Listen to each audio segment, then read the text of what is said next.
on the 26th of April. The year is 2023. The business of the National Assembly is just about to commence. And remember, you can follow up on this live broadcast on our YouTube channels. That is courtesy of Parliament of Kenya, as well as on KBC Channel 1. The Speaker of the National Assembly, Honorable Moses Wetangula, is in the chambers this afternoon. He will be presiding over the business of the National Assembly today. Allow me to hand over for the live proceedings and broadcasts of this National Assembly proceedings today. Enjoy your viewing and good afternoon.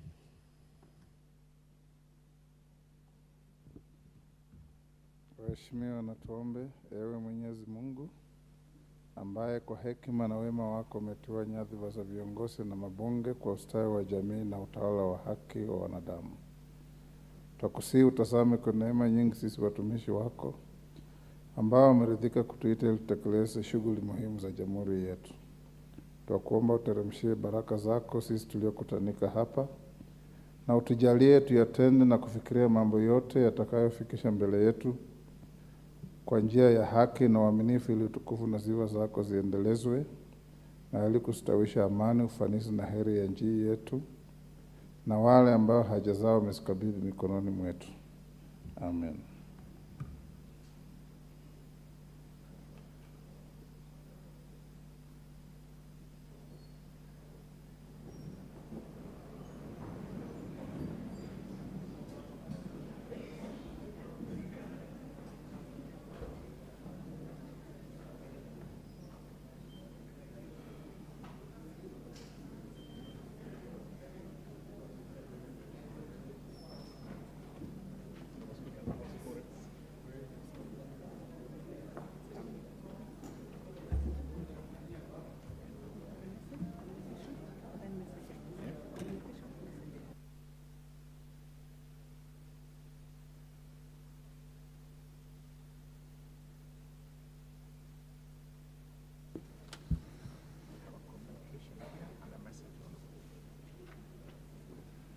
Honorable members, we have quorum to transact business.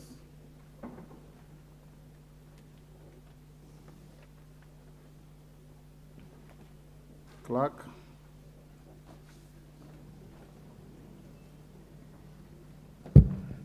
Order number 1, administration of oath. Order number 2, communication from the chair.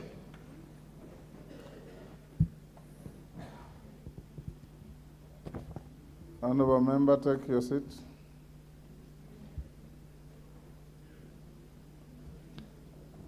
Honorable members have a communication on the consideration of the privatization bill, National Assembly Bill number 22 of 2023. Honorable members, you recall that during the afternoon sitting of Tuesday, 13th June 2023, the Minority Whip, the Honorable Junet Mohammed CBS MP, rose on a point of order and sought the indulgence of the Chair on the manner in which the Privatization National Assembly Bill number 22 of 2023 should be considered by the committees of the House. The Honorable Minority Whip was of the view that the public participation to be conducted on the bill, which I refer to the Departmental Committee on Finance and National Planning, ought to be done jointly with the Public Debt and Privatization Committee. I did undertake to provide some direction on this.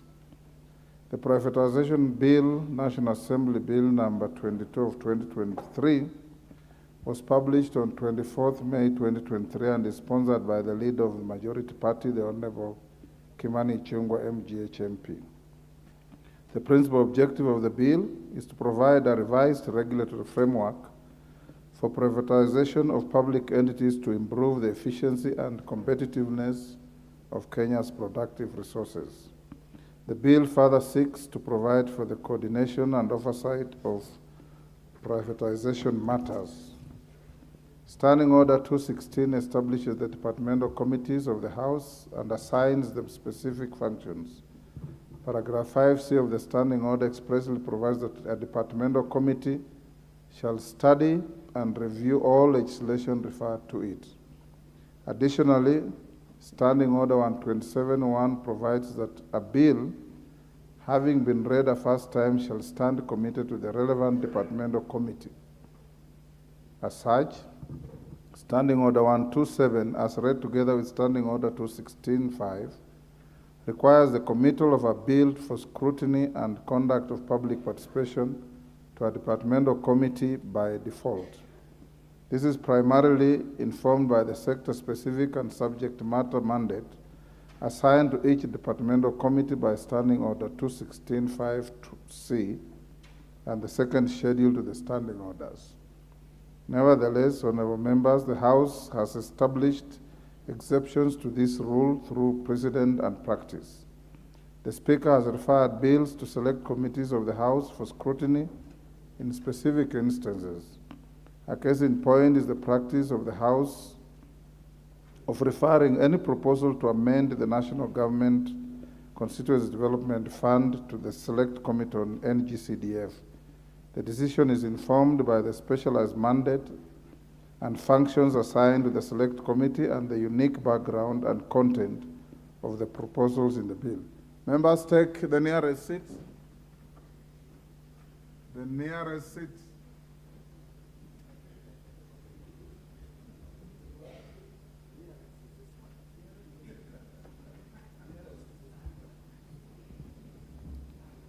I think Honorable Mbande and I attended different English schools. Indeed, honorable members, we recall that at the beginning of this 13th Parliament, I did refer the Statutory Instruments Amendment Bill 2022, the Parliamentary Powers and Privileges Amendment Bill 2022, the Petitions to Parliament Procedures Amendment Bill 2022, and the Public Finance Management Amendment Bill 2022, which are sponsored by the Deputy Speaker, the Honorable Gladys Boss, MGH MP, to the Procedure and House Rules Committee, owing to their unique background. The four bills all sought to implement various recommendations made during the review of the standing orders at the tail end of the 12th Parliament. Similarly, honorable members, I recently referred the Public Finance Management Amendment Bill, National Assembly Bill number 16 of 2023, sponsored by the leader of the majority party, to the Public Debt and Privatization Committee. Ordinarily, an amendment to the Public Finance Management Act falls squarely within the mandate of the Departmental Committee on Finance and National Planning. In that case, the referral to the Public Debt Committee was informed by the contents of the bill, which seek to operationalize the framework for monitoring the level of public debt. You will agree with me that the House will greatly benefit from a scrutiny of the bill by a committee that specifically deals with the issue of debt. Honorable members, the second schedule of the standing order outlines the subject matter mandates of departmental committees. The schedule outlines the subjects falling under the mandate of the departmental committees on finance and national planning, committees public finance, public audit policies, monetary policies, financial institutions, excluding those in securities exchange, economy, investment policies, competition, banking, insurance, national statistics, population, revenue policies, including taxation, national planning and development, digital finance, including digital currency. The mandate of the committee is sector-wide and allows it to exhaustively consider finance-related matters, including legislation. On the other hand, Standing Order 207A establishes and outlines the functions of the Public Debt and Privatization Committee. Paragraph 2F mandates the committee to oversight the privatization of national assets. The mandate of the Public Debt Committee with regard to the privatization is narrower when compared to the mandate of the Departmental Committee, whereas the Departmental Committee is mandated to consider all aspects relating to public investments. The Public Debt Committee is only mandated to oversight any proposed plan to privatize national assets. Pursuant to the provision of Standing Order 127.1 as read together with Standing Order 216.5C, I'm of the view that the consideration of the Privatization Bill, National Assembly Bill number 22 of 2023, and facilitation of public participation on the bill falls squarely and exclusively within the mandate of the Departmental Committee on Finance and National Planning. Standing Order 127.3 allows a committee to which a bill is referred to consult experts on technical subjects while facilitating public participation. I urge the Departmental Committee on Finance and National Planning to invoke this provision, extend an invitation to their counterparts, and consider their technical input as part of the public participation exercise. That, in conclusion, I guide as follows: that Standing Order 127, as read together with Standing Order 216.5, requires the committal of a bill for scrutiny and conduct of public participation to a departmental committee by default. That, as an exception to the rule in one above, the House has referred certain bills to select committees on account of the specialized mandate and functions assigned to the select committee and the unique background and content of the proposals in the bill. This informed the recent referral of the Public Finance Management Amendment Bill, National Assembly Bills number 16 of 2023, to the Public Debt and Privatization Committee. Pursuant to the provisions of Standing Order 127.1, as read together with Standing Order 216.5C, consideration of the Privatization Bill, National Assembly Bill number 22 of 2023, and the facilitation of public participation on the bill falls squarely and exclusively in the mandate of the Departmental Committee on Finance and National Planning. In its consideration of the Privatization Bill, National Assembly Bill number 22 of 2023, the Departmental Committee on Finance and National Planning is at liberty to invoke the provisions of 127.3 and invite the Debt and Privatization Committee to share any technical input. I thank you.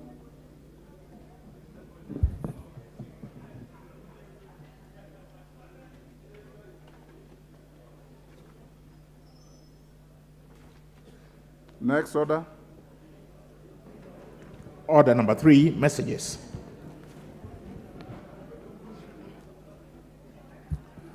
Order, honorable members, take your seats.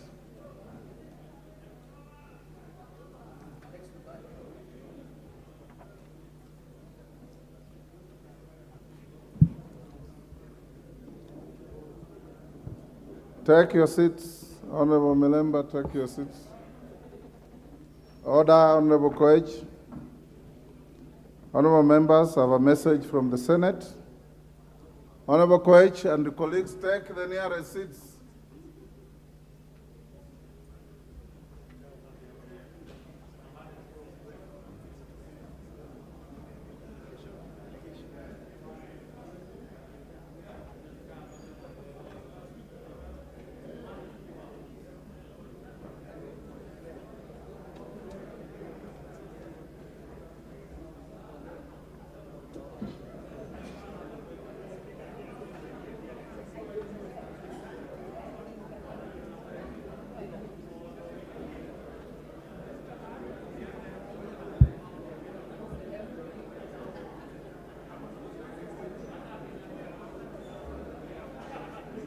Order.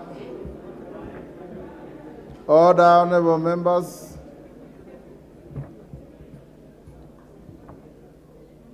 Honorable members, as a message from the Senate, the passage of 3 Senate bills.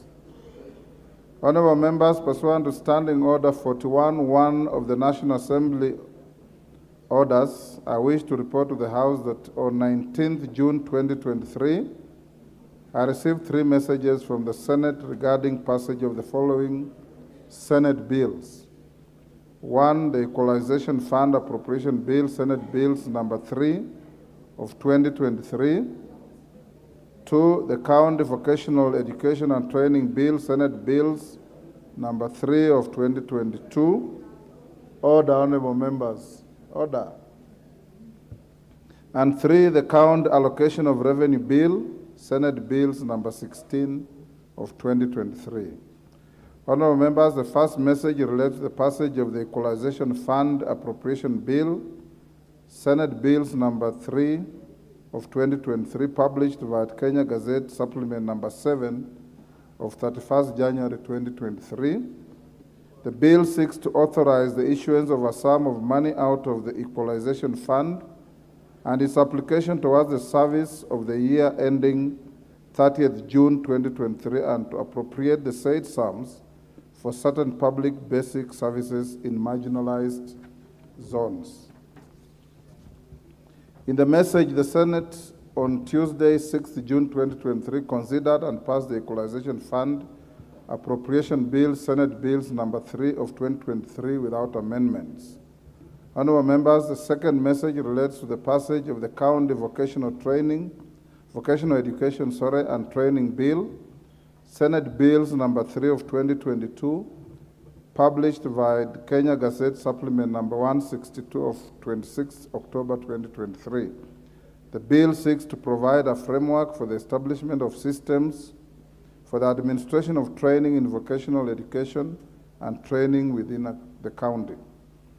The message conveys that on Tuesday, 6th June 2023, the Senate considered and passed the County Vocational Education and Training Bill, Senate Bills number 3 of 2022 without amendments.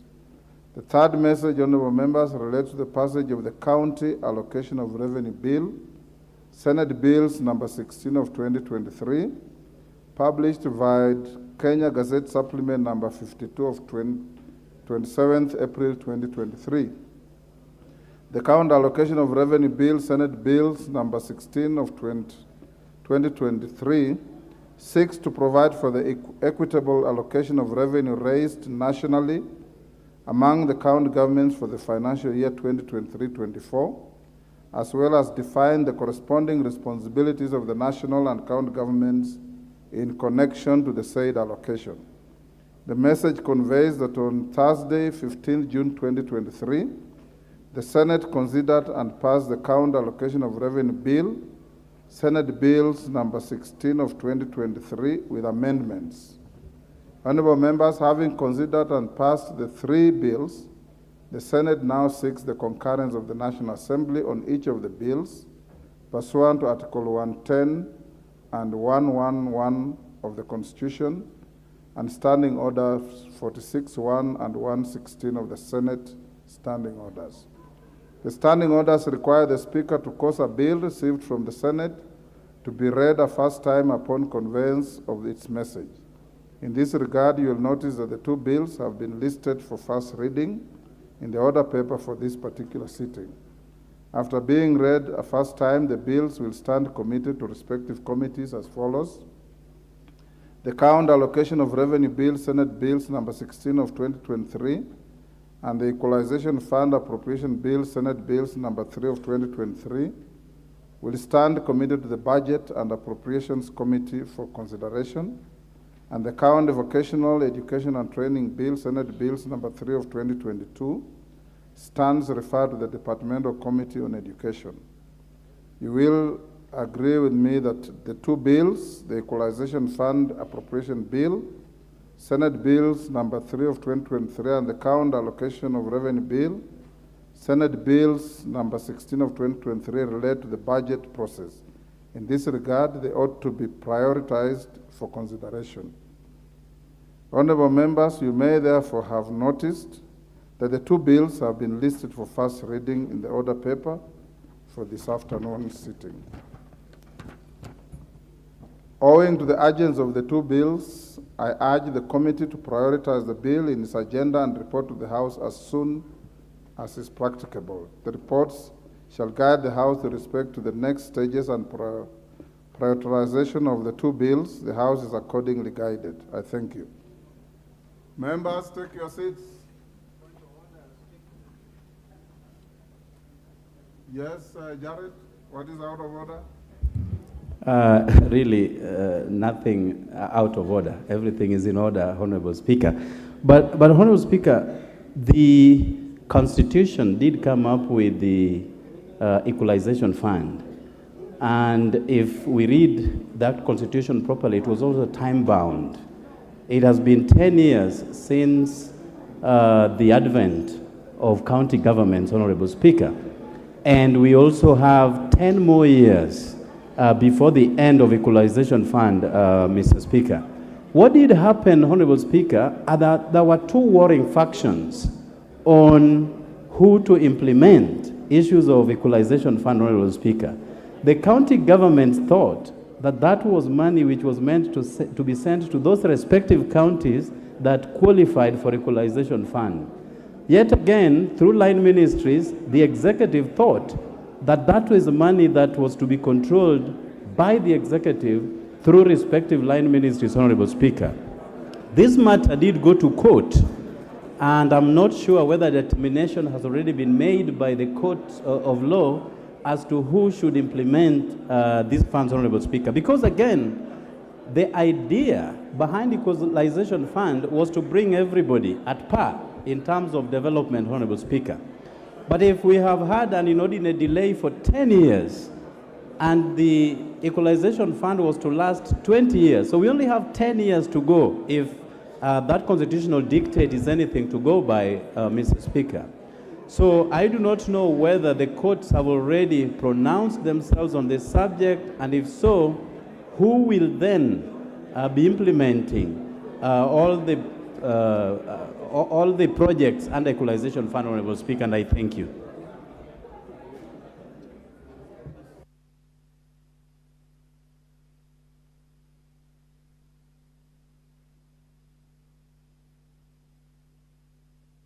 Thank you, Honorable. Order, Honorable members. Order. Order. I can fully appreciate the levels of excitement in the House. Honorable Jared Okello has raised a very important point. Equalization fund, for those of us who participated in the drafting and promulgation of the 2010 Constitution, was never meant to be a devolved fund. It was never meant to be a devolved fund. It was a fund that also had a sunset of 20 years. 10 years have gone without the money being put to any use because of the ping pong between this House and the Senate.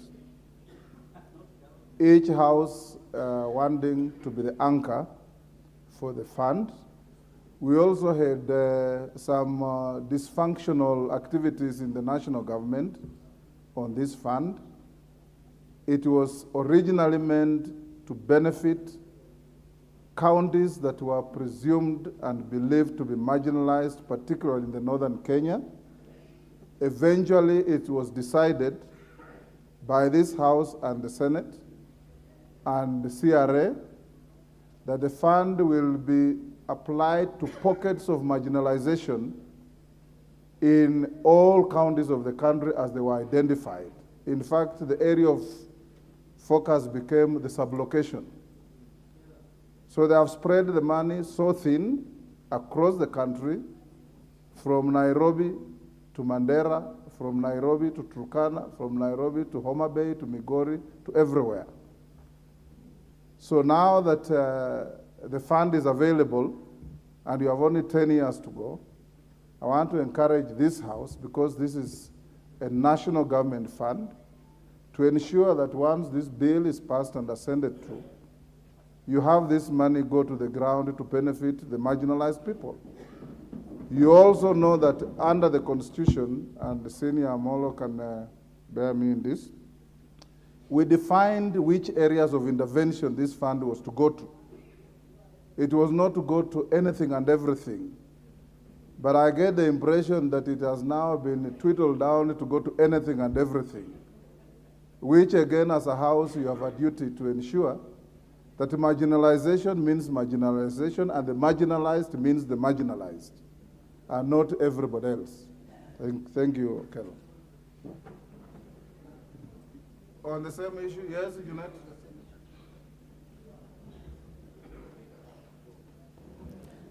Mr. Speaker, this is a very important bill, as you said, and it's a very important bill that many Kenyans have been waiting for. But Mr. Speaker, now that we are seized of the bill, I want to urge the House to look at this bill critically. Mr. Speaker, as you've just alluded to, the way they have crafted the manner in which the money is supposed to be shared, Mr. Speaker, is really shocking. I don't know whether it has come to your attention, whether you have seen. Even sublocations that will not receive rain for 2 months qualify to be marginalized, Mr. Speaker. Some of them are inside Nairobi here. I don't know how a sublocation in Nairobi can be marginalized, Mr. Speaker. It is really shocking. Those people who did that division, how to divide the money, Mr. Speaker, how can you be marginalized in Nairobi, Mr. Speaker, of all places? You can be hungry in Nairobi and you need food, stipend, and such things. But in the sense of marginalization, you can't be marginalized in Nairobi. So, Mr. Speaker, there was a sinister motive. Actually, what caused the delay for the last 10 years, there were people who have refused to let go that money, Mr. Speaker. And they know themselves. I don't need to mention names on the floor of the House. They refused to let go. Mr. Speaker, when this country got the new constitution and went to the devolved system, Mr. Speaker, people realized that now that there is equitable revenue share, it was in the vision of the makers of the constitution that those people who will not get enough revenue in the equitable sharing, this equalization fund can be used to uplift their standards, Mr. Speaker.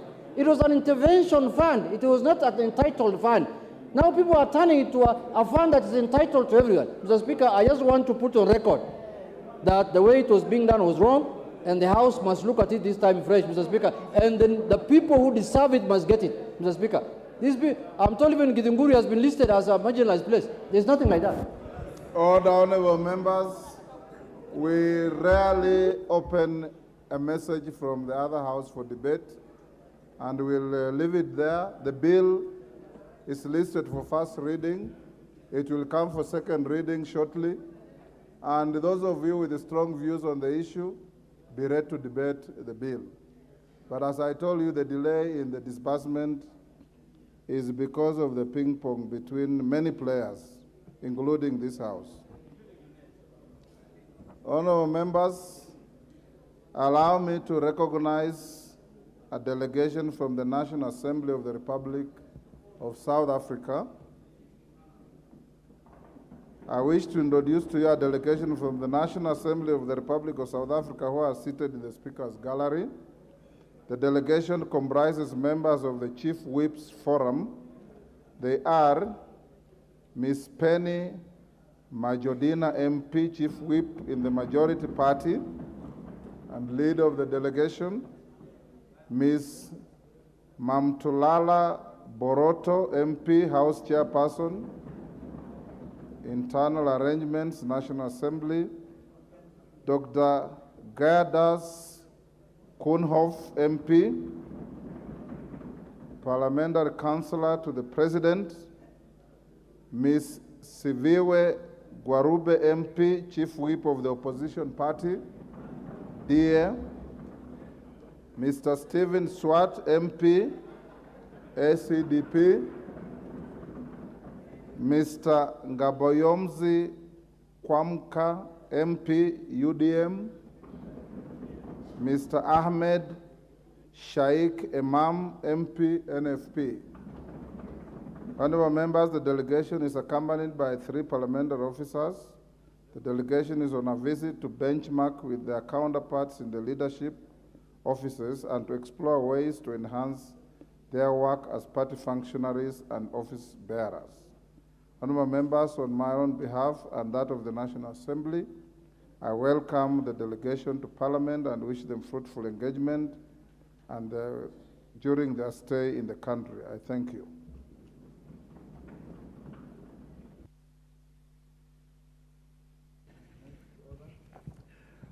Order number 4, papers. Order number 4, petitions. Order number 5, papers. Majority Leader. Give me the mic. Thank you very much, Honorable Speaker. Honorable Speaker, I beg to lay the following papers on the table of the House today, Tuesday, 20th June 2023. 1. Legal notice number 75 of 2023 relating to the mining, gemstone identification and value addition fees regulation 2023 and the explanatory memorandum from the Ministry of Mining, Blue Economy and Maritime Affairs.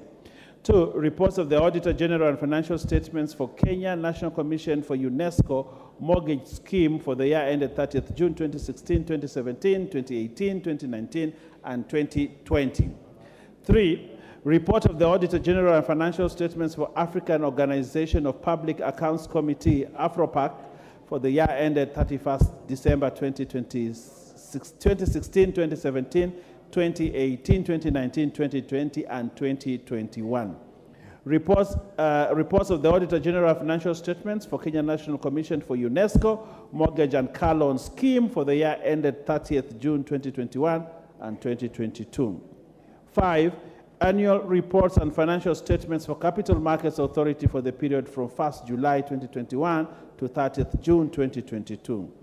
6. Reports of the Auditor General and financial statements in respect of the following institutions for the year ended 30th June 2022 and certificates therein. A.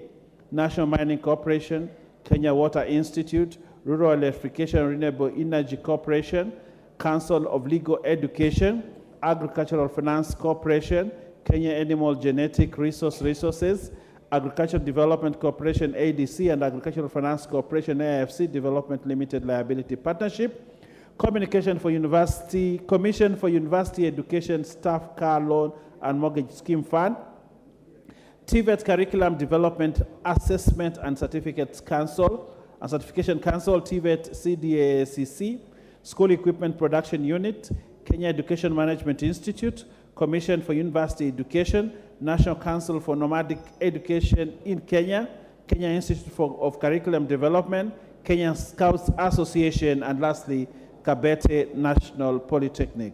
I thank you, Honorable Speaker, and I beg to lay. Thank you, Majority Leader.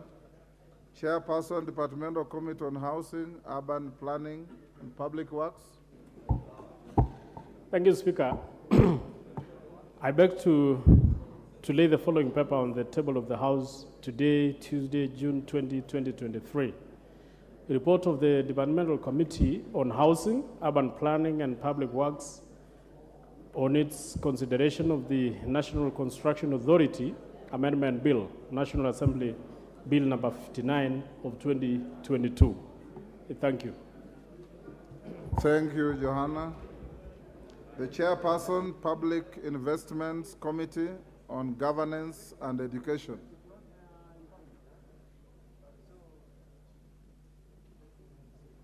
Give the honorable member. Thank you, Honorable Speaker. Honorable Speaker, I beg to lay the following papers on the table of the House today, Tuesday, the 20th June 2023. Number 1, first report of the Public Investments Committee on Governance and Education on its consideration of the report of the Auditor General on the financial statements of state corporations, regulatory and governance agencies for the financial years 2018-2019, 2019-2020, and 2020-2021, and 2, second report of the Public Investments Committee on Governance and Education on its consideration on the report of the Auditor General on the financial statements of state corporations, training colleges / institutions for the financial years 2018-2019, 2019-2020, and 2020-2021. I beg to lay, Honorable Chair. Thank you.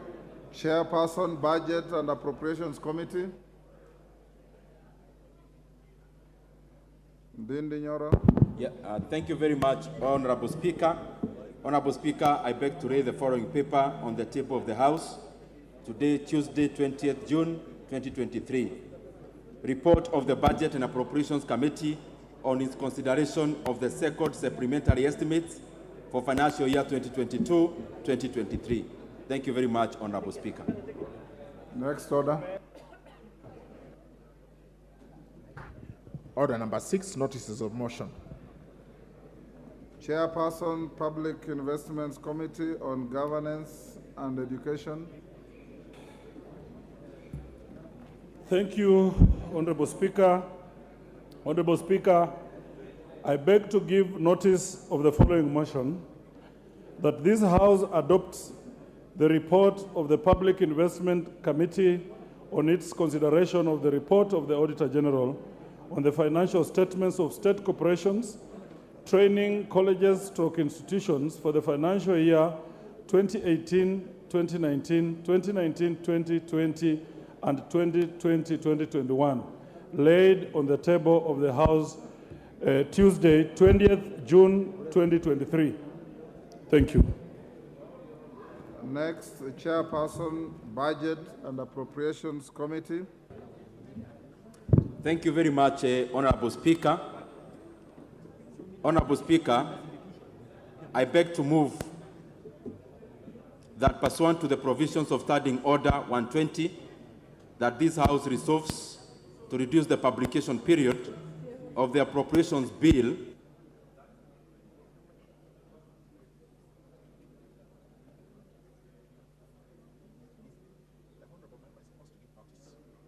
You are supposed to give notice, Honorable Ndinde. Thank you very much, Honorable Speaker. Honorable Speaker, I beg to give notice of the following motion, that this House adopts the report of the Budget and Appropriations Committee on the second supplementary estimates for financial year 2022-2023, laid on the table of the House on Tuesday, 20th June 2023, and pursuant to the provisions of Article 223 of the Constitution and Standing Order 243, 1, approves an increment of the total recurrent expenditure for financial year 2022-2023 by Kenya shillings 9,515,817,997 shillings in respect of the votes as contained in the schedule. 2, approves a decrease of the total capital expenditure for financial year 2022-2023 by Kenya shillings 34,977,926,251 shillings in respect of the votes as contained in the schedule. 3, approves an overall decrease in the total budget for financial year 2022-2023 by Kenya shillings 25,462,108,254 shillings in respect of the votes as contained in the schedule. And 4, resolves that the schedule forms the basis for the introduction of the Supplementary Appropriations Number 2 Bill of 2023. Thank you very much, Honorable Speaker. Honorable Wanami, the clerk informs me that Thank you, Honorable. I have not finished.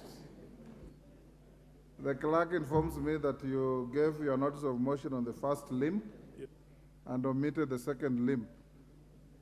So can you complete the sequence?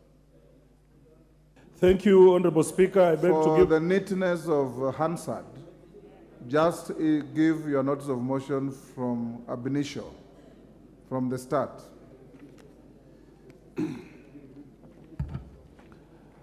Honorable Speaker, I beg to give notice of the following motion, that this House adopts the report of the Public Investment Committee on its consideration of the report of the Auditor General on the financial statements of state corporations, regulatory and governance agencies for the financial year 2018-2019, 2019-2020, and 2020-2021, laid on the table of the House on this Tuesday, 20th June 2023.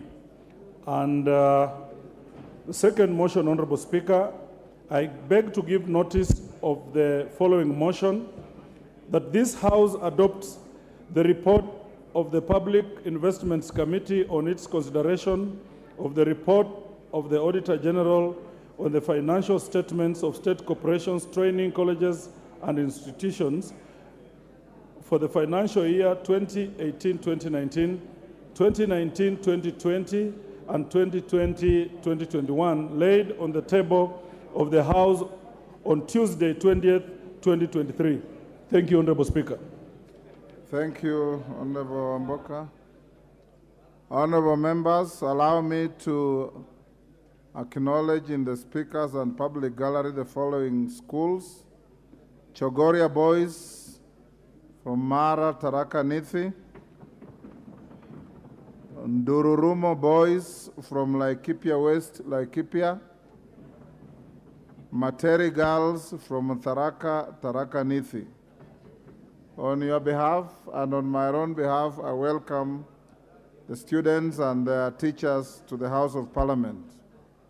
Next order. Order number 7, questions and statements. Order number 8, procedural motion, reduction of publication of period of a bill.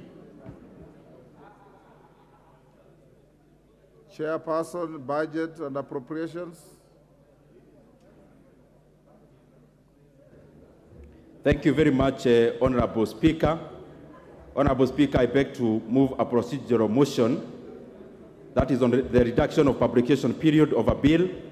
Honorable Speaker, I beg to move that pursuant to the provisions of Standing Order 120, that this House resolves to reduce the publication period of the Appropriations Bill, that is National Assembly Bill number 27 of 2023, from 7 days to 4 days.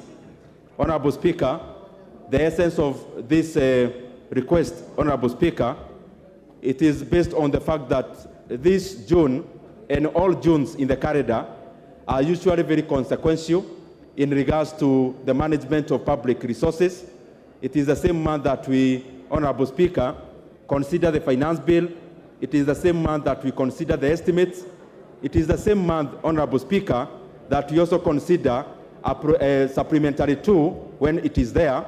And therefore, Honorable Speaker, that is the reason that I'm requesting that we reduce the publication period so that even the supplementary 2 that we are moving will be of consequence as we move to the 30th of June.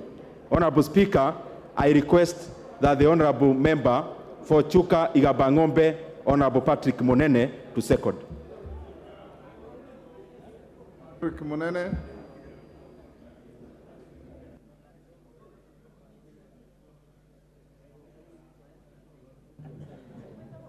Thank you, Mr. Speaker. Mr. Speaker, I stand to second the motion, second the mover, that we shorten the publication period for this bill.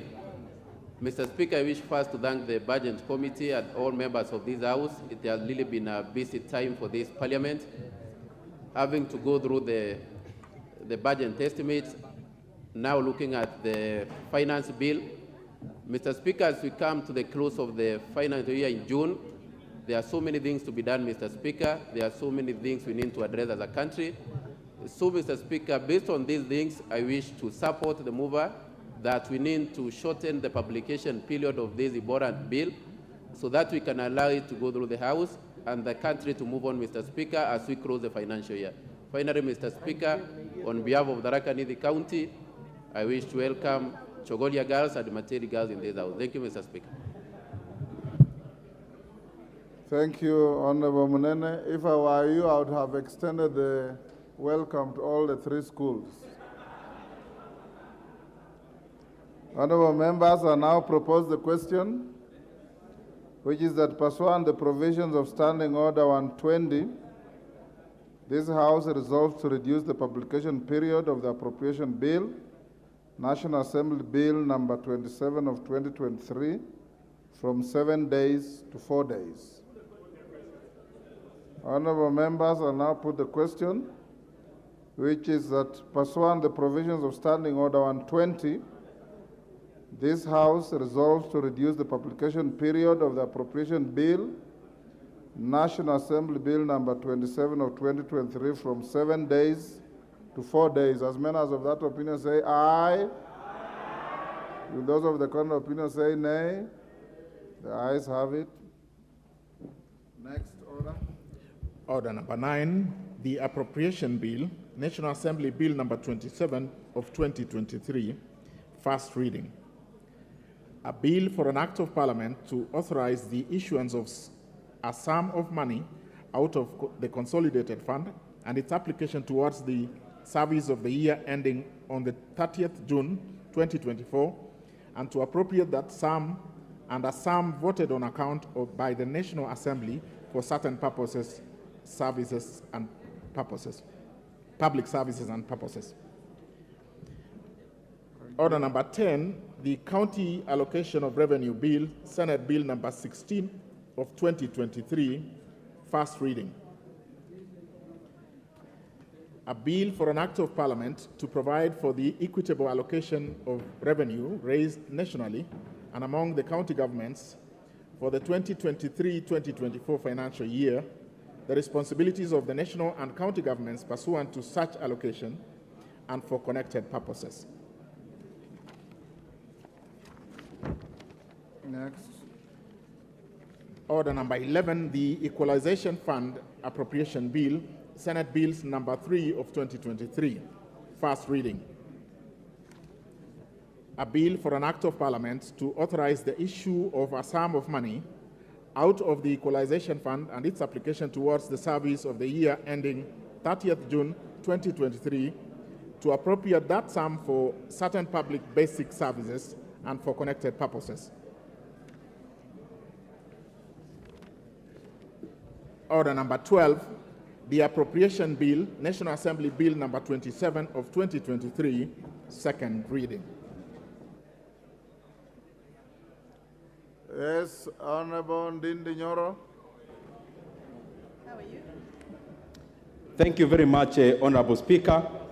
Honorable Speaker, I beg to move that the appropriations bill, that is, I beg to move the appropriations bill, National Assembly Bill number 27 of 2023, Honorable Speaker. Be now read a second. Be now read for a second time. Thank you very much. So go ahead. Thank you very much, Honorable Speaker. The essence of this bill that we are moving. Order, Honorable Ndindi. Honorable members, the bill being moved by the Chair of Budget will be allocated no more than 45 minutes. After he moves and is seconded, I'll give an opportunity to the minority and majority leaders, and if need be one or two more, then we move to order number 13. I'm doing this for the simple reason that the bill is a replica of what you did in the Committee of Ways and Means in the House, and it has no new material that would require extensive debate, but I will see how it goes. I want you to go to Finance Committee latest by 4. Ndindi Nyoro, proceed. Thank you very much, Honorable Speaker, for that chance.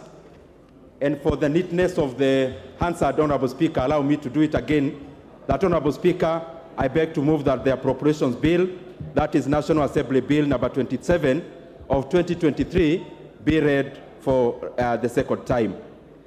Honorable Speaker, the reason why we are introducing this bill, Honorable Speaker, is so that we align the government spending as we come to the close of the financial year, that is 2022-2023. And Honorable Speaker, I really want to thank the members of the Budget and Appropriations Committee and the relevant departmental chairs because they rose up to the occasion and we were able to consider the contents of this bill over the weekend, culminating, Honorable Speaker, to what we were doing even as early as this morning. Honorable Speaker, the bill is not far-reaching because we are just trying to align, as we come to the close of the financial year, to align what the government will actually be collecting as revenue, and we align the same with the expenditure side as we come to the close of the financial year. And Honorable Speaker, some of the issues that we have been able to consider is the absorption rate for various MDS, because Honorable Speaker, many times we appropriate money but some of the MDAs may get a huge sizable amount of funds, which, Honorable Speaker, they may not be able to absorb. And as we come to the close of the financial year, we really had to consider those facts, that yes, as we come to the close, we have to put monies where they can be absorbed. And therefore, Honorable Speaker, it is more of realignment of the government physicals so that we close the financial year with a neat budget. Honorable Speaker, as I read previously, the amount we are considering in total, the sum total is shy of 30 billion Kenya shillings, and therefore, Honorable Speaker, in comparison to the size of the budget, it is basically just marginal. Honorable Speaker, some of the areas that we have considered for increment, and Honorable Speaker, I would beg, if it's possible, the members can consult in low tones.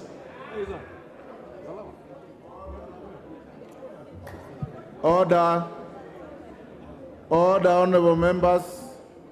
Honorable Amshomba and your team around there. Tafadhali muongee kwa sauti ya chini. You are disrupting the flow of thought of the member on his feet.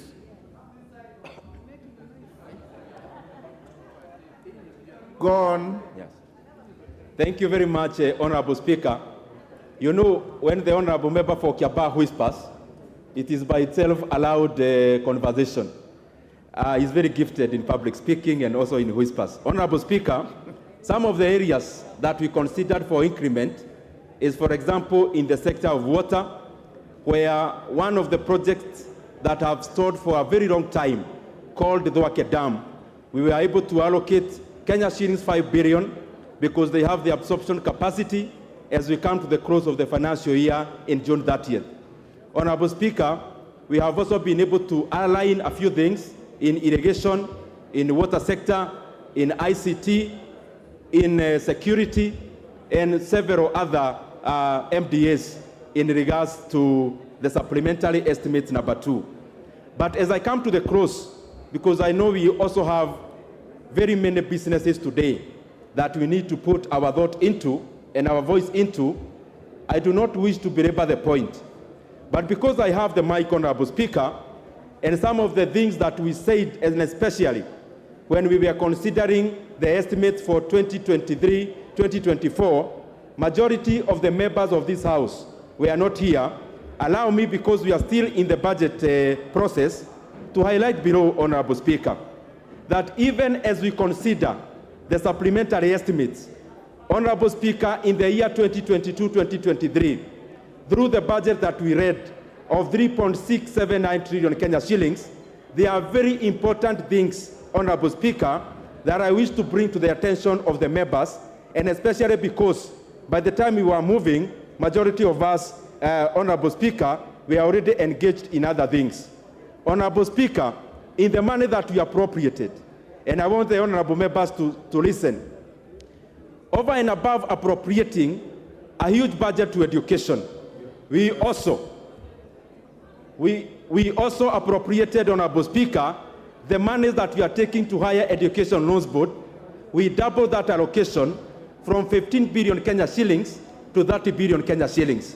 We were able, Honorable Speaker, to allocate monies for hiring of 8,000 fresh graduates to government internship program, where these 8,000 interns will be paid a stipend of 25,000 Kenya shillings. Honorable Speaker, in the same budget of 2023-2024, Honorable Speaker, we were also,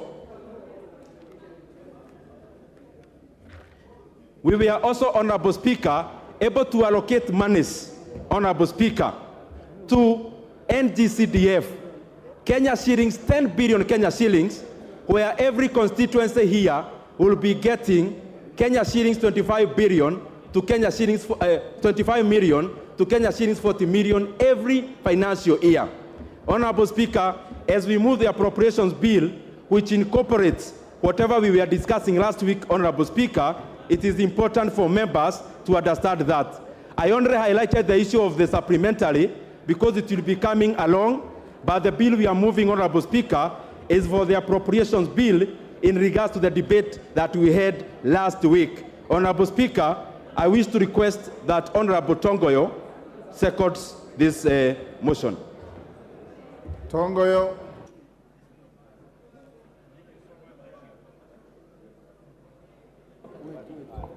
Thank you so much, Mr. Speaker.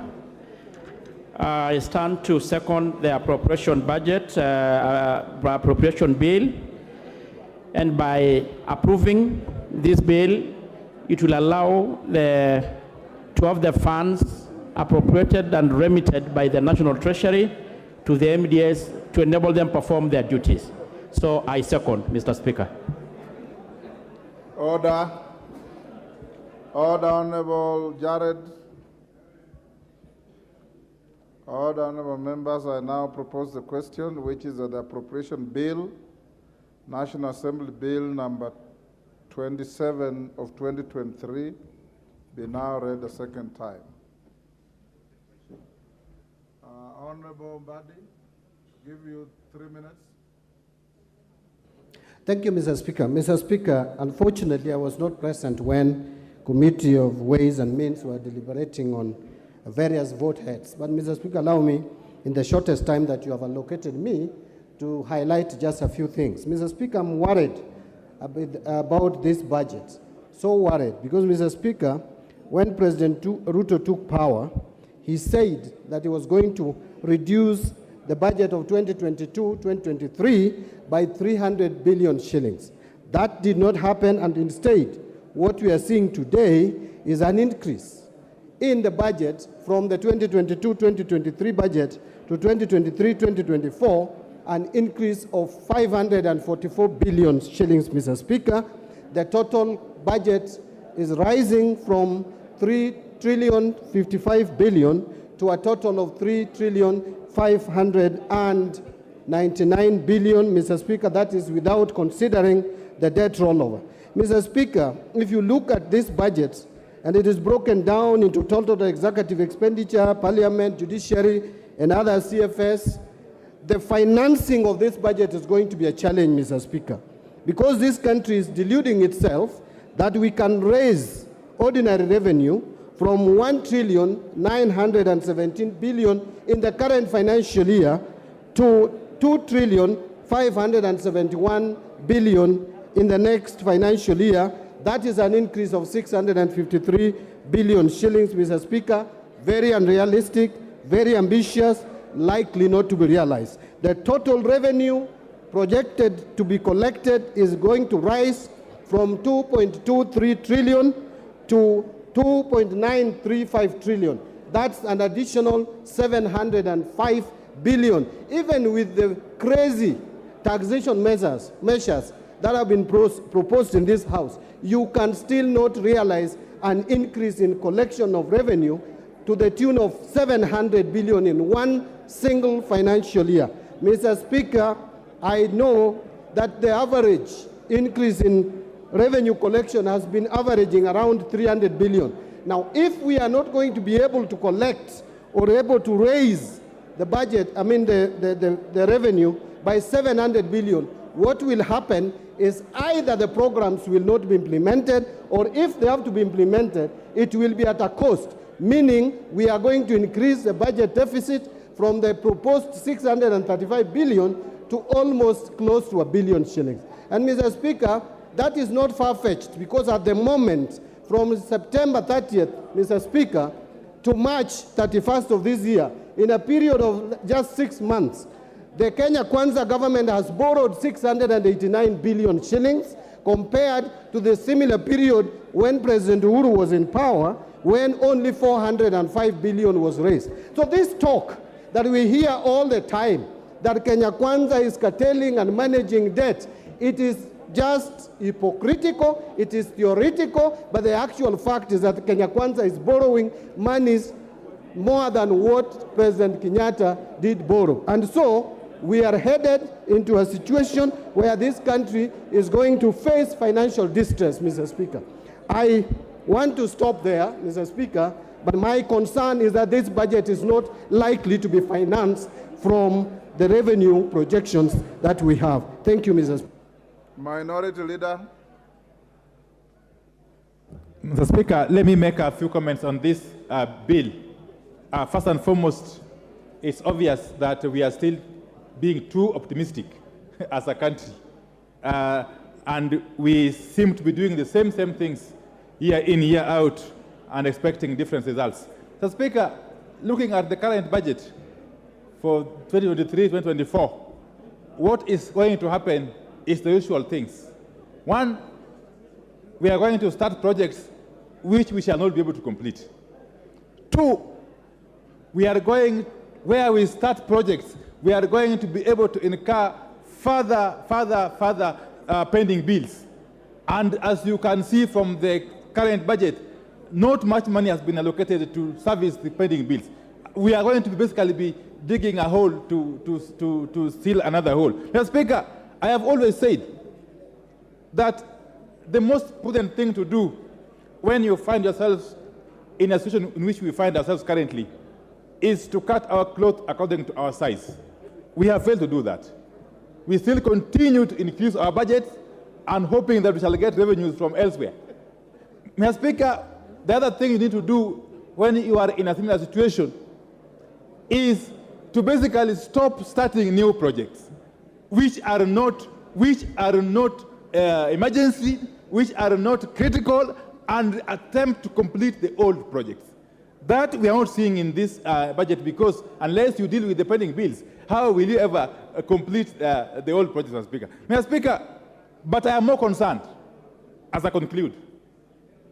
I am more concerned, and I've got all tremendous respect and confidence in the chairman and the committee budget.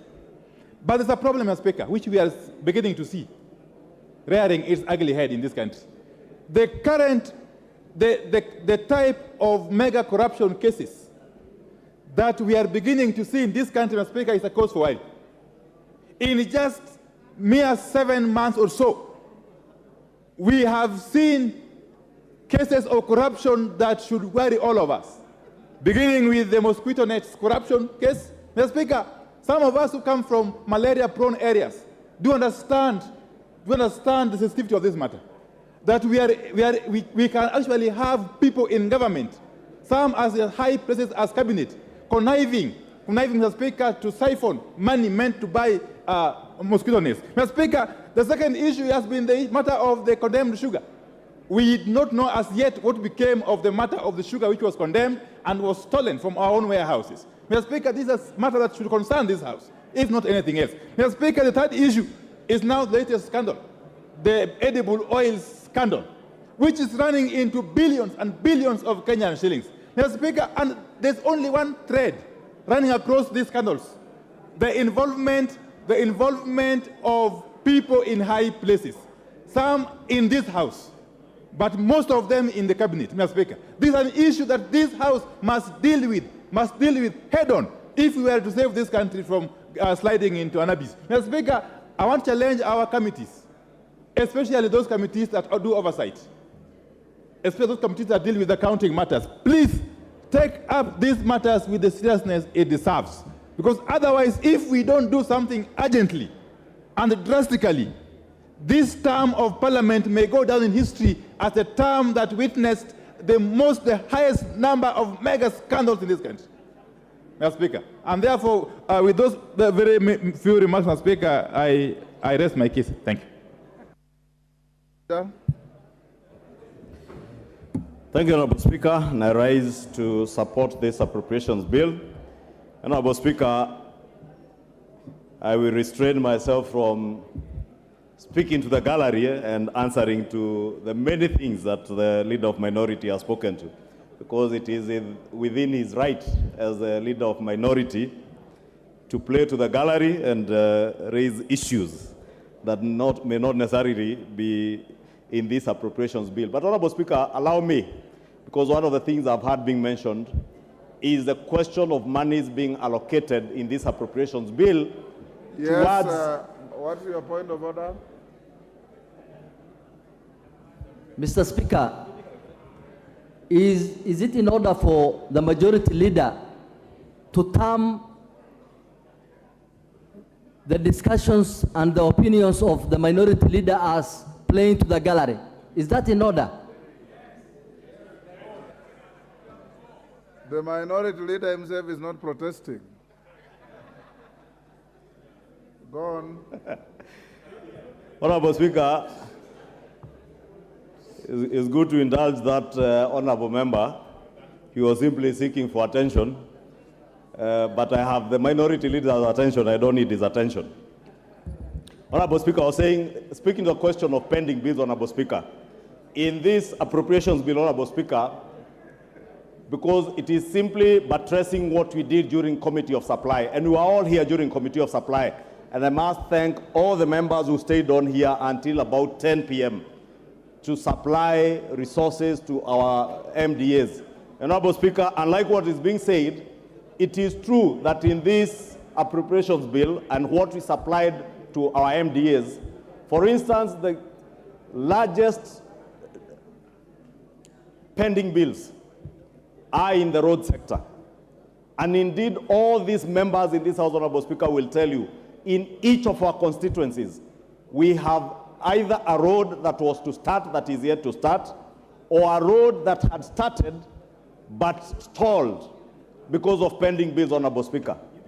And the quantum of those pending bills, if members care to listen to the chairman of the Budget and Appropriations Committee, was a quantum of close to 1 trillion shillings. That means half of the resources we will generate in terms of ordinary revenue could only go towards settlement of pending bills in the road sector, Honorable Speaker. But amidst all the constraints that we have with our resources, Honorable Speaker, the Budget and Appropriations Committee, and indeed the House last week in supplied a quantum of 250 billion shillings to the road sector to help start dealing with the question of pending bills in the road sector. And indeed, Honorable Speaker, you will see with time, as at when exchequer releases begin, hopefully after the month of July, Honorable Speaker, if we agree with the chair of the Finance Committee and finish with the finance bill third reading today, or in the course of the day tomorrow, Honorable Speaker, and we're able to generate adequate revenues to be able to unlock the question that the leader of minority rightly says, that we have a huge problem of pending bills. That 250 billion shillings to the road sector is not enough. Even after rationalizing all those roads projects that have been committed to, the figure came to about 730 billion. Therefore, it tells you, even if we were to allocate resources, not to deal with new projects, and I just want to inform the House and the leader of minority, that we are not dealing with new road projects, we are dealing with those already committed road projects.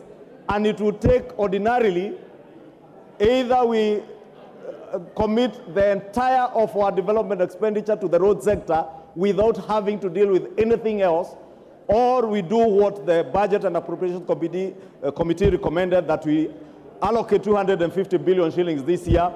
If we perform better in terms of revenue allocation, next year we can do another 300 to 400 billion shillings. And with time, by the third year of this administration, we should be able to have cleared all those pending bills and contracts that have already been committed to, and be able to begin to embark on new projects. Therefore, allow me to just inform the leader of minority that indeed there are no new road projects. We are committed to completing those that were committed contractually before the last regime. If you look at the education sector, Honorable Speaker, and members will remember when we begin this session in January, our children had just opened school, and there was a crisis on CBC, the junior secondary schools, capitation of junior secondary schools, capitation of those in CBC classes, Honorable Speaker, was a big problem. But in this appropriations bill, we are appropriating a whopping 630-something billion shillings going to the education sector to ensure that CBC is not just something we are talking about, but something that we are actualizing and committing resources to. And it's not just the junior secondary school, even capitation of our day secondary schools and our boarding schools to ensure even our free primary education sector that resources are going to our schools, Honorable Speaker. Honorable Speaker, there is also money that has been appropriated to the social services sector. And you have seen in the press recently, Honorable Speaker, as much as our media houses have a quarrel to pick with us. And therefore, they will go to great lengths to demonize what is not being done or what is supposed to be done.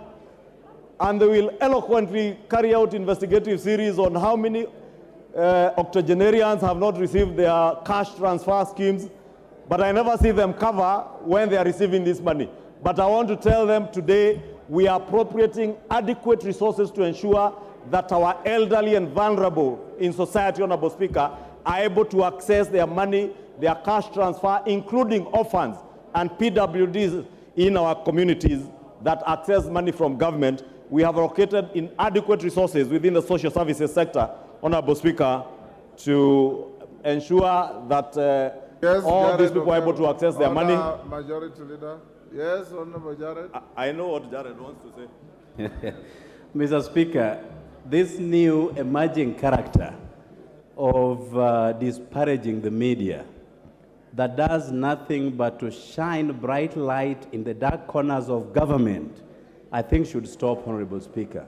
What is We your point get of order? informed through the media, we get news through the media, and if somebody has a beef to pick with the media, they have professional bodies around the media houses. What is the point of order, Jared? My point of order is to ask the majority leader, together with his surrogates, to stop disparaging the media, Honorable Speaker. The media plays an important role to this country and to the world at large, Honorable Speaker, and I thank you. Ichungwa endelea. Honorable Speaker, allow me to ignore what only warrants to be ignored. Honorable Speaker, in this appropriations bill, in conclusion, Honorable Speaker, we have allocated immense resources to our own pet subject of CDF. And I know, Honorable Speaker, CDF is misconstrued out there to be money that belongs to these members of parliament. But CDF is money that belongs to our voters, the people who have sent us to this house, Honorable Speaker. And the resources that have been devoted to CDF this financial year, Honorable Speaker, will not only go to supplement what has been devoted through the Ministry of Education, that 630 billion shillings going to the Ministry of Education, but also to supplement our bursary schemes, Honorable Speaker, in our constituencies, to ensure that the children who have been committed to schools, who are getting school capitation, that school capitation is not adequate and is not enough. Those children need school bursaries. Honorable Speaker, we are talking about digital hubs in our constituencies.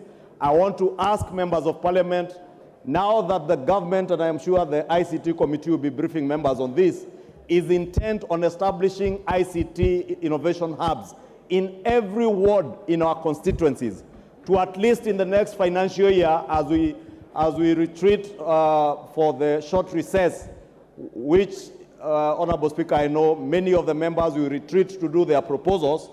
As you engage with members of the public, it is good to inform members of the public that there are those innovation hubs in each of the wards, so that you also devote in your CDF proposals and budgets a bit of money for construction and equipping of those ICT hubs. Government has, through ICTA, the ICT authority, has adequate equipment in terms of the digital equipment, computers, and also ensuring that you have connectivity in those ICT hubs, so that we also help our children, our young men and women in our constituencies who have no jobs, to be trained under the Jitume program, to be able to access online jobs and be able to work from the ICT hubs, and also to work from home and access online jobs even outside the country, Honorable Speaker. Honorable Speaker, let me just conclude. I visited Salt Technical in Bomet County, and I don't know if the member of parliament is here for Bomet Central. And I was impressed, Honorable Speaker, with the kind of work where you find students, 21 to 24-year-olds, who are working online and earning their $20, $25 an hour, and they are working right from their own classroom in those ICT hubs. And therefore, even with the establishment of all our TVETs in the constituencies that have TVETs, those who are here to start TVETs in their constituency, I also want to encourage you. And I have seen a number of members, I did here during contribution in the second reading of the budget and appropriations report, a number of members pointing out that they have no TVETs in their constituencies. Please, in your CDF allocations this year, allocate money, the 10 million shillings that is required from CDF, NGCDF, so that you get the counterpart funding from the Ministry of Education for those TVETs, and establish these ICT hubs, because they will go a long way into securing job opportunities for millions of our young people who are jobless, many who are well educated, many who are technically tech savvy, and would be able to access these online jobs, Honorable Speaker. And allow me to use this opportunity to inform the people, great people of Kikuyu, that indeed in the next few weeks, the ICT hub at Dogoto Chief's Camp, where I have fabricated a former chief's boardroom into such an ICT hub, Honorable Speaker, will be open. Kikuyu Town ICT hub will be open. Keno Village Polytechnic ICT hub will be open in the next few weeks, and so will be Nachu Technical TVET, Honorable Speaker. And the computers are already on the ground, Honorable Speaker. And as I encourage other members of Parliament to follow suit, because I want to lead by example, Honorable Speaker. That is why I'm speaking to these ICT hubs, because I appreciate that millions of our young people are jobless, and they can access jobs not just through the housing fund levy that we have set up to build houses, Honorable Speaker, that will create jobs, but we can also create jobs through online jobs where people will be able to work right from their homes. Honorable Speaker, with those very many remarks, allow me to support this appropriations bill and urge the House to support it, and hopefully at the conclusion of this debate, as we get into the finance bill, we shall all rise to the occasion, because what we have appropriated in this appropriations bill is what we shall be financing in the finance bill. And I do hope even the myriad of amendments that I see on the order paper will be towards the goal of helping government realize higher revenues, so that we also don't get deeper into the pit of borrowing, Honorable Speaker. And with those many remarks, I beg to support. Honorable members, allow me to invite the mover to reply. Is that the mood of the House? Ndindi. Thank you very much, Honorable Speaker. And I wish to thank every participant of the entire process since we started. This process did not just start on the estimates. We started the process of making the budget for 23-24 last year. We have held public participations. We have held sector working groups. And Honorable Speaker, every participant who has taken part, I really want to thank all of them. Just to recap in a minute, Honorable Speaker, and just to put the record straight, because I see so many figures flying around. The budget that we appropriated money for, and the budget at which, Honorable Speaker, we are debating this bill, is a budget of Kenya shillings, 3.679 trillion Kenya shillings. Honorable Speaker, out of that money, the only monies that you have allocated in terms of deficit, or the monies that you have allocated to spend, which, Honorable Speaker, we intend to borrow, is only Kenya shillings, 718 billion Kenya shillings.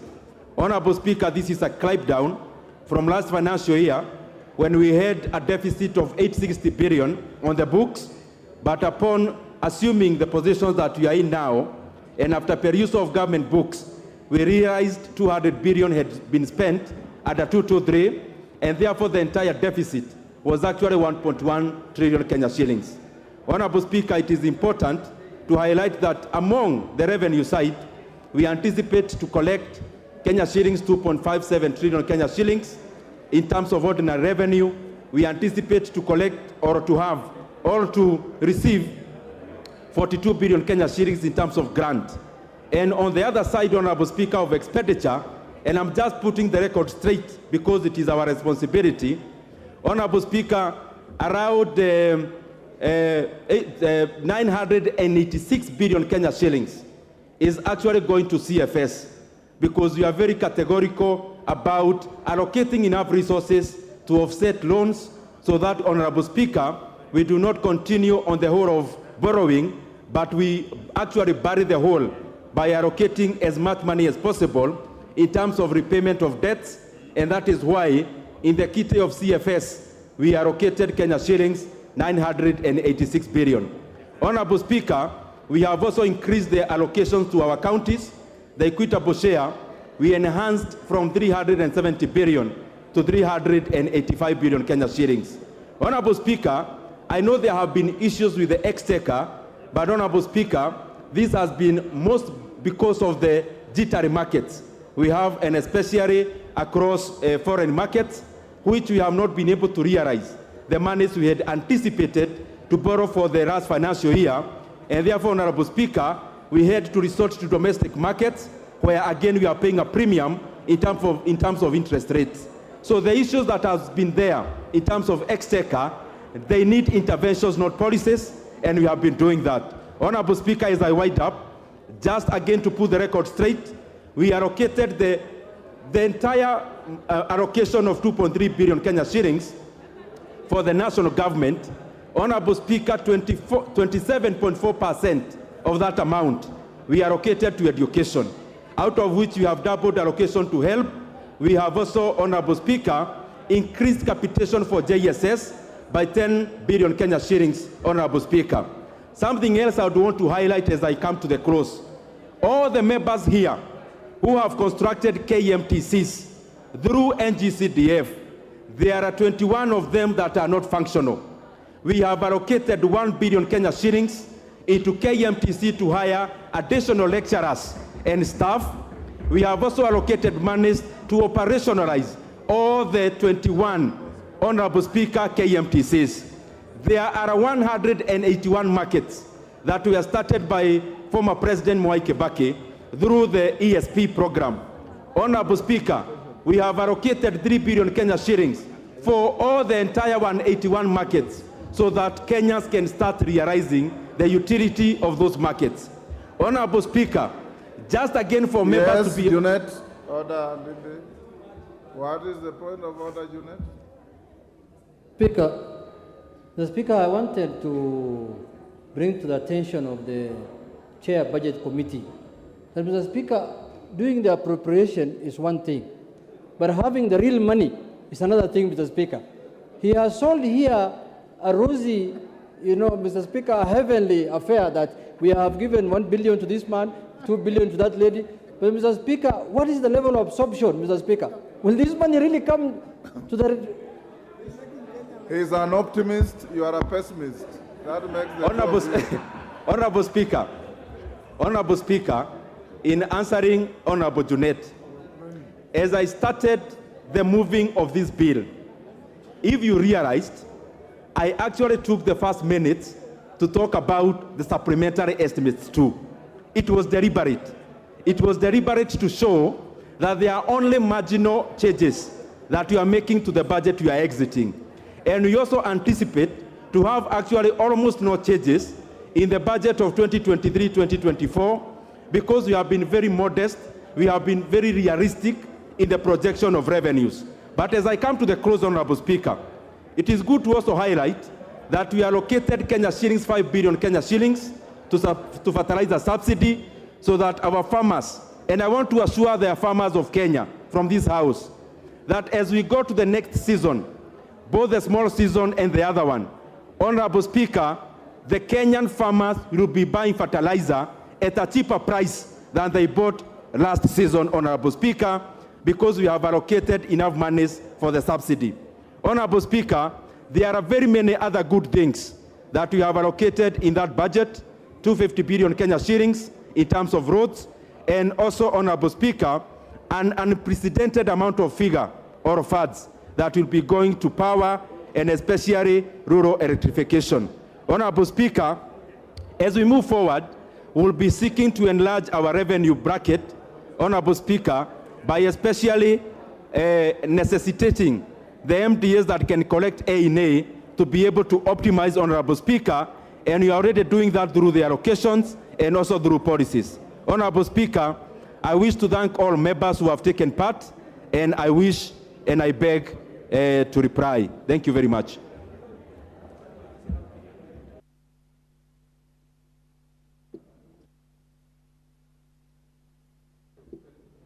I now wish to put the question, which is the Appropriations Bill, National Assembly Bill number 27 of 2023, be now read the second time.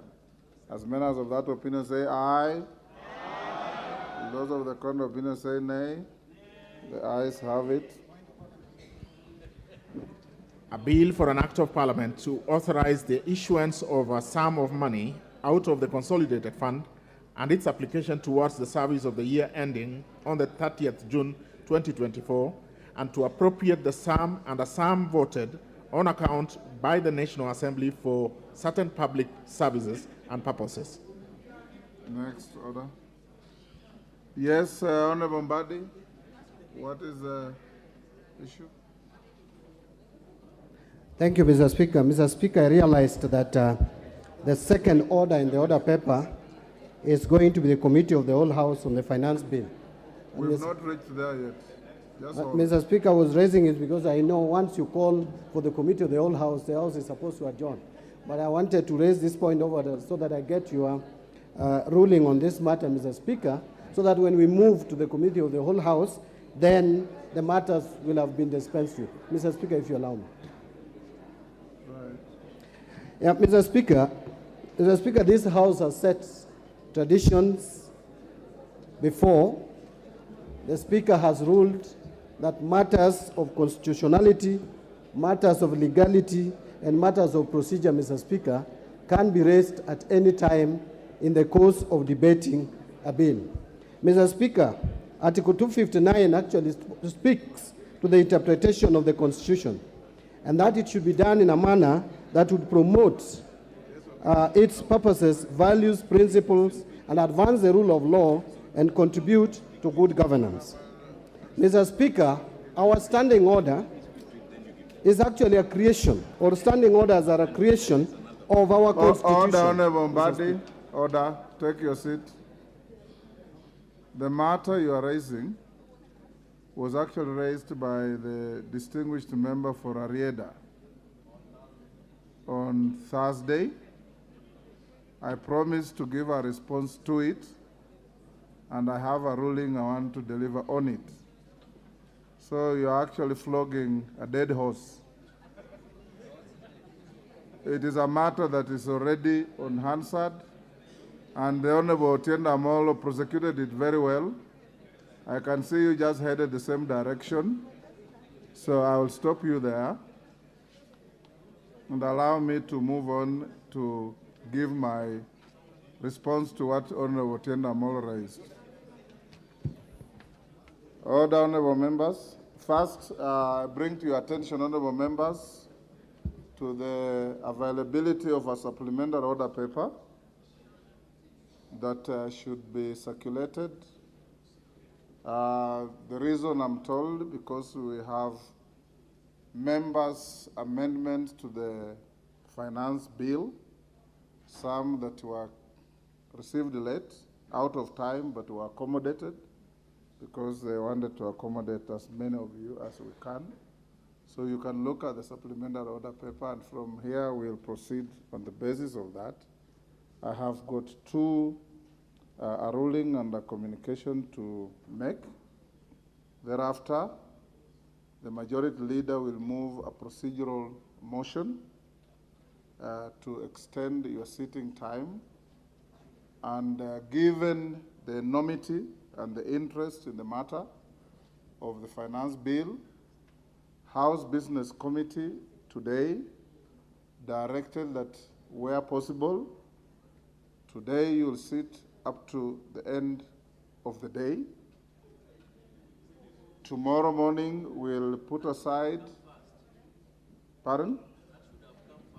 It is out of order to speak to the chair when the chair is making a communication. We will then tomorrow morning, if we will not have finished with the finance bill, put aside your private member's business to deal with it. If you will not have finished by the afternoon, again, we'll have a procedural motion for you to sit up to the end of the day. The end of the day means midnight. That's when the day ends. And if you do not finish, then you have Thursday. The House Business Committee has directed that if there is need A procedural motion will be moved for you to sit on Thursday morning up to 1 o'clock, and the afternoon, if possible, up to the end of the day. Should you not finish, then I'll give you further direction. Honorable members, you will recall that during the afternoon sitting of Thursday, 15th June 2023, before the budget presentation by the Cabinet Secretary for the National Treasury, the Honorable Otienda Amolo, Senior Counsel MP, rose on a point of order and sought procedural guidance on adherence with the Standing Order 244C with regard to the introduction, consideration and passage of the Finance Bill 2023 by the House.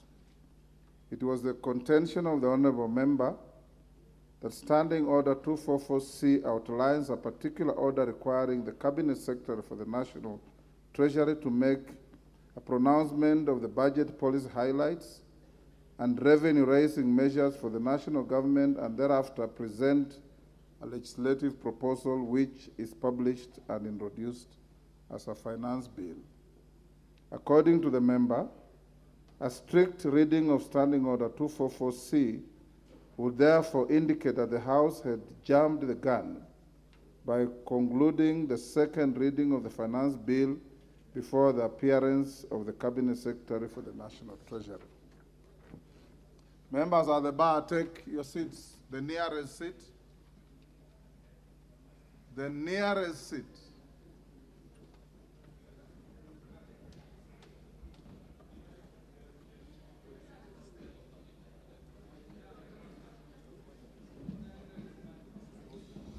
Honourable members, at the time I did indicate to the Honourable Otienda Amolo that Standing Order 244C had been rendered negatory by a court decision and offered to share the relevant judgment after the sitting. Honourable members, following the budget presentation by the Cabinet Secretary for the National Treasury and Economic Planning, I did receive inquiries and representations from several members of the House relating to the matter raised by the Honourable Member for Areda. Given the turn of events, I have decided to issue this particular guidance to the House. Honourable members, from the inquiries and representations received, I have isolated two issues in relation to the consideration of the finance bill that require clarification. These are: one, the effect of the court judgment alluded to in my response to the Honourable Otienda Amolo to the manner of considering and passing of a finance bill, the procedure applicable to the consideration of a finance bill in light of the provisions of Section 39A and 40 of the Public Finance Management Act 2012 and Standing Order 244C, and the effect of the presentation of the budget statement on the consideration of the finance bill, of a finance bill. With regard to the first issue, the court judgment that I alluded to relates to a matter filed by the Honourable Senator Okiya Omtatah challenging the constitutionality of the Provisional Collection of Taxes and Duties Act. As per the practice obtaining in 2018, the Cabinet Secretary for the National Treasury would submit a finance bill after the passage of the budget estimates and on the same day that he or she made a budget speech in Parliament. Pursuant to the then Standing Order 245, the House was required to pass a finance bill within 90 days of the passage of an appropriation bill. In the interim, the House would consider and pass a motion operationalizing all the revenue-raising measures proposed in a finance bill for the period between its publication and its passage in line with the provisions, in line with the Provisional Collection of Taxes and Duties Act 1959. A point of order raised by the member for Waraka, the Honourable Tom Joseph Kajwang, MP, during the afternoon sitting of the House on 5th July 2018 may have precipitated the matter filed by the Honourable Senator Omtatah. At the time, the Honourable Kajwang queried the propriety of operationalizing all the revenue-raising measures proposed in a finance bill in line with the Provisional Collection of Taxes and Duties Act 1959, in light of the provisions of the Constitution and the Public Finance Management Act 2012.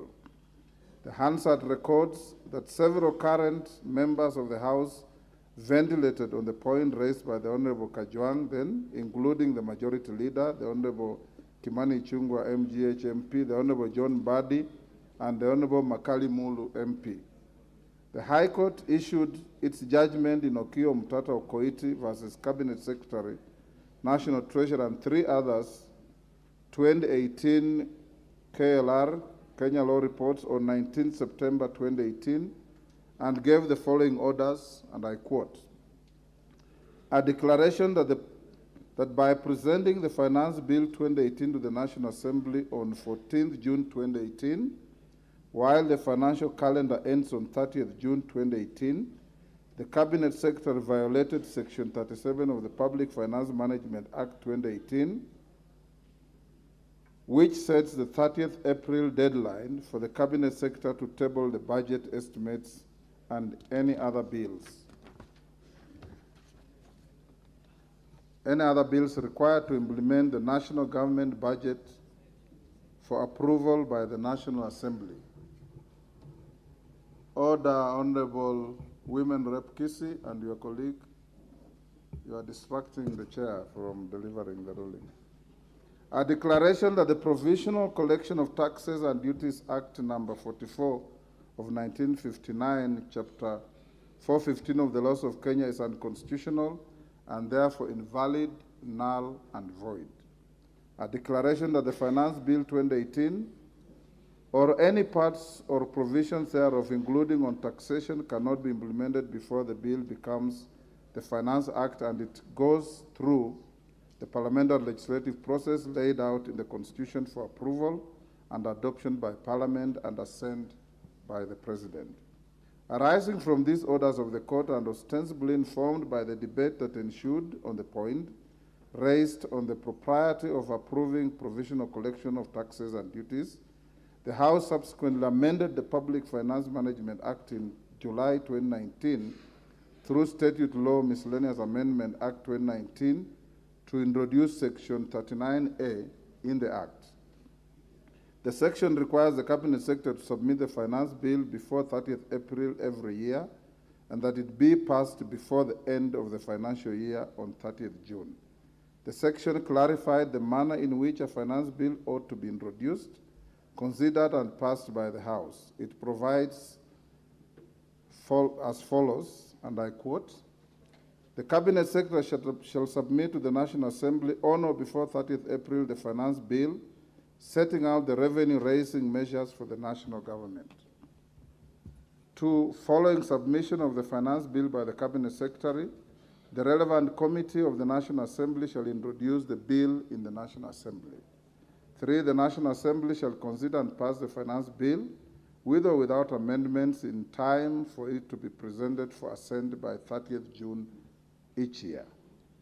Any recommendations made by the relevant committee of the National Assembly or resolution passed by the National Assembly on revenue matters shall: A, ensure that the total amount of revenue raised is consistent with the approved fiscal framework.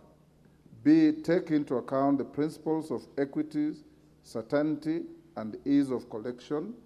C, consider the impact of the proposed changes on the composition of the tax revenue with reference to direct and indirect taxes.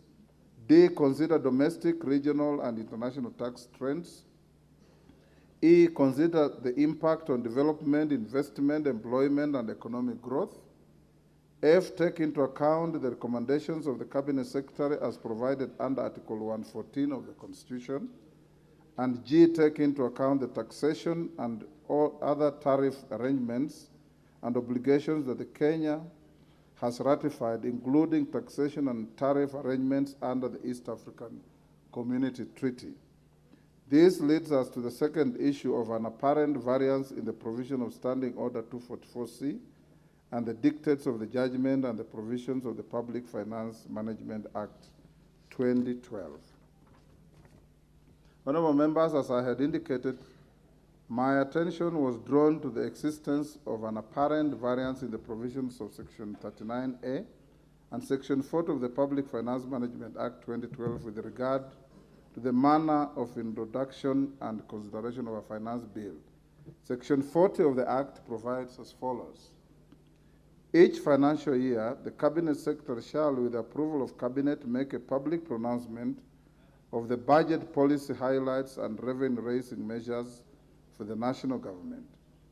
2, in making the pronouncement under Section 1, the Cabinet Secretary shall take into account any regional or international agreements that Kenya has ratified, including the East African Community Treaty, and where such agreements prescribe the date when the budget policy highlights and revenue-raising measures are to be pronounced, the Cabinet Secretary shall ensure that the measures are pronounced on the appointed date. On the same date that the budget policy highlights and revenue-raising measures are pronounced, the Cabinet Secretary shall submit to Parliament a legislative proposal setting out the revenue-raising measures for the national government together with a policy statement expounding on those measures. Following the submission of the legislative proposal of the Cabinet Secretary, the relevant committee of the National Assembly shall introduce a finance bill in the National Assembly. Any of the recommendations made by the relevant committee of the National Assembly or adopted by the National Assembly on revenue matters shall A, ensure that the total amount of revenue raised is consistent with the approved fiscal framework and Division of Revenue Act, take into account the principles of equity and ease of collection, consider the impact of proposed changes on composition of the tax revenue with reference to the direct and indirect taxes, consider domestic, regional, and international tax trends, consider the impact on development, investment, employment, and domestic growth, take into account the recommendations of the Cabinet Secretary and Article 114 of the Constitution, and take into account the taxation and other tariff agreements and obligations that Kenya has ratified, including taxation and tariff agreements under the community. The recommendation of the Cabinet Secretary in subsection 5F shall be included in the report and tabled in the National Assembly. A plain reading of section 43 and 44 of the Act indicates that the Cabinet Secretary for the National Treasury and Economic Planning is required to submit a legislative proposal setting out the revenue-raising measures for the national government on the same day that he or she makes a pronouncement of the budget policy highlights and revenue-raising measures. This would seem to be at variance with the express obligation under the more recent Section 39A, which requires that the Cabinet Secretary to submit a finance bill to the House not later than 30th April every year, in compliance with the orders of the court in Okio Mtato Koiti versus Cabinet Secretary, National Treasury, and 3 others. Take your seats, members. The nearest seat,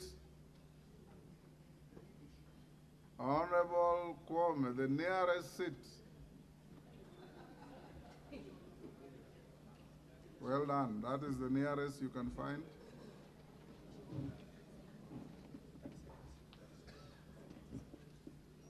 Honorable members, in my view, a purposive interpretation to bridge the apparent conflict between the two provisions requires the application of established principles of statutory interpretation and reference to the practice, precedent, and conduct of the Cabinet Secretary and House since the court judgment was issued. Honorable members, it's a canon of statutory interpretation that when faced with conflicting provisions, preference must be given to a specific provision as opposed to a general provision. Additionally, the last-in-time principle, where the most recent addition to a statute is given precedence over a provision that was enacted earlier, should be applied. From my reading of Section 39A and Section 43 and 4, it is noteworthy that Section 39A specifically refers to the introduction, consideration, and passage of a finance bill. On the other hand, the provisions of Section 43 and 4 only generally refer to a legislative proposal.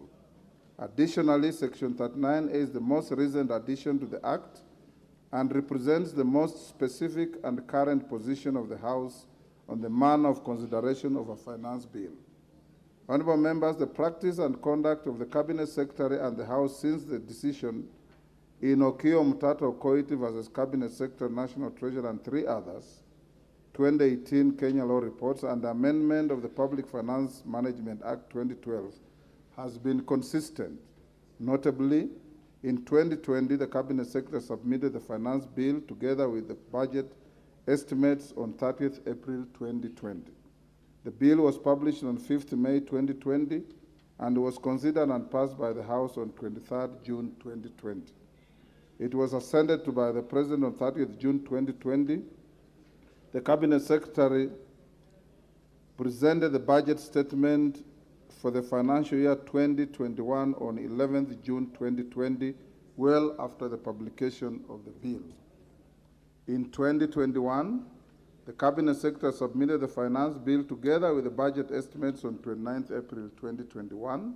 The bill was published on 5th May 2021 and was considered and passed by the House on 24th June 2021. The particular bill was assented to by the President on 29th June 2021. The Cabinet Secretary presented the budget statement for the financial year 21-22 on 10th June 2021, well after the publication of the bill. In 2022, on account of the general elections scheduled for August 2022, the Cabinet Secretary submitted the finance bill together with the budget estimates on 7th April 2022. This was on the same date that he presented the budget statement in the House. The bill was published on 8th April 2022 and was considered and passed by the House on 7th June 2022. In keeping with the provision of Section 39A of the Public Finance Management Act 2012 and the new court judgment, the Finance Bill 2022 was assented to by the President on 21st June 2022. Honorable members, from the foregoing, it's clearly apparent that the Cabinet Secretary and the House have adhered to the letter of the orders of the court in Okiya Mtata Okoiti versus Cabinet Secretary, National Treasurer, and 3 others, 2018 Kenya Law Reports, and Section 39 of the Public Finance Management Act 2012. This clearly signifies that Section 39A of the Public Finance Act 2012 is the operative provision with regard to the introduction, consideration, and passage of a finance bill. Honorable members, the third issue was with regard to the effect of the presentation of the budget statement on the consideration of a finance bill. Section 40 of the Public Finance Management 2012 requires the Cabinet Secretary to make a public pronouncement of the budget policy highlights and revenue-raising measures of the national government. In doing so, the Cabinet Secretary is required to take into account international obligations entered into under the East African Community Treaty. The House is aware that the East African Community partner states have agreed to present and table their budget statements to their respective parliaments every second Thursday of June. It is largely a ceremonial exercise which, particularly in our case, does not take away that all documentation relating to the budget is required to be submitted well in advance of the presentation of the budget statement. Indeed, as members are aware, no question or comment is permitted during the presentation of the statement. As a budget-making house, we are seized of the estimates and the finance bill, latest the 30th of April every year. Save for compliance with the applicable statutory timelines, the House is left to its own devices on how to consider the budget documents submitted to it. The House is under an obligation to prioritize the consideration of a finance bill with a view of passing it before the lapse of the 30th June deadline imposed by Section 39A of the Public Finance Management Act 2012. It should not be lost to honorable members that the procedures of the House cannot be left to the whim of another arm of government. The House is therefore at liberty to prioritize consideration of a finance bill before or after the presentation of the budget statement by the Cabinet Secretary for the National Treasury. As I conclude, I note that the variance in the sections 39A, 43 and 4 of the Public Finance Management Act extends Standing Order 244C, which I gave rise to the point raised by the Honourable Member for Arieda. The Honourable Otienda Molo, EBS Senior Counsel MP. The Standing Order does not take into account provisions of Section 39A and the requirement for the submission and passage of the Finance Bill before 30th of April and 30th June, respectively, every year. Honourable members, having guided that Section 39A is the operative provision with regard to the consideration of a Finance Bill, I direct the Procedure and Rules and House Rules Committee to note the variance and include the Standing Order in the items earmarked for review when it next proposes amendments to the Standing Orders. In summary, therefore, honourable members, my guidance is as follows. Section 39 of the Public Finance Act 2012 requires the Cabinet Secretary for the National Treasury to submit the Finance Bill before 30th April every year, and that the bill be passed before the end of the financial year on 30th June. The section governs the manner in which a finance bill ought to be introduced, considered, and passed by the House. 2, it is a canon of statutory interpretation that when faced with conflicting provisions, preference must be given to a specific provision as opposed to a general provision. Additionally, the last-in-time principle where the most recent addition to a statute is given precedence over a provision that was enacted earlier should be applied. Section 39A of the Public Finance Management Act 2012 specifically refers to the introduction, consideration, and passage of a finance bill and represents the most specific and current position of the House on the manner of consideration of a finance bill. That the Cabinet Secretary and the House have consistently adhered to the orders of the court in Onkio Mtata Okoiti versus Cabinet Secretary, National Treasury, and 3 others, 2018 Kenya Law Reports, and Section 39A of the Public Finance Management Act 2012. This clearly signifies that Section 39A of the Public Finance Act 2012 is the operative provision with regard to the introduction, consideration, and passage of a finance bill. That the House is under an obligation to prioritize the consideration of a finance bill with a view of passing it before the lapse of the June 30th deadline imposed by Section 39A of the Public Finance Management Act 2012. The House is therefore at liberty to prioritize consideration of the finance bill before or after the presentation of a budget statement by the Cabinet Secretary for National Treasury.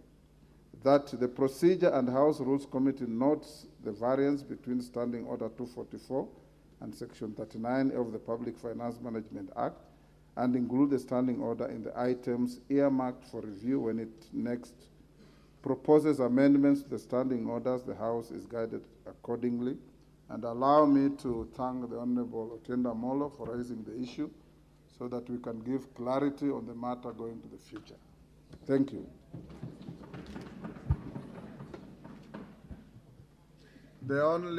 Ordinarily we don't debate or comment on the ruling and direction of the chair.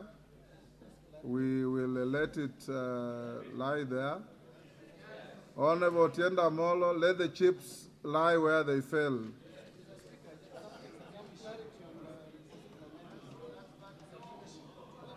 Otienda Molo. Thank you. Mr. Speaker, I actually just wanted to thank you.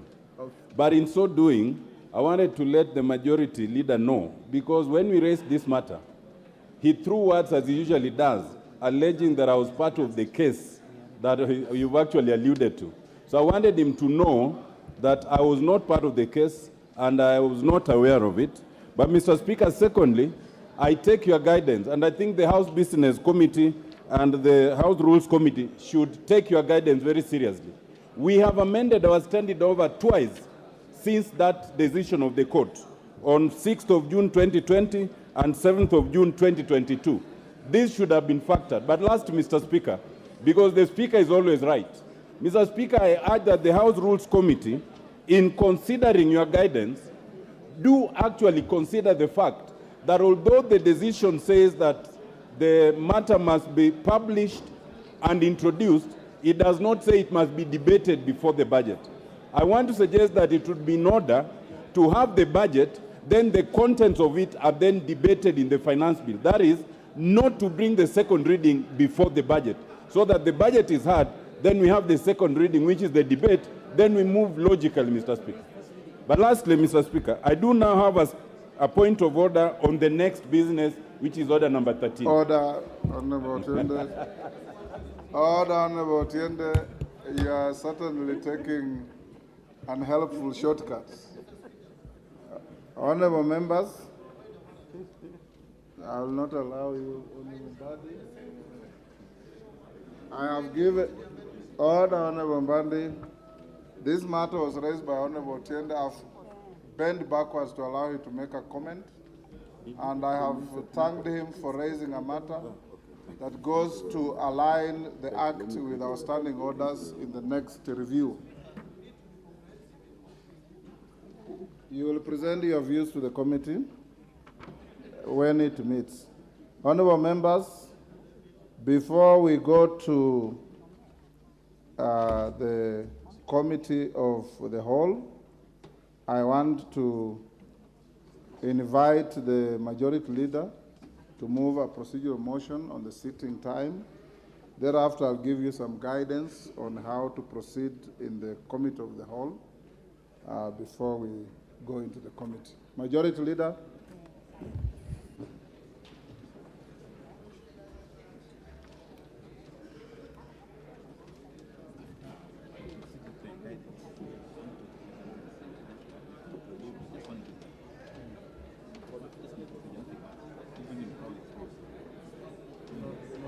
Procedural motion, extension of sitting time. Thank you, Honorable Speaker. Honorable Speaker, with your indulgence, because when you gave the Honorable Tiende Molo the right of reply, he did mention my name. Just to clarify to him that whatever I said, because it was not on record, was not in bad faith. Because I hear you severally refer to the Honorable Tiende Molo as senior counsel, and I expected the senior counsel he would be privy to matters that are in the courts. And therefore, ordinarily, senior counsel will know what issues are in the court, especially in court weighty matters, like that issue of the Omtata case, petition 253 of 2018.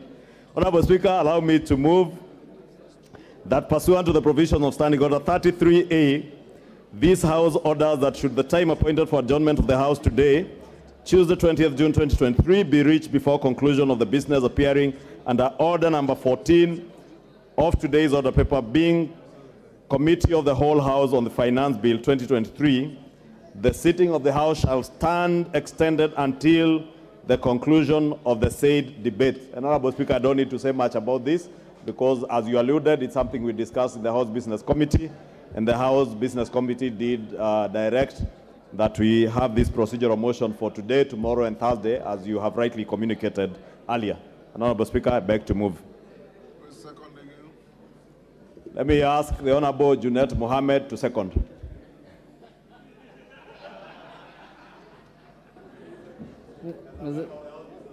Mr. Speaker, I stand to second, but seconding Mr. Speaker, as you said, or as you directed in the House Business, we discussed in the House Business Committee that there is a lot of business before us. But Mr. Speaker, Kenyans must know that members of parliament are working. There are no other people in this country who sit up to midnight to do work other than members of parliament, Mr. Speaker.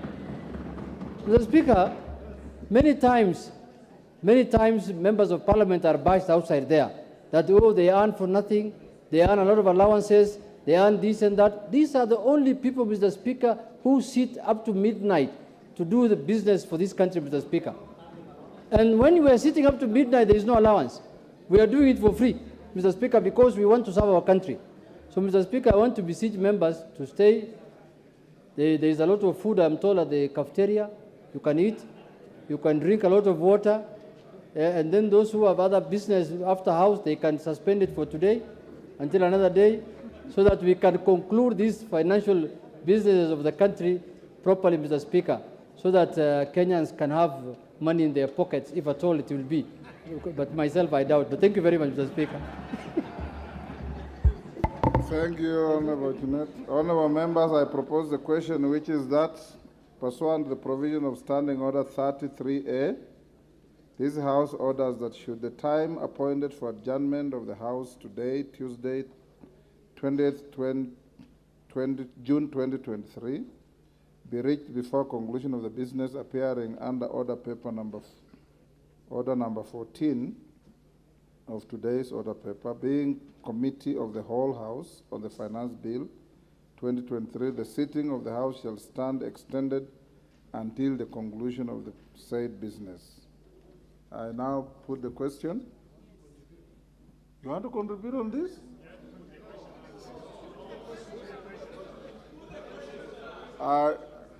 Is it the mood of the House that we put the question? And now put the question. You can respond without drama. That pursuant to the provision of Standing Order 33A, this House orders that should the time appointed for adjournment of the House today, Tuesday, 20th June 2023, be reached before conclusion of the business appearing under order number 14 of today's order paper, being Committee of the Whole House on the Finance Bill 2023, the sitting of the House shall stand extended until the conclusion of the said business. As many as of that opinion say aye. Aye. Will those of the contrary opinion say nay? Nay. The ayes have it. Honorable members, before we get to the committee, allow me to give some guidance on consideration of proposed amendments to the Finance Bill, National Assembly Bill number 14 of 2023.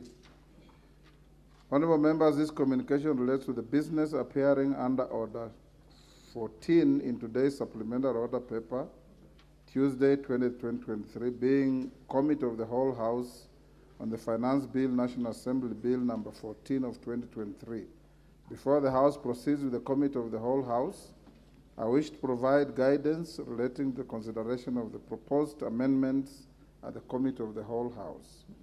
Honorable members, you may recall that on Thursday, 15th June 2023, after conclusion of second reading of the said bill, I did notify the House that members desirous of proposing amendments to the Finance Bill 2023 were at liberty to submit the amendments to the clerk in the manner provided for in the standing orders. Honorable members, Standing Order 133, procedure in Committee of the Whole House on a bill provides as follows with respect to the submission of amendments on bills. No amendment shall be moved to any part of a bill by any member other than the member in charge of the bill, unless written notification of the amendment shall have been given to the clerk 24 hours before the commencement of the sitting, at which that part of the bill is to be considered in the committee. In this regard, honorable members, at the close of the timeline prescribed in Standing Order 133-2, the clerk had received several proposed amendments to the said bill, originating from the Departmental Committee on Finance and National Planning, other select committees, and individual members. Indeed, as you may have observed, the notices annexed to today's order paper contain several amendments that have been proposed to the said bill. For certainty, honorable members, other than the Departmental Committee on Finance and National Planning, the following chairpersons of committees and individual members have proposed amendments. The Chairperson Select Committee on Delegated Legislation, the Chairperson Departmental Committee on Blue Economy, Water and Irrigation, the Chairperson Departmental Committee on Transport and Infrastructure, the Honorable Samuel Atandi, MP, the Honorable Ditmas Barasa, MP, the Honorable John Waluke, MP, the Honorable Dr. Undo Ojambo, MP, the Honorable Lesuda Naisula, MP, the Honorable Mohammed Daud, MP, the Honorable Jared Okello, MP, the Honorable Caleb Amis, MP, the Honorable Dr. James Nikal, MP, the Honorable Dr. Makali Mule, MP, the Honorable Anton Oluoch, MP, the Honorable Innocent Mugabe, MP, the Honorable Wanami Wamboka, MP, the Honorable Peter Kaluma, MP, the Honorable Majimbo Kalasinga, MP, the Honorable Robert Mbui, CBS, MP, the Honorable Caleb Mutiso MP, and the Honorable Geoffrey Ruku MP. Honorable members, as you may be aware, it is now an established practice under the Constitution that when considering any matter that has a financial implication on public funds, the House is bound by the provisions of Article 1142 of the Constitution. For clarity, Article 1142 of the Constitution provides, and I quote, if in the opinion of the Speaker and of the National Assembly, a motion makes provision for a matter listed in the definition of a money bill, the Assembly may proceed only in accordance with the recommendation of the relevant committee after taking into account the views of the Cabinet Secretary responsible for finance. Honorable members, under Clause 3 of Article 114, a money bill includes matters that contain provisions dealing with inter alia taxation, the imposition of charges on a public fund, the appropriation, receipt, custody, investment, or issue of public money, and the raising and guaranteeing of any loan or its repayment. In this regard, a finance bill being one that deals with taxation is clearly a money bill. Honorable members, therefore, consideration of the Finance Bill 2023 squarely falls within the confines of Article 114 of the Constitution and other provisions relating to processing of legislation in the House. The provisions of Article 114 of the Constitution are also anchored in Section 39A of the Public Finance Management Act 2012, which states in part, and I quote, Section 39A, submission, consideration, and passing of finance bill. Any recommendations made by the relevant committee of the National Assembly or resolution passed by the National Assembly on revenue matters shall consider the impact of the proposed changes on the composition of the tax revenue with reference to direct and indirect taxes, consider domestic, regional, and international tax trends, consider the impact on development, investment, employment, and economic growth, take into account the recommendations of the Cabinet Secretary as provided under Article 114 of the Constitution, and take into account the taxation and other tariff arrangements and obligations that Kenya has ratified, including taxation and tariff arrangements under the East African Community Treaty. Additional honorable members, Standing Order 133.5 provides that no amendment shall be permitted to be moved if the amendment deals with a different subject or proposes to unreasonably or unduly expand the subject of the bill, or is not appropriate, or is not in logical sequence to the subject matter of the bill. In this regard, I have analyzed the amendments proposed to the Finance Bill 2023 and noted that some contain proposals touching on matters listed in the definition of a money bill, pursuant to the provisions of Article 114 of the Constitution. For the record, the amendments proposed by the Departmental Committee on Finance and National Planning are not part of those that I have isolated for guidance, as they were processed in the manner contemplated under Article 114 of the Constitution. Having applied my mind on various proposed amendments, I have determined that certain amendments are either similar to or they are fully accommodated by those proposed by the Departmental Committee on Finance and National Planning. In this regard, such amendments will be proceeded with in the Committee of the Whole House.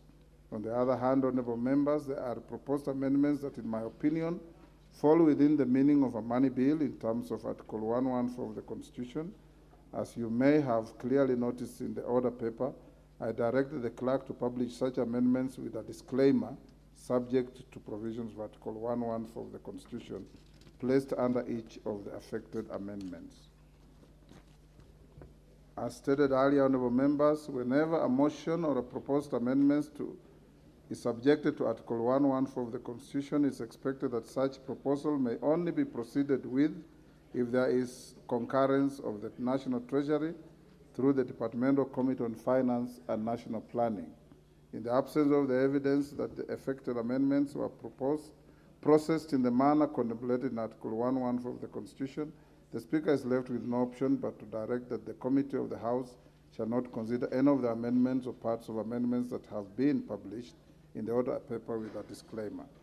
Consequently, members should note that a member seeking to delete a clause need not have an amendment proposing the deletion of a clause. This is because a member is only required to raise and oppose a clause as published in the bill. This effectively enables any member to prosecute his or her opposition to a clause despite the requirements of Article 114 of the Constitution. Further, honorable members, I hasten to inform the House that all proposed amendments for which requirements of 114 of the Constitution do not apply are annexed in the order paper. Honorable members, a number of proposed amendments have since been received from 3 members, namely the Honorable Joshua Kandia MP, the Honorable George Sunguya MP, and the Honorable Basil Ngui MP, outside the time provided for in the standing orders. For clarity, Standing Order 133-2 provides as follows: no amendment shall be moved to any part of a bill by any member other than the member in charge of the bill unless written notification of the amendment shall have been given to the clerk 24 hours before the commencement of the sitting at which that part of the bill is to be considered in committee. The House will therefore note that the proposed amendments are time-barred, those 3. However, I note that some of the amendments have been incorporated in the amendments proposed by the Committee on Finance. Honorable members, I give this direction with full consciousness that the intention of Article 114 of the Constitution is not to curtail the legislative mandate of the House. The article merely seeks to ensure that inasmuch as this House reserves the power to determine revenue-raising measures, it does not commit the executive without taking cognizance of the fiscal policy and considerations of the national government. The House is accordingly guided. I thank you. Minority Leader.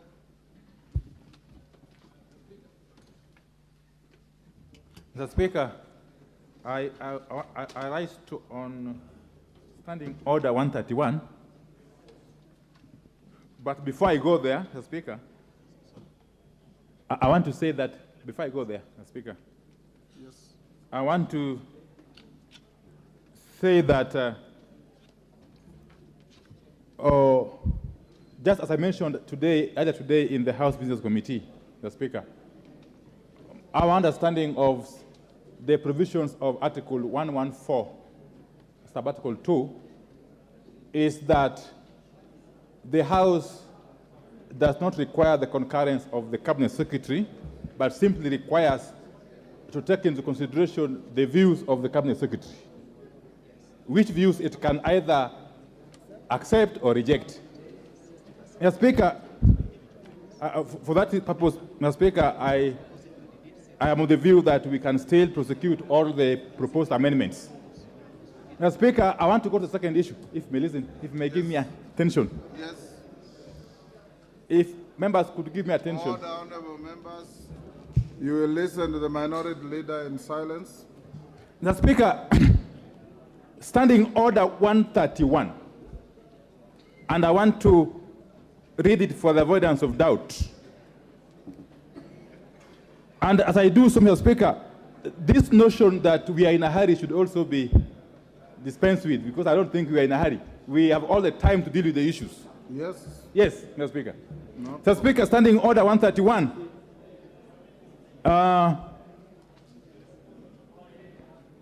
Standing Order 131.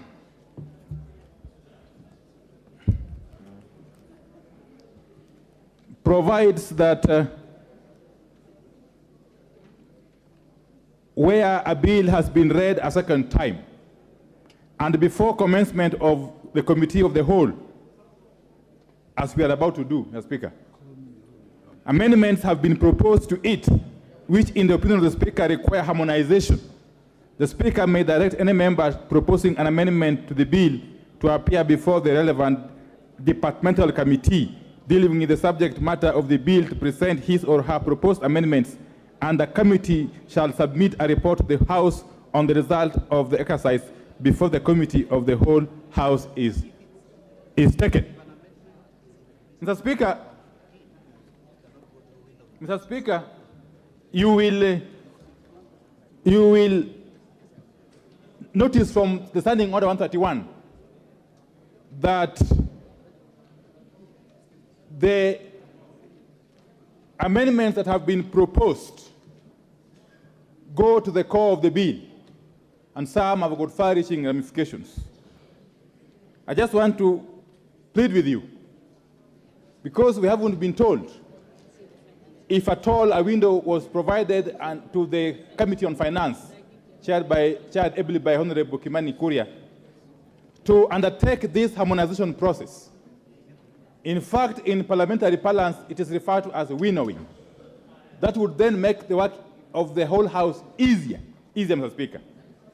Mr. Speaker, there is much more to it, Mr. Speaker, because, Mr. Speaker, in the past, previous speakers, and in particular Speaker J.B. Muturi, has ruled when faced with similar situations where there have been very many amendment proposals to a bill. He has ruled that the winnowing exercise be undertaken before the Committee of the Whole can commence. But he has even gone further, Mr. Speaker. If you go to Article 118 of the Constitution, Article 118 of the Constitution, Mr. Speaker, imposes a duty on this House, without reading it, imposes a duty on this House to undertake proper public participation on any bill before it can be dispensed with or before it can be processed. Mr. Speaker, the upshot of this, and again this is buttressed by Standing Order 127.3, which I will read. 127.3, Mr. Speaker, and I seek members' indulgence. 127.3, the department committee to which a bill is committed shall facilitate public participation on the bill through an appropriate mechanism, including B, holding public hearings, and many other things. Mr. Speaker,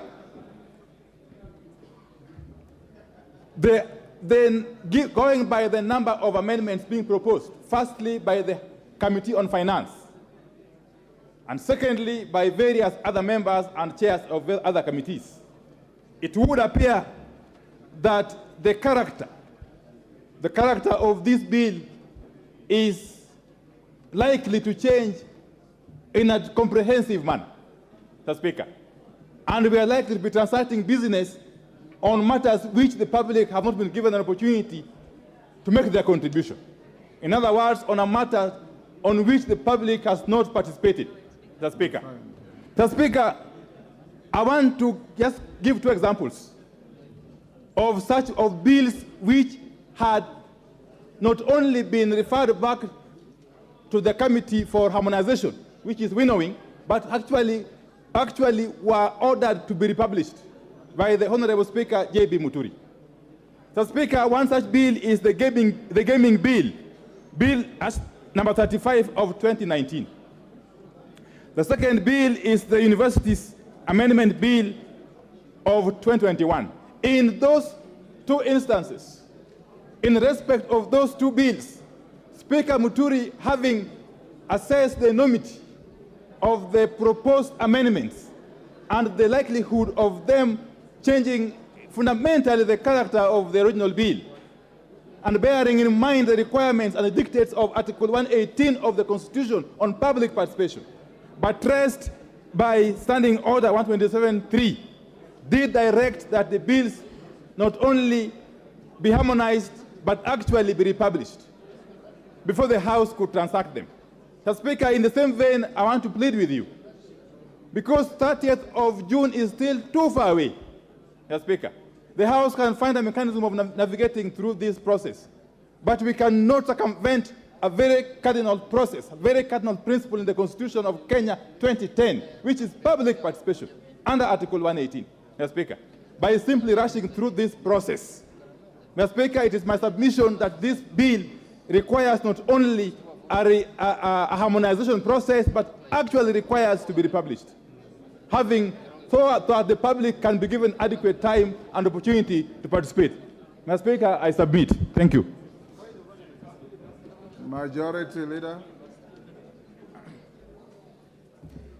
Thank you, Honorable Speaker, and may thank the Leader of Minority for raising those issues.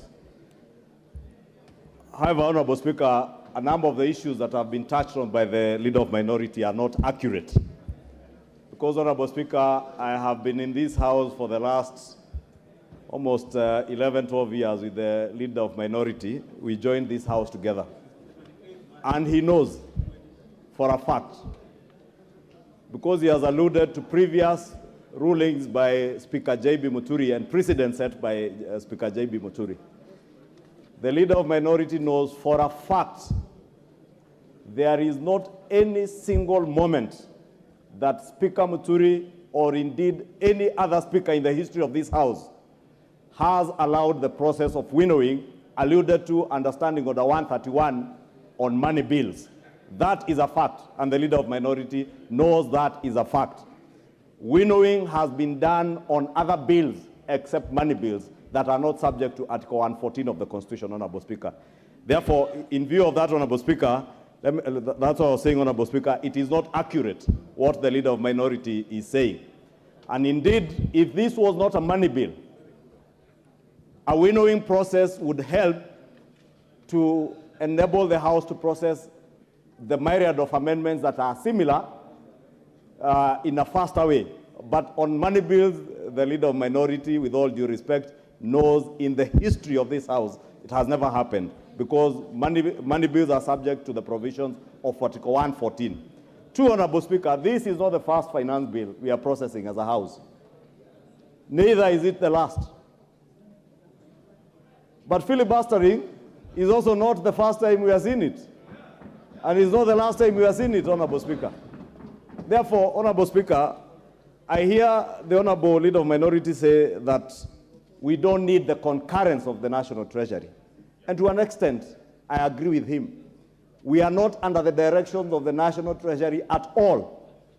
But I want to confirm that in line with the provisions of Article 114 of the Constitution, the Chair of the Finance Committee has been able to engage, and even after the House Business Committee this morning, Honorable Speaker, I was in a meeting with the Chair of the Finance Committee and a whole delegation from the National Treasury to consider all the amendments that have been proposed both by the committee, and indeed, I can tell you there were clauses, amendments that have been proposed by the committee, which on consultation with the National Treasury, some were dropped. There are amendments. If you go through the supplementary order paper, Honorable Speaker, you will see the amendments by the member for Homa Bay, the Honorable Kaluma, that have been allowed following that consultation. The amendments by the Honorable Undo, Honorable Naisula, who is seated right at the back, Honorable Mbui, Honorable Aluoch, Honorable Mule. Therefore, there are myriad of many amendments that have been allowed following that consultation. And therefore, that's what I was saying, it may not necessarily be very accurate to say that there are those that have been condemned and had. Two, Honorable Speaker, or three, the question of public participation.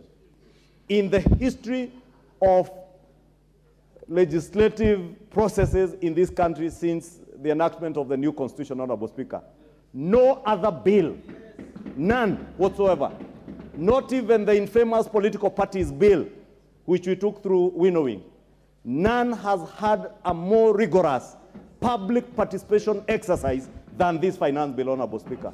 And I must commend the chair and the finance committee and members who sit in the finance committee from both sides of the political divide, because I know there are diligent members of the finance committee in Azimio who sat through the public participation. There are many members within the Kenya Kwanza coalition who sat for long hours through public participation. For the first time, Honorable Speaker, I have seen members of parliament, as Honorable Junet was saying, not just sitting up to midnight, sitting even on Sundays. At one point, Honorable Speaker, may the Lord forgive me, I was watching a public participation exercise when I was seated in church somewhere, Honorable Speaker, because these members of the Finance Committee devoted a lot of their time to this public participation.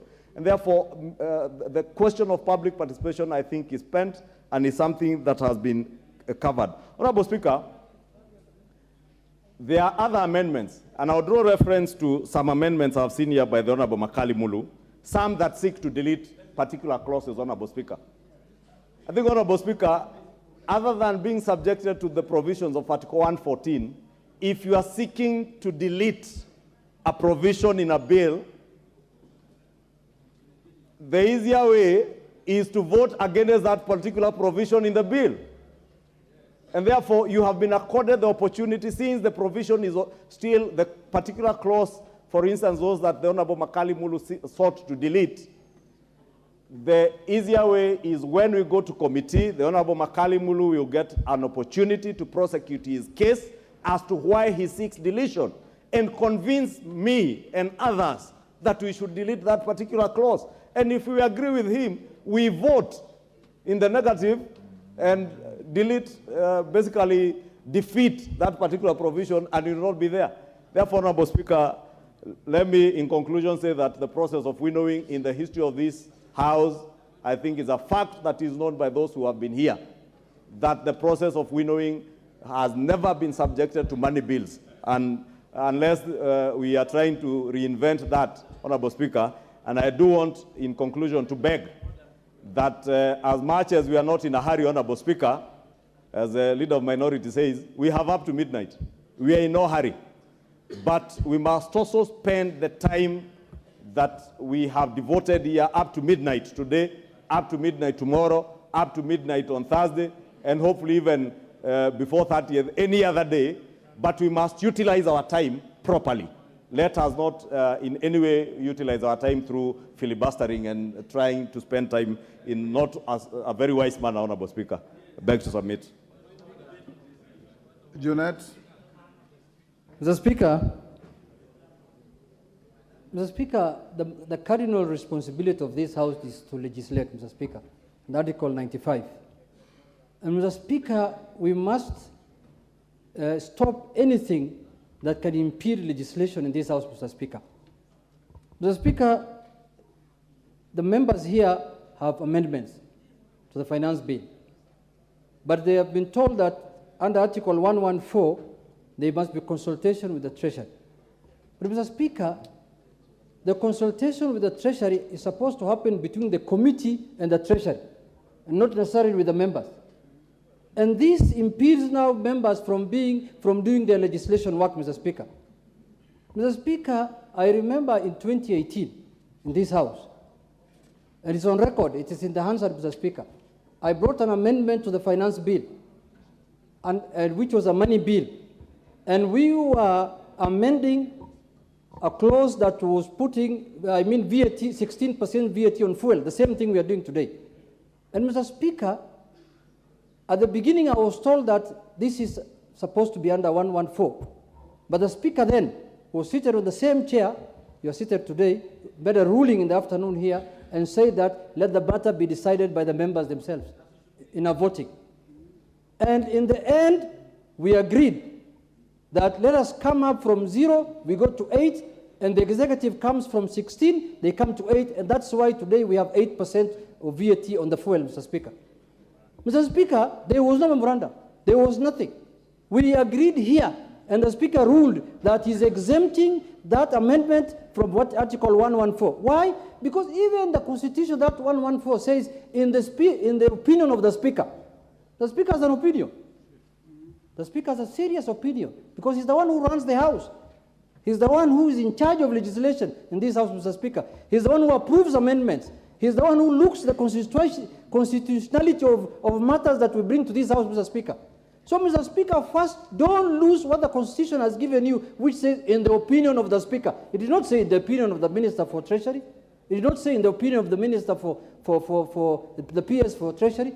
Mr. Speaker, in your opinion, if a matter, if an amendment is of national interest, of national importance, Mr. Speaker, in your opinion, I beseech you, you should allow members will do a decision here in one way or the other, Mr. Speaker.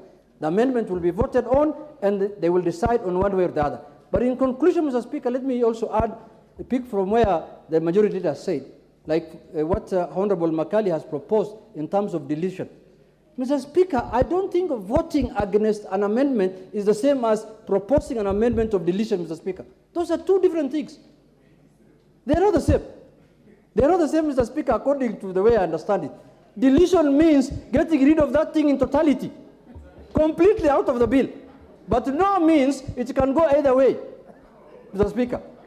So, Mr. Speaker, Mr. Speaker, even deleting you have to, that is why exactly you vote on the amendment and you also vote for the deletion, Mr. Speaker. And Mr. Speaker, deletion of clauses have been a tradition in this House, Mr. Speaker. The clerk here, before he became the clerk, he was the director of legislation and this other thing, what's called what? Legislation and procedure. And Mr. Speaker has been approving deletions for the last 15 years I've been here, or 10 years I've been here. Delete this, delete that. Why is deletion becoming an issue today? If you don't like that deletion, vote against it also. The way you are saying we vote against the amendment. Mr. Speaker, let us have here free, under the Article 95, freedom of debate and freedom of legislation. Let anybody bring any amendments they want, let it be put on a vote, and if the vote carries, whichever side carries the vote, we agree with it and we move forward. Mr. Speaker, let us not hide ourselves under Article 114.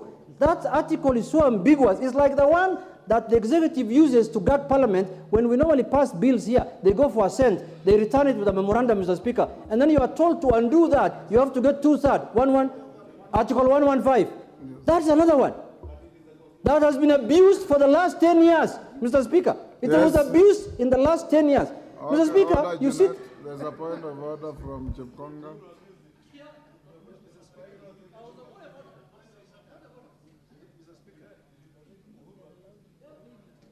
Yes. Mr. Speaker, when Honorable Junet Mohammed repeats himself over, he doesn't need to convince anyone. He just filibustering here. What he just needs is to stay to be relevant to what he's saying. But, he looks at the majority leader, then he repeats the same thing he had just said 30 seconds. Mr. Speaker, you should rule him out of order. There's a standing order which is very clear, not being repetitive. And two, Mr. Speaker, he doesn't need to convince us too much. We know where he stands. Just he has to speak for 1 minute, and then he sits down, and then we will deal with the rest, Mr. Speaker. Jeanette, finish, Jeanette. Mr. Speaker, Honorable Chepkonga is my friend, Mr. Speaker. But these 5 years of absence from Parliament, Mr. Speaker, something must be done. But anyway, something must be done, Mr. Speaker. We must do something about it, I think. But let me leave it there. Mr. Speaker, in conclusion, I want to say that, Mr. Speaker, in your own wisdom and in your own opinion, Mr. Speaker, I beseech that we allow amendments that have been brought by the members so that we can proceed and vote on them and see how they go, Mr. Speaker. Thank you very much. Morogara.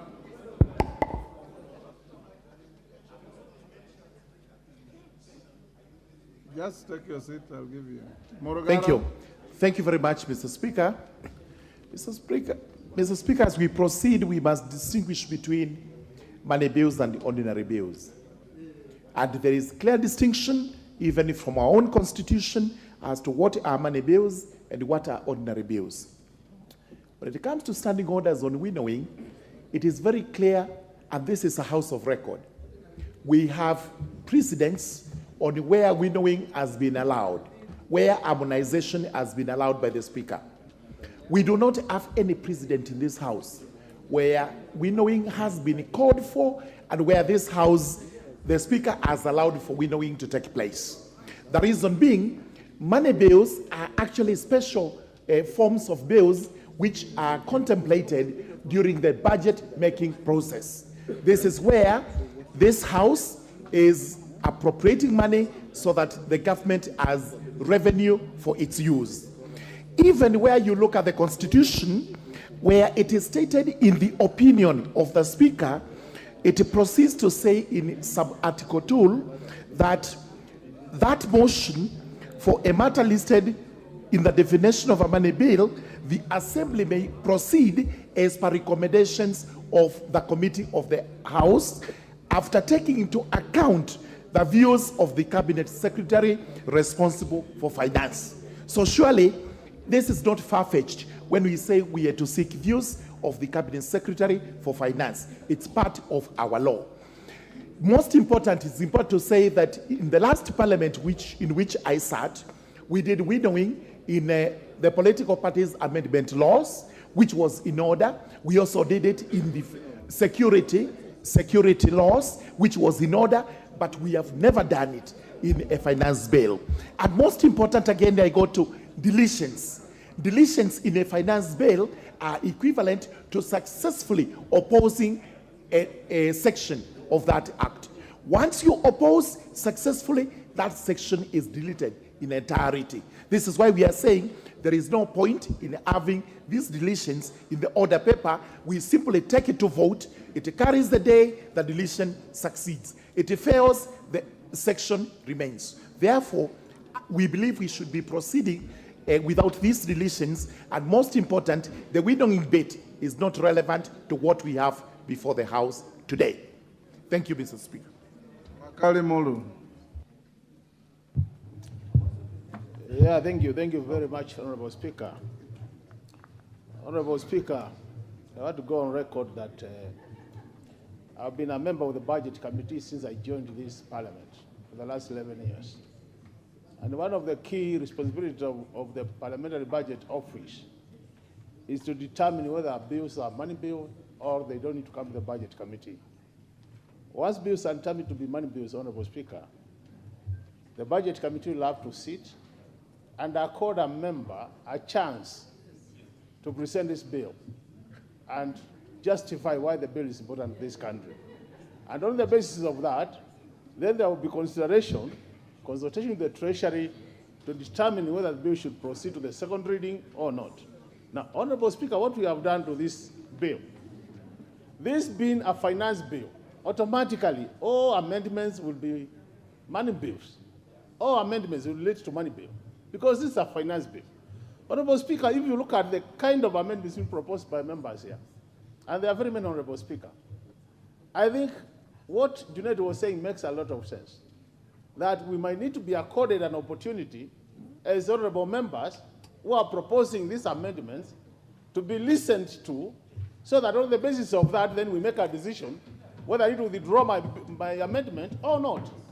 In a situation where you are leading more than 10 honorable members and two departmental committees proposing amendments, and we just want to rubbish this kind of amendment by the fact that they relate to Article 114, I think we have been unfair to this House as a House which makes laws. So, honorable members, for me, we still have up to 30 to pass this bill. I don't think we are late. If it was my opinion, I would have requested that the Speaker accords us an opportunity, maybe up to midnight, as he's saying. Now we can just break and this committee convenes. We go there up to midnight, we present our issues, and then we see our way forward. The other issue is, when I propose to delete a clause, we know this House, matters voting, we lose all our senses. People will just say yes, even when it should be no. Others will be saying no when it should be yes. And on those bases, the only room I have is to delete, so that I'll have an opportunity to prosecute my case, and I hope I will be convincing some on the basis of objectivity and not on the basis of what we have been told to do, honorable members. So, Honorable Speaker, I beg you, if it is possible, you accord these honorable members an opportunity to prosecute our amendments. Thank you, Honorable Speaker. Chair of the committee, I will bring this to a closure soon. Thank you, Honorable Speaker. I have an advantage of having been a member of the Committee of Finance and National Planning for the entire life of the 12th Parliament, and therefore I have seen the process of the finance bill for the last 5 years, and this is the 6th year where I've chaired. Honorable Speaker, on 2 occasions, I actually did not agree with the committee, and I wrote, and it was actually on the order paper, that I move amendment on the finance bill. And those 2 occasions, Honorable Speaker, there was no winnowing that happened for those particular finance bill for the 5 years that I served as a member of the Committee of Finance and National Planning. The Honorable Makani Mulu brings a very interesting debate about money bills and budget committee.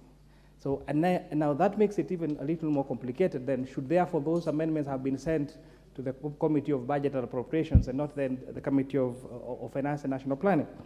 Lastly, Honorable Speaker, most of the amendments that honorable members were bringing, we actually did have a sitting with the committee, and we actually looked at them. And for some of those and most of those amendments were actually being carried in our amendments that you're proposing this particular afternoon, Honorable Speaker. And lastly, every clause, and I would like members to really understand this, that every clause in this particular bill has a financial implication. Last week, we did pass in the Committee of Supply, the appropriations of various categories. I did not see, Honorable Speaker, apart from the allocation for private universities, I did not see any amendment proposing to do a cut in any of the budget proposals that was passed by the Chair of the Budget and Appropriations Committee. Therefore, to expect, therefore, that the committee would accept particular clauses or amendment of particular clauses without consultation on the financial implication would be committing a budget suicide, if we call it that, Honorable Speaker, because we have a responsibility. And unfortunately, that responsibility is being carried by the Committee of Finance and National Planning to find resources for projects, for votes that this particular House has agreed on. So I really urge this House, when you come to debate on the revenue measures to finance the budget you members of Parliament have already passed, which I do not see any of the members of Parliament on the other side of this House amending any vote to reduce our expenditures, to come and now reduce how we are going to finance this. We have tried to achieve a deficit of only 718 billion. Therefore, any amendment without consultation on any clause is therefore going to affect our Chairman, debt speak and our... to 114. I think, Honorable Speaker, I have made my point. Thank you very much. Honorable members, for us to make progress, having listened to the issues raised by the minority leader, the response of the majority leader, the Honorable Junet, the Honorable Makali Mulu, the Honorable Murugara, and the Honorable Kimani. First, the issue of Article 114 should be protected and be held as sacrosanct. However, in the opinion of the Speaker, and this is not in any way President setting against 114, having looked at the amendments listed and the clauses in the bill that have attracted the highest proposals for amendments, and these are the following clauses: Clause 2, Clause 24, Clause 33, Clause 34, Clause 36, Clause 43, Clause 76, Clause 78. I will allow proposed amendments on those clauses to proceed regardless. The rest, order. Those of you who have filed amendments, you know the clauses you are amending. In my view, and in consultation with my clerks at the table, the clauses that have attracted the highest proposals for amendment, and it will not be good to lock them out. I want those who have proposed to prosecute them, are clauses 2, 24, 33, 34, 36, 43, 76, 78. I'll allow, regardless of my views on 114, and I want to repeat, this is not a precedent setting. It is a unique situation that I'll allow the House, in the interest of fairness and in the interest of arriving at a consensual bill that takes our country forward. You will be allowed to prosecute your amendments, and Honorable Kimani and Honorable Majority Leader and the rest be available to prosecute this in committee stage. As we go into the committee of the whole, I want to say the following.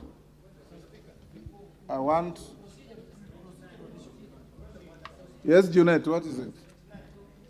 Speaker, in accordance with your ruling, Mr. Speaker, now that has changed the dynamics of our engagement, I'm requesting, Mr. Speaker, that we adjourn for 10 minutes so that we appraise our members on those clauses that you have given.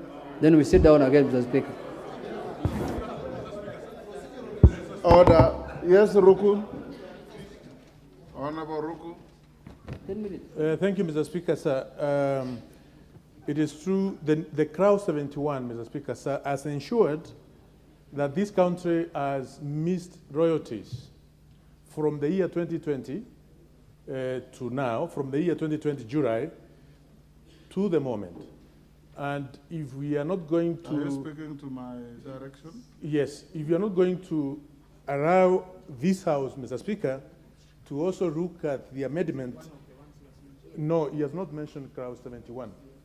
I beseech you, Mr. Speaker, to also allow Clause 71 of the finance bill to be looked at, regardless whether it is a money bill or it's affecting Article 114 of the Constitution or not.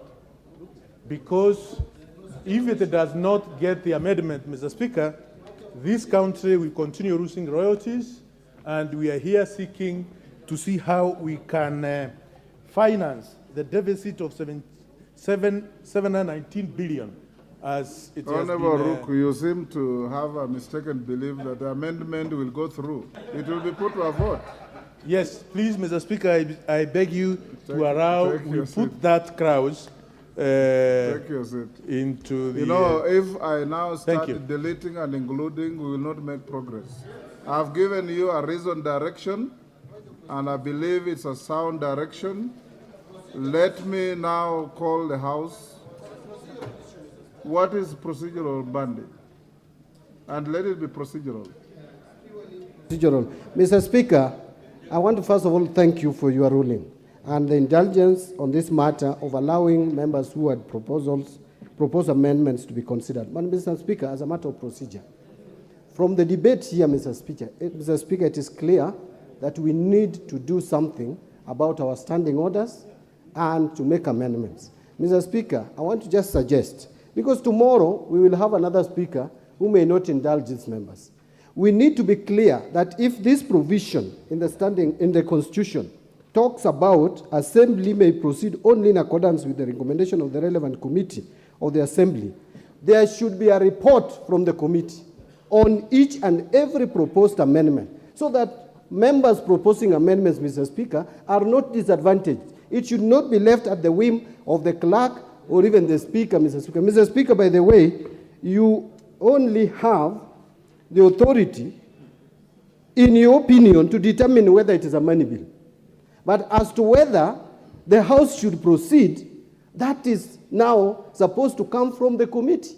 And that should be in form of a report, Mr. Speaker. So what I expected, Mr. Speaker... Mbadi, yes. You are actually pursuing a defeatist argument. No, Mr. Speaker, I am just asking that we fine-tune our standing orders. You are so inviting me yes. to lock out everything. Because, Honorable Mbadi, you know you are talking to a speaker who is also a very senior lawyer in this country and who understands legal issues very clearly. There is the provision of Article 114 and the public participation bit. There is also your own standing orders that limits the time within which to file the amendments. So if you want to open that argument and we go back to the status quo ante, then we lock out everybody. I have exercised my discretion and magnanimity to members who have filed amendments in the largest number and said, so that we do not lock out members unnecessarily and unreasonably, those clauses that have attracted the largest number of proposed amendments cannot be for nothing. Let them be dealt with in the committee of the whole. You will argue your case for amendment. The chair of the committee or any other member will respond. The chair of the committee of the whole will put the question and the matter will proceed. Number two, going forward, because I have told you already, honorable members, and directed that you'll sit up to the end of the day, today, tomorrow, Thursday. But it's also in your interest to prosecute the matter and finish it within reasonable time. So the manner of voting, I will direct the chair of the committee that where he or she finds it necessary to call for an electronic vote, to do so. Where it is necessary to go for a voice vote, I always call it a noise vote. If you want to have a noise vote, the chair will determine. Where you want to have an electronic vote, the chair will determine, so that you can make reasonable progress. So I now ask you to be upstanding. We go into the committee of the whole. Order number 14, Committee of the Whole House.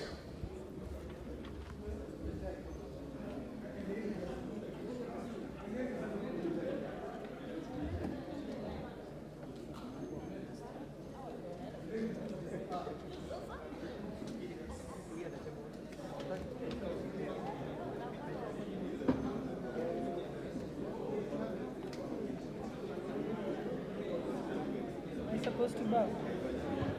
I bow.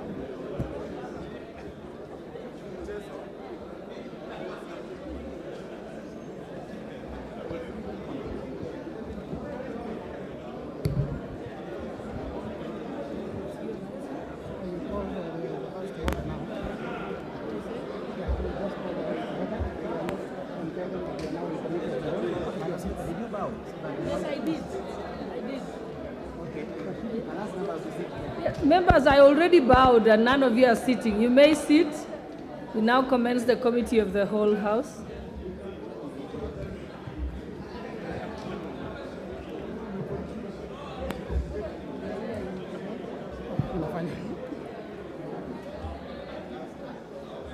Two.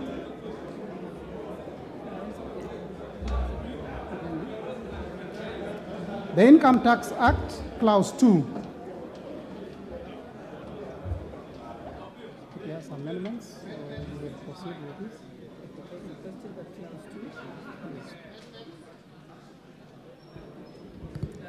I now propose the question that Clause 2 be part of the bill. Mover to move the amendment. Chairperson. Honorable Chair, I beg to move that Clause 2 be amended as per the supplementary order paper. And essentially what we're doing here, Honorable Speaker, is changing the definition of winnings relating to betting, gaming, lottery, prize competition. And this is where we are only allowing the profit made on that particular bet by tightening the law so that the only money that is allowed to be deducted from the amount staggered is the amount that pertains to that particular transaction. So, Honorable Chair, this is just tightening this on the law. This matter has been litigated in court, and we are just trying to make sure that it is aligned with the court ruling and defines the gains made on betting by specifying that only the amount that is going to be allowed to be deducted from the amounts waggered or staggered is the amount that was used for that. It is amount, not amount, that is used for that particular transaction and not transactions. And Honorable Chair, this also helps because there was a view that this could be abused, where if, for example, you place a bet of 1,000 shillings thrice and win after the fourth time, then what will be deducted will be the stakes that you've put the 3 times you've bet before. But Honorable Speaker, now this tightens up that particular law so that it's only the amount that is waggered or staked for that particular transaction. With that, I beg to move, Honorable Chair. Honorable Peter Kaluma. Yeah. I now propose the question that Clause 2 be amended as proposed. Okay, yes. Honorable Kaluma.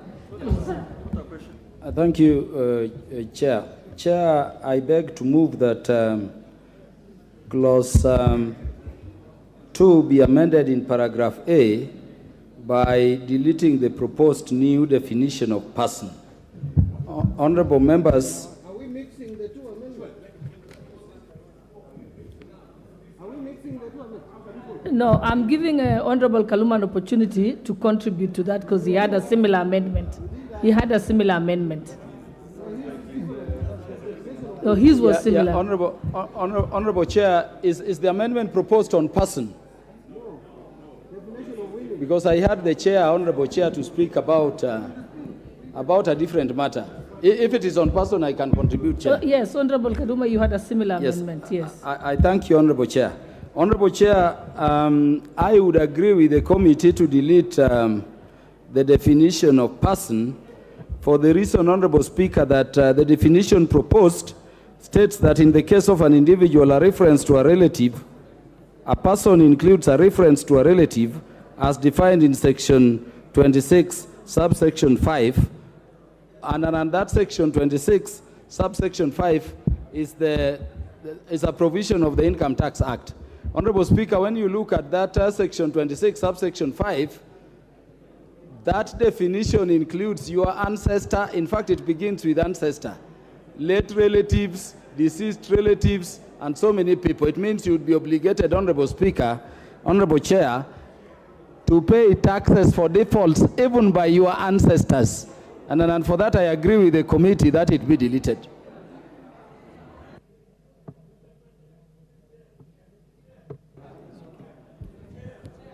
Yes, with the question.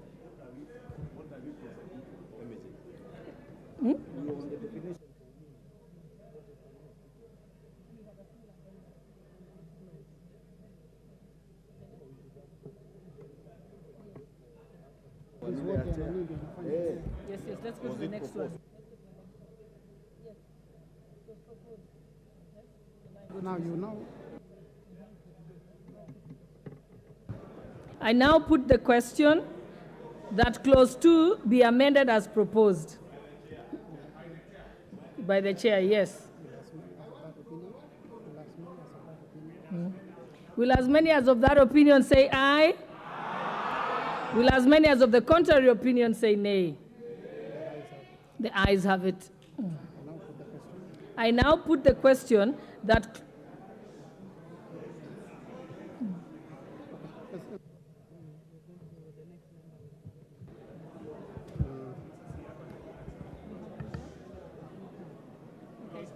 Yes.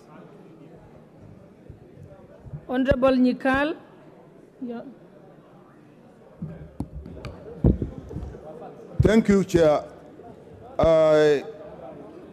My amendment in clause 2 is actually clause 2B, and my amendment is that clause 2B should be deleted. The import of these amendments, Madam Speaker, is that all issues of digital content monetization is under this, taking from A, B, C, D, E, F, all the way up to H. So, Madam Speaker, that means that all these activities that are now being subjected to tax, it is my view, and we have been saying here, that when young people are actually trying to use content to actually raise some money, we do not go ahead again and tax them. Therefore, my amendment is that B be deleted. That is my proposal, Madam Chair.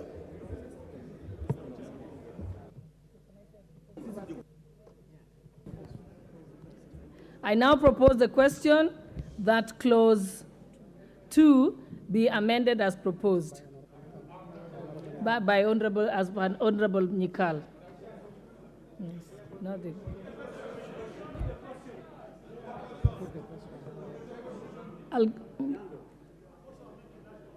No, it's Honorable Mbadi. Yeah, Honorable Mbadi. No, he has put his name there. Yeah, Madam Chair, I would not have a problem in supporting this amendment, in so long as, but the problem is the moment we now remove the digital content, then we must make sure that the provision in law that is taxing them, withholding tax, will also fall. So if you ask me, I would support Nikal's amendment so that we are silent completely on the issues of digital content in terms of taxation, so that we exclude this important sector, the digital content monetization, and what we call content creators, and social,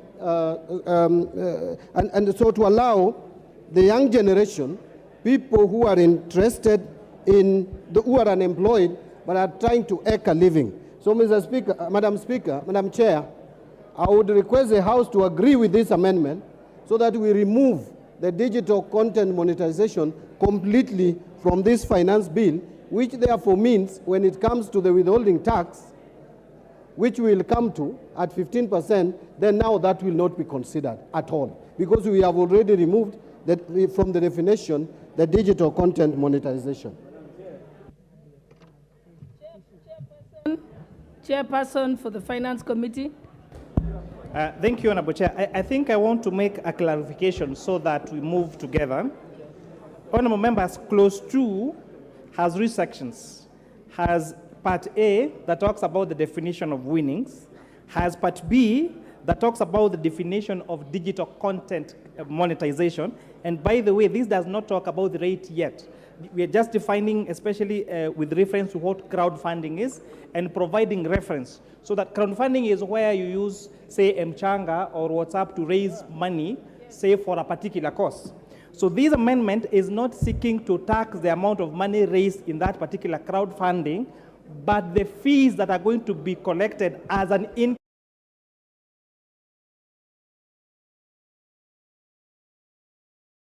monetization, so that they are able to tax. Then Part C, Honorable Osoro, these are three parts. It's important that we carry the members so that we know what we're doing. Part C is what Honorable Kaluma was talking about, deletion of persons. The committee has already proposed a deletion of that definition of persons that was giving liability to ancestors and family members and stepbrothers and stepsisters. So that is already, as per I moved, as amendment of Clause 2. With that, I wanted to bring the House to speed. I thank you, Honorable Chair. Yeah, Honorable Chair, I was just letting you respond to the proposal by Honorable Nyikal. And then after that, I'll give you an opportunity to prosecute all your amendments as the Finance Chair. What's your point of order, Honorable Mbadi? Madam Chair, what I wanted to say, because the proposed amendment is about digital content monetization. Just oh, it's okay, Honorable Mbadi. If you're agreeing with me, then there's no need to.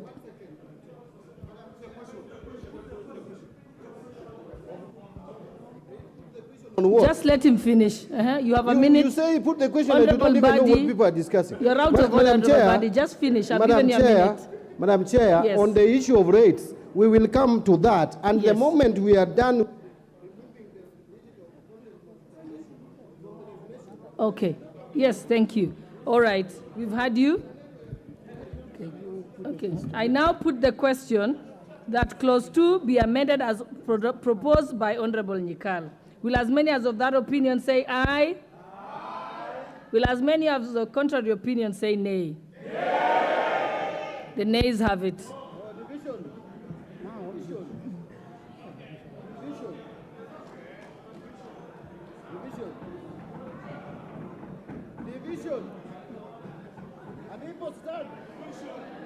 Do we allow the division? Yeah. All right. Okay, we'll ring the bell for 5 minutes. Ring the bell for 5 minutes. And get all your cards ready. Get your electronic cards ready.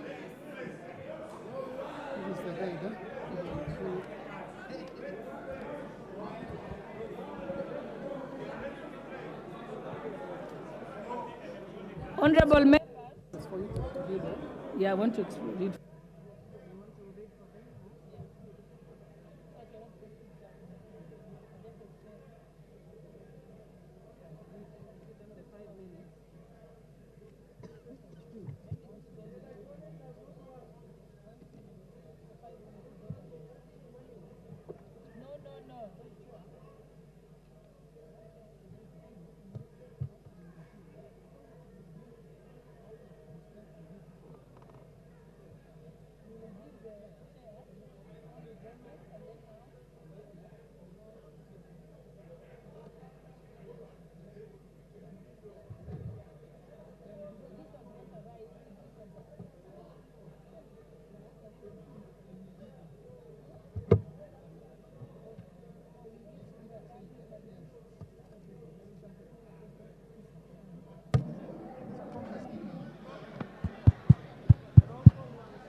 Electronic.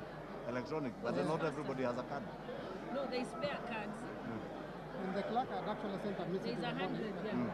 People have been told to bring their cards, and there are some spare cards which they can bring for you. I sent one. You sent for one, eh? You come on. Unile hiyo mtu kadi yangu. Wapi kadi yangu? Hello.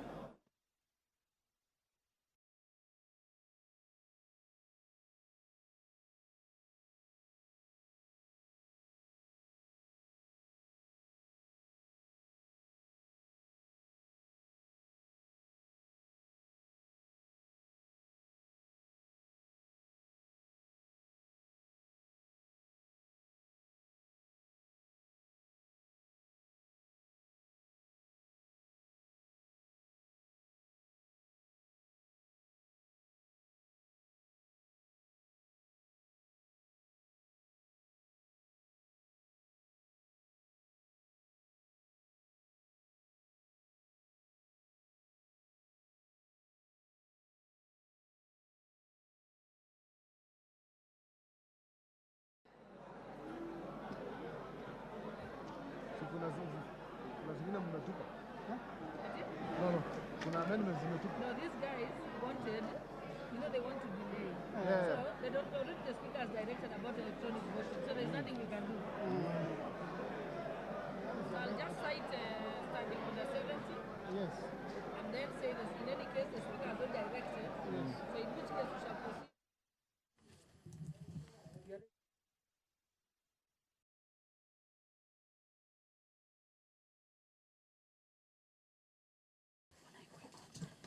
The division bell is currently on at the National Assembly, and members of the National Assembly are being rallied from the presence of Parliament to make their way into the chamber to allow for consideration of clauses in the Finance Bill 2023. The Finance Bill currently, the members of the National Assembly are considering the clause 2 of the bill, where we've had members of the ruling party as well as the opposition being on divergent positions over this particular clause. And to just take you through the clause in the bill is that it is about the digital content monetization. The proposals in the bill is that the clause be amended in the proposed definition of digital content creation by deleting a paragraph E and substituting therefore with a new paragraph. This particular clause further offers for use of a logo, brand, and catchphrase associated with content creator merchandises, sales, ebooks, as well as course or software. There is further proposals to delete paragraph H and substituting therefore with another paragraph H, A,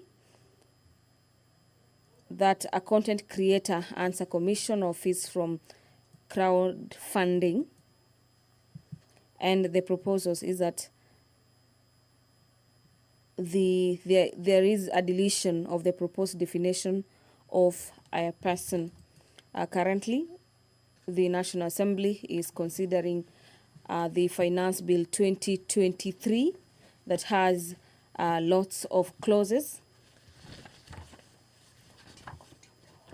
And this is under the Committee of the Whole, where members of the National Assembly will be voting on different clauses. As it is, the bill has 79 clauses that members of the National Assembly will be considering. And so far, we have about 12 amendments to the Finance Bill 2023, where the opposition has 8 clauses. The committee has fronted 2 amendments, as well as the Kenya Kwanza administration has forwarded 2 amendments to the Finance Bill 2023. Well, Sergeant at Arms, close the door.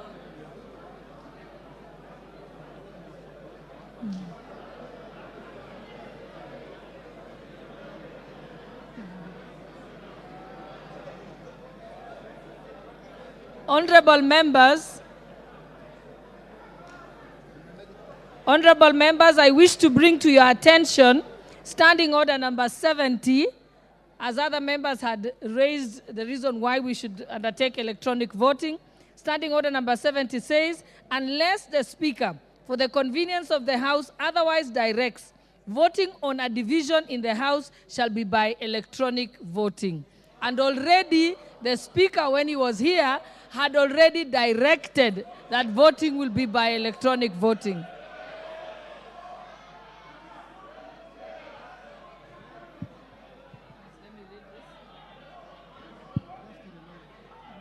Honorable members, just to give you a reminder, honorable members, if there are members who don't have their cards, just bring it to the attention of the... Yes, but you, honorable member, you're out of order. Don't shout. He's going, just bring it to the attention of the Sergeant at Arms. And then you go, just go and listen to them. Just bring it to the attention of the Sergeant at Arms.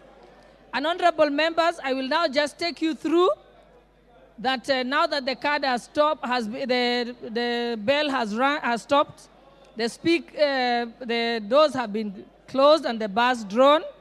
We would like to ask all members to log out.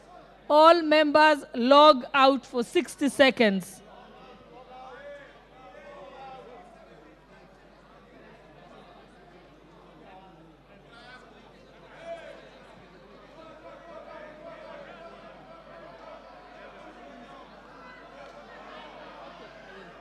Okay, 60 seconds. Let's wait for 60 seconds. Who's checking the time?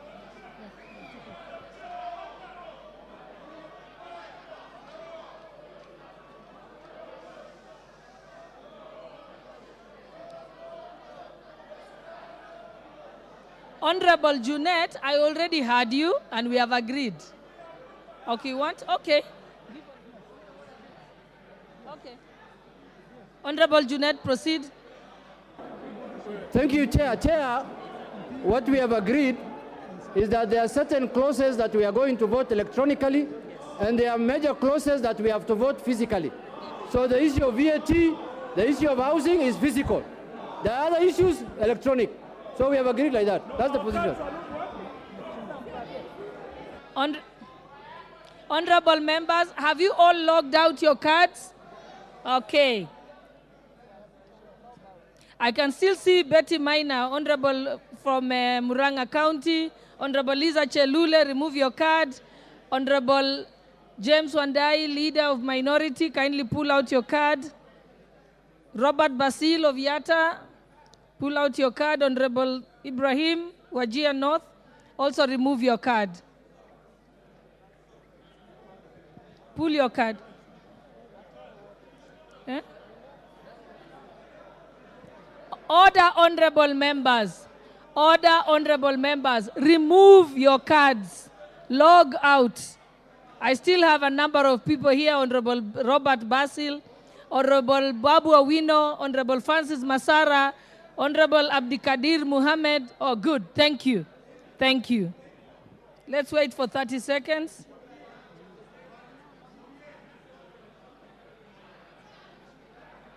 Check the 30 seconds and we log in.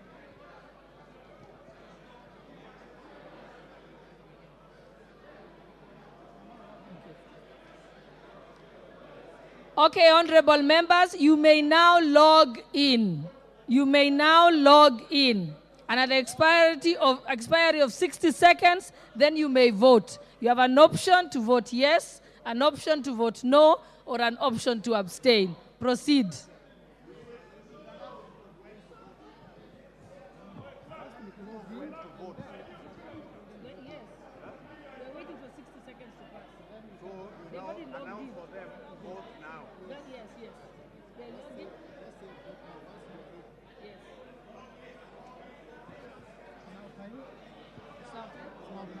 Okay, honorable members, it is now time. You may now vote.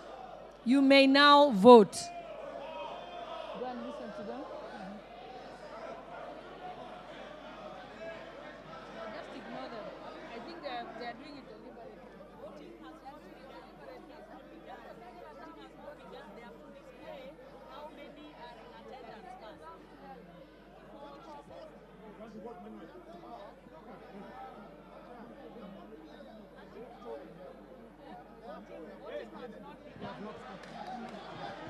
Okay, there is a bit of a challenge with the system.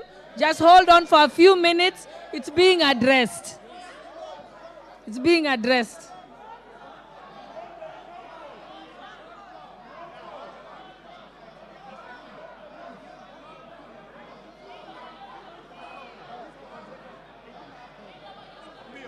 Why don't we go by roll call? Yeah. Yeah, we said by roll call. Order members, order members. The IT team is looking at it. There is no need to get animated about it. No, there's no point to be animated about it. It's okay.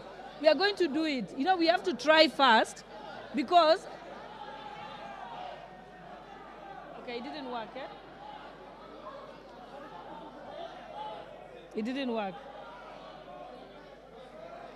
Okay, honorable members, we shall start roll call voting now because the system isn't working.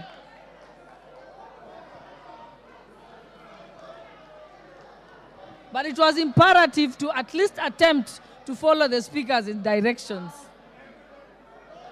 Have a seat, sit down. Take your seats, tell your team to take their seats. Honorable Wandai. Honorable Wandai, your team are the only ones standing. If you could kindly ask them to sit. Honorable Fatuma Migori, kindly take your seat.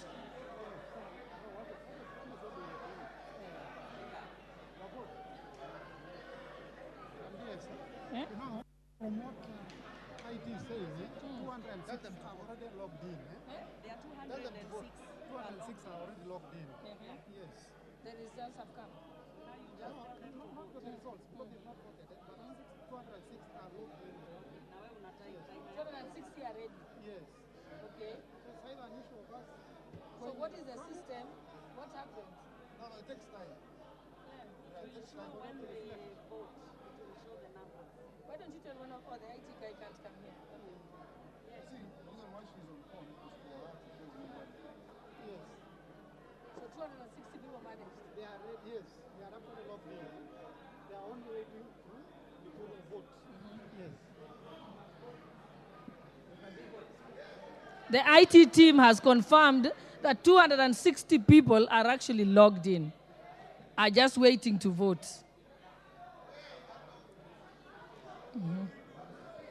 Just hold on, they're trying to make sure that everybody's on it.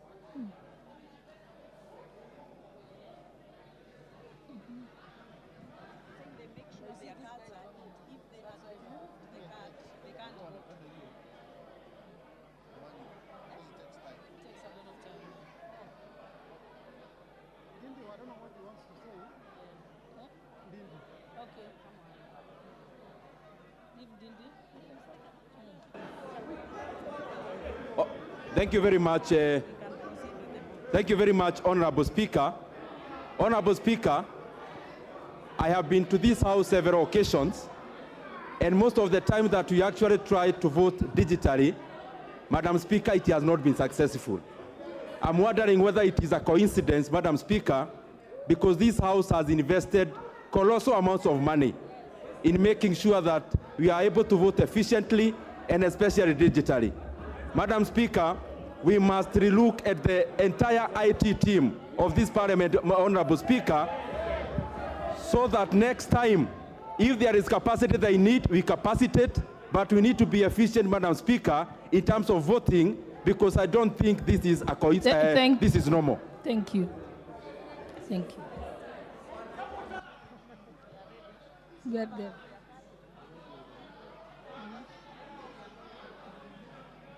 Okay, this is what will happen. Because we already have over 270 people who are logged in. No, if you have not, okay, log in. Log in. No, log in. I can even see. Don't, just log in and wait.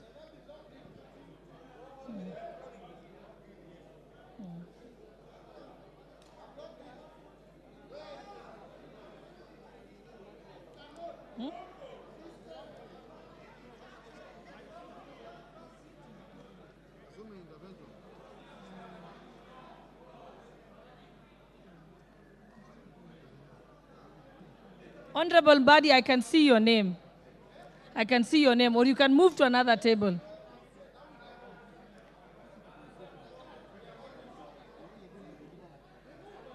I can see your Honorable Mbadi. You can move to the next one and try and do it on the other one.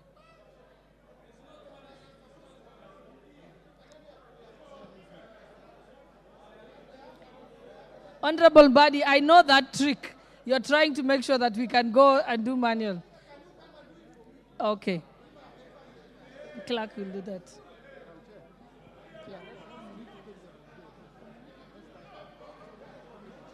Okay. All right, we can give it one more try before we resort to another method. So let us all log out. Let us all log out. Let us all log out. Honorable Wandai, let us all log out. And then, has everyone logged out? Okay, let's wait for a few seconds. Yusuf Muhammad, Wajir West, pull out. Okay, all right. Now we can start again. Amos Mwango of Starehe, kindly remove your card. Don't log in until I tell you. Log out. Stay away until I tell you. I will tell you. You can ask for a spare. You can easily ask for a spare card.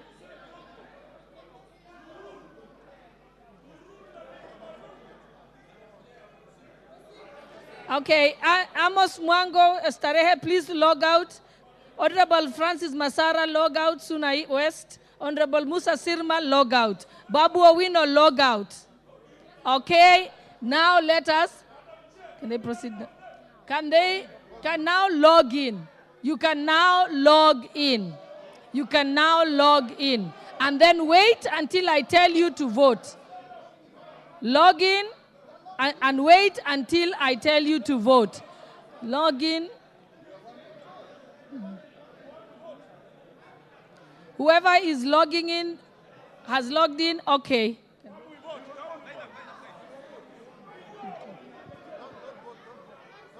Yeah, do not vote yet. Just stay logged in. Do not vote yet.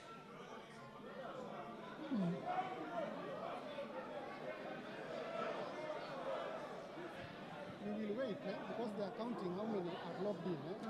After they tell us, that's when we now give the Okay, honorable members, remain logged in, but do not vote yet. Remain logged in, but do not vote yet. Once the IT team has counted the number of people who have logged in, then we shall vote. I will give you the all clear. Honorable Bui, you are out of order, and you will actually end up not voting. So take your seat. You are already logged in. It's okay. That's your problem. Let us proceed. You can't threaten us, Madam Chair. Why are you threatening us?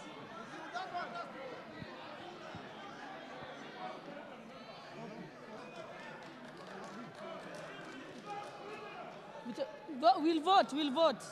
We are going to proceed to vote, but wait. We are just waiting for the go-ahead from IT, and then we'll tell you to vote. We shall proceed.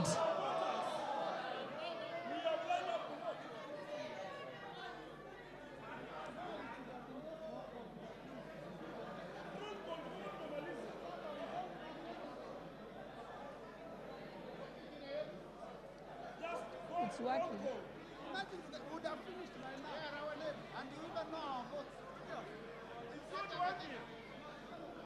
Honorable Badi, if you just be a little patient, we are waiting for the all clear if the logging is working. If it's not, of course we will default to the other system. So let's just be patient. Let us be patient.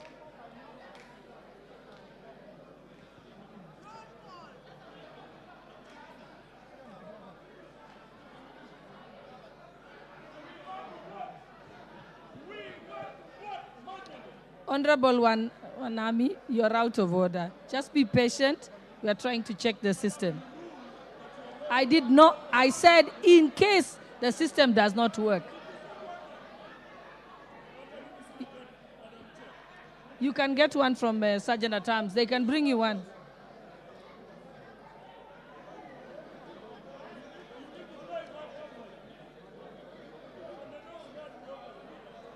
But you've read Standing Order 70.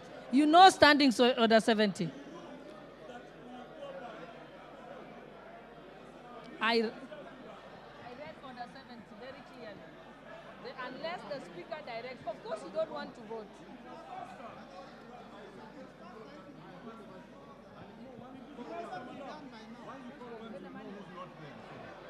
Just be patient for 2 more minutes. If it doesn't work and not everyone has logged in, we shall revert to the manual system.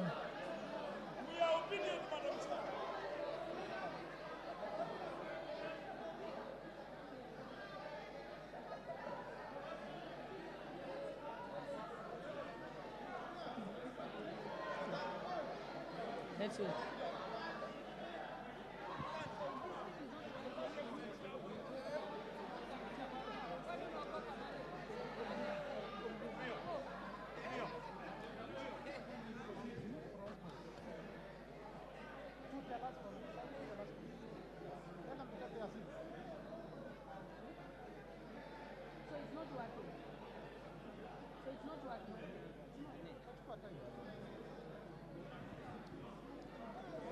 Okay, it seems apparent that the system is not working.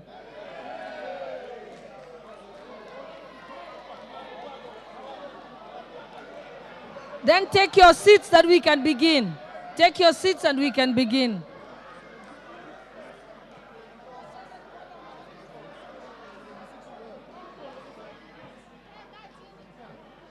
Just to maintain order, direct that you read this, that everybody should be maintain order. Order, honorable members. Order. Honorable Mbui. Honorable members. Honorable members, I wish to bring to your attention order number 76, standing order number 76. During division, members shall maintain order in the House and shall be in their designated seats and must remain seated until the result is announced. So, honorable members, let us obey our own standing orders.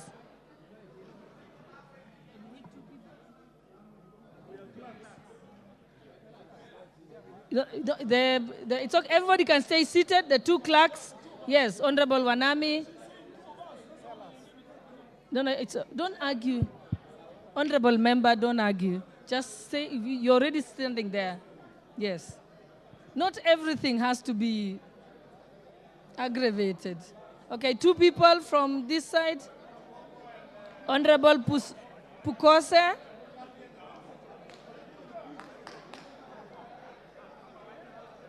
Honorable Doya, take your seat. Okay.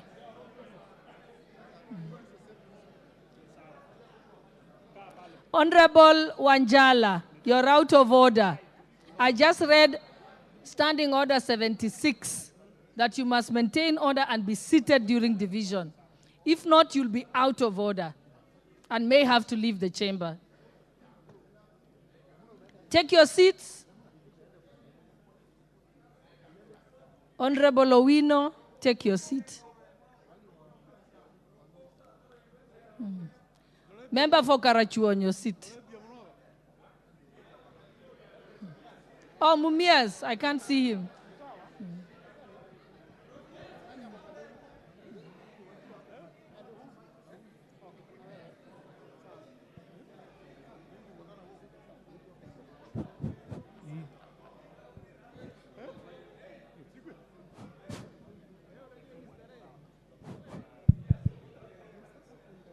Everyone is seated. Okay, sound. Okay.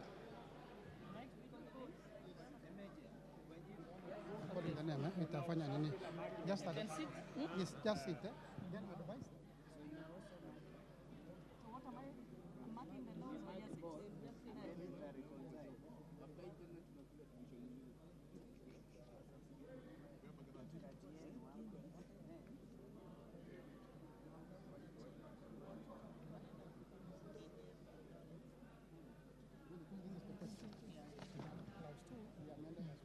Honorable members, as we begin the voting process, I wish to remind you of the question. I now put the question that clause 2 be amended as proposed by Honorable Nyikal.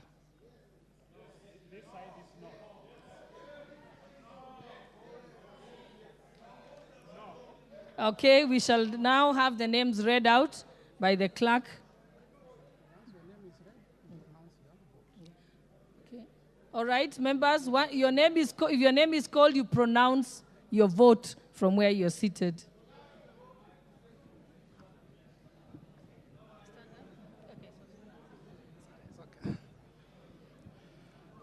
Chepkonga Kiprono Samuel.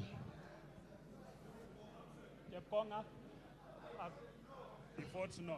You mark.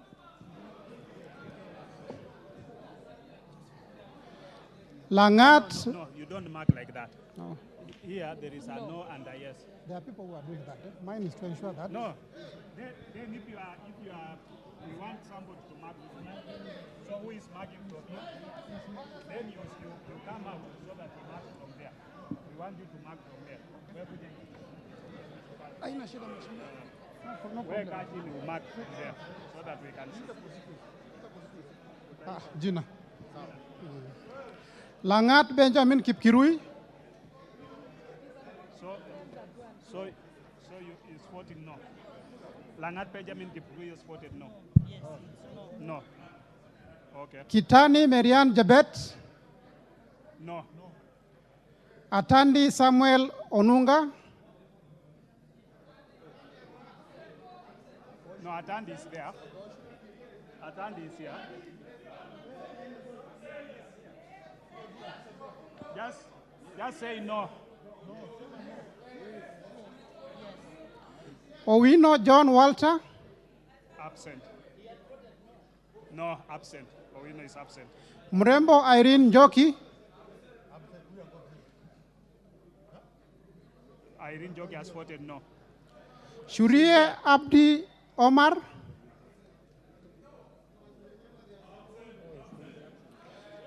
Sergon Florence Jamatia. Kandie Joshua Chepiegon. No. Kipkoros Joseph Makilap. Kamuren Shaus. Cameron? No. He has voted no. Koesh Nelson. No. Koeji Nelson, no. Momanyi Innocent Obiri.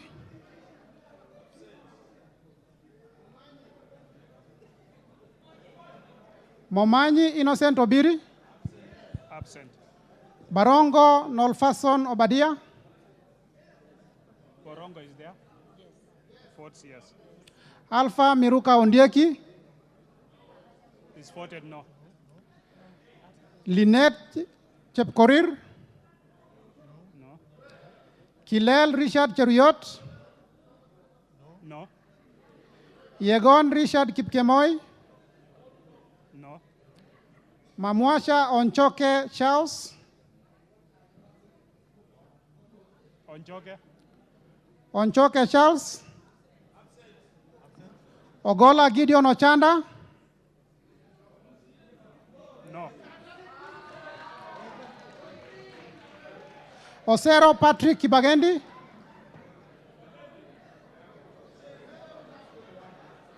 Absent. Yes. Amesema no. Wanjala Rafael Sauti. Wamboka Nelson Jack Wamboka. No, that's too loud.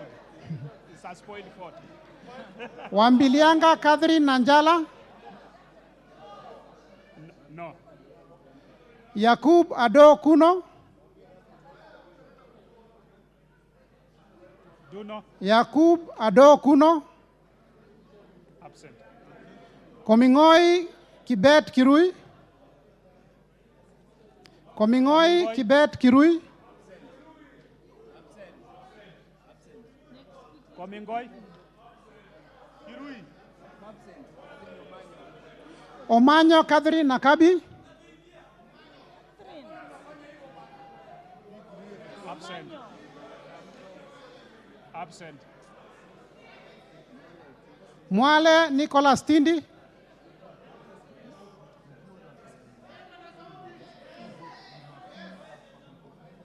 Oyula Joseph Mahero.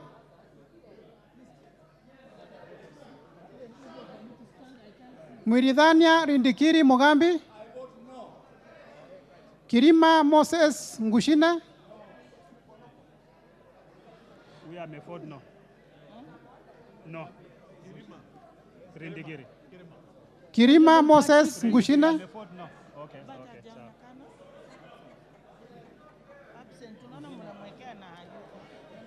Shimbwa Omar Mwinyi.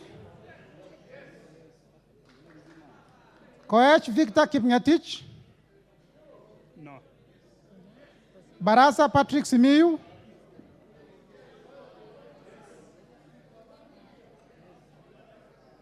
Barasa Patrick Simiyu. Joula Meford, yes. Diego Paul Kibichi.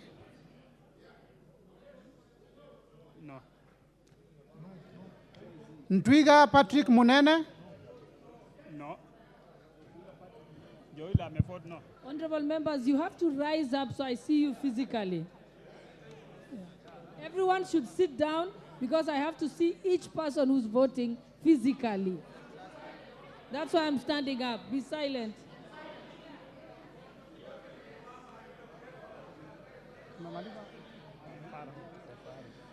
Mahalim Farah.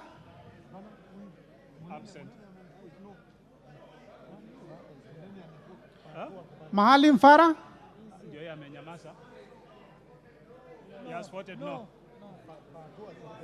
No, Farah has voted no. Well, it can't be spoiled. He has voted no. Elashi Beatrice. Elashi Beatrice. Yes. Kindly rise and speak up loud. Okay. Waweru John Kiari.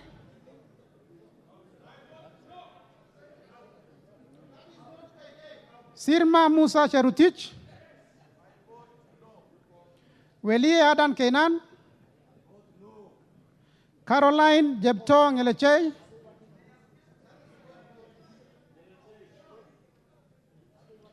Gadhiru Mejadong Benjamin.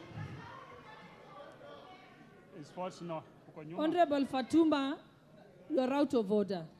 You're supposed to be silently on your seat. Yes. And that's the second warning, by the way. Yeah. Ongili Babu Owino.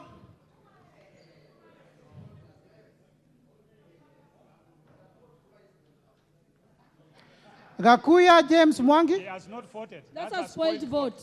Nobody. No. Honorable members, that's why it's important. Don't make a speech, just say yes or no or abstain.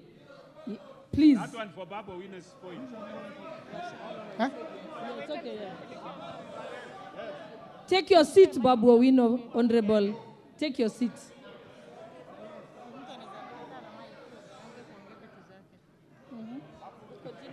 Gakuya James Mwangi. Gakuya James Mwangi. Absent. Mawathe Julius Musili. Mwenje Mark Samuel. Daboen Pamela Njoki Njeru. Lelmengit Joses Kipto Kosgei. Omboko Milemba Jeremiah. Kipiegon Johanna Ngeno. Ukose Robert, Doctor. No. Yakub Farah Sala. Yakub Farah Sala. Proceed.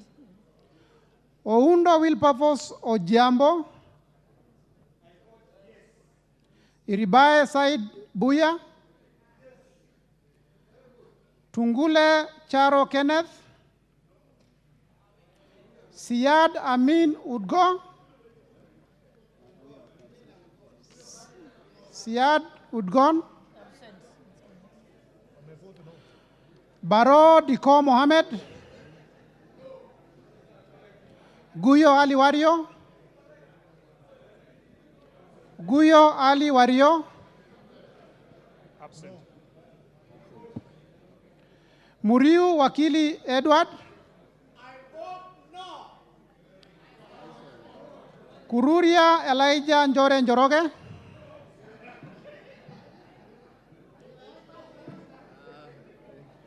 Kagombe Gabriel Gaduka, Odhiambo Elisha Ochieng, I vote no. Please vote no. Gedenji Robert Gishimo, He votes no. Wanjira Martha Wangare, Wamushomba Gadhoni, Abstain. Gimose Charles Gumini,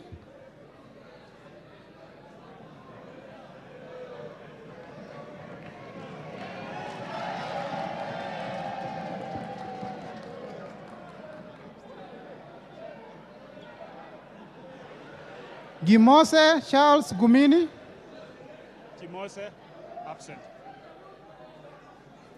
Osogo Bensuda Joyce Atieno,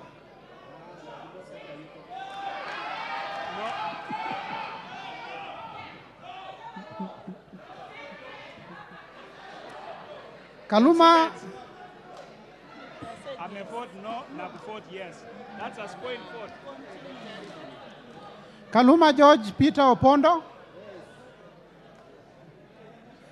Karido Kihili Daniel,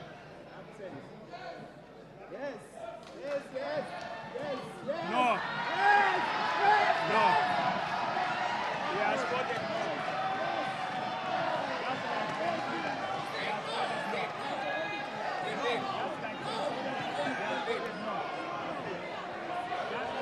no. Order, honorable members.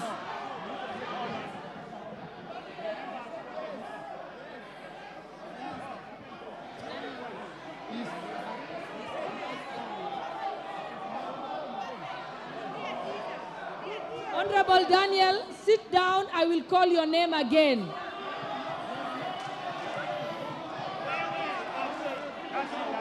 Sit down. I will call your name again. Osoro, please, Honorable. Okay. Call the name. Karido Kihili Daniel, No. Thank you. We'll also take a repeat and call out Honorable Suda. Bensuda also. Bensuda, Honorable Bensuda, take your vote again. Okay. Thank you. So now neutralize.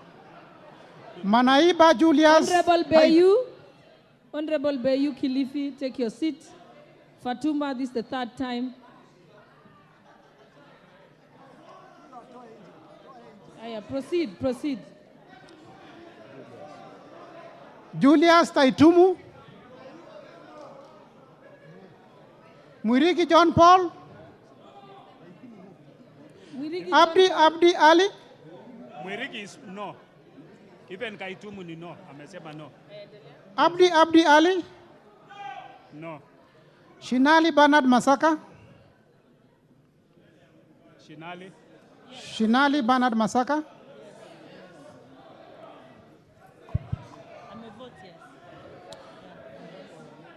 Bonaya Mumina Golo,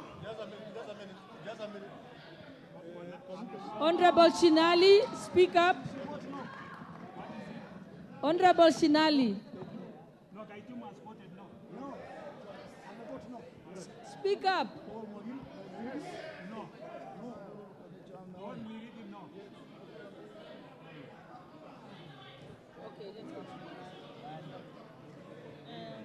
Mumina has voted no.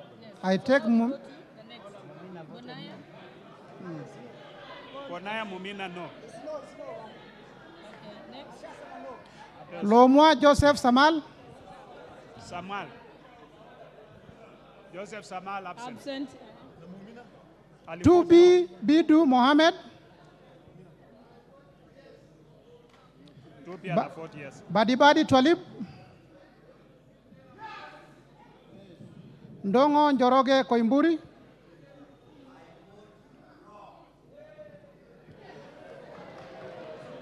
Wamashukuru James Kamau. No. Obara If Akinyi. Kalasinga Joseph. I vote yes.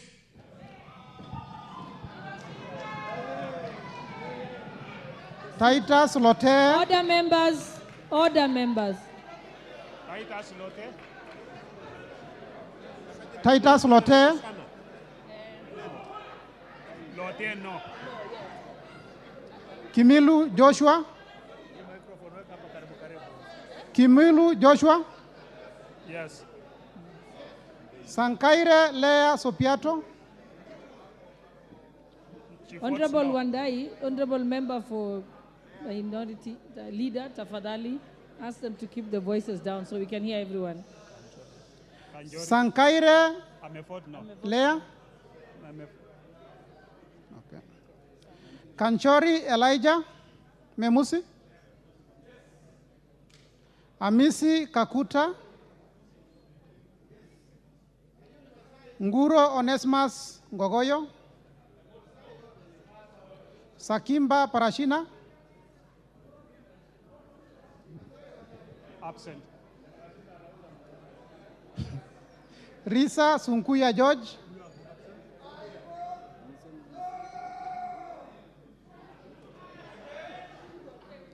Muanda Elsie. Katana Paul Kahindi.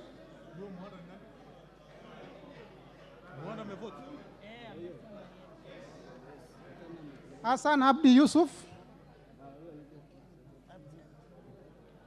Juguna Chege.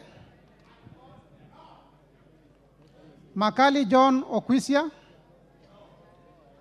No. Kiungu Peter Irongo. Muli Fabian. He votes no. Shumel Samuel Moroto. No. Sudi Oscar.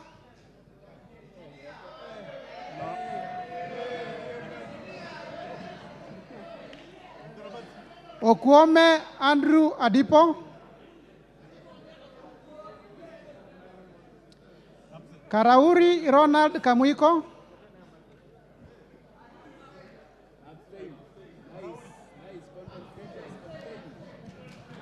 Were Shaus Ongondo.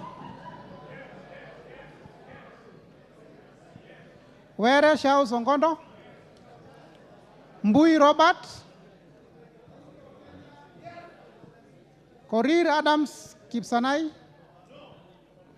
Kipkoesh Gideon. Honorable Babu Owino, kindly take your seat.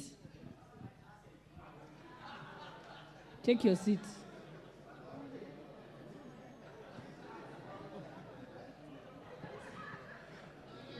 Kipkoech Gideon Kimayo. Kemei Beatrice Chepngeno.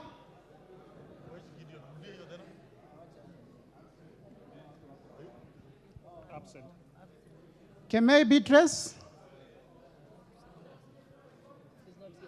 Ruto Julius Kipleting. Wangaya Christopher Aseka.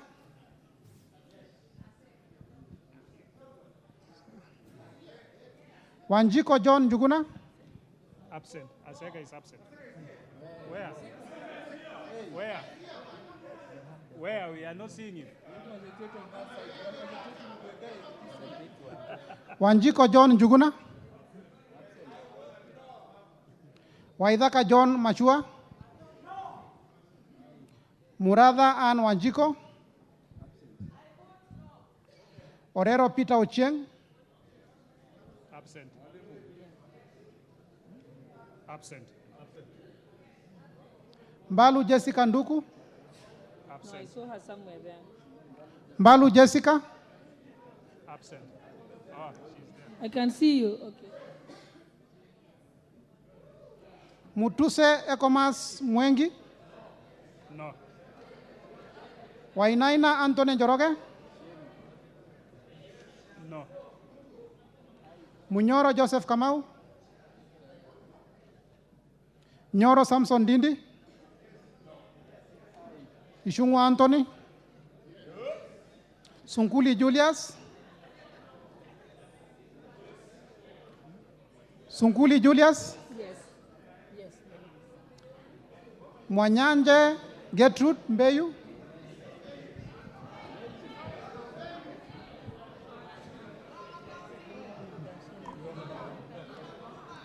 I vote yes to the amendment. Thank you.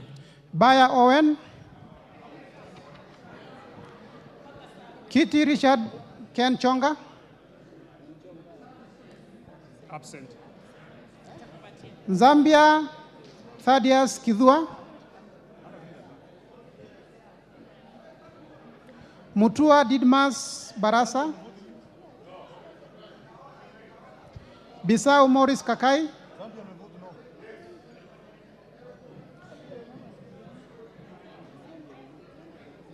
Umekapcha huyo? Okay. Rai Samuel Gonzi. Kwenya Dhuku Zakare. No.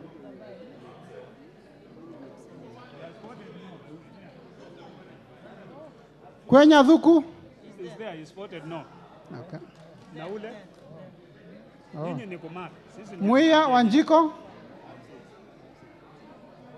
Muia Wanjiko.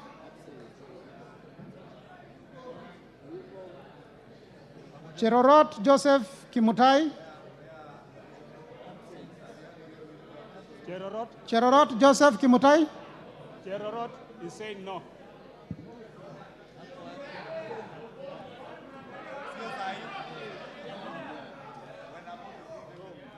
No. Kosgei Ilare Kiplangat. No.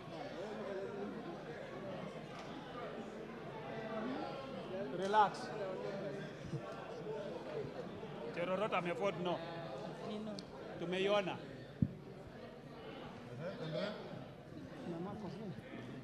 Koskei? Maina Jane Jerry. No. Gitari Joseph Gashoki. No. Uko nyuma. Bedzimba Rashid Juma. Aburi Donye Doris. Yes. Ruth Adhiambo Odinga.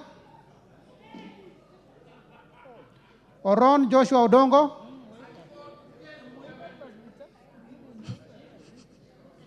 Ahmed Shakil Ahmed. Buyu Rosa Akinyi. Absent.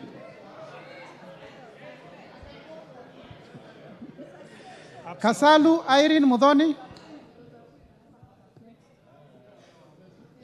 Mulu Makali Benson. Mbai Nimrod Mbithuka. Mbai is absent. Mboni David Mbai. Malika. Malika. Mboni.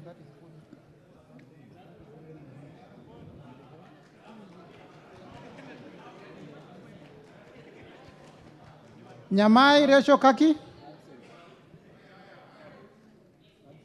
Nyenze Edith. Nyamai has voted no. No. Nyamai is no. Nyengse Edith. Nyenze Edith. Absent. Mokaya Nyakundi Japheth. I vote no. Kibagendi Anthony. Kibagendi Anthony has voted twice, ama? Gisairo Cliff Ombane.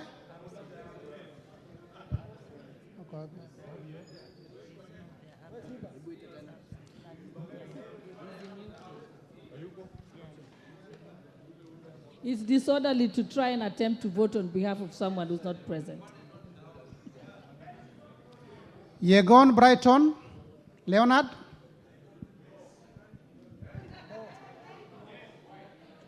He has voted no. Kiprono Mutai Alfred. Tonui Joseph Kipkosgei. Kamero Maisori Marwa Kitayama. Robi Mathias Nyamabe. Masito Fatuma Amisi. Wanyonyi Ferdinand Kevin. Abdirahman Mohamed Abdi.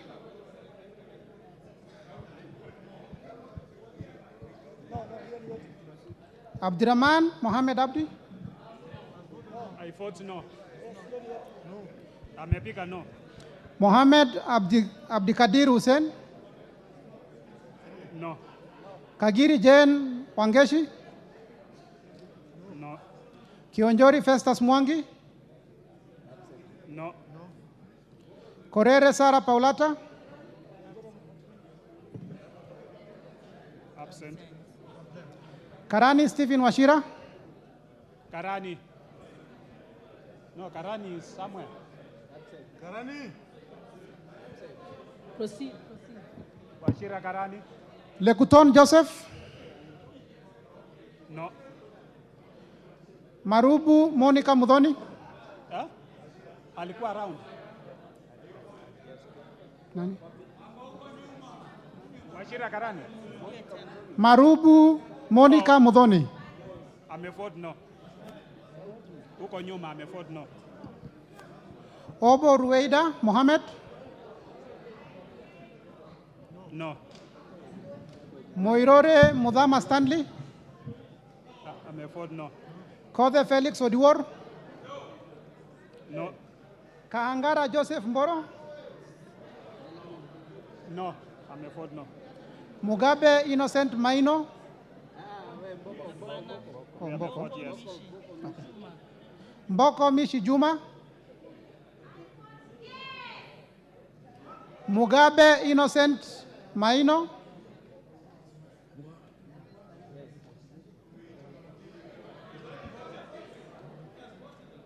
Amevote yes. Hapo ametikiwa. Hawezi rudiwa. Shege John Kirago. No.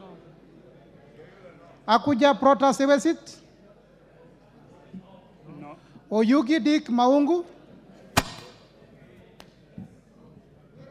Nabii Nabwera Daraja.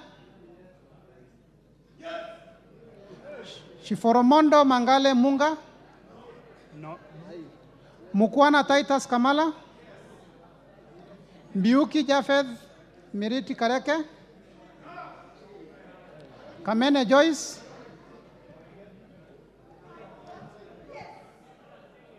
Mule Caleb Mutiso.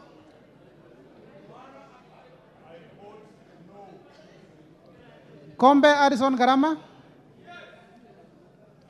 Omwera George Aladwa.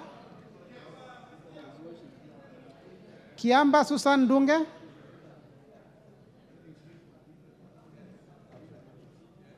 Kiamba Susan Dunge. Absent. Mumo Rose Museo. Ayuko. Absent. Injendi Moses Malulu. Mnyasi Amina Laura. Abdullahi Bashir Sheikh. No. Sheikh Humal Ker Kasim.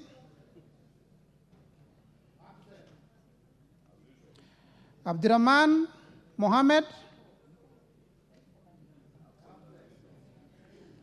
Haro Abdul Ibrahim. No. Yusuf Adan Haji.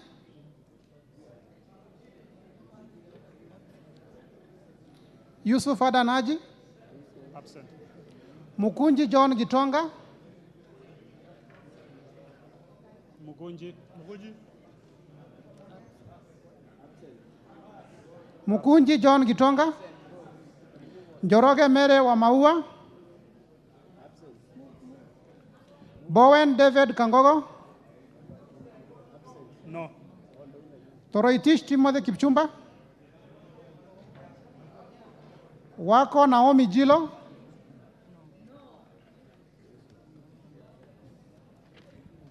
Mwalio Joshua Mbidhi Mutua, Odanga Geoffrey Mahoa, Absent. Oluoch Anthony Tom, Gishuki Edwin Mugo, No. Kahugu Eric Mwangi, No. Tandaza Kasim Sawa, No. Nabulindo Peter Oscar, Absent. Yes. Nabulindo? Oh, yes. Yes. Mule Stephen Mutinda, Ayuko. Wapi Mule? Wapi Mule? Mule, where is he? No, Mule is not there. Mule Stephen Mutinda, He's not there. Absent. You can't give him he's absent. Kingola Patrick Makau, Absent. Ruku Geoffrey Karioki, Yes, yes. No. You fought no. Yes. You fought no.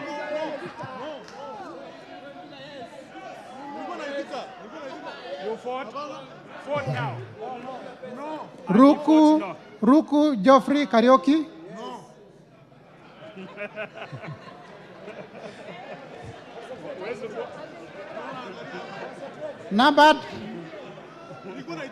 Nebat Bernard Morioki, Marioke, no. No. Nzioka Erastus Kivazu, Msiokani, yes. Kailemia Elizabeth Karambu, But ule mwingine ni no. Murioki ni no.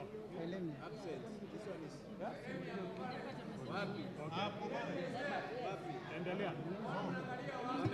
Continue. Kilemia Elizabeth.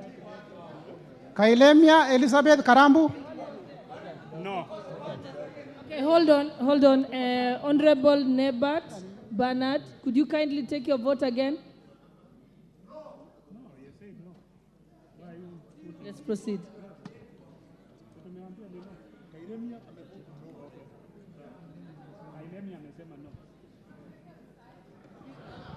Mohamed Fatuma Zinabu,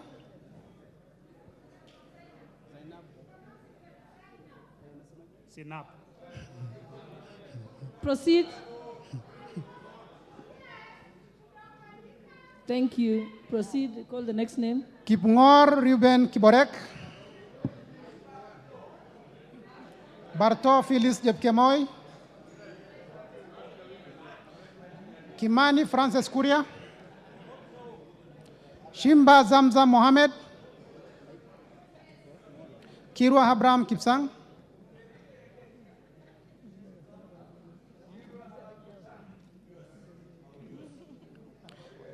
Jaldesa Guyo Wako, Absent. Jaldesa Guyo, Absent. Bader Salim Faisal, No. Chesebe Fred Kapondi, Oyo James Onyango,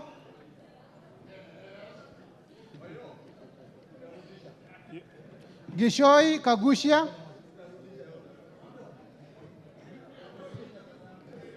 Kagushia, Salasia Peter Kalerwa,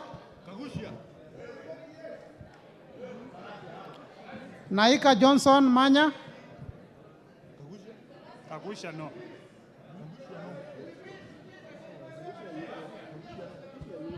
Honorable Kagusha. Rise to your feet. Absent.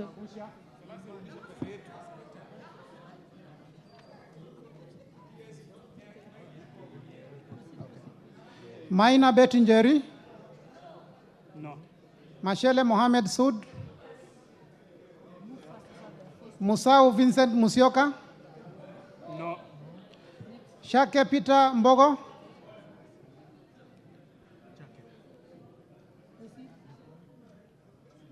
Maingi Mary.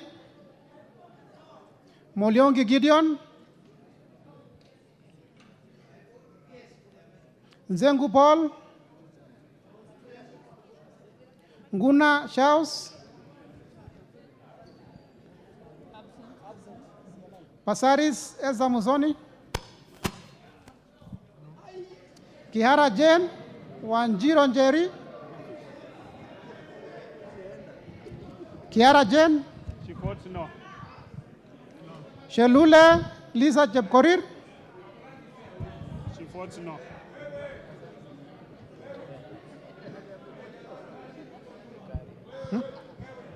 Gikaria David.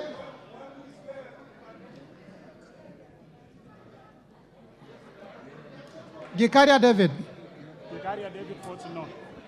Kindly speak up, don't display, don't do sign language, just speak up.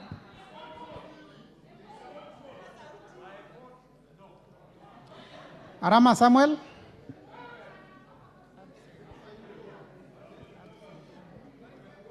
Mulanya Geoffrey Ekesa.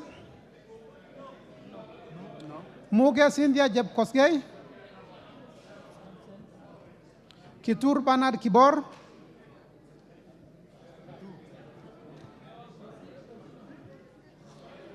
Tonkei Rebecca. No. Aramat Lemanken. No. Pareyo Agnes Mantane.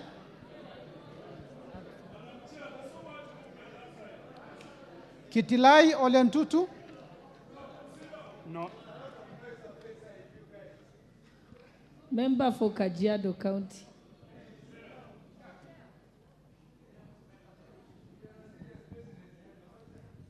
Yes, and also Oscar Sudi and Honorable Kaluma, take your seats. Tongoyo Gabriel. Wangwe Emmanuel. Gashagua George. Owino Martin Peters. Ashakwa George is no.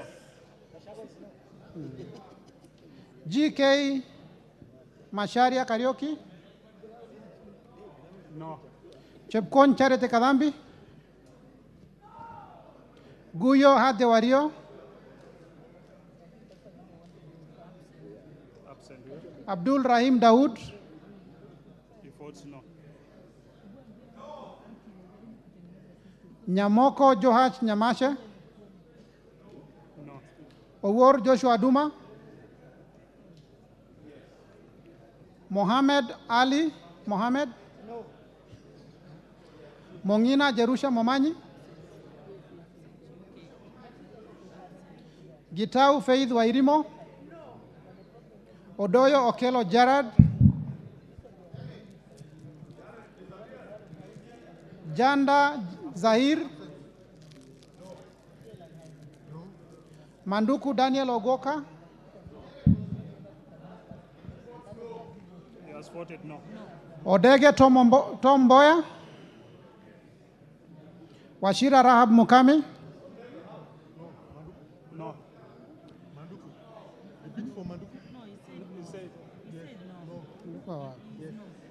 Madenge Duncan Maina. No. Maina, no. Mushira Maiko Mwangi. No. Kiarao David Njuguna. No. Wainaina Maiko Wambogo. No. Kosing David Losiakou.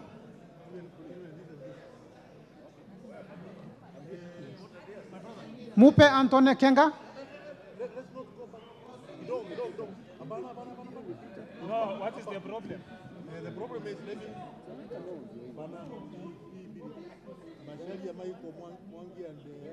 See, they have voted no. No. Yes. No, they They have voted no. They have voted no. They have voted no.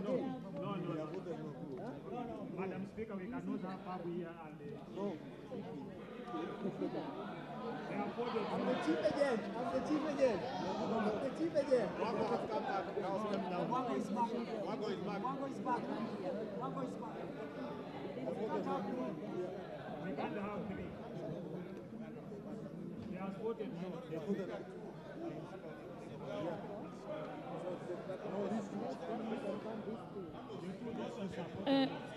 Which one? Honorable Mushira, could you kindly take your vote again? Yes. Yeah. And then Honorable David Njuguna Kiarambo. Thank you. Okay. Honorable Kosin.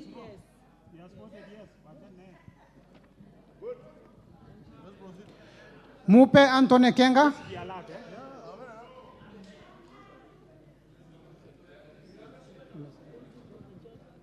Mupe Antone Kenga. Amevote no. Msikize, so that, Ndio ule uko mwisho. Gogo Liliana Cheng. Absent. Oh, where? That's a spoiled vote. Can you say yes or no?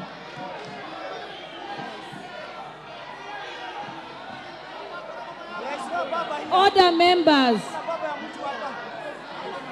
Hakuna baba ya mtu hapa. Speaker. Order, honorable members. Hakuna baba ya mtu hapa. Honorable, just take your vote again. There is no baba.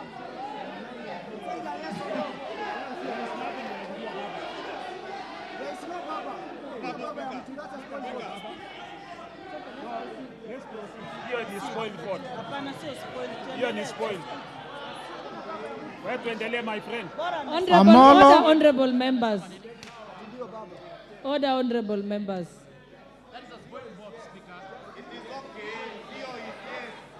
I perfectly understand that. It's the next sentence that was confusing. But she has clarified. You may take your seat, Honorable Gogo.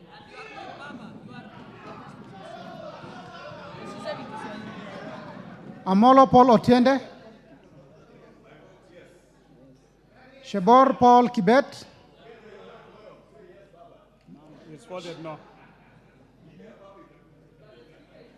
Paul Abor. Muafrika Augustine. Amevote no. Mwafrika amevote Honorable no. Paul Abor, could you take your vote again? He has voted no.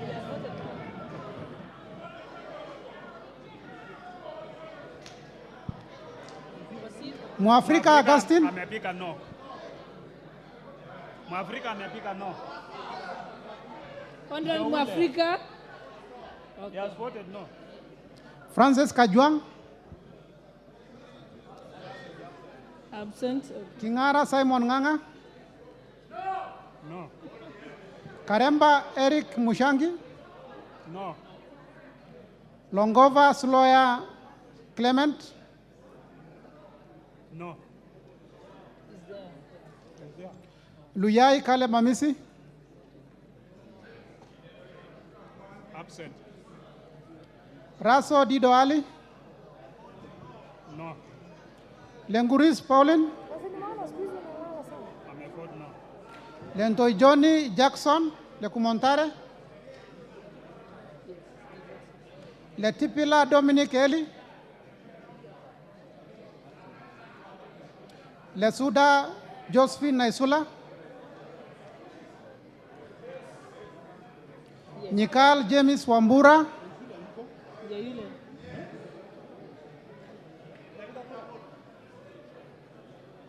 Ikana Frederick Lusuli. I vote no. Odor Christine Ombaka. Lusuli amevote no. Okay, sawa. Aha. Huh? Amevote no. Okay. Lochakapong Peter. Amevote no. Kemei Justice Kipsang. Amevote no. John Waluke.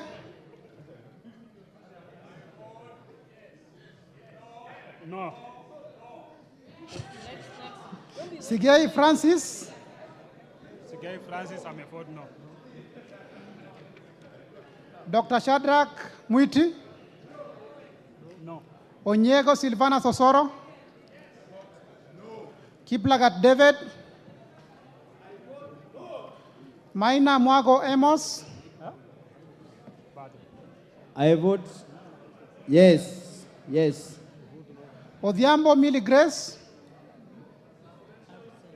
Omondi Karoli, Omondi Karoli, no. Gashobe Samuel, No. Mohamed Junet Sheikh Nu,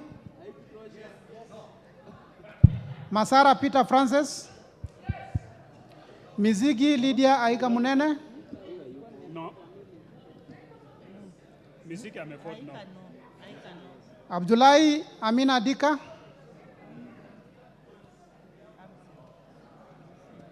Bare Hussein Abdi, No. Buire John Okano, No, where is he? Buire John Okano, He's not, no, he's absent. Oku Edward Kaunya, Absent. O- yeah. Yes. Honorable. Aika Meheka, no.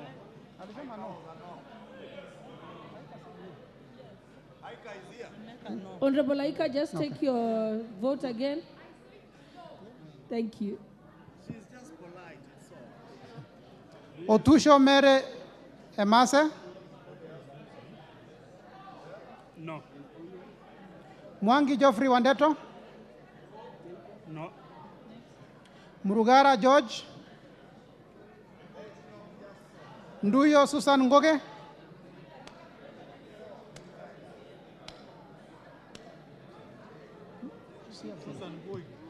Nganga Alice Wamboi, No. Kas- Nduyo Susan Ngugu. Ako. Susan Ako Ngui. Huyu wa Tharaka Nithi. Susan Gugi. Honorable Susan Gugi Taraka. Okay, proceed. Nganga Alice Wamboi, Ameford, no. Kasait William Kamket, No. No. Aburi Lawrence Mpuri, Aburi. Mutunga John Kanyuithia, No. Kibiwot Julius Meli, Chikati John Murumba, Sioi Lilian Chebet, No. Sitienei Janet, Nyitit Cecilia Asinyen, No. Emathe Joseph Namwar, No. Ngolong Nicholas, Absent. Nabuin Paul, Absent. Namoit John Ariko, Daniel Nanoko Epuyo, No. Boss Gladys Jebkosgei, Ocheng David Ouma, Wandai James Opio, Nyamita Mark Ogola, Nyamita amesema no. Let him take again. Honorable Nyamita, retake your vote. You have said no. Kagezi Kivai Hannes Togesi, No. Adagala Beatrice Kahai, No. Abdi Kamis Chome, Absent. Okay. Jeho Fatuma Abdi, Absent. Mohammed Aden Naudi, Sane Ibrahim Abdi, No. Ado Mohammed Aden, Farah Yusuf Mohammed, Wanyonyi Martin Pepela, No. Sitati Daniel Wanyama, No. Mogaka Stephen, No. Kasiwai Rael Chepkemoi, No. Wetangula Timothy Wanyonyi, I vote yes. Mwakuona Danson Mwashako, Basil Robert Ngui, Ali Abdisirat Khalif, No. Shege Sabina Wanjiro, Absent. Denar Joseph Amisi, No. Harun Suleka Ulbale, No. Ikiara Dorothy Mudhoni, No.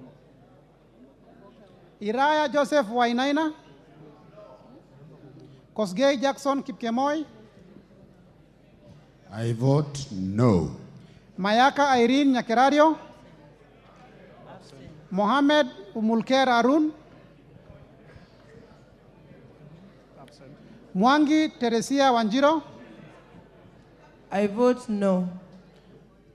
John Badi, Talib Abubakar Ahmed.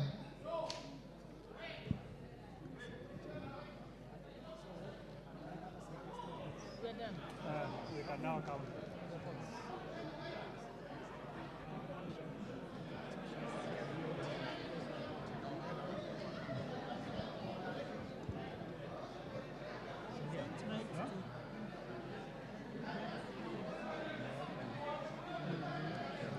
Absent is 2.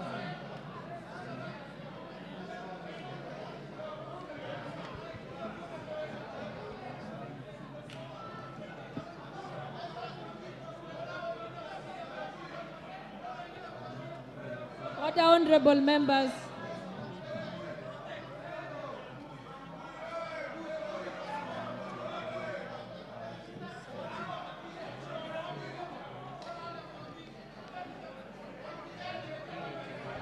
Honorable Mbadi.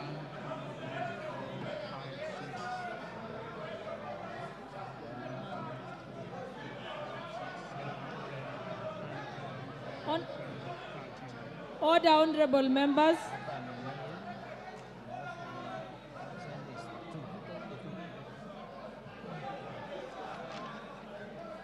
What's the name of that number?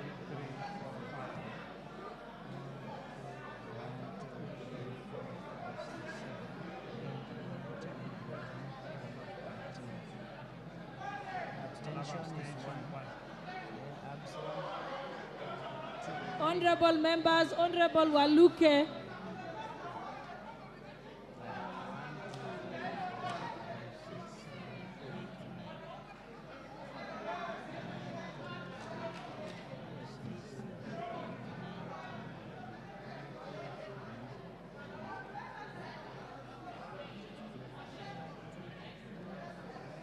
Sorry?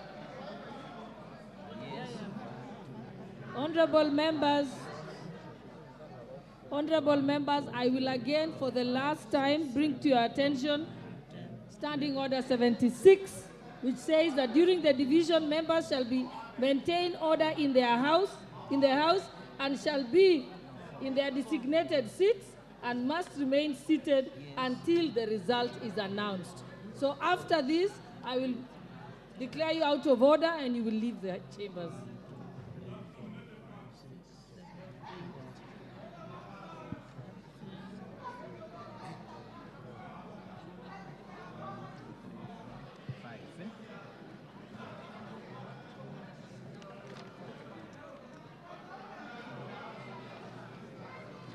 Yes.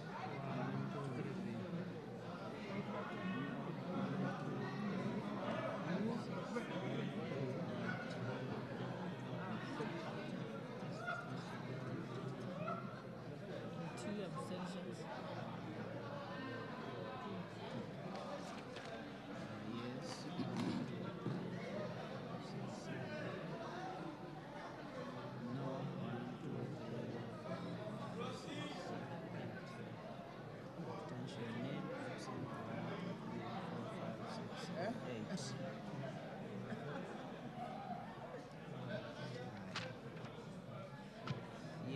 1, 2, 3, 4, 5, 6. No. 1, 2, 3, 4, 5, 6, 7, 8, 9, 10, 11, 12. No abstention. Then absent is 5. 1, 2, 3, 4, 5. Yes is 1, 2, 3, 4, 5.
Hiyo page ingine hapo na jina.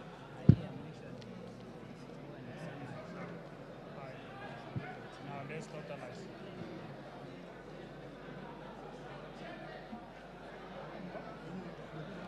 Then na calculate also. Use a calculator.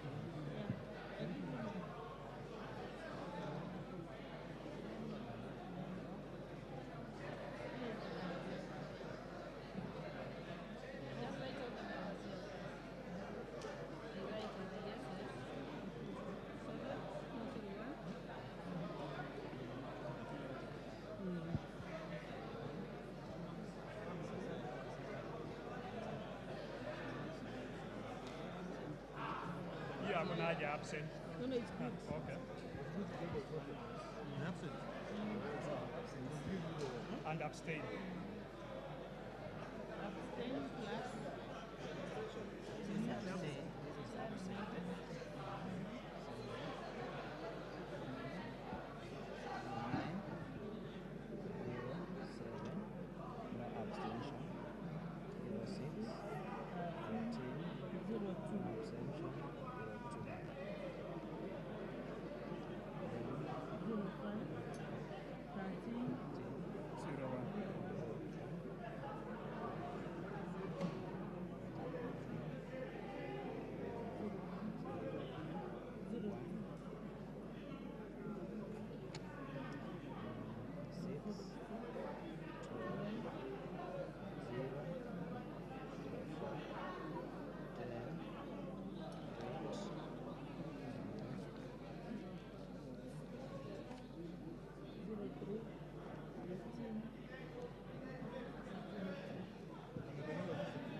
Honorable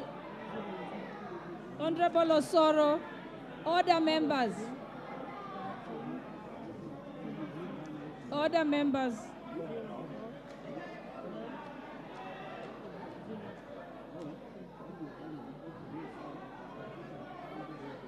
Chair, sasa kandidata iko wapi?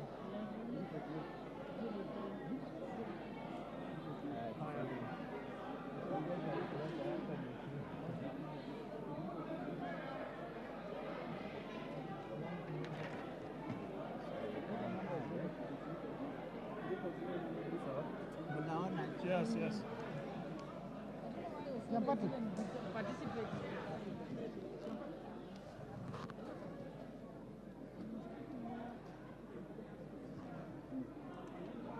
Yes, she can vote. She can actually vote.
Currently, the tallying of the votes cast, and this is in favor as well as opposing the proposal by Honorable James Nyikal to amend Clause 2 of the bill that seeks to tax the content creators in the country.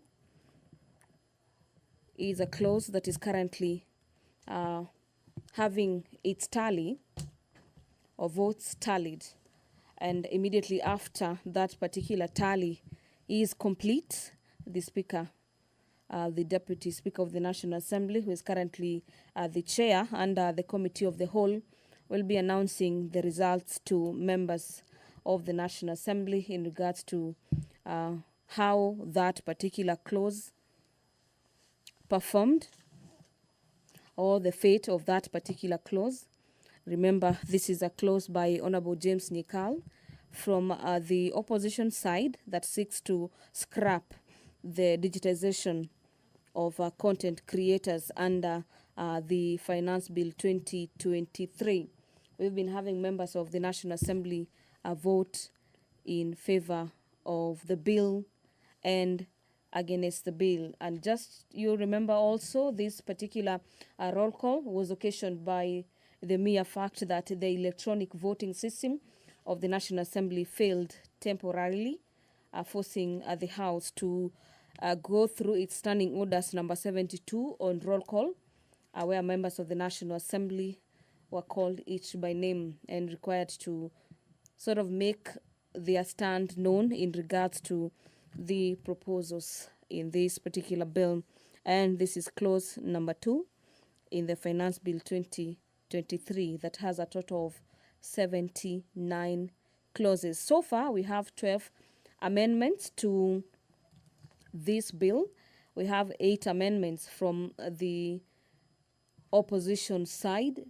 The Kenya Kwanza, that is the ruling party, is proposing 2 amendments to the Finance Bill 2023, as well as the committee led by the Honorable Member for Molo, Honorable Kuria Kimani, has also presented 2 further amendments to this particular bill. And to just take you through the provisions of the standing orders in regards to how the House votes. And under this category where the House voted under the roll call, I see the chair is ready to make the announcement in regards to how that particular vote went. Allow me to hand you over so we can follow up. Honorable members, order. Outcome. I will now proceed to announce the results of voting. Division on the clause on clause 2 as amended by Honorable Nyikal. The manual vote count was the ayes 87, the nays 189, and abstentions were 3. Thank you.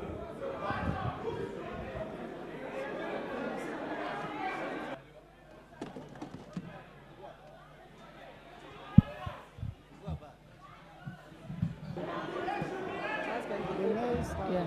So the nays have it. The bars may now be opened.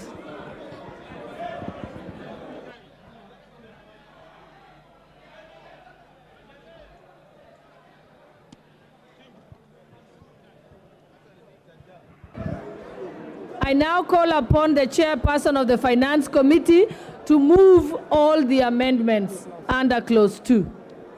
Chairperson, you will move all the amendments under clause 2.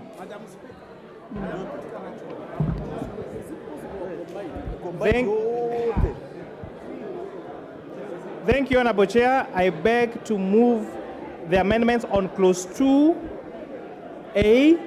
As I had highlighted, Honorable Chair, A speaks to the amendment on the definition of winnings.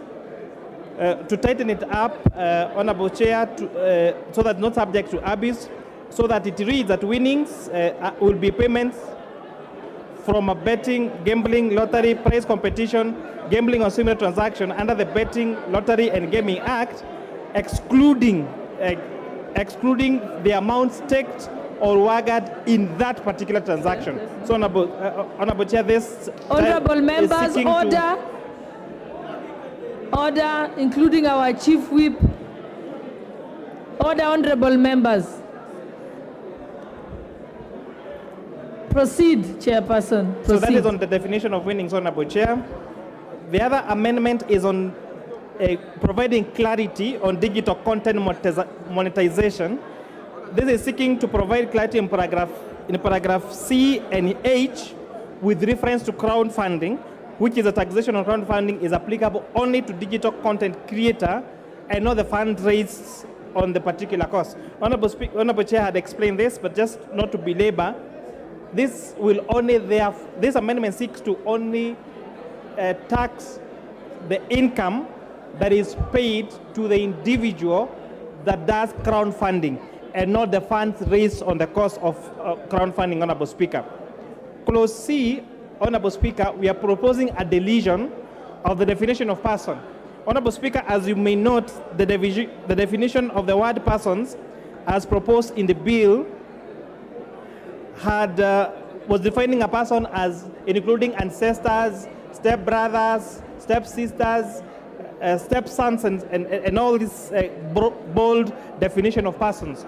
So our proposal as a committee is to delete this clause, Honorable Speaker, so that we provide clarity and we don't provide undue burden to persons who may not be privy to the transaction that might be done by a person following the broad definition that was there in the bill. And with this, I beg to move that therefore clause 2 be amended as per the supplementary order paper. I now propose the question that clause 2 be amended as proposed by the Honorable Chairperson of the Finance Committee. Yes. I now put the question that clause 2 be amended as proposed by the Chairperson of the Finance Committee. Will as many as of that opinion say aye? Aye. Will as many as of the contrary opinion say nay? The ayes have it. Let's proceed. I now call upon Honorable Makali to prosecute your amendment. Thank you, Madam Chair. Madam Chair, my proposed amendment is actually to delete clause 2, paragraph B.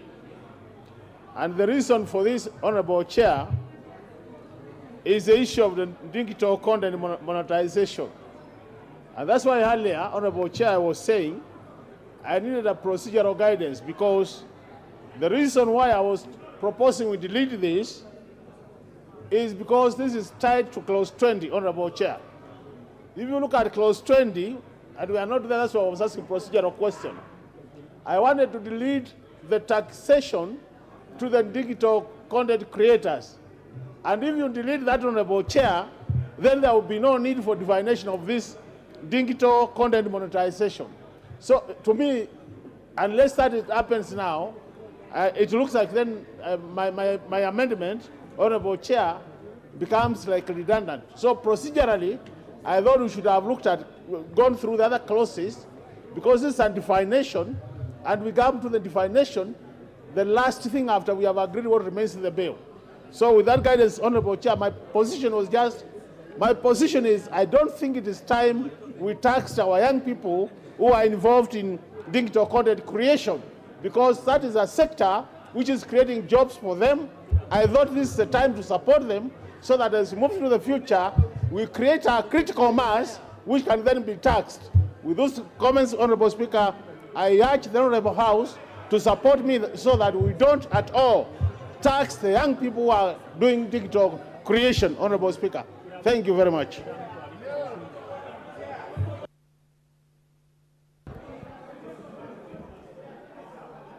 Yeah, this one is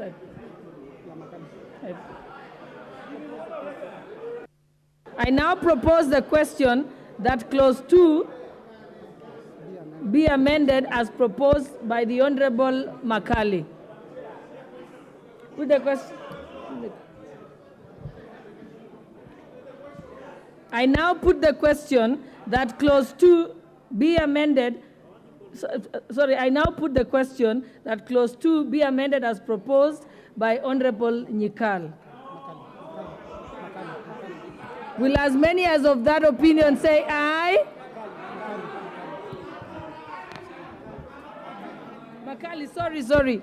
Yes, as proposed by Honorable Makali. Will as many as of that opinion say aye? Will as many as of that opinion, the contrary opinion say nay? Nay! The nays have it. Honorable? Really? Yes. Okay. Honorable Kaluma? Yes. Honorable Kaluma? Honorable Kaluma, are you prosecuting your amendment? Yes, Honorable Chair, my amendment was to delete the definition of person because it included ancestors. It has been carried in the amendment by the committee. And so it is already carried, and I thank the committee. Honorable Bui, can you prosecute your thank you, Chair. proposed Chair, my proposal was that clause 2B of the bill be amended in the proposed definition of digital content monetization by deleting paragraph H, which, Madam Speaker, was about crowdfunding for raising funds for specific goals for a content creator or another person. So my concern was another person, and I've noted that the committee has actually proposed an amendment to this, and so I want to drop mine.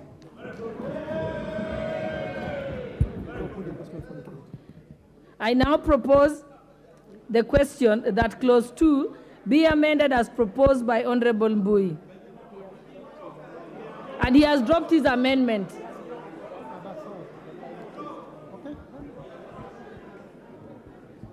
I now put the question that clause 2 as amended by the chair be part of the bill.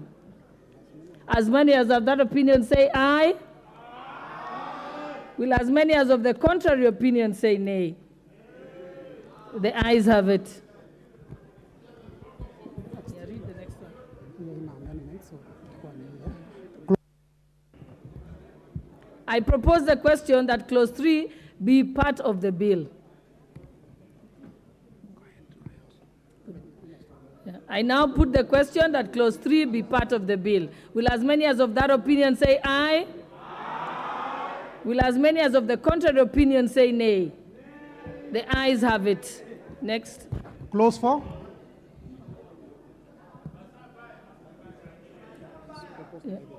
Yes.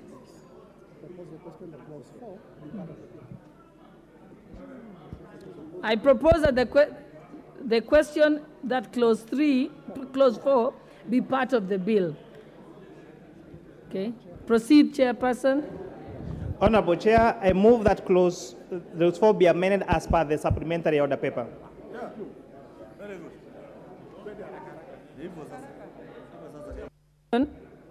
That clause 4 be amended as proposed by the Honorable Chair of the Finance Committee. I now put the question that clause 4 be amended as proposed by the Honorable Chairperson of the Finance Committee. Will as many as of that opinion say aye? Will as many as of the contrary opinion say nay? The ayes have it. I now put the question that clause 4, as amended, be part of the bill. Will as many as of that opinion say aye? Will as many as of the contrary opinion say nay? The ayes have it. Next. Clause 5.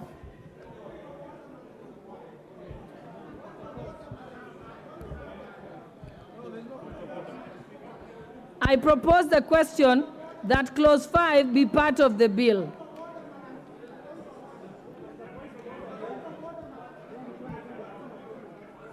Proceed, Honorable Bui. What's your point of order?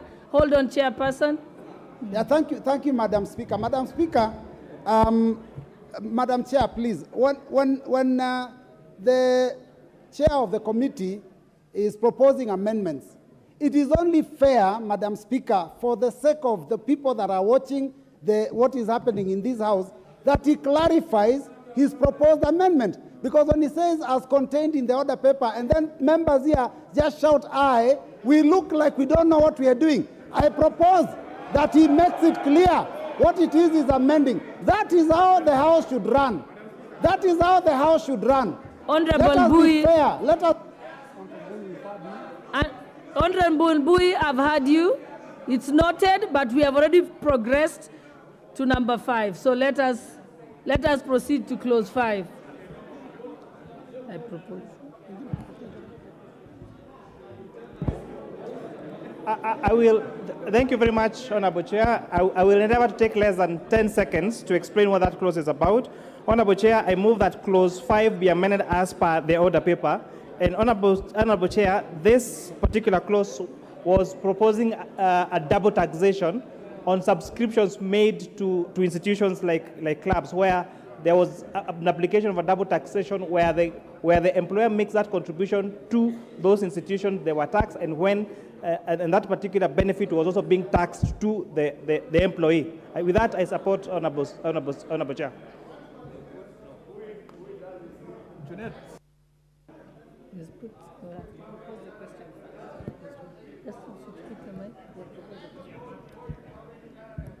Honorable Mbadi, let me propose the question first. I now propose the question that clause 5 be amended as proposed by the Chairperson, Finance Committee. I will give you the opportunity. Honorable Mbadi, you may proceed to.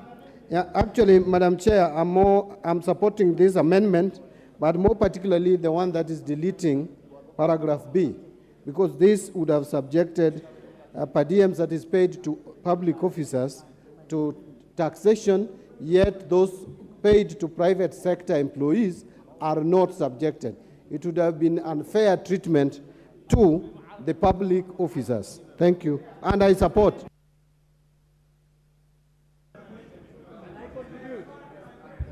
Honorable Oundo.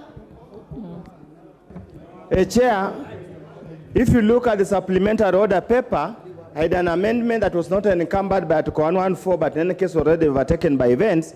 I also want to totally agree with the chair of the committee that my amendment has already been captured in the amendment, and I totally support in respect of clause 5B. Thank you, Honorable Chair.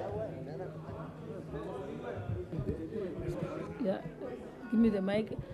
I now put the question that clause 5 be amended as proposed by the Chairperson of the Finance Committee. Will as many as of that opinion say aye? Aye. Will as many as of the contrary opinion say nay? The ayes have it.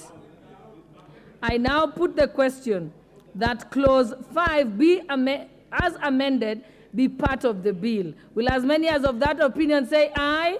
Aye. Will as many as of the contrary opinion say nay? The ayes have it.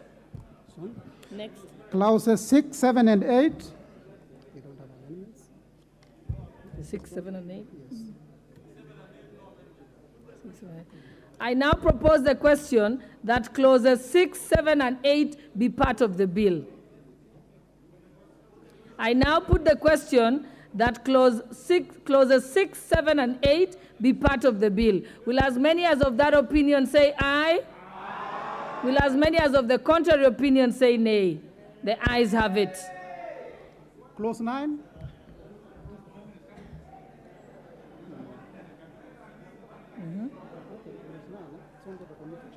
It's under the committee chair.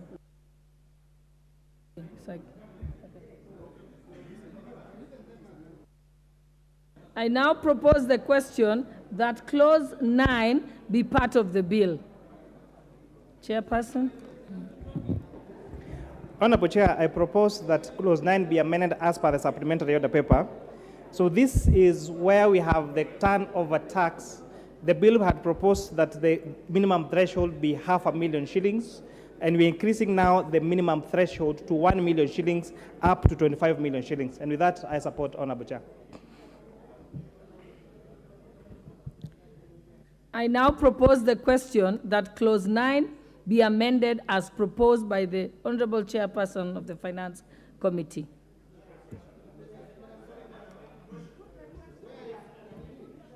Proceed. I want to give someone who has not. Honorable Badi, you proceed.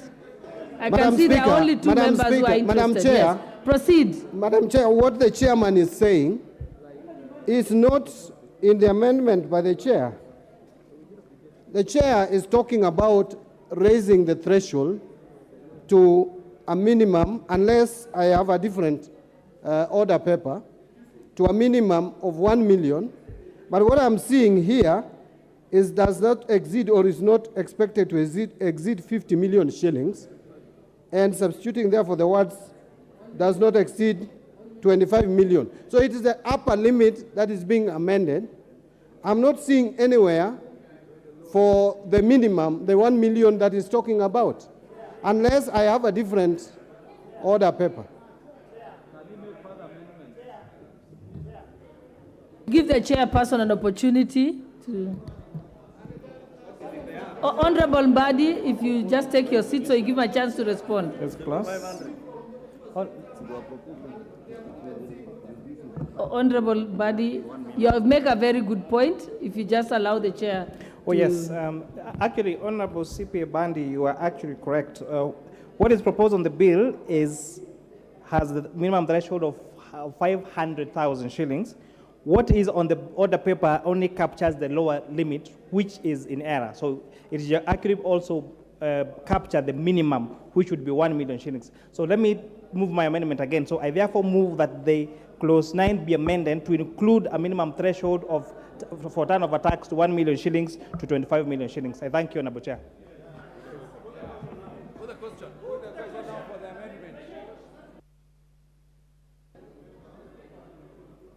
I'll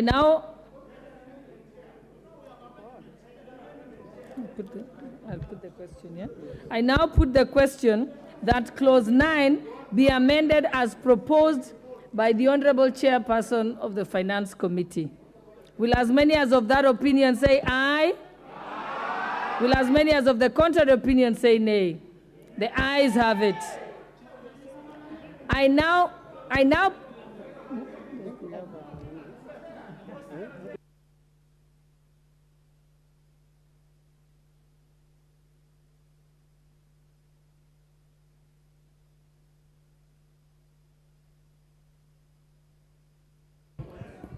I now put the question that clause 9 as amended be part of the bill. Will as many as of that opinion say aye? Aye. Will as many as of the contrary opinion say nay?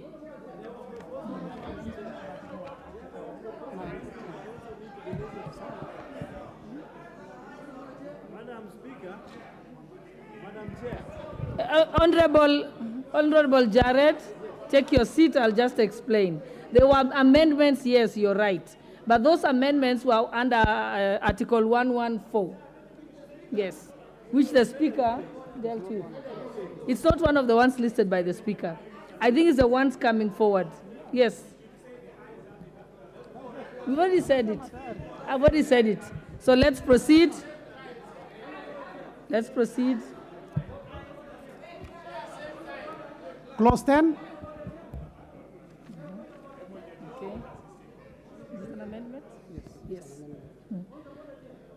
I now propose the question that clause 10 be part of the bill. Chairperson, Finance Committee. Yes, thank you, Honorable Chair. I beg to move that clause 10 be amended as per the supplementary order paper. And what we are doing here, Honorable Chair, there was a requirement that was proposed in the bill that taxes collected, especially Honorable Junet, you will have an opportunity.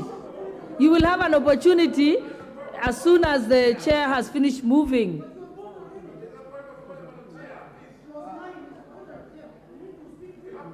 We've already moved. We are at clause number 10. Let us proceed, Chairperson. So, Honorable Chair, clause 10, as per what is on the bill, was proposing that taxes that are collected by agents, especially excise duty and VAT, that seems to be what this particular clause was targeting, to be remitted to Kenya Revenue Authority within 24 hours. After listening to members of the public during our public participation, we propose to amend that from 24 hours to within 5 working days. So this taking care of weekends and holidays, and at least isn't as punitive as it was proposed on the bill to have these taxes paid within 24 hours. And that I support, Honorable Chair. Okay. Okay, I propose the question that Clause 10 be amended as proposed by the Honorable Chairperson of the Finance Committee. No, I will, Honorable Junet, you may now have an opportunity. Okay. All right, Leader of Minority, you can have your point of order, and then after that we can allow Junet to contribute. Now, yes. Yes. Madam Speaker, I just want to, I'm rising on matter of procedure. I understand the urgency or the anxiety to have this process concluded, but let us understand that we are dealing with Parliament, which is an institution that has a tradition that everyone is looking up to, Madam Speaker, Madam Chair. At every clause, once it is proposed, it is important that you give members who want to speak chance to speak, 1, 2, or 3. That has been the tradition in this House. We can't be turned into a voting machine. This is a parliament of the people, Madam Chair. Yes, give us time. 1, 2, 3 people. Then you continue. Put the question. Yeah. On the Leader of Minority, I agree with you that it's important to give members a chance to debate it, except in those previous ones, there was no one who showed interest. But in each case, it's already, in the previous ones, I have allowed Honorable Badi, I have allowed Honorable Kaluma, I have allowed Honorable Mbui, I have allowed Honorable Makali, and Honorable Nikal to contribute. So yes, we are going to allow members to contribute when they want to do that. But I have to first propose the question before members can be able to debate it. So let us move now. Okay, proceed, Honorable Junet. It was your turn. Honorable Jared, let No, Chair, I wanted to speak on Clause 9, which you already passed. But Chair, so that we avoid voting, we are not here. If somebody is tired, he can go home and sleep. We want to deal with this matter properly and perpendicularly. Yeah. Okay, Honorable Jared. Madam Chair, it is true that... Order members, please allow him to prosecute his argument. Proceed. I thank you, Madam Chair. It is true that the Speaker did give a ruling touching on certain clauses that were either exempted or allowed to proceed in light of Article 114 of our Constitution.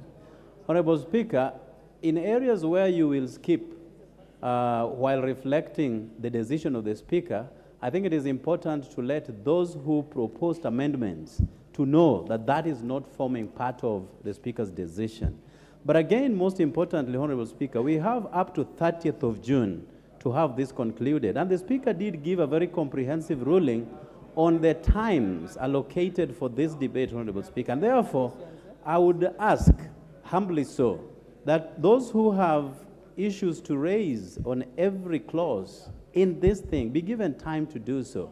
Just as my colleagues have said, this is a house of debate, and we have to subject this house to debate because the whole country is watching this. Because they want to know who is with them and who is not with them. I thank you, Madam Chair. Thank you, Honorable Member. But if I'll just bring to your attention the exact communication from the Speaker was that the clauses that the Speaker allowed to proceed, even when marked as under Article 114 of the Constitution, are the following clauses. Clause 2, Clause 24, Clause 33, Clause 34, Clause 36, Clause 43, Clause 76, and Clause 78. And I've just asked the clerk's desk to be able to give you a copy now so that you can stand guided. So we haven't breached that at all. Thank you. Okay, let's proceed.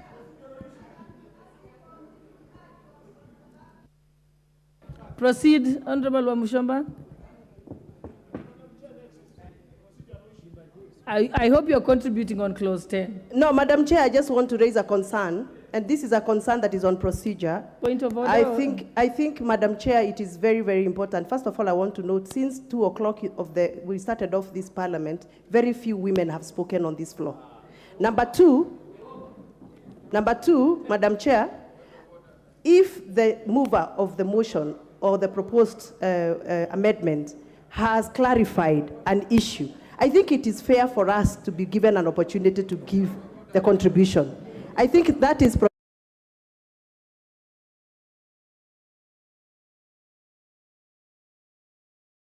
I want to raise my dissatisfaction on clause 9.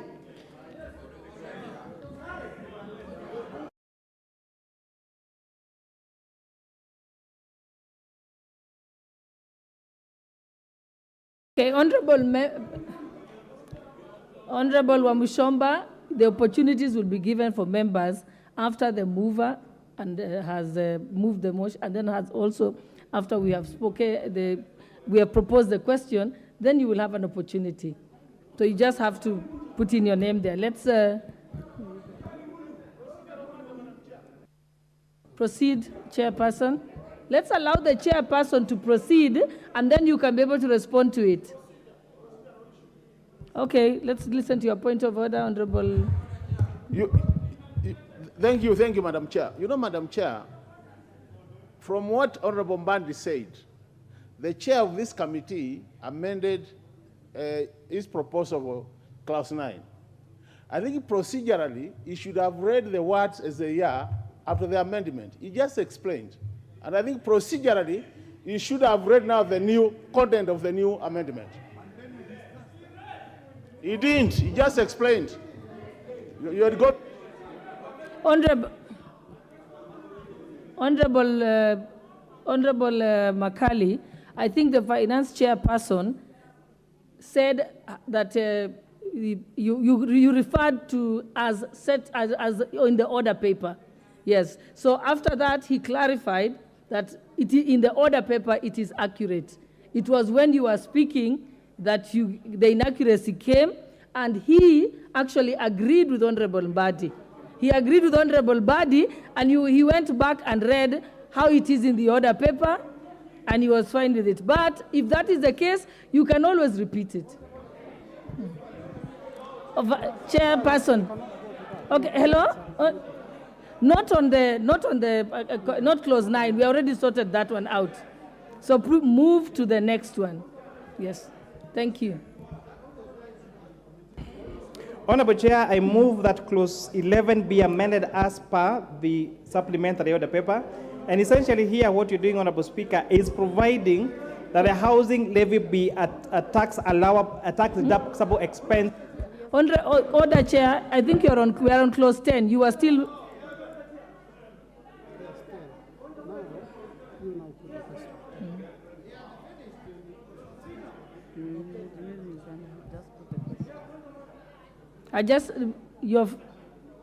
Yes, we are finished. We already finished with clause 10.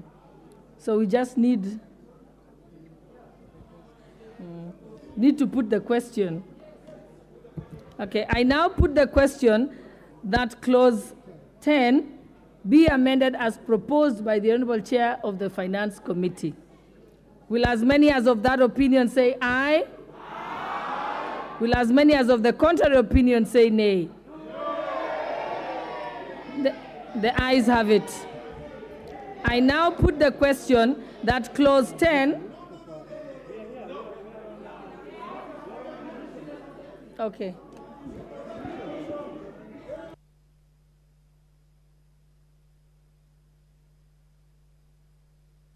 Okay. We ask for the bell to be rung for 5 minutes. Please ring the bell for 5 minutes. Ring the bell. 5 minutes. You know.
walivote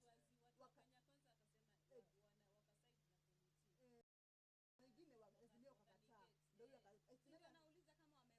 Usiende bwana. Sisi ndio mpya.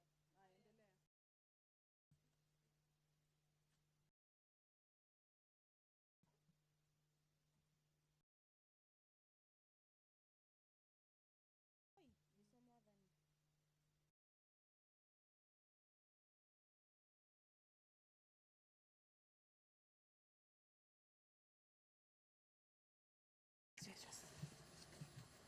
The division bell at the National Assembly is currently on, and the division bell is occasioned to divergent views on the fate of clause number 10 that has had members of the Kenya Kwanza coalition voting in favor of the proposals by the committee in this particular bill. The amendment by Honorable Member for Kitui Central, Honorable Makali Mulu, is the elephant in the room, and members of the National Assembly will now be having a roll call or electronic voting in the event that the electronic gadgets are up and working to determine the fate of this particular clause.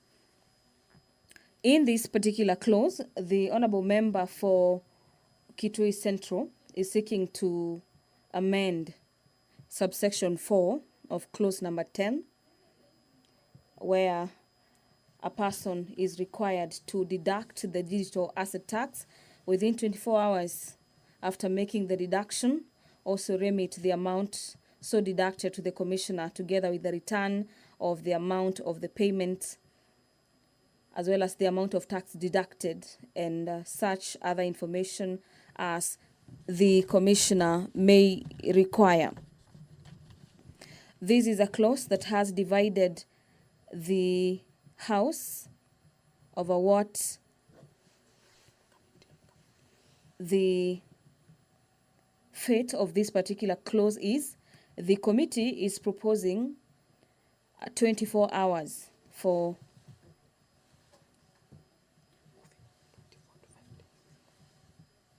that the time be moved from 24 hours to 5 days.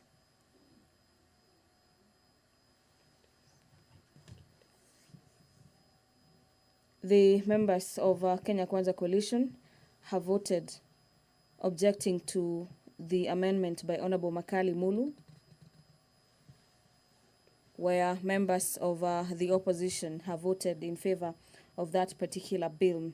The contestation that has led to the division bell being called, and members of the National Assembly are currently walking into the chamber, those who had probably left before, and immediately the lapse of the 5 minutes directed by the chair, who is Gladys Honorable Boss, has lapsed. The doors will be closed and the bars will be drawn, a clear indication that the voting of this particular amendment will be taking place.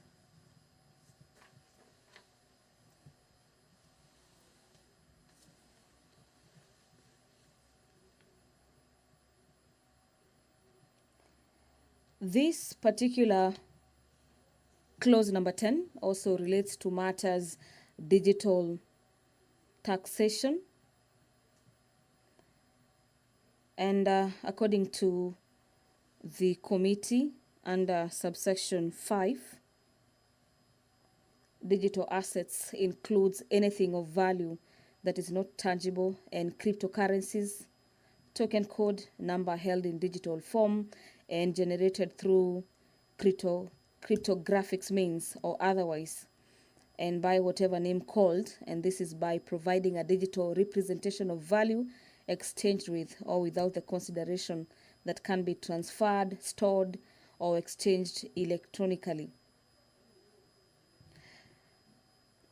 Under the digital assets, subsection 2,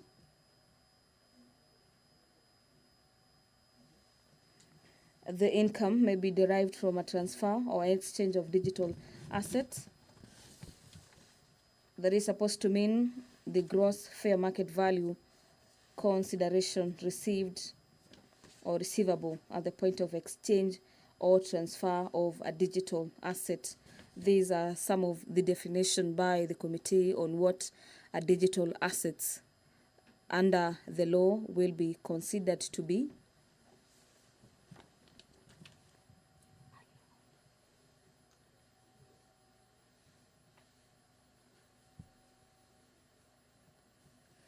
The members of the Azimio coalition on this particular clause urged the chair, Honorable Gladys Boss, to allow members of the National Assembly to ventilate a bit on this clause instead of just voting and moving on.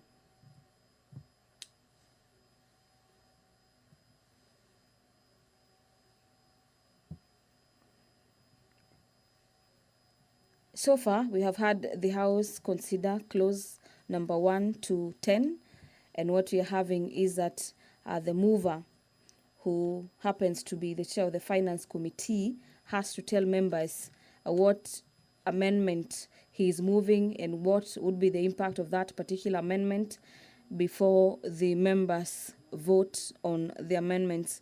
And this is members who are lamenting that the House cannot just vote yes or no without being brought to being updated on what the amendments are about and what would be the ripple effect of amending various clauses in this particular bill.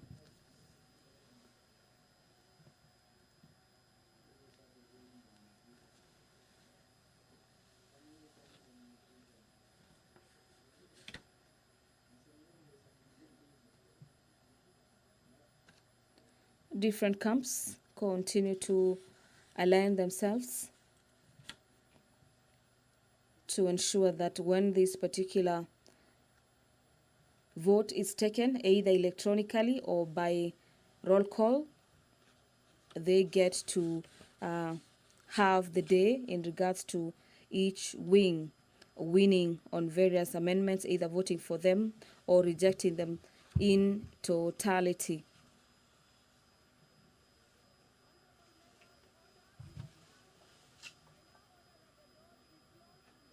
So far, various amendments that have been moved are from clause 1 to clause 10. Before clause 10, we had clause 2, where Honorable Member James Nikal was seeking to move further amendments to clause number 2, and that particular amendment was, so to speak, rejected by the House. This particular clause was about digital content monetization, where the Kenya Kwanza wing carried the day, upholding the proposals to tax digital content creators. Honorable James Nikal was proposing to scrap that particular clause. We had members of the National Assembly voting 89 against 87. And so the government wing carried the day. 3 members of the National Assembly were in absentia when this particular roll call was taken.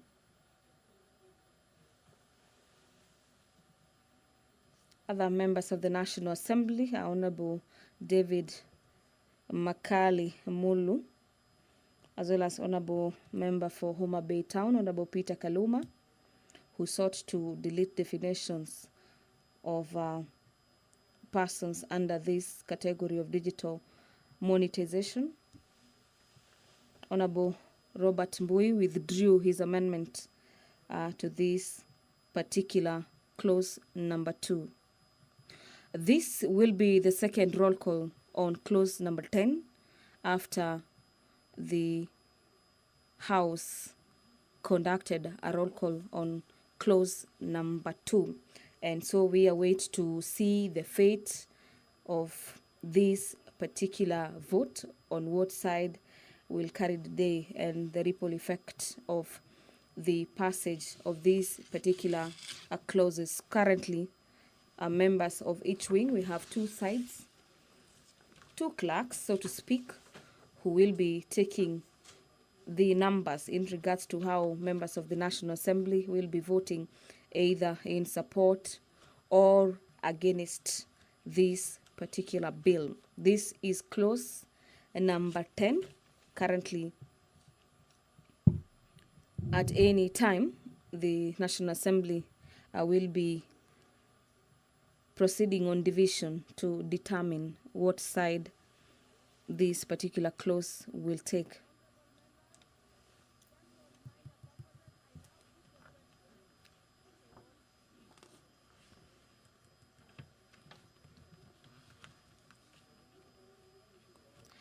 Under the standing orders of the House on matters roll call, standing orders number 72 on when the roll call division may be claimed, the Speaker shall direct a roll call vote to be taken if members claim a division, which is what has happened.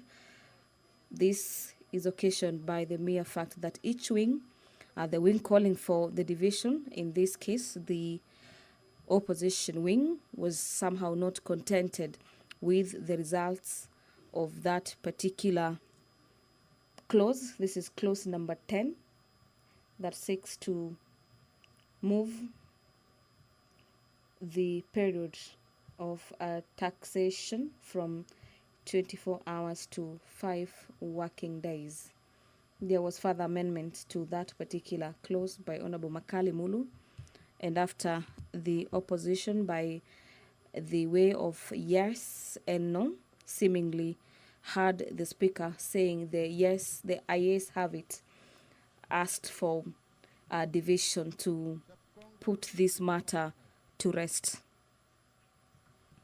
The chair of this particular session, Honorable Gladys Boss, considered that there was a reasonable doubt as to announce the outcome of the vote in question,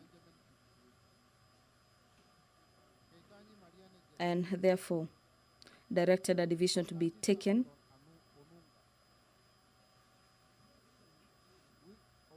to decide on the fate of clause number 10.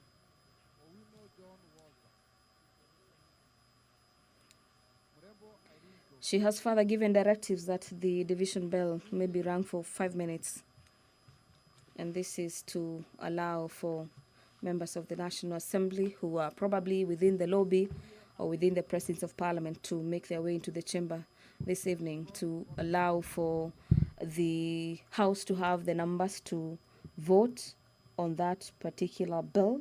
And immediately after the lapse of the 5 minutes, we'll be witnessing the sergeant at arms take the opposition, locking the doors and drawing the bars, and members of the National Assembly will commence the voting. It appears everything is in order from the chambers. As you can see from your end, members of the National Assembly clearly are taking their positions, and the sergeant at arms are just waiting for this particular directive by the Speaker. From the Kenya Kwanza wing, we have Honorable Robert Pukose, as well as Honorable Joyfrey Ruku, being some of the members who are counter-checking what the clerks are listing as some of the votes that have been cast by members associated to their wings. From the Azimio la Umoja coalition, we have Honorable Amos Mwago, the Honorable Member for Starehe constituency, and Honorable Doris Donya, the Kisii woman representative, who are taking the roll call or the outcome of the vote representing the opposition under the Azimio la Umoja coalition. Members of Parliament allied to Azimio la Umoja coalition have lined up a number of amendments to the Finance Bill 2023, which is currently at the third reading today, and we had Honorable Leader of the Majority Party, Honorable Kimani Ichung'wah, seeking extension of period for when the National Assembly is set to sit, usually as per the House calendar. The usual time when the House rises after the completion of its business is usually at 7 p.m. And we had the Honorable Kimani Ichung'wah, the leader of the Majority Party, moving a motion seeking to have the House consider the proposals in the Finance Bill 2023 until such a time when the House has dispensed with the proposals and amendments into the Finance Bill 2023. He was seconded by Honorable Junet Mohammed, and 8 p.m. in the night, the House is considering the Finance Bill 2023. Some of the contentious issues, so to speak, in the Finance Bill is the aspect of the housing levy, which during the debate under the second reading of the bill divided the House right in the middle, and we'll be waiting to see what will be the fate of this particular clause that had initially recommended a 3%, and we had the committee reducing it to 1.5 following public participation recommendations by members of the public. Can we start from here again? Can we start from here? Okay, let's just restart from number 14. Restart from number 14. No, she has the wrong ones here. Okay, proceed, just proceed. Honorable members at the back there. Order, honorable members. Sergeant at arms, just make them go back to their seats.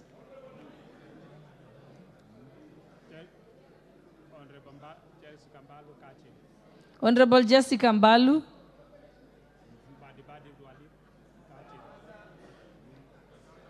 Who is that? The member for Mumias. Okay. Proceed.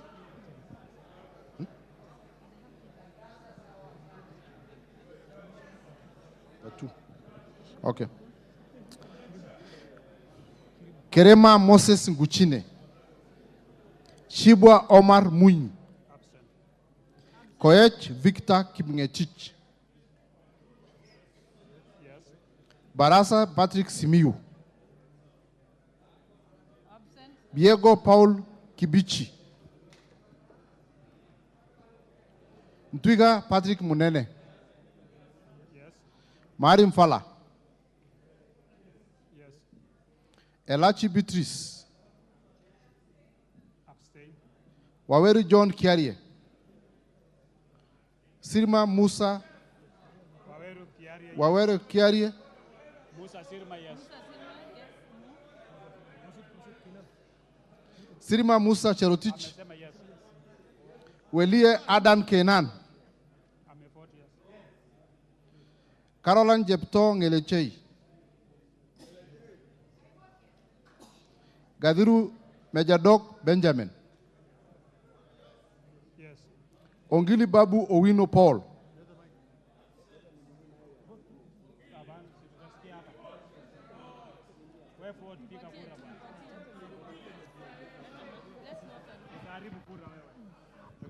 I vote no.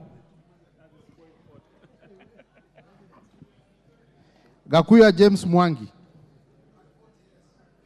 Mawadhe Julius Musili. Mwenje Mark Samuel Murevi.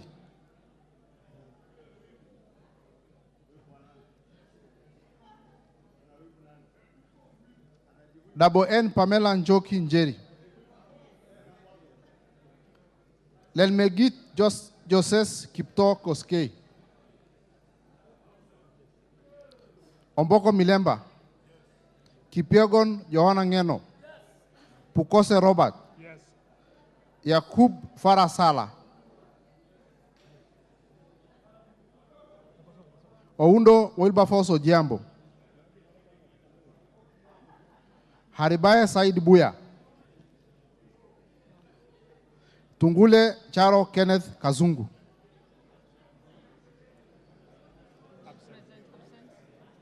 Siad Amina Udgud,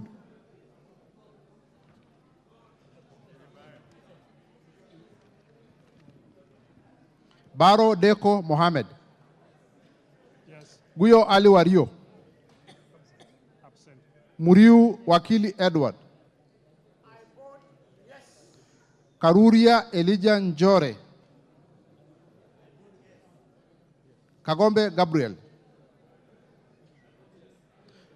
Odhiambo Elisha, Gedenji Robert Gichimu,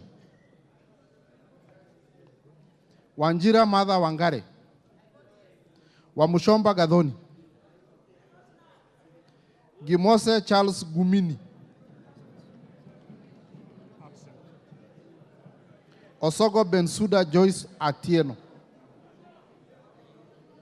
Kaluma George Peter Opondo, Absent. Karido Kili Daniel, No, Kaluma is there. Oh, okay. Karivi, Karido Kali Daniel. Okay. Yes. Tonaiba Julius Taituma, Mwirigi John Paul, Abdi Ali, Yes. Shinali Bernard Masaka, Absent. Bonaya Mumina Golo, Yes. Lomwa Joseph Samal, Absent. Tubi Bidu Mohammed,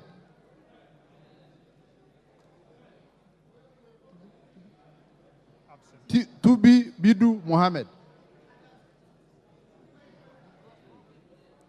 Badi Twalib, Ndongo George Koimburi, Wamashukuru James Gidhua, Yes. Obara Eve Akin, Kalasinga Joseph Simiu, Titus Lote,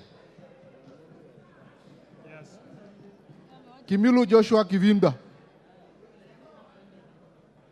Sankaire Lea Sopiato, Yes. Kanchori Elijah Memusi, Hamisi Kakuta Maimai,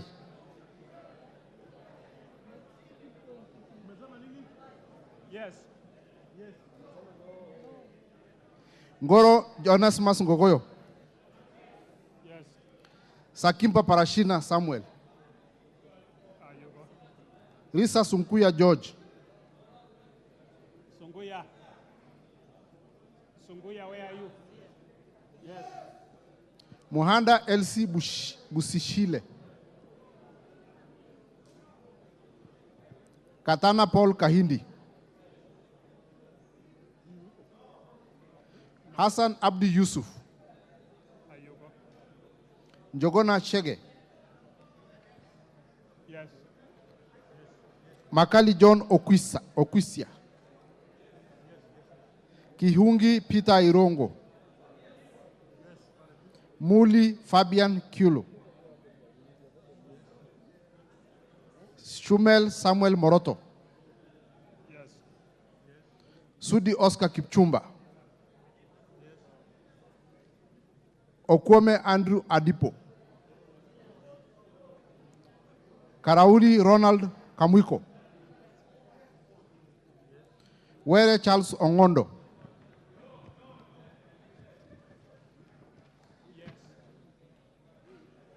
Mbui Robert,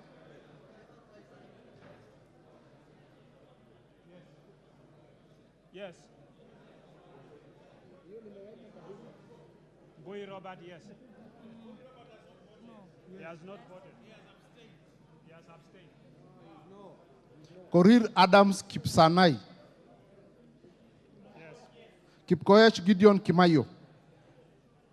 Yes. Kimei Beatrice Chemingeno. Absent. Ruto Julius Kipleting. Wangaya Christopher Aseka. Wanjiko John Jogona. Waidaka John Mashua. Murade Ann Wanjiko. Orero Peter Ochieng.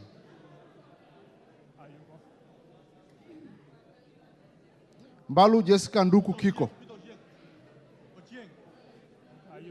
Bado. Sio huyo. Huyo ni David Ochieng. Very relax. Jessica is no, she's up. Call her again. Jessica Bado. Oh, sorry. Call Jessica. Mbalu Jessica. No. She votes no. Mutuse Ekomas Mwengi. Mutuse yes. Wanaina Anthony Njoroge.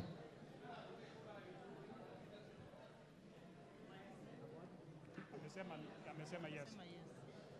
Munyoro Joseph Kamau. Yes. Nyoro Samson Dende. Yes. Ichungwa Anthony Kimani. Yeah, 40 yes. He has abstained. No, I'm a speaker yes. Sunkuli Julius Leka Ken. Mwanyanja Gertrude Mbeyu. Mwanyanje Gertrude Mbeyu. Baya Owen Ya. Kitty Richard Ken Chonga. Absent. Zambia Thudias Kidhua.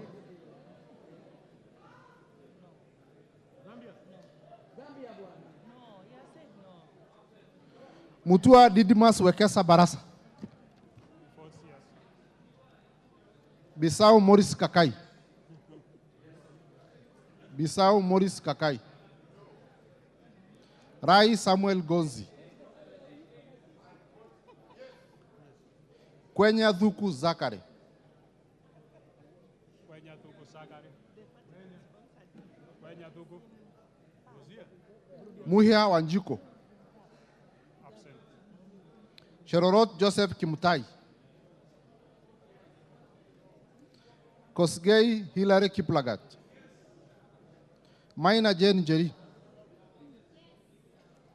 Gitari Joseph Gashoki. Yes. Benziba Rashid Juma. Aburi Donya Doris. Busia Ruth Adhiambo Odinga. Oron Joseph Odongo. Ahmed Shakil Ahmed Shabir. Votes yes. Buyu Rosa Akinyi. Kasalu Irene Mudhoni. Mulu Makali Benson. Mbai Nimrod Mbithuka. Mboni David Mwalika. Nyamai Resho Kaki. Yes. Nyenze Edith Vethi. Absent. Mokaya Nyakundi Japheth. Yes. Kibagendi Anthony. Gisairo Clive Ombani.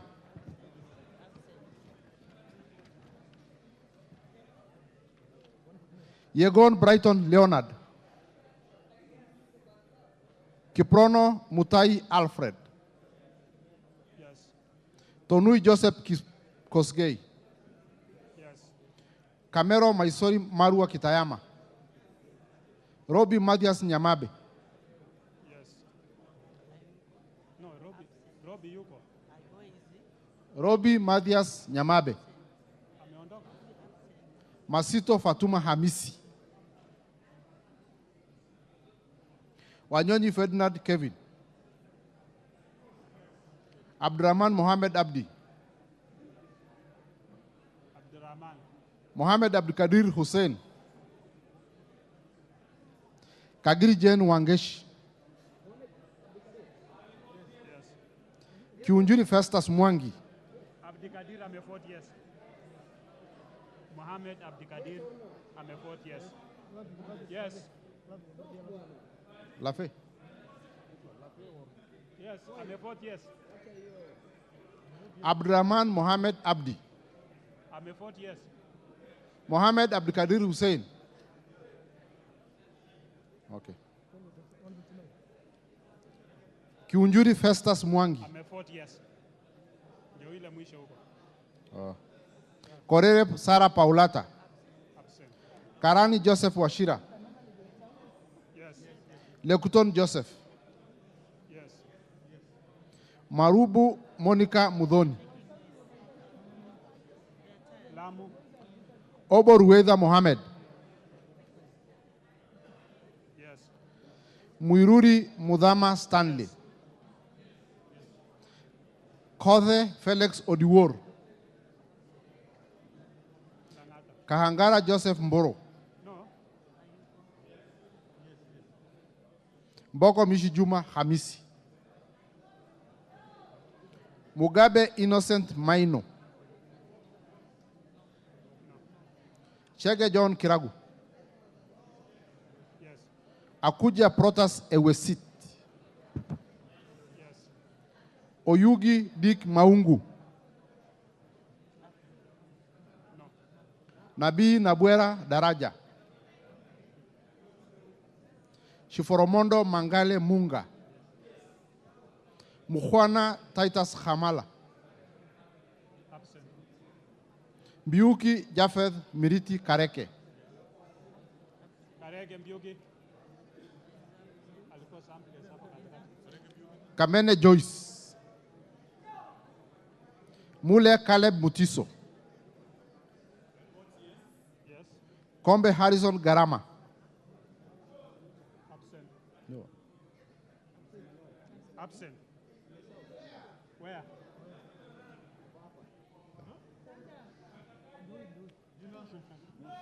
Omwera George Aladwa.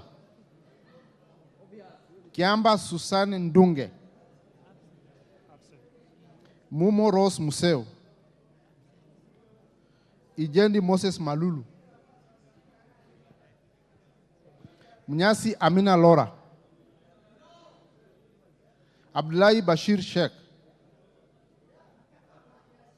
Yes. Sheikh Umulkher Hasim. Abdurrahman Husewetan Mohammed. Haro Abdul Ibrahim. Yes. Yusuf Adan Haji.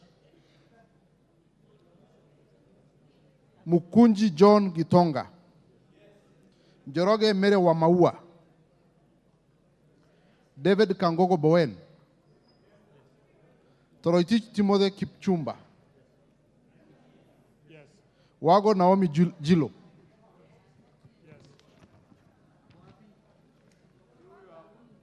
Mwalio Joshua Mbivi. Odanga Geoffrey Makoha. Absent. Oluoch Anthony Tom.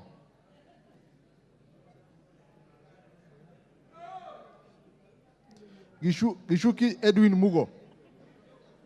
Yes. Kahungu Eric Mwangi. Yes. Tandasa Kasim Sawa. Amefort yes. Tandasa Kasim Sawa. Yes. Nabulindo Peter Oscar. Mule Stephen Mutinda. Absent. Kingola Patrick Makau. Absent. Rocco Geoffrey Karioki. Rogo. Yes. Nabat Bernard Murioki. Yes. Nzioka Erastus Kivasu.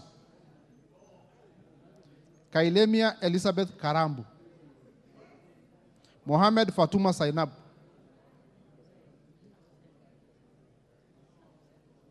Kibngor Ruben Kiborek.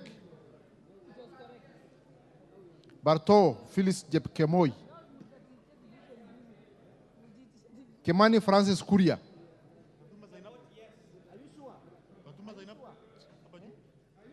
Absent.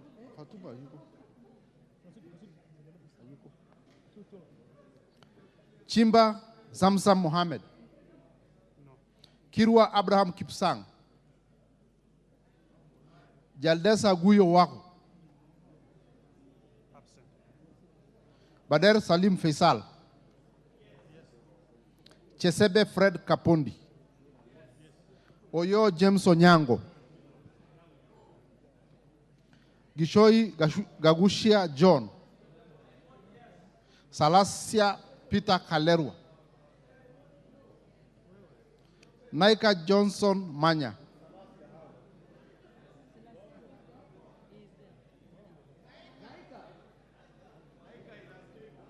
Maina Betty Njeri.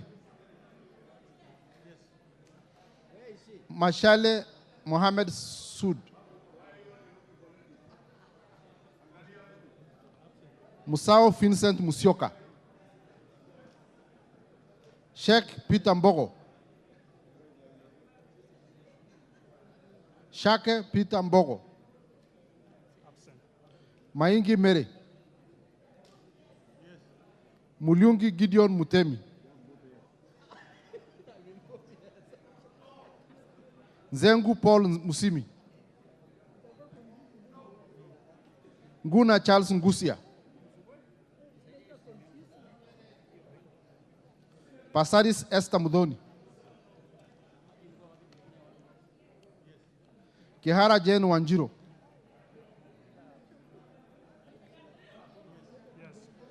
Shelule Liz Korir. Yes. Gikaria David. Yes. Arama Samuel.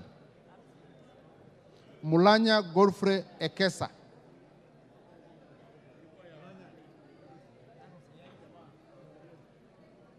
Munge Cynthia Jepkoskei. Kitur Bernard Kibor. Tonkei Rebecca Nonaishi. Aramat Lemanken. Pareyo Agnes Mantaine. Kitilai Olentutu.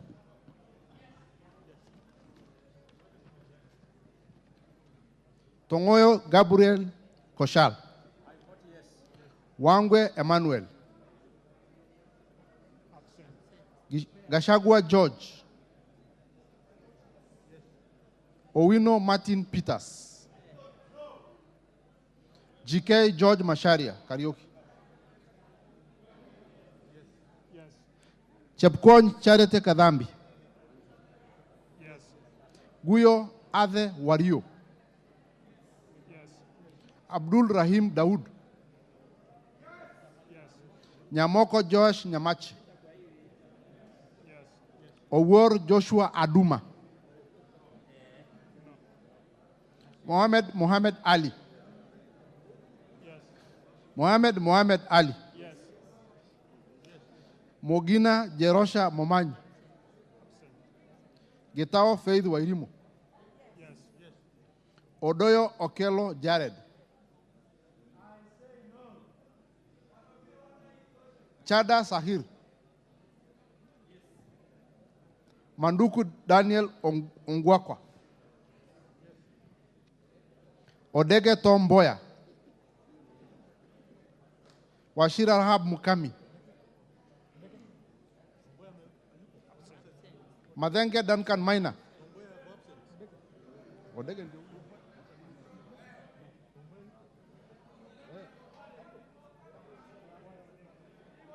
Tunarudia tu. Washira Rahab Mukami. Yes.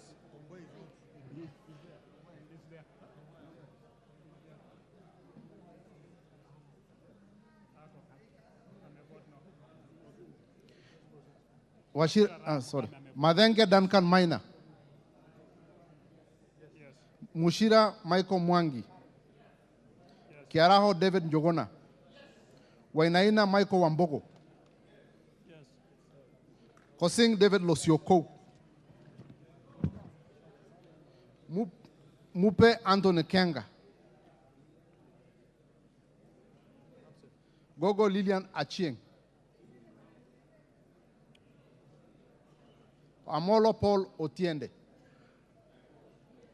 Chebor Paul Kibet. Paul Abur. Yes. Muafrika Agustin Kamande. Yes. Francis Kajuang Tom Joseph. Not there. Kingara Simon Nganga. Yes. Karemba Eric Mushangi Njiru. Yes. Logova Sloya Clement. Yes. Luyai Caleb Amisi. Absent. Raso Dido Ali. Lenguris Pauline. Yes. Lentoi Johnny Jackson Legumontare. Letipila Dominique Eli. Absent. Lesuda Josephine Naisula. Nikal James Wambora. Ikana Frederick Lucili. Yes. Oduor Christine Ombaka. Lochakapong Peter. Kemei Justice Kipsang. Koi John Waluke.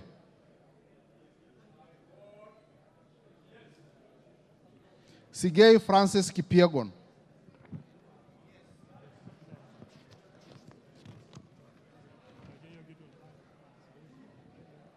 Idhinji Dr. Shadrach Mwiti. Anyengo Silvana Sosoro. Kiplagat David. Maina Mwango Amos. Odhiambo Millie Grace Akoth. Omondi Karoli. Gashobe Samuel Kenodia. Mohamed Junet Sheikh Nu. Masara Peter Francis. Misigi Lydia Haika Mnene. Yes. Abdullahi Amina Lika. Absent.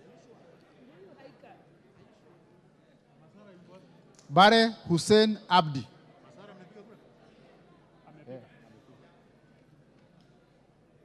Bare Hussein Abdi.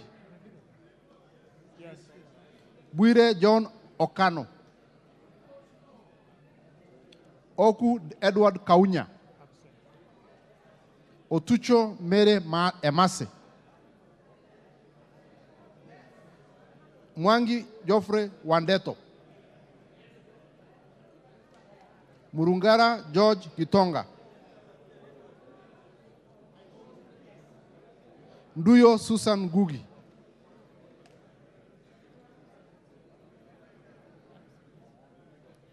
Nganga Alice Wamboi.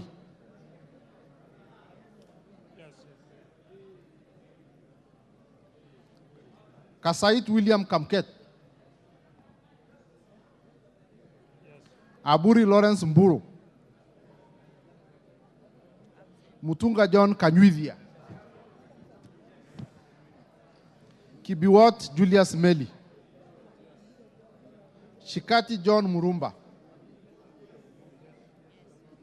Sioi Lilian Shebet. Sitienei Janet Jeb Kemboi. Sitene Janet.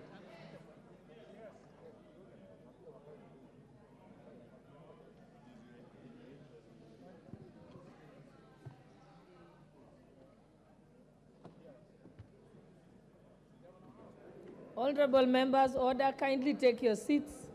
Honorable members, kindly take your seats so that we have to see your colleagues when they rise to vote.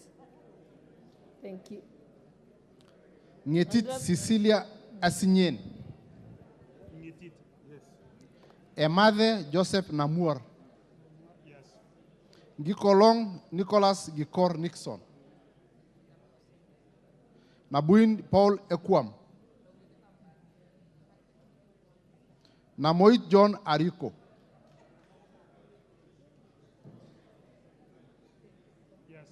Nanok Daniel Epuyo. Yes. Boss Gladys Jeb Koskei. Ochieng David Ouma. Sholea may vote yes. Wandai James Opio. Nyamita Mark Ogola. Kagesi Kivai Ogesi. Yes. Adagala Beatrice Kahai. Abdi Hamis Shome. Jeho Fatuma Abdi. Absent. Mohammed Aden Daudi. Absent. Sane Ibrahim Abdi. Ado Mohammed Aden. Farah Yusuf Mohammed.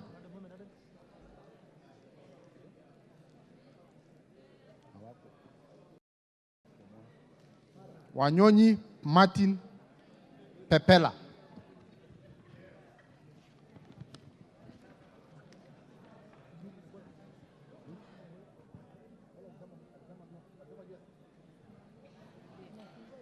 Sitati Daniel Wanyama. Yes. Mogaka Stephen. Yes. Yes. Kasiwai Rael Chepkemoi. Yes. Wetangula Timothy Wanyonyi. No. Mwakuona Danson Mwachako. Basil Robert Ngui. That one was absent. Oh, no. Ali Abdulsarat Khalif. Yes. Shege Sabina Wanjiro. Absent. Dena Joseph Hamisi.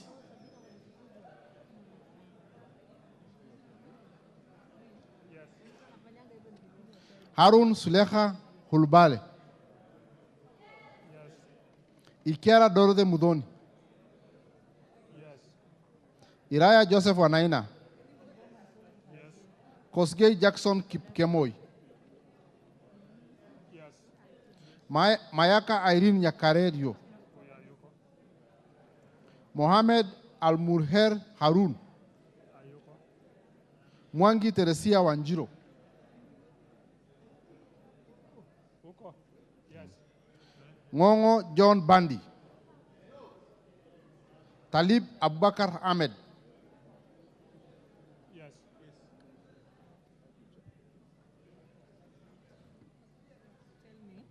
On clause 2, who should speak? Clause 3?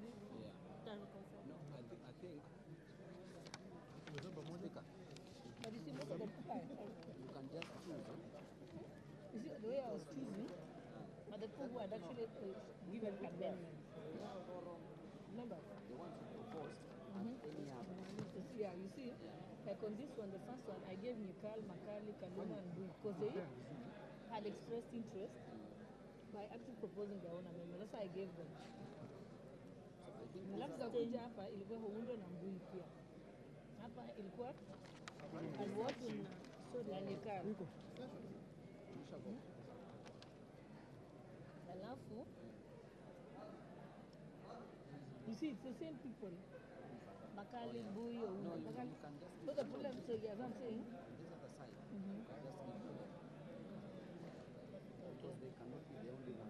That's what I'm saying. They seem to be. That's what the problem is, that they seem to be the only ones. So now we have to give other people. But then they, yes.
Number 14.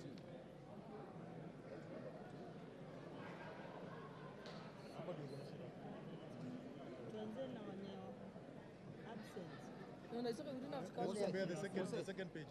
Mose, let's compare second page. The second page. Start from page 1. 9 and 1. Sorry? Page 1. Compare. 9 and 1 is okay. 9 and 5. 9 and 5. Hapa ndio kuna shida hapa. Hapa ndio kuna No, shida. yours is okay. Yours is okay. Hapa ndio tulikuwa na shida hapa. So just write them what you wrote. 9 and 5. 9 and 5. Then, Yeah. 14 and 5. 14, 5. Absent. Kuna abstain moja. 14 and 5. 13. One absent, one. End up with the next page so that we compare all 14 the pages. and 5 page. Abstain. Abstaining nini? Abstain one. Go to the next page. 13 and 4. 13 and 4. Correct. 12 of 9. 13 and 6. This is 14 and 6. Oh, what 14? Kuangalia. So Adam's Korir. Beatrice said one. Beatrice said one. She didn't vote. She's not there. Unit 13. Unit 13. So ni nani? Let's start from the bottom. There is a Didymus Wekesa. Yeah? Hapa ndio kuna Sinkuli? No, Sungula alivote no. No. He voted no, yeah. He voted no. Yeah. Sunguli So voted no. Weka. Yes. Yeah, so Weka. Yes. That one I can confirm. Sasa iko sawa. 13 and 6. 13, 6. 9, But we 9. still counted 6. 9, 9. We still had 6. Babu ndo alisumbua hapo 16, 3. 16 and 3. This is 16 and 6. Yeah. No, 13 and 6. Page 8. Oh, page 6. Page 8. Page 6. Page 6. Page 6, eh? You've corrected page. Page 6. Page 6 tuko sawa 13 and 6.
Members.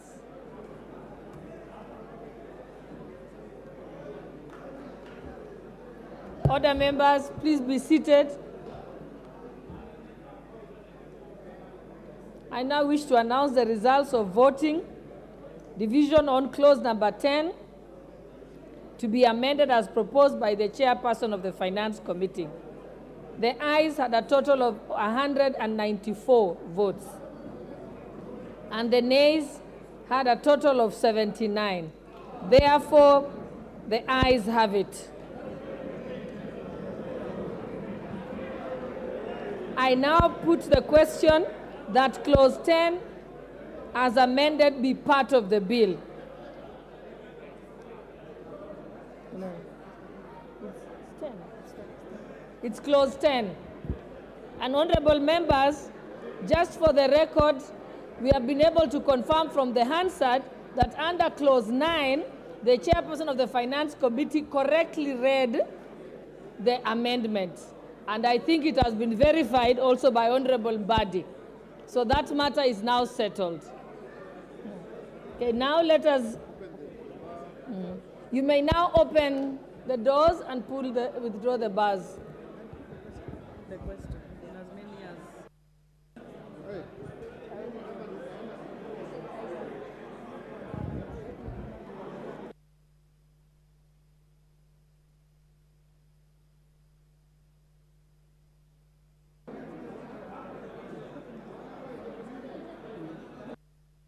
Okay. I now put the question that clause 10 as amended be part of the bill. Will as many as of that opinion say aye?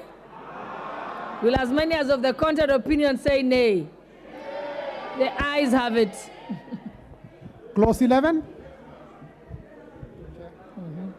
Chair Finance Committee, clause 11. I propose, hold on, Chair. I propose the question that clause 11 be part of the bill. Proceed, Chairperson. So, Honorable Chair, I propose that an addition of clause 11 as proposed in the supplementary order paper.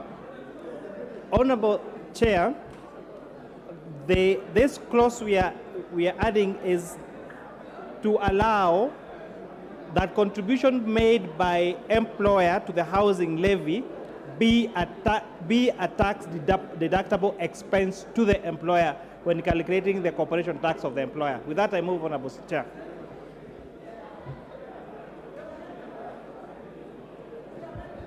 Honorable members, I propose the question that clause 11 be amended as proposed by the chairperson of finance.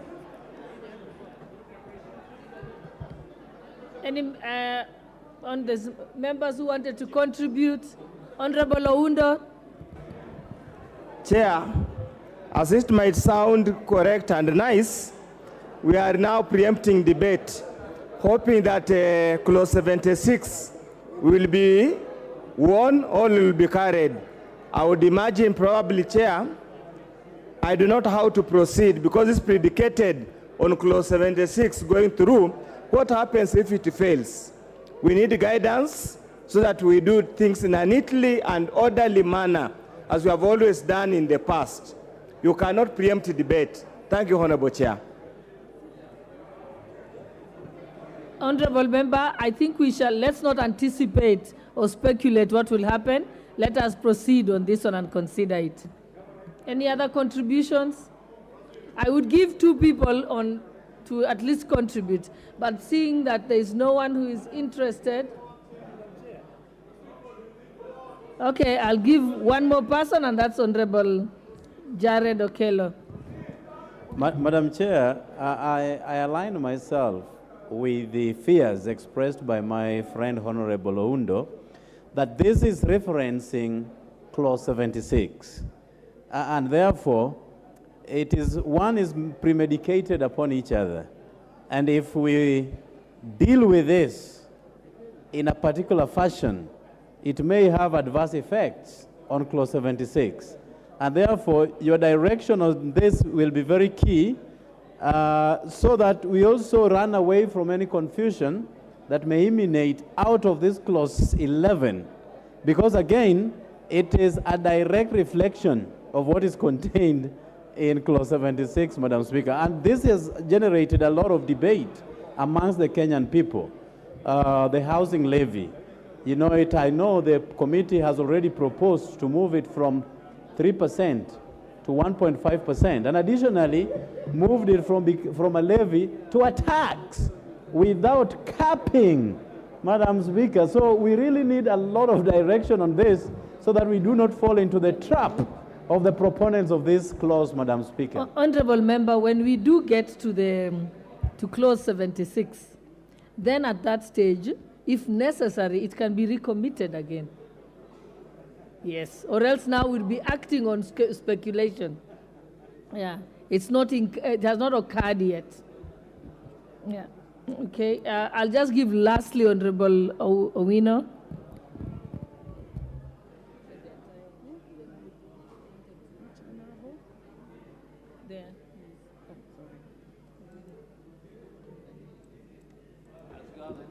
Thank you, Chair. I think you have the discretion, Chair, of just rearranging Clause 76 to come before, just as a matter of procedure.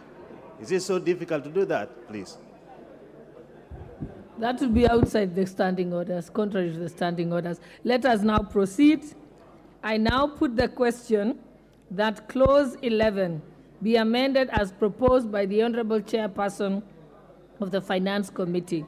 Will as many as of that opinion say aye? Will as many as of the contrary opinion say nay? The ayes have it. I now put the question that Clause 11, as amended be part of the bill. Will as many as of that opinion say aye? Will as many as of the contrary opinion say nay? The ayes have it. Clause 12.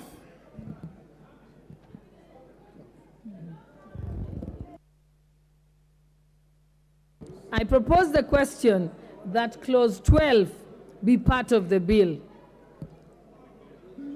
Chairperson for Finance, you may move the amendment. Honorable Chair, this particular amendment is just a cleanup because it seeks to correct the reference of the proviso to submit to subsection 2J, which is being amended by the bill. So this is more of a cleanup for the bill. With that, I move, Honorable Chair.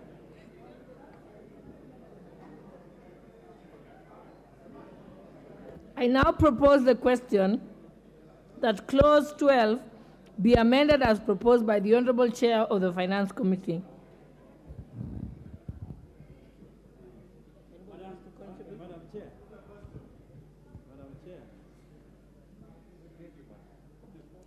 Honorable Jared Okello, let me see if there's somebody else who wants to contribute so that it doesn't seem unfair that you're the only person talking. Any interests? Then I'll allow Jared.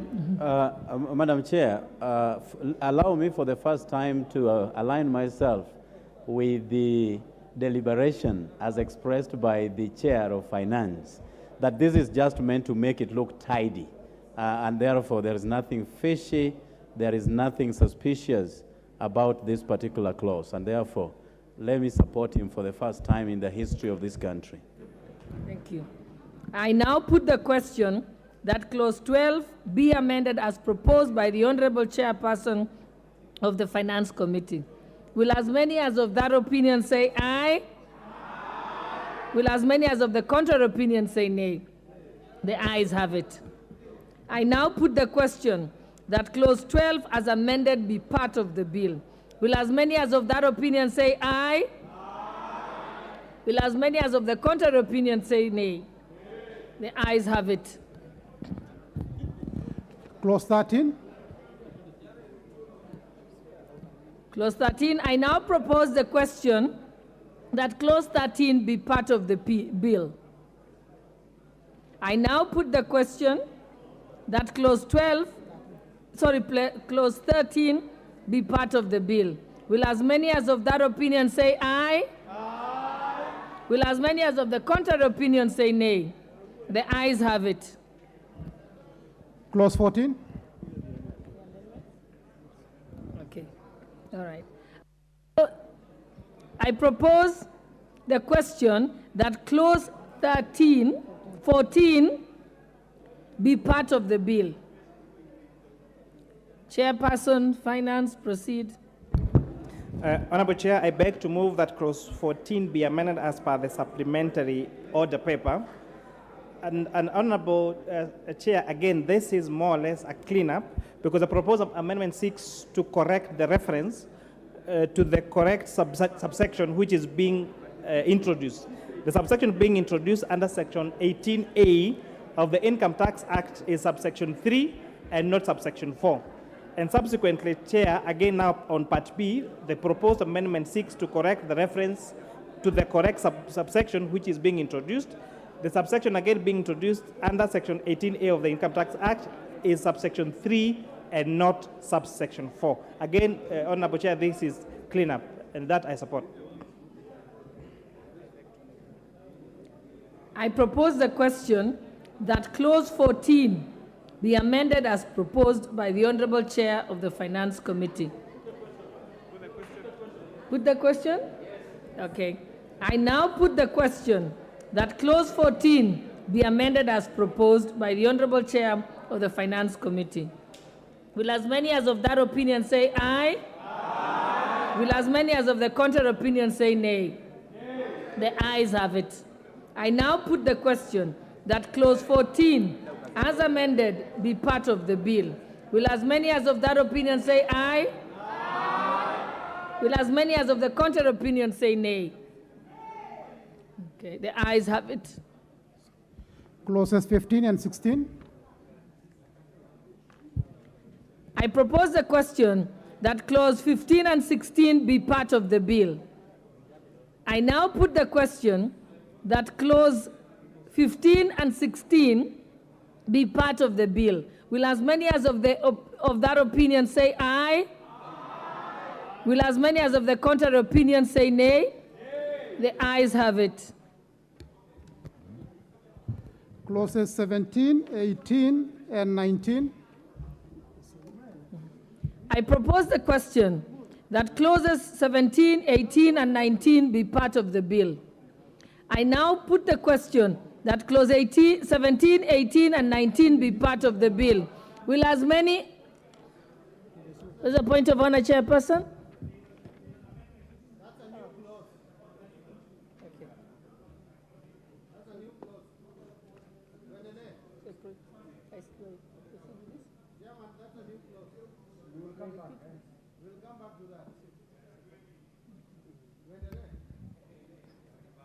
Okay, I now put the question that clauses 17, 18, and 19 be part of the bill.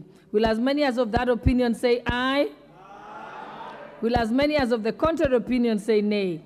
The ayes have it. Clause 20. 20, okay. I propose the question that clause 20 be part of the bill. Chairperson, move your amendment. So, Honorable Chair, I beg to move that clause 20 be amended as per the supplementary order paper. And this particular clause number 20 has two areas where we are proposing for digital content monetization to be payable by non-resident persons with no permanent establishment, because with the current provision, it doesn't include non-resident. They're not, so we're now netting even non-residents into this digital content monetization. And then, Honorable Chair, Part C is also changing the time in which rental income tax withholding tax on rental income. The bill proposes that this should be remitted within 24 hours, and we are amending this to change from 24 hours to make it payable within 5 working days. With that, I move, Honorable Chair. I propose the question that clause 20 be amended as proposed by the Honorable Chair of the Finance Committee. Honorable Nyikal. Chair, can we get a little explanation? If we are including non-resident, how is that actually practically going to be implemented? and collect the taxes from the non-residents.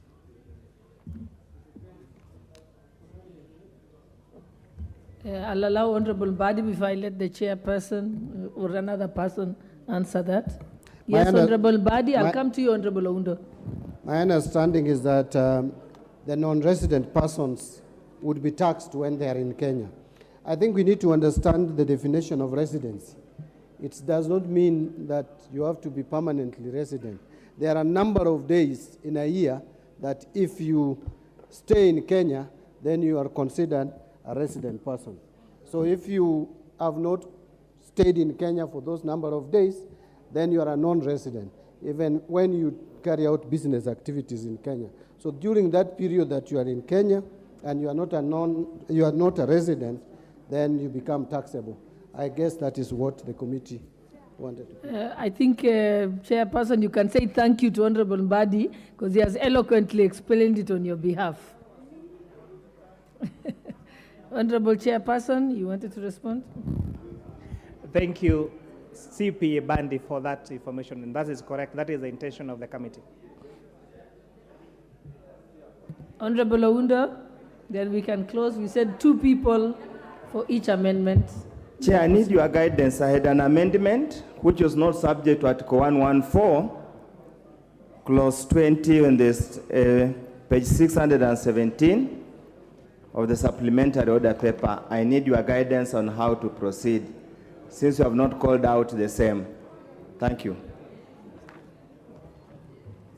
Yeah, Honorable Oundo, if the committee amendment is carried, then it covers what the amendment that you actually wanted to introduce. Is it any different? Okay, just proceed and then we'll get a counter argument. Proceed. Chair, my amendment is carried into 2. I totally agree with you. The second part about the days of remittance, I would withdraw my amendment because I proposed 3 days, I proposed 5 working days.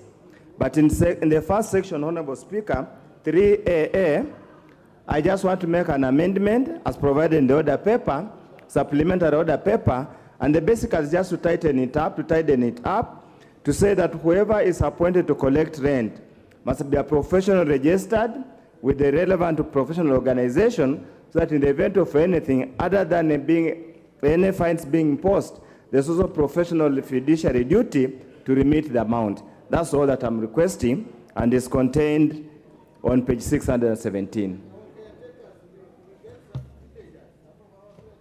So how will they be? Honorable Chairperson. So, Honorable Chair, although the amendment as proposed by the Honorable Oundo would be a good provision and actually would lead to more collection, but remember you also have a challenge of many landlords who do not necessarily appoint agents. So we have landlords who decide, I do not want an agent for my property, and actually rent becomes payable to them directly. In that case, therefore, this provision actually puts the landlords themselves as the withholding agents.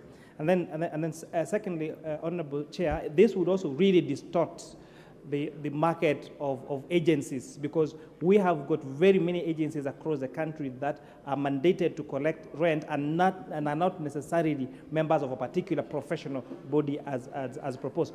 However, this could be done through an amendment to the Parent Act that then, for example, what the roles that are given, for example, to ISPAC or the Law Society of Kenya, that amendment I think would fit more there than amending the finance bill to require that these landlords actually get to appoint professionals. Let them continue using the agents that they use for the collection of their rent. It is within their rights to do so. With that, I thank you, Chair. Honorable Oundo, are you satisfied with the explanation from the Chair? Obviously, if you are, then you can withdraw your amendment. Obviously not, Chair. And I want to take the Chair to the specific provision in the original bill. And it reads, a person who receives rental income on behalf of the owner of the premises shall deduct taxes thereof, provided that only a person appointed by the commission in writing. Here we are not talking about the landlord. We are talking about an agent appointed by the commissioner. He's not asking for so much that whoever is appointed must be legally certified to do the job he's appointed to do. Honorable Speaker, the Estate Agent Act Cap 533 is explicitly clear And the courts have regularly held that any person who earns a fuel purports to work, and I can refer to the case referring involving Kenya Railways, is an illegal entity and has no force of law. So in the event where we are a country guided by the rule of law, why do we flout the law simply because for expedient? Here, the chair must understand, is a person appointed, we're not talking about the landlord. It's a person now where in the event, the commissioner feels probably the landlord will not remit the rent in good time, appoints an agent. How do you appoint an agent? Thank you, Honorable Chair. But the matter belongs to the House now to decide. The Honorable Member Kangombe. Madam Speaker, this is a very emotive issue of landlords. And actually, you know, there's been a lot of misinformation and disinformation, and some of it has been deliberate so that we vilify this bill. I feel that the sentiments of the people out there, they feel that they're being coerced to appoint agents, and that is not the point of the committee. The committee is saying that if you choose to have an agent collecting your rent on your behalf, then they remit the tax at that point. But also, Madam Chair, we cannot force these people to belong to a certain body, because as it is, there is a desired position where they will be members of a certain body. But the actual fact on the ground is that they are not. There is no group or body that embodies them together. So I think it will be in very bad faith to institute such amendments to this bill, because we'll be sinking these people to a situation where we will lose jobs that people already have. So I would support that we go with the amendment as proposed by the chair of the committee. Thank you, Madam Speaker. I see the budget chair, Honorable Dindi Nyoro. Thank you very much, Honorable Chair. I think there is a confusion on this issue in regards to rent agent and a tax agent. And listening to Honorable Oudo, I think his amendment is already taken care of, because consequently, by all definitions, a landlord would be a legal person who is liable to collect taxes for the revenue collector, that is KRA. I also want to laud the committee and really support the fact that they have been able to give landlords flexibility from 48 hours to 5 days. Thank you, Madam Chair. I submit. Honorable Mbadi, are you standing because you want to speak? Okay.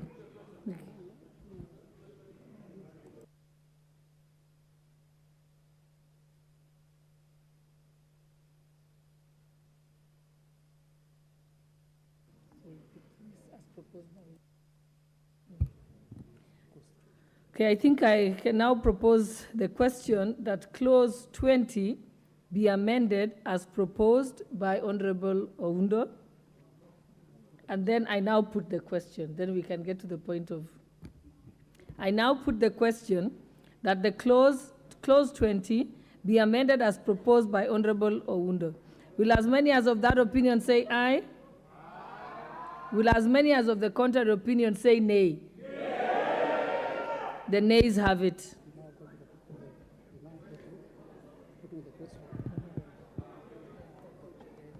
I now put the question that clause 20 be amended as proposed by the Honorable Chairperson of the Finance Committee. Will as many as of that opinion say aye? Aye. Will as many as of the contrary opinion say nay? The ayes have it. I now put the question that clause 20 be, as amended, be part of the bill. Will as many as of that opinion say aye? Aye. Will as many as of the contrary opinion say nay? The ayes have it. Clause 21. I propose the question that clause 21 be part of the bill. I now put the question that clause 21 be part of the bill. Will as many as of that opinion say aye? Aye. Will as many as of the contrary opinion say nay? The ayes have it. Clause 22. I propose the question that clause 22 be part of the bill. Mover, member.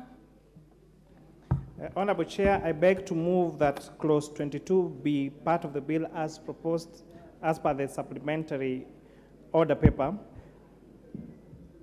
Honorable Chair, this particular clause under paragraph 71 wants to exempt from tax income earned by contractors, subcontractors, and employees implementing a project that is financed 100% by a grant. And this is, again, to encourage as Kenya getting grants from other countries. Under paragraph number 72 and 73, this is to provide a tax incentive to attract investors under the special economic zones.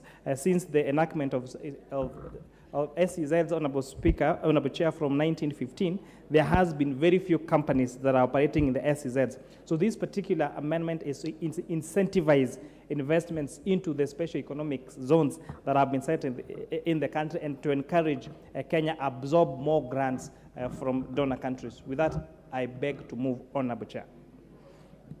I now propose the question that clause 22 be amended as proposed by the Honorable Chair of the Finance Committee. Can I put the question? Seems there's no contributions. I now put the question that clause 22 be amended as proposed by the Honorable Chair of the Finance Committee. Will as many as of that opinion say aye? Aye. Will as many as of the contrary opinion say nay? Nay. The ayes have it. I now put the question that clause 22 as amended be part of the bill. Will as many as of that opinion say aye? Aye. Will as many as of the contrary opinion say nay? The ayes have it. Clause 23. Is it an amendment? Yeah. I propose the question that clause 23 be part of the bill. The mover, Chairperson, Finance. So, Honorable Chair, I beg to move that clause 23 be as proposed in the supplementary order paper. This particular clause 23 has two sections, Honorable Chair. The first one is to incentivize the area of manufacturing to include the word refining, so that those particular sectors that are dealing in refining of pharmaceuticals within the manufacturing sector get to benefit from this tax incentive. Clause B, Honorable Chair, the bill was proposing that the investment deduction allowances will not apply to businesses that are located in places which are outside Nairobi City and Mombasa County, provided they are not, the nature of their business necessitates them to be in those particular areas. So we are now deleting that to allow any huge investments from any particular part of this country to enjoy this particular tax incentive without discriminating whether they are allowed to be there or not. So that if a company wants to go and invest in Kisii and do processing of bananas because bananas are found there, or because potatoes are found in Molo, then they don't get to lose out on this particular incentive. With that, I beg to move, Honorable Chair.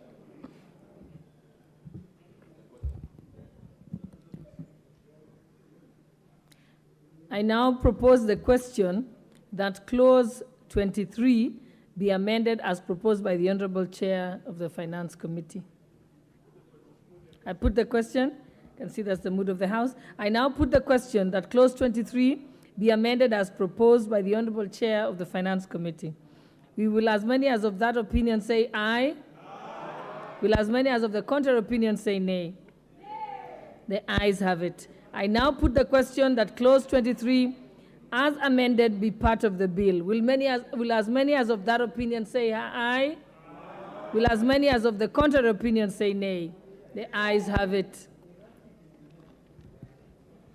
Clause 24.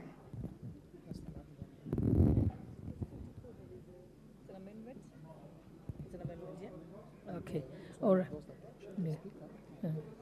Okay, we now move to clause 24, and it's one of those that the Speaker had agreed to give the opportunity to be able to be prosecuted. I now propose the question that clause 24 be part of the bill. Chairperson. So, The point of order, Honorable Badi.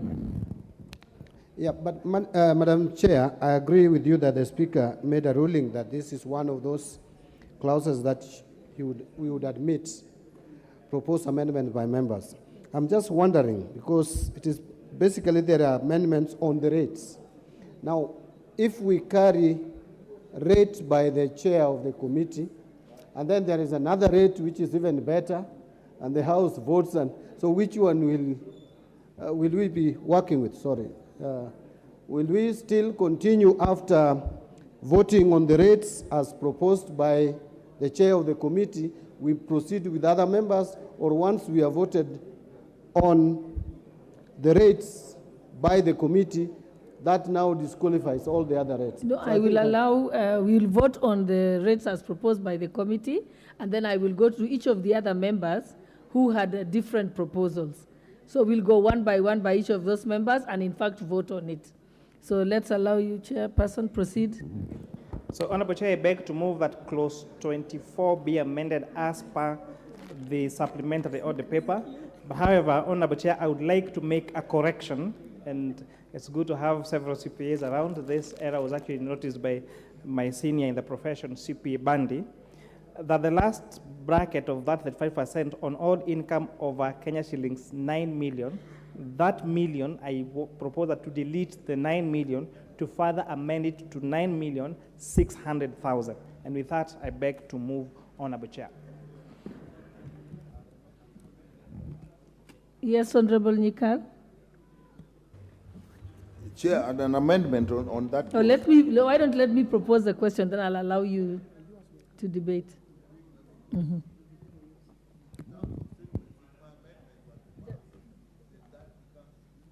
Honorable Nikal, I can't hear you. Just put on your mic and then repeat what you said so it can go on record. In terms of sequencing, mine was to delete the whole paragraph. So if that is then deleted, then the amendments of the chair actually falls. So in terms of sequencing, it would have been probably to take my amendment first. Yeah. Yeah, the current. Yeah. Honorable Pukose, you have a point of order or point of information? Thank you, Madam Chair. Madam Chair, if the amendment of the chair passes, then the other amendments, all of them fall. That is the precedence. Yes. You can't amend it twice.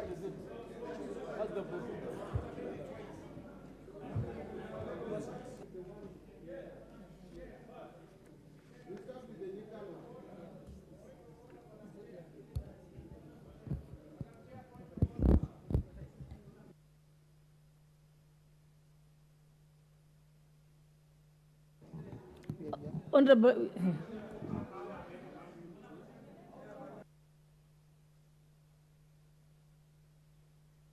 Please complete moving your motion. Sorry, Yes, your amendment. Honorable Chair, and again, the move I made, I think it's very important that we carry members along because clause 24 has several sections which are quite material. So for part A is where we have proposed a further amendment deleting that 9 million to replace that with 9,600,000. Clause B, Honorable Chair, and this is again the beauty of public participation, that particular clause recommends a very beautiful formula of calculating repatriated income, but has not provided a rate. So we are now providing a rate of 15% for that. And again, the same thing that we did earlier, then we are proposing a rate of 20% for digital content monetization for non-resident. Clause C, Honorable Chair, as proposed in the supplementary order paper, proposes amendments to paragraph 7, seeking to harmonize the rates of tax for sales promotion, marketing, advertising services, and digital content monetization. Clause D, Honorable Chair, as proposed in the amendment, provides for the resident content digital content at 5%. And lastly, Part E, Honorable Chair, wants to amend the advance tax that is paid on trucks, pickups, movers, trailers to 2,500 down from the proposed on the bill 3,000. So I think it's important the 5 amendments on clause 5B on the handset. With that, I move, Honorable Chair. Okay, and so Honorable Nyikal, I will also allow you to move. I will allow Honorable Atandi, I'll also allow Honorable Mbui, and Honorable Waluke, Honorable Amisi, Honorable Alwoch. I think all of them have the rest. But your point of order? Masara. Honorable Masara? Yes, your point of order? Thank you, Madam Chair. Madam Chair, now that this particular clause had a lot of contentions, I was suggesting that instead of leaving the chairman to move his amendment first, why don't we go through all other amendments so that in areas where there is concurrence with other members, we agree as a house. Where there is different opinion, we can vote on the same. That is my proposal, because instead of the chair went through so many other avenues and the members have not been given opportunity to participate in the house, let us give them first the opportunity to prosecute their case, then we come and agree as a house. Thank you, Chair. Honorable Masara, those are not the rules. I think let's allow the members to move their amendments. Yeah, because that's not true. That sounds like a logical way of doing it, but unfortunately it's contrary to the standing orders. So what we'll do, let the members move their amendments, but we'll have to vote on each of their amendments. So I think let's proceed, Honorable Nyikal. I think we'll start with you because yours was the biggest chunk. Chair, mine are the amendments on 3 parts. So I propose that to amend clause 24A by deleting paragraph 24(1). That is the one dealing with the rates. So the import of that, it would actually go back to the act as it is now, so that there would be absolutely no increase in the taxes. The taxes would remain as they are, and the maximum would be 30%. That is the import of my amendment. In paragraph B, that actually now falls. I actually withdrew it because it was based on monetization, which actually had passed. Had that failed, then it would have been necessary to delete that to harmonize. The same goes for C. So in my case, we go by A, which says that we delete that whole one, all those rates, and leave it as it was before. Chair, that is my amendment.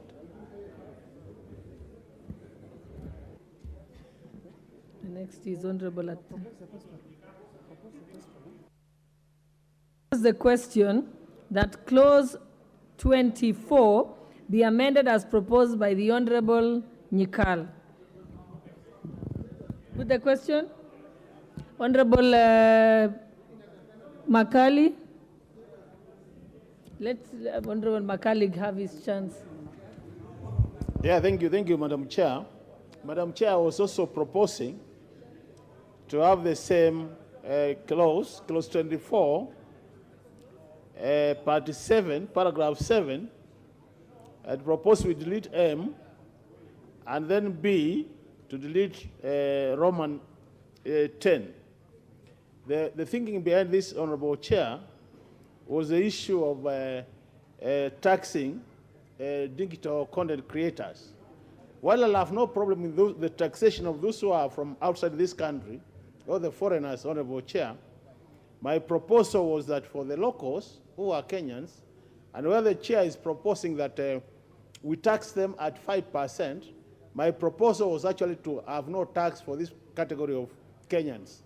The thinking behind this, Honorable Chair, was basically what I was saying earlier, that this particular sector has created a lot of jobs for our young people. And my thinking is, this is the time to encourage them so that we build a critical mass, and maybe into the future, then we can tax them and collect a lot of money. That was my thinking, Honorable Chair. So that was my proposed amendment. Thank you. Yes, the Honorable Chairperson. Okay. Thank you, Honorable Chair. And just to give additional information, the proposed withholding tax on digital coin monetization as per the bill was proposed at 15%. The committee actually reduced that from 15% to 5%. And why 5%? All professional fees, whether it is management fee, legal fees, accounting fees, all of them are charged at a withholding tax of 5%. However, there is nothing that stops these digital content creators from paying tax as per the Income Tax Act. Because at the end of the year, when they are filing their returns, they just need to declare the amount of money that was withheld as withholding tax, and that becomes allowable because it's now treated as an advance tax. So it's 5% because to get in line with all management fees, and it's like a prepayment so that at the end of the year, they can just calculate their income tax as per the tax bands, as per the Income Tax Act. Yes, Honorable Member of the Honorable Didi Nyoro, Chairperson Budget. Thank you very much, Honorable Chair. And mine is more procedural. Since the Honorable Chair, we have several amendments on the clause. My proposal would be that we hear all the other amendments as we are doing, but then when we get to voting, when we start with the Chair's amendments and we vote for them, then there is no consequence in actually continuing to vote for the rest, Honorable Chair. Because then automatically the rest falls and we uphold the Chair's amendments.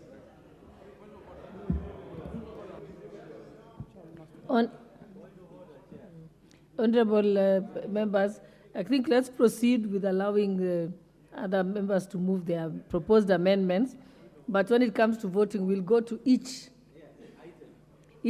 of them. Yes, we'll see what the consequences are when we vote the first time. Okay, I think we have Honorable Mbadi. Before we can put the questions, Honorable Kinyikals.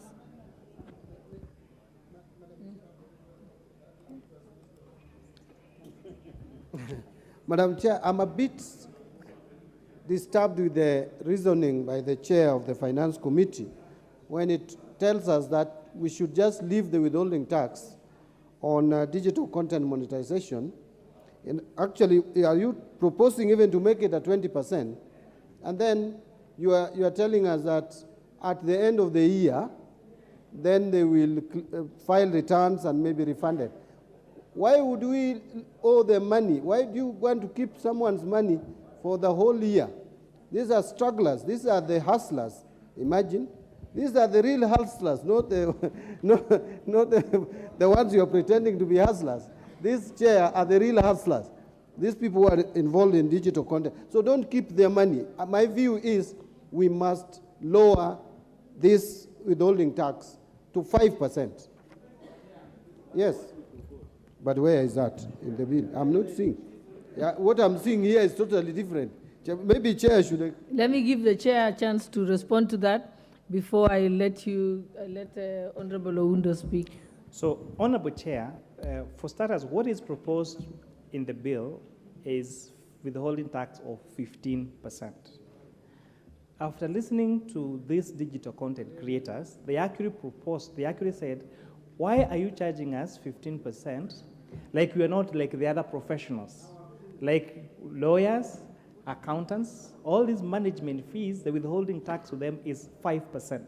So we have made them at par at 5%.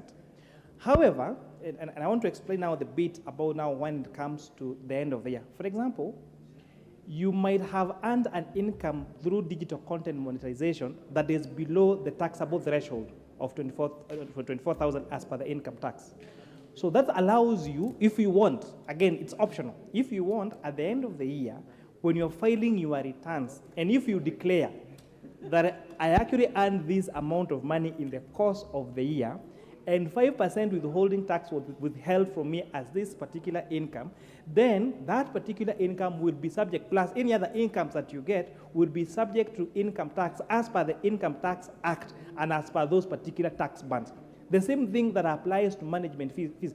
If a doctor goes and is paid consultancy fees, then, and that money is withheld, they're allowed to sort of claim that at the end of the year as an advance tax and apply the tax bands as per the Income Tax Act. I think now we are together as CPA band. Thank you, Honorable Chair.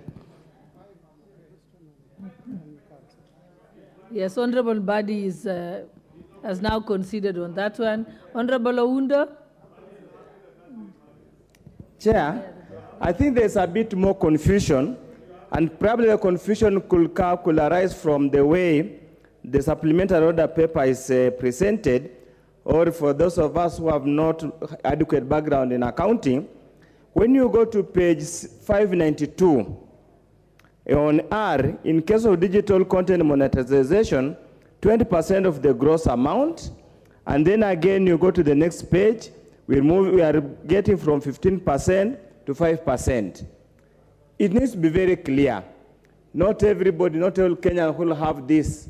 Not even the journalists who will report tomorrow will be able to distinguish what's exactly being talked about here. Probably the chair needs to be very clear. When does the 20% applied? When is the 5% applied? Because remember in clause 2, we raised that concern that this is an nascent industry, should have left it to flourish before we punish it heavily as we are proposing to punish. But let me just clarify, the 20% and the 5% for purposes of those who are not here and who do not understand.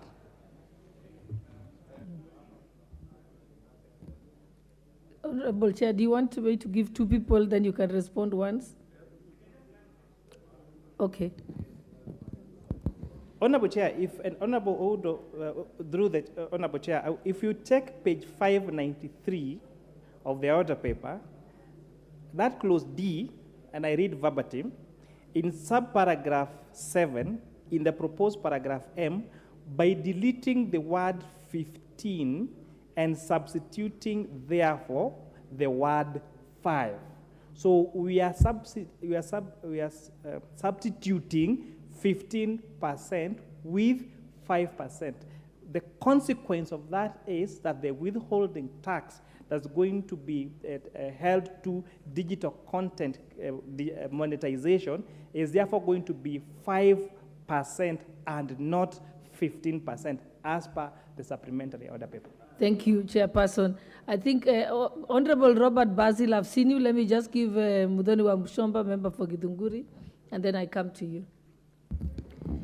Thank you, Chair. I want to put more weight on this confusion that has been created between the 5 and the 15% on the two different pages as cited by Honorable Oudo. While I put more weight on that confusion, which I think needs to be clarified, Honorable Chair, I honestly feel that the people who are heavily involved in digital monetization are the young people. And these are people, most of them who play within the age of below 35 years. This is the AGPO group, the group that we call affirmative group, the AGPO.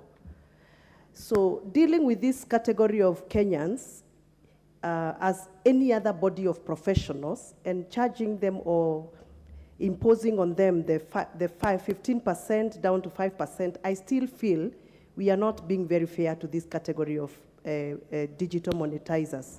And therefore, I still feel that this bill needs to be probably maybe relooked at more, if possible, so that we can take care of this asset industry, the growing category of industry. Thank you.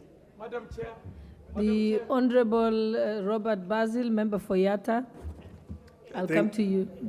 Thank you, Chair. I'm actually looking at the individual rate taxes. The one on the first rate of 288,000 and the next of 100,000, if you sum them together, comes to 35%. Now, if you go down, the one earning 9.6, you are taxing 35%. So I find to be a bit is ironical, and I would appreciate clarity from the chair, because why would you overburden the middle income, the upcoming one? Those who are earning a lot of money, we peg it at that 5%. So it doesn't make sense at all. So it would be appreciated if the chair could actually explain. My proposal on the same, if we could make the one earning 288 to about 5%, the next 100 to around another 5%. So the two could come to 10%, and that would make more sense and will support upcoming middle income. Thank you. Yeah. Madam Chair, on this one, I'd like to just go on record that this is one of those clauses that has been extensively prosecuted, not only in the committee, but also with practitioners in this industry.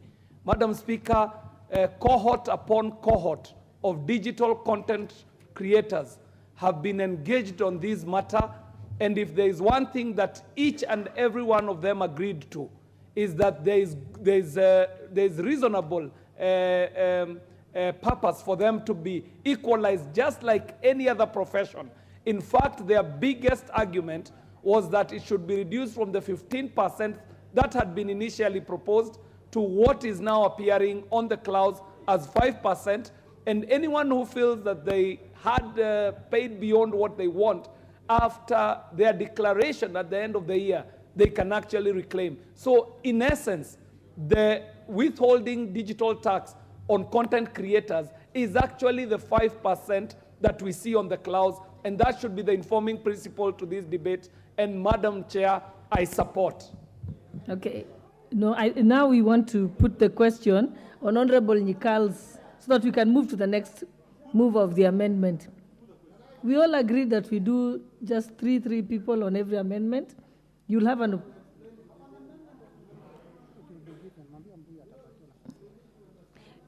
Yes, it's the same one as Honorable Mbui has. So you'll have a chance to respond, to contribute to it.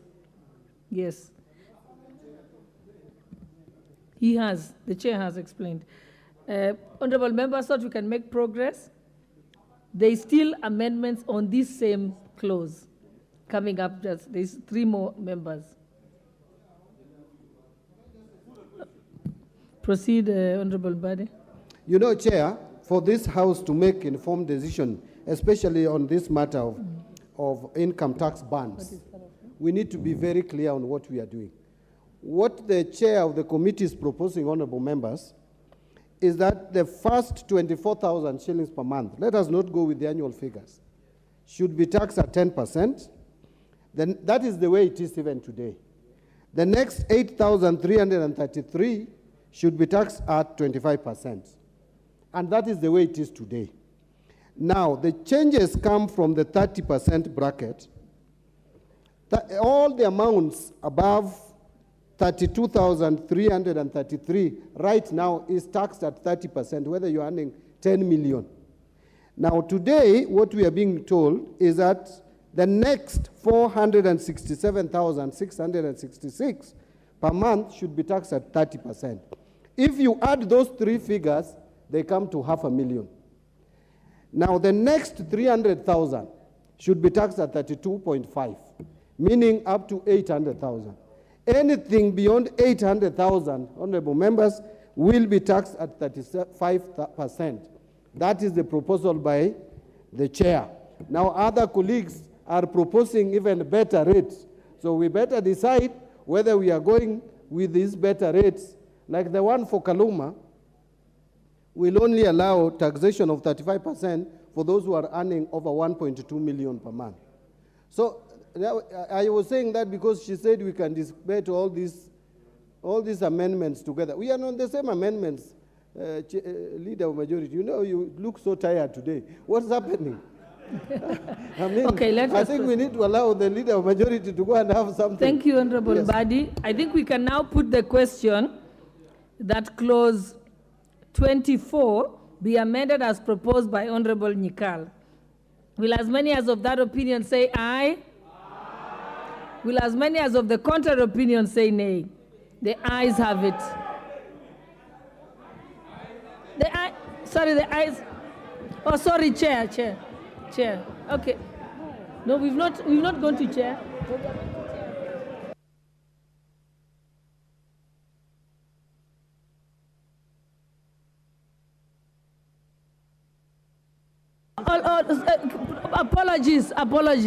Apologies. I said Honorable Nikal instead of Honorable Chairperson.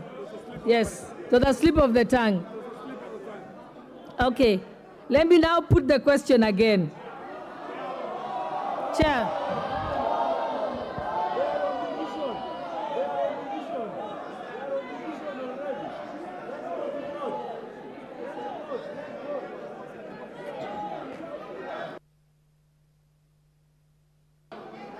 Yes, what's your point of order, Leader of Majority? Chair, thank you, Honorable. Your point of order, Leader of Majority? Honorable Chair, if you Order can... members, let's listen to the point of order.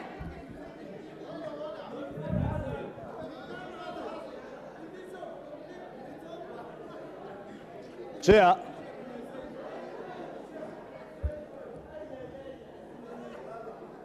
Members, I think what wasn't clear is that we were voting on Honorable... Chair, that is what I want to point out with all due respect, that it is important, Chair, as you propose, you inform the House on which particular amendment members are voting for.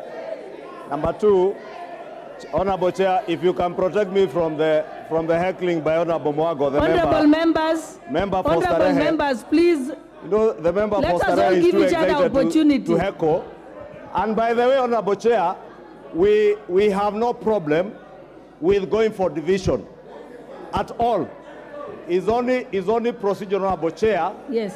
And I know many members are tired, including the chair. So if it didn't get clear, I'm not tired. Because it was not clear, I was going to propose, if you find it order, again. you repeat the vote again.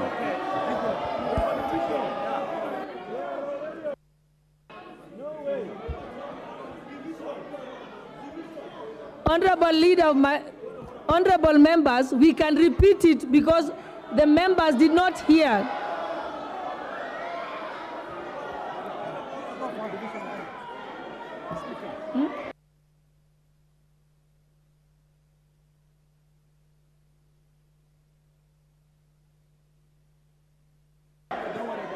Okay.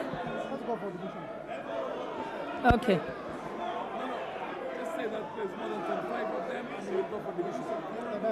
Yeah, okay. We have enough numbers to call for a division. Ring the bell for 5 minutes. You ring the bell for 5 minutes and close the...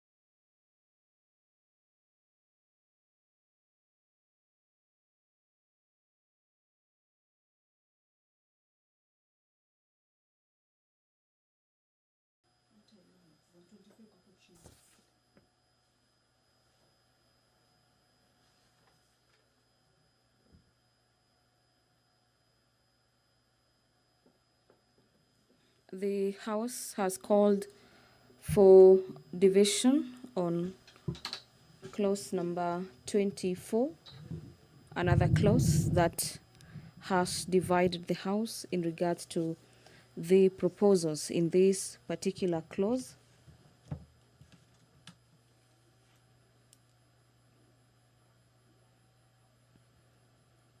This clause number 24 is again about the digitization content and monetization of the same, whereby the committee is proposing that the withholding tax on digital content be now at 5% instead of 15%, as has earlier been proposed by the committee. The deliberations in the House this evening is whether members should consider amendments proposed by other members, such as Honorable Member for Homa Bay Town, Honorable Peter Kaluma, that is proposing a taxation of 35% of earnings above 1.5 million shillings. The committee has yet again made amendments this evening that the maximum be now at 9,600,000 shillings at 35% instead of 9 million shillings.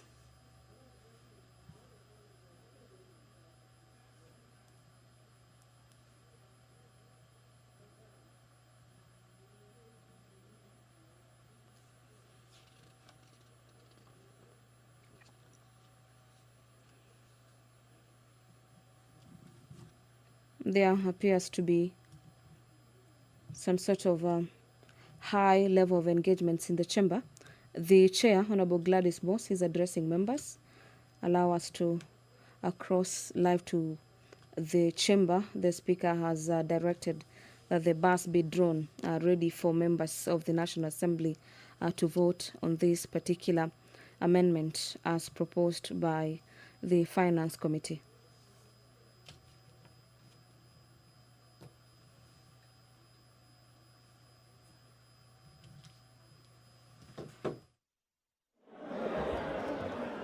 Honorable members, take your seats.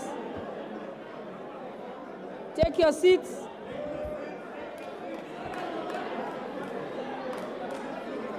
Can the respective whips get their members to the seats? Get your members on the seat.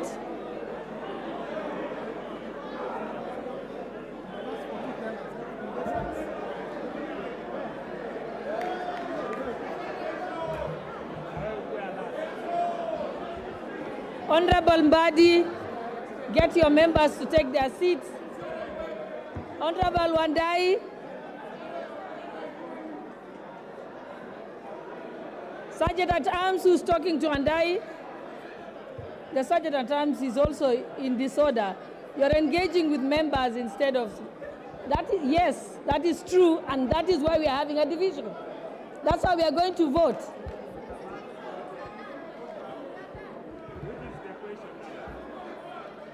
I didn't call for the final question. Let's proceed. We did not.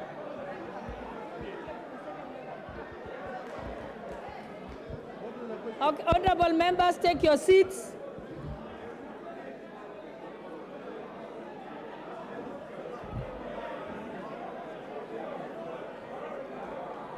We didn't even get to the final vote. Yes, let us proceed. Can we have two people from each side? They're here. Okay, the tellers are already here. Let us proceed. Call the names.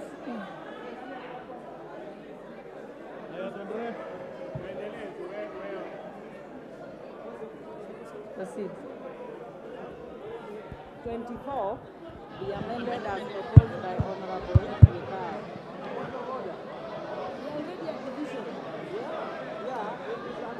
But you can't debate in the middle of the division. No, they already sat down. The division is over. The division is over. Chepkonga Kiprono Samuel. Which is the question part? You need to tell members on what they are voting. Yes.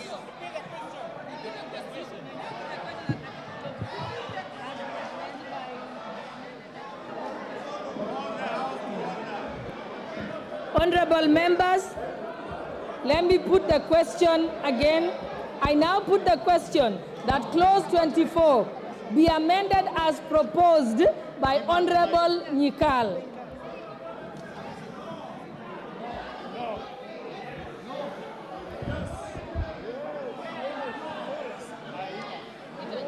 Chepkongo Kiprono Samuel. No. Langat Benjamin. No. Keitani Marian. No. Atandi Samuel. Owino John.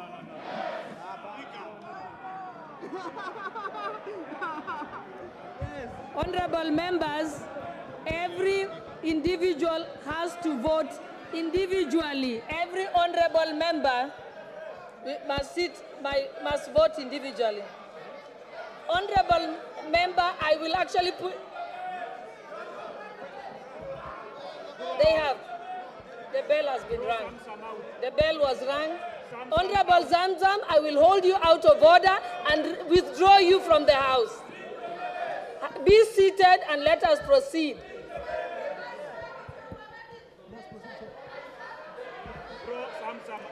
Honorable Zamzam, you're out of order. Let us proceed with the voting. And each person, we cannot chorus the voting. Each person must announce itself. Okay. Okay, Gladys, however much they misbehave. I will start again. Yes. I'll start again. Chepkonga Kiprono. No.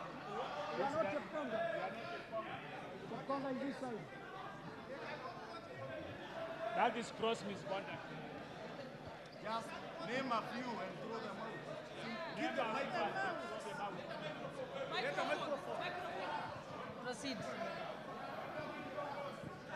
Honorable members, let us begin again. Okay, I now put the question that clause 24 be amended as proposed by Honorable Nyikal. So now let us proceed. Start with the first one. And each person will vote for themselves. Chepkonga Kiprono.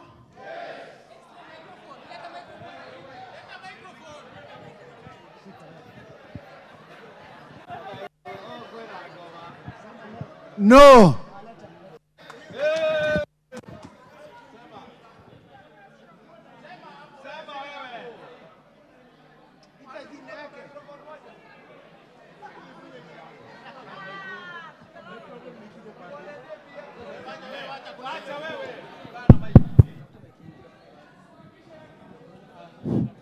Benjamin Langat. No.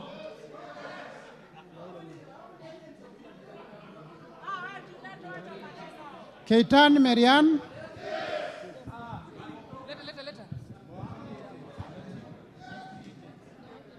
No.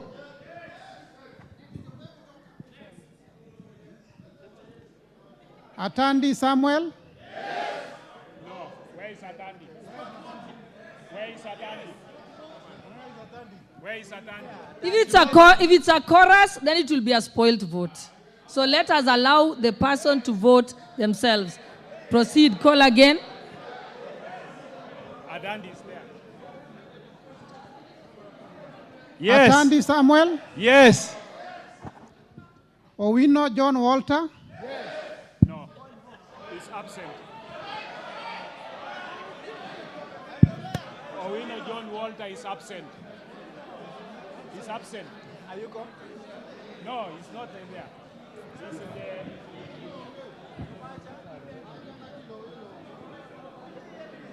Honorable members, that's out of order because John Owino Walter is not in the country.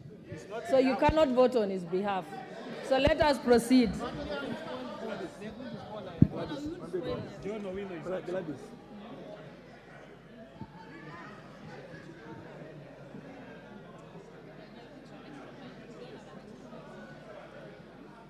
absent. Just andika hapo absent. Mrembo Irene Juki.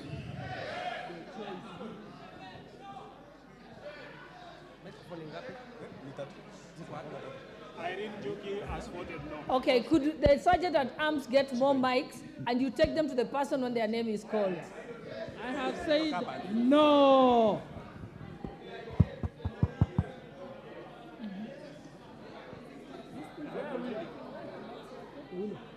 No. Shuria Abdi is absent. Shurie Abdi Omar. Absent. Sergon Florence Jamatia. Sergon Florence.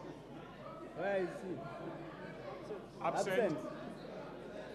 Absent. Kandie Joshua. Kandie Kandia Joshua is there. Kandia Joshua. No.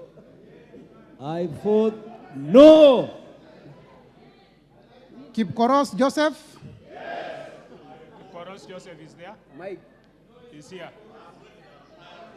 Who is you? No. Kamuren Charles. Yes. Kamuren Charles is there. Kamuren Charles is there. Give him the mic. Kamuren Charles. No, I'm saying Cameron Charles, no. Don't say something that I have not said.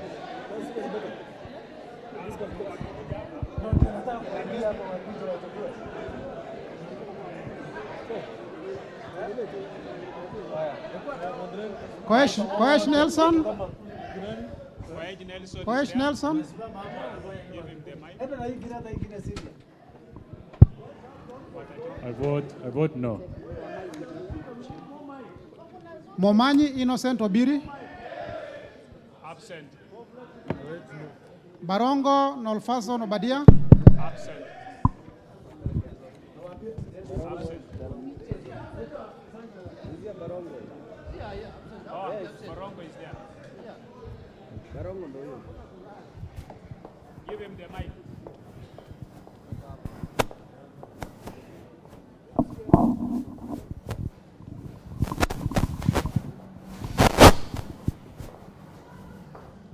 Yes. Amesema na vote yes. Yes, amesema yes. Yes. Alpha Miruka.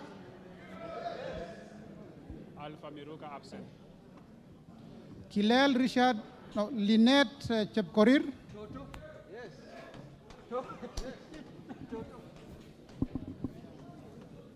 I vote no. Kilel Richard Cheruyot.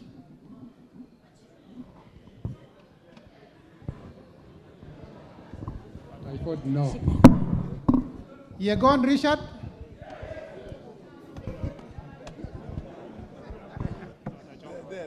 I vote no. Mamwacha Onchoke Charles.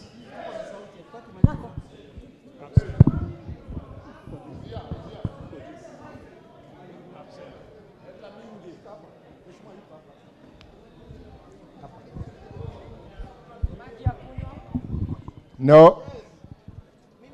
Ogola Gideon Ochanda.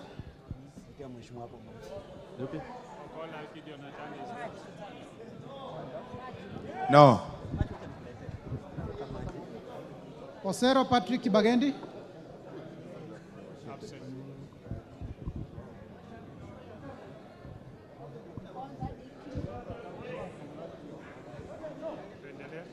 Wanjala Rafael.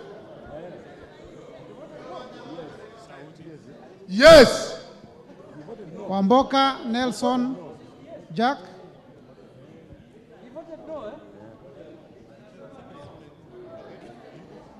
Madam Chair, look at what is happening here. I'm being harassed by the Honorable Didmas Baraza. You need to protect me, Madam Chair.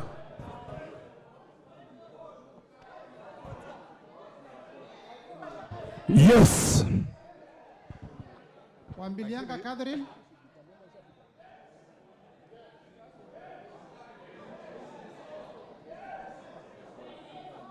No. Yakub Ado. Absent. Komingoi Kibet Kirui.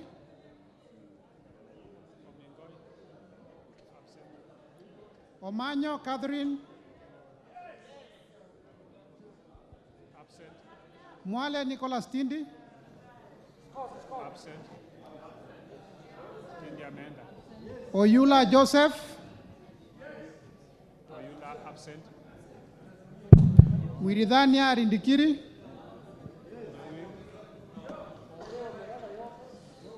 Kirima Moses.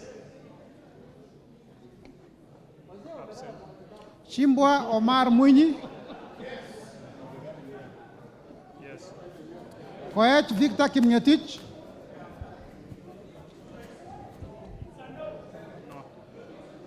Baraza Patrick Simiu. No, absent.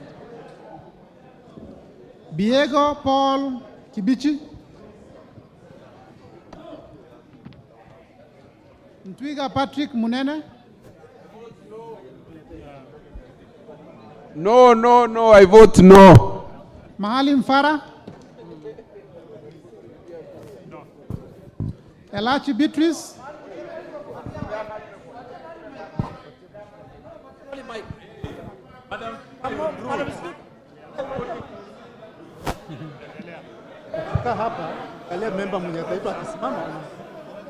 Waweru John Kiaria, Sirma Musa,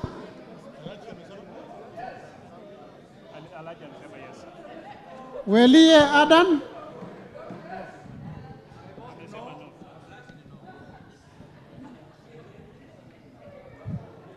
Welie Adan,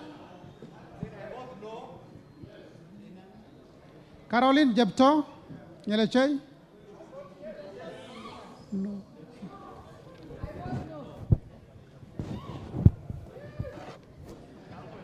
Gadhiru Mejadong, Ongili Babu Owino,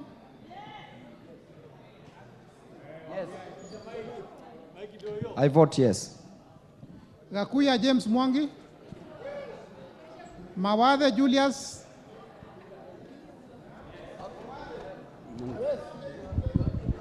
I vote yes.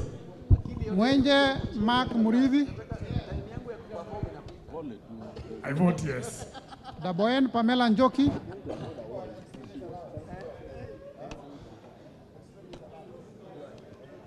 I vote no. Lel Mengit, Kipto Kosgei, That's gender violence.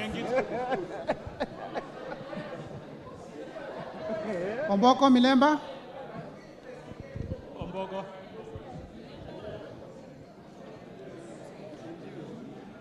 Absent, Amanda. Kipiegon Johanna Ngeno, Ukose Robert, No. Yakub Farah,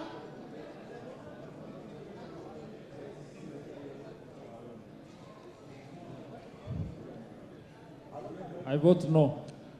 Oundo Wilberforce Ojambo, I vote yes. Iribae Said Buya, Sema tu. I vote yes. Tungule Sharo Kenneth,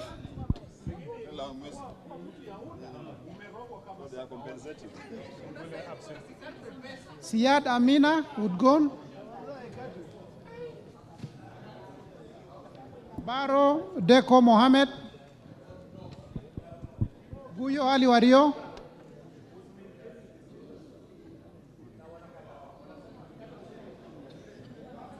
Absent. Muriu Wakili Edward, Sema tu. Na si ulikuwa naongea ile maneno ingine kwa I vote no. Kururia Elijah Njoroge,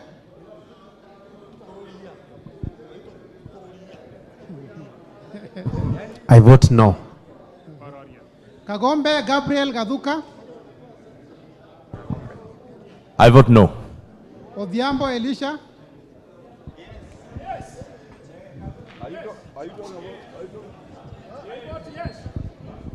No.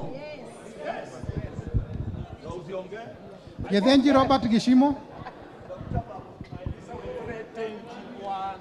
Wanjira Martha Wangare, Wamushomba Gadhoni,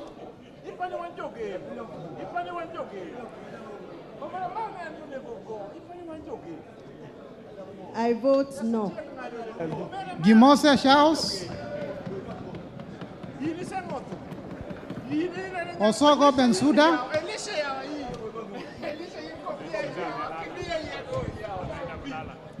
Kaluma George, Karidho Kiili,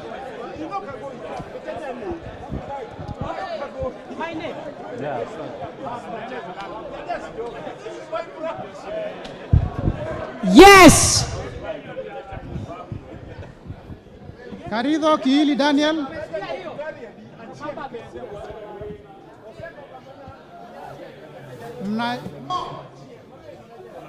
Manaiba Julius Taitimu. Murigi John Paul.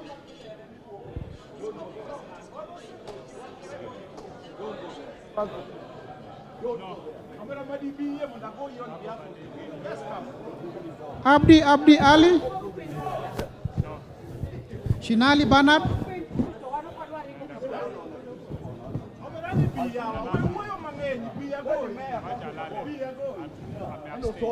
Bonaya Mumina Golo.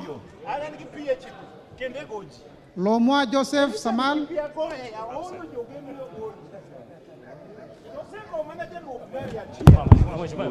Mheshimiwa.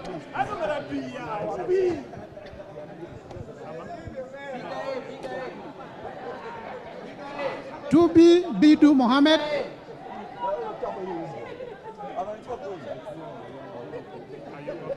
Badibadi Twalib. Ndongo George Koimburi. Nani? Just Samal, hayuko.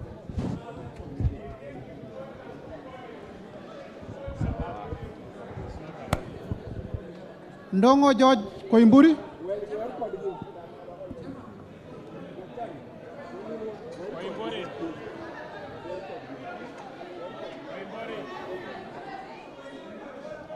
Wamashukuru James.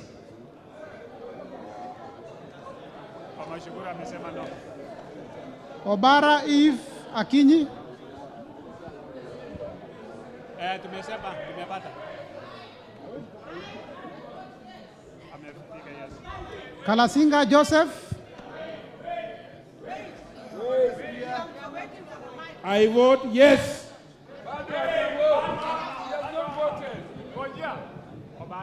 I vote yes. Obara Eve. Asante.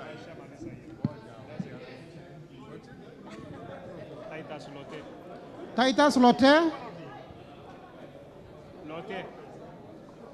Kimilu Joshua Kivinda. You've not taken my vote. I vote no. Kimilu Joshua Kivinda.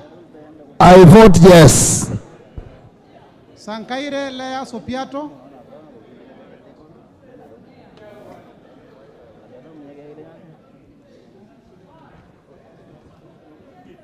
I vote no. Kanchore Elijah.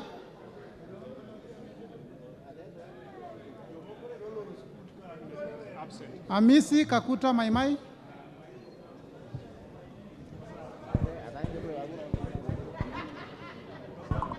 I vote yes. Nguro Onesmas. No. Sakimba Parachina. Risa Sunkuya George. Mwanda Elsie.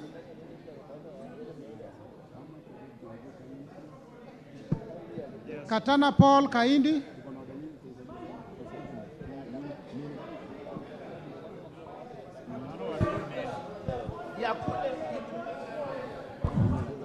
I vote yes. Hassan Abdi Yusuf.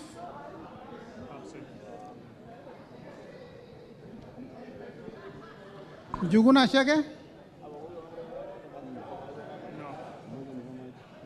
Makali John Okwisia.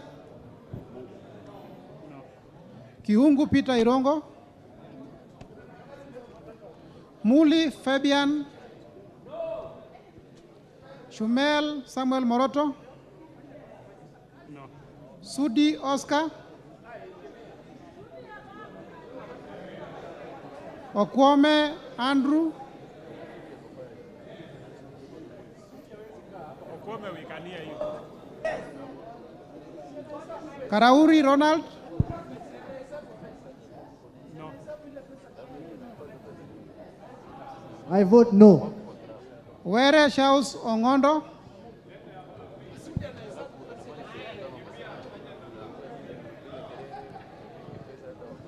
I vote yes.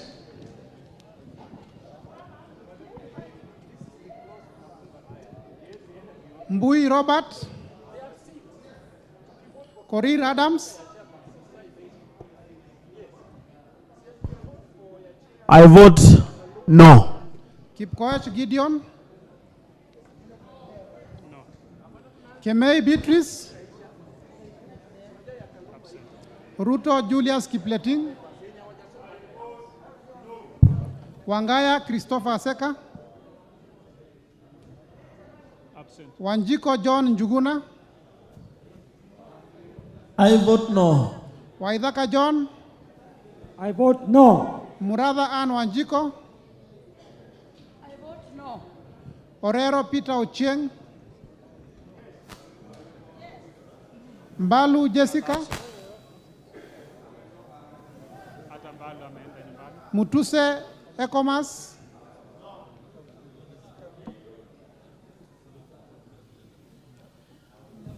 Wainaina Anthony Njoroge, Munyoro Joseph Kamau,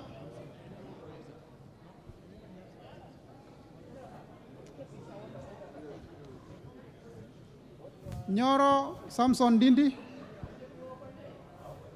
Ishungwa Anthony, Sunkuli Julius, Mwanyanje Gertrude Beyu, Oh, yes. Mwanyanje Gertrude Beyu,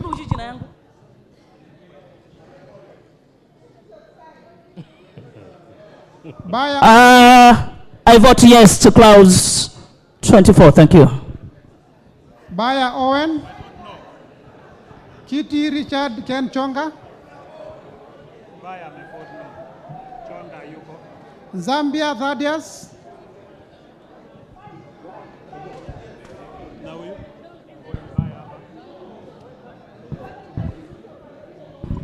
Yes.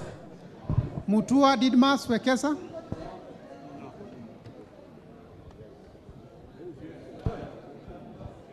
I vote no. Bisau Morris Kakai,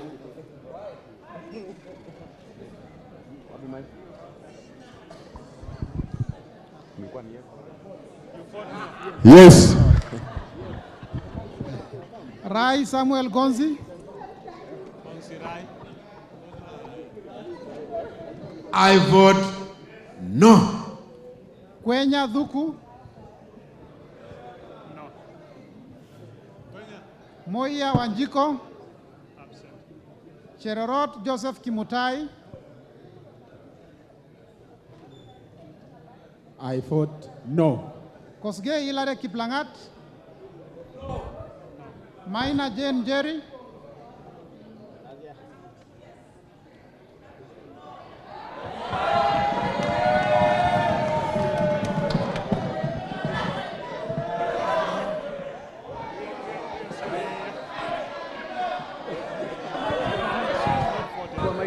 Maina Jane Jerry. I vote no. Not you. It is Minor Jane Jerry. Maina Jane Jerry. No. She has voted no. This one also a different person. I vote no. And a minor gingery. The other one is Mary Maindi. Gitari Joseph Gashoki, No.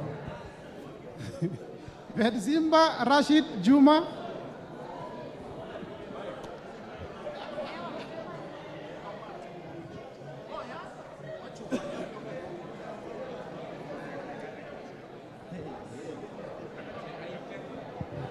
I vote yes.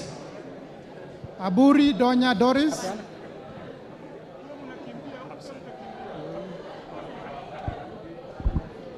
Where are our machines not working, Madam Chair?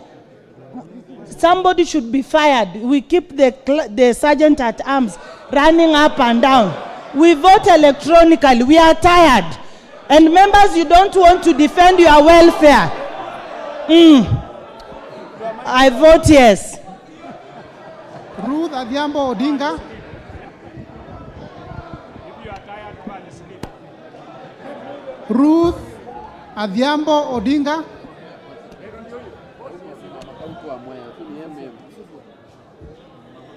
I vote yes. Oron Joshua Odongo, I vote yes. Ahmed Shakil Ahmed Shabir, Buyu Rosa Akinyi, Kasalu Irene Mudhoni, Mulu Makali Benson,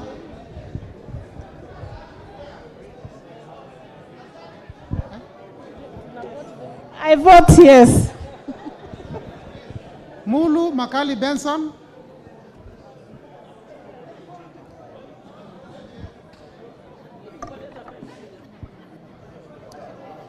Mbai Nimrod Mbizuka, I vote no. Mboni Rashid Mwalika, You can't have a point of order in between voting. Just ignore it. It's rigging.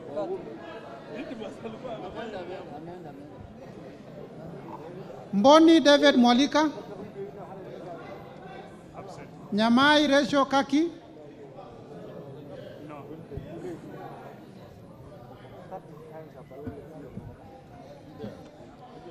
Nyenze Edith Mokaya Nyakundi, Kibagendi Anthony, Gisairo Cliff Ombane,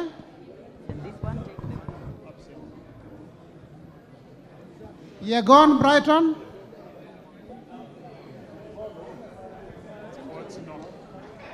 Kiprono Mutai Alfred, I vote no.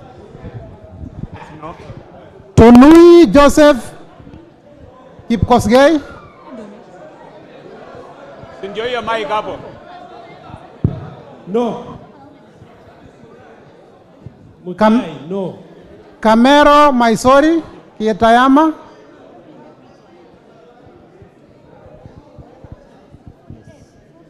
Robbie Mathias Nyamabe, I vote yes.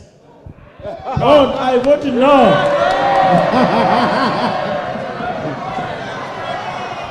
Robbie Matthias, I vote no. I repeat, no.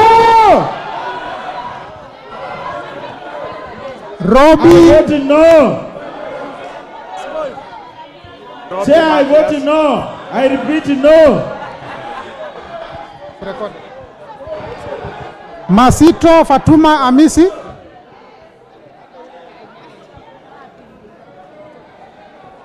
Masito Fatuma Amisi, Na ameongoja kupata micro. Masito is not there. Fatuma Hamisa yuko. Absent. Wanyonyi Ferdinand,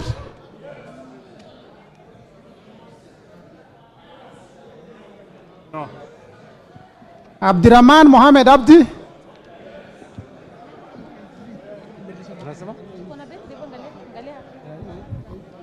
Ayuko,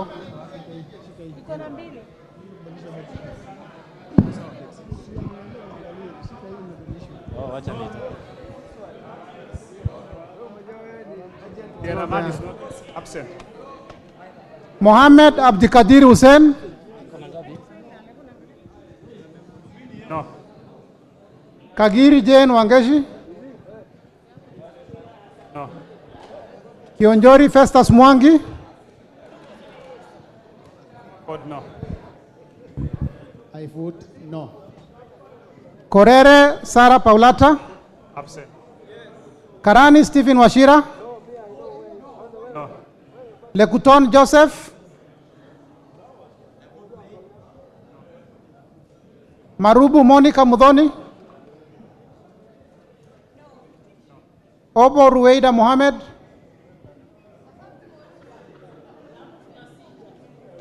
Moirori Mudhama Stanley, Kothe Felix Odiwor, Kaangara Joseph Mboro, I vote no. Mboko Mishi Juma, I vote yes. Mugabe Innocent, I vote yes. Chege John Kirago, I vote no. Akuja Protasevesi. I vote no. Oyugi Dick Maungu.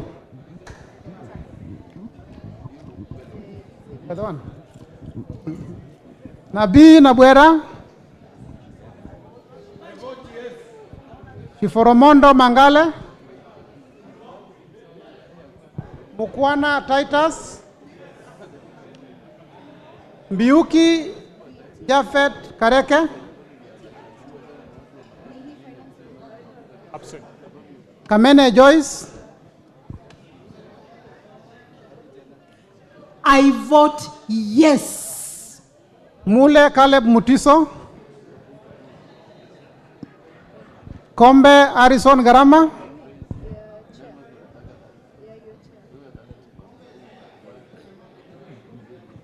The word is yes. Omwera George Aladwa.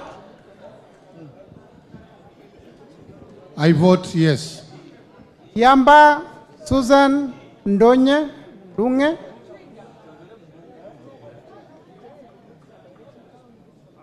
Mumo Rose Museo. Injendi Moses Malulu. Mnyazi Amina Laura. Yes. Abdullahi Bashir Sheikh.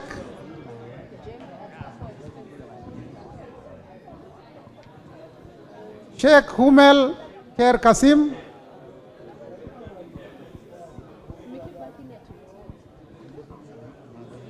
Abdirahman Asinwetan Mohammed. Haro Abdul Ibrahim. It's a no. Yusuf Hadan Haji. Mukunji John Gitonga. Bowen David Kangogo. I vote no. Joroge Mary Wamaua.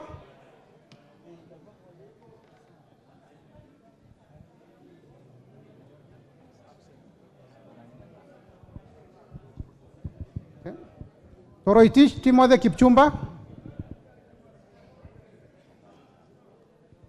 Wako Naomi Jilo.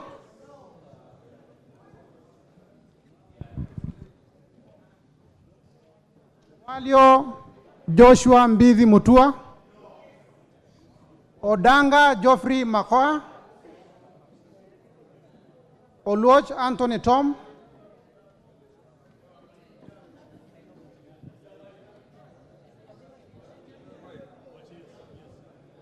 I vote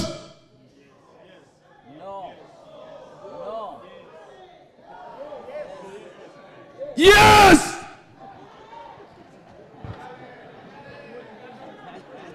Gishuki Edwin Mugo. I vote no. Kahugu Eric Mwangi.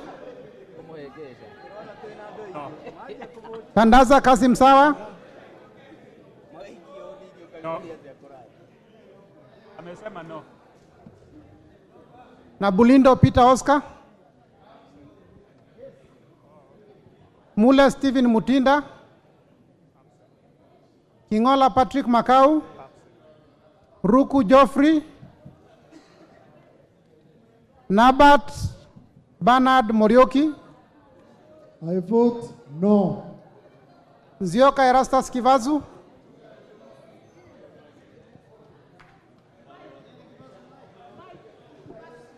I vote yes. Kailemia Elizabeth Karambu. Mohamed Fatuma Zainabu. Kipngor Ruben Kiborek. Barto Filia Jepkemoy. I vote no. Imani Francis Kuria. Chimba Zamzam Mohamed. Mheshimiwa Spika, wakati mwingine watu wakijifunga unakubali. Lakini kama mama Mombasa napiga yes. Kirwa Abraham Kipsang.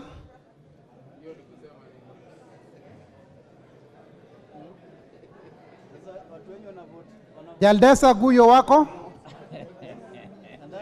Bader Salim Faisal. Kesebe Fred Kapondi. No. Oyo James Onyango.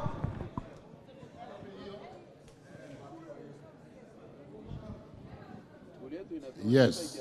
Gishoi Kagushia. I vote no.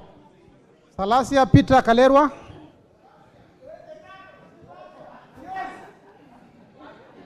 Naika Johnson.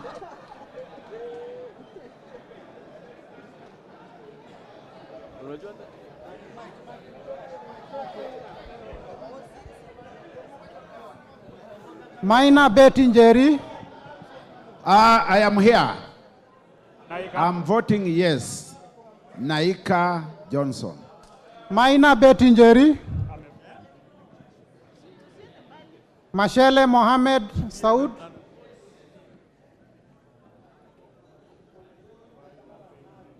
Musau Vincent Musioka. Correct.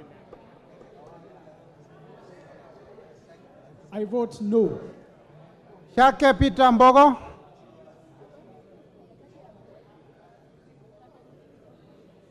I vote no.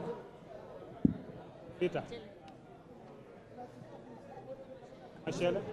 Mashele Mohamed Sud. Yes. Shake Peter Mbogo.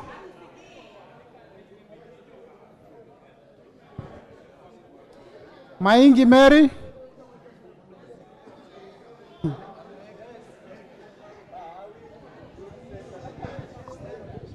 Molyongi Gideon Mutemi.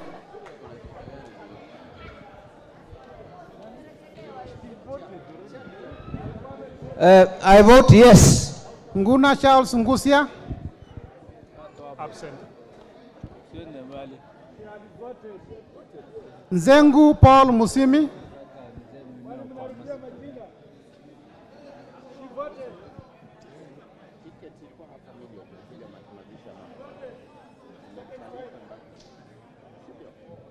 I vote yes. Pasari Sesta Mudhoni.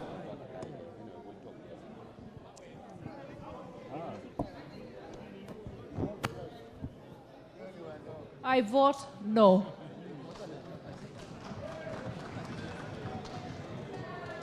Nguna Charles Ngusia. Absent. Kiara Jane Wanjiro.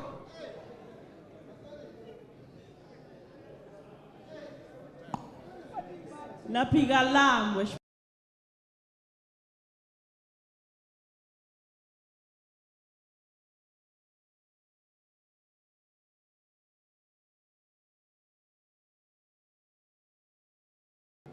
Mugia Cynthia Jebkoskei. Absent. Kitur Bernard Kibor.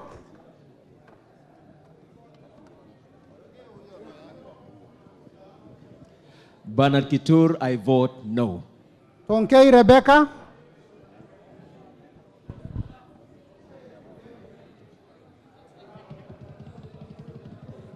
I vote no.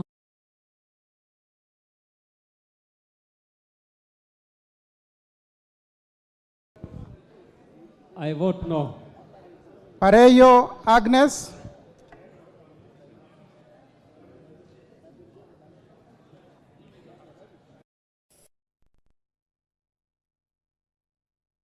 I vote no.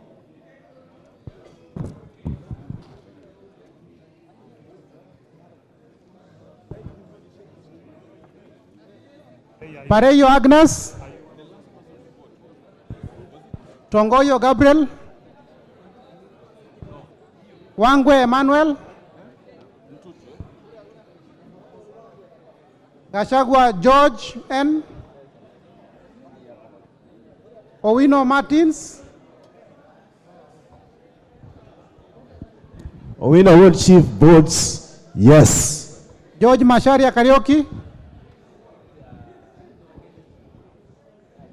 Chepkon Charity. Guyo Ade Wario. Abdul Rahim Daud. I vote no. Nyamoko Joash,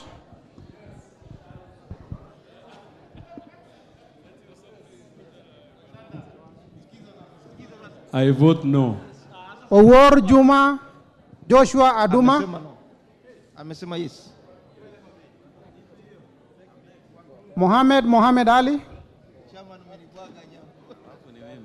Mongina Jerusha,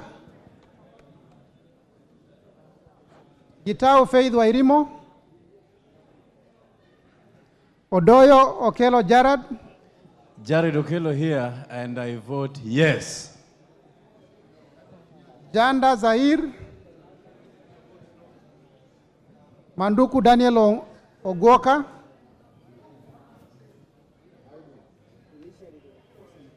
Odege Tom Mboya, Washira Rahab Mukami, Udege Tom Mboya, yes. Washira Rahab Mukami, Madenge Duncan Maina,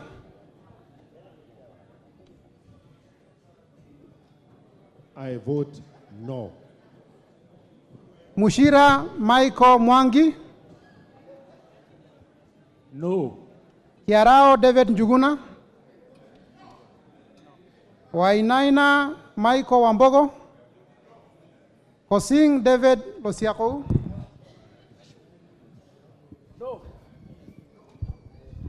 I vote yes. Mupe Anthony Kenga,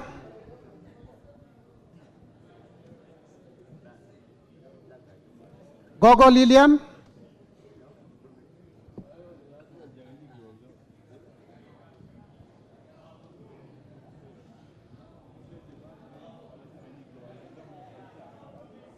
Gogo Lilian, Dio Baba. Amolo Paul Otiende,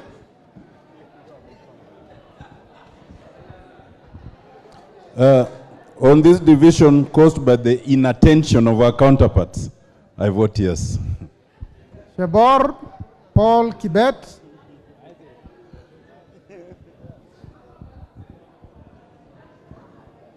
Paul Abor,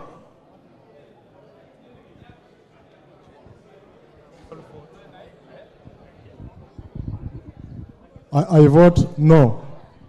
Muafrika Augustine,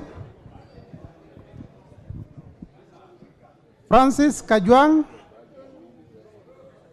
Absent. Kingara Simon Nganga, Karemba Eric Mushangi, No.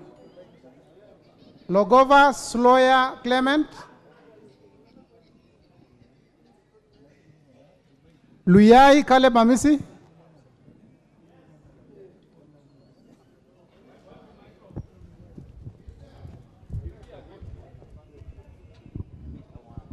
I vote yes.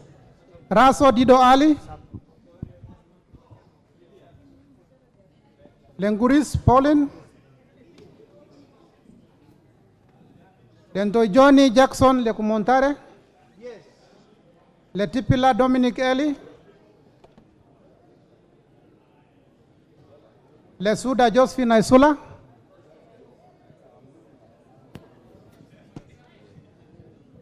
Nikal James Wambura,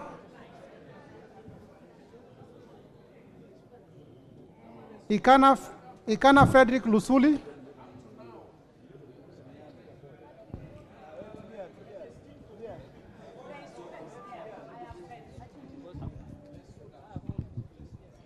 Odor Christine Ombaka,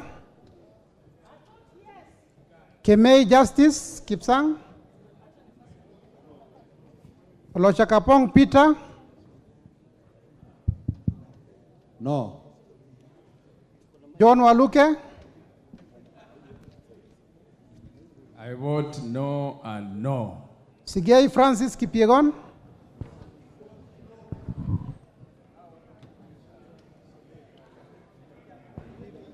Dr. Shadrach Muiti, Onyego Silvana Sosoro, Kiplagat David, I vote no. Maina Mwago Amos, On behalf of the suffering majority, I vote yes. Odhiambo Mili, Omondi Karoli, Gashobe Samuel, I vote no. Mohammed Junet, Masara Peter Francis, I vote yes. Mizigi Lydia Aika,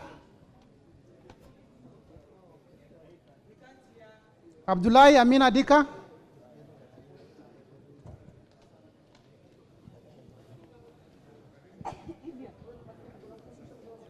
Bare Hussein Abdi, Arbach. No. Yes, Arbach. Buire John Okano,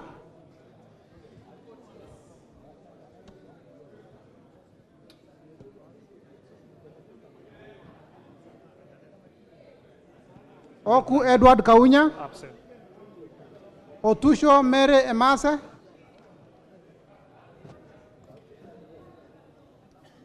I vote no. Mwangi Geoffrey Wandeto, Murugara George Gitonga, I vote no. Nduyo Susan Ngoge,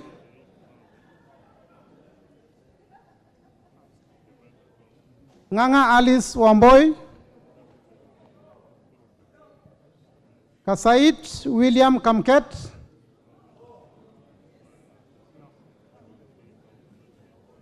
Aburi Lawrence Mpuru, Mutunga John Kanyuithia, Kipbiwot Julius Meli, Shikati John Murumba, Sioi Lilian Chebet,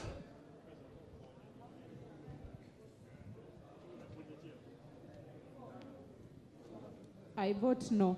Sitienei Janet,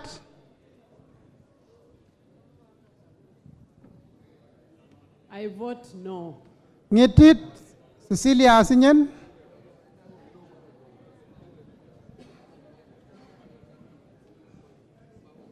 Emade Joseph Namwar, No.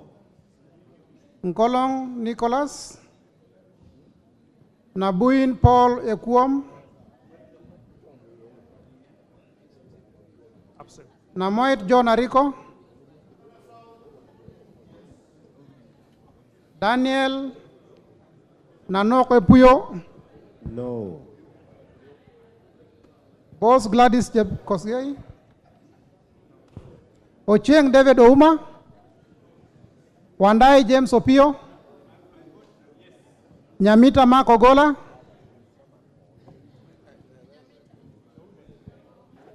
I vote no. Kagesi Kivai Hannes Togesi, Adagala Beatrice Kahai, Abdi Kamis Shome,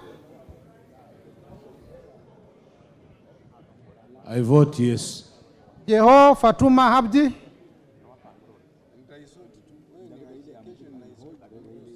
Mohammed Aden Daudi,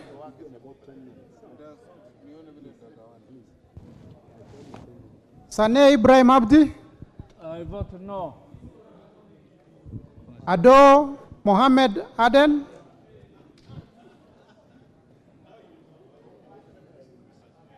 Farah Yusuf Mohammed,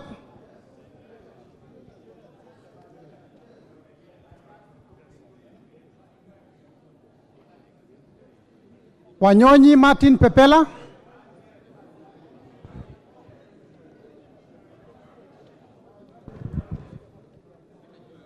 Sitati Daniel Wanyama, Vote no.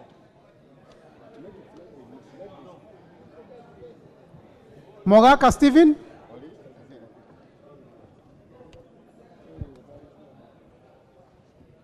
Kasiwai Rael Chepkemoi, I vote no. Wetangula Timothy,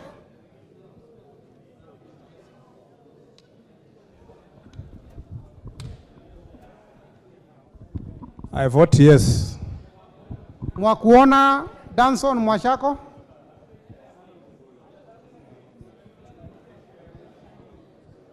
Basil Robert Ngui.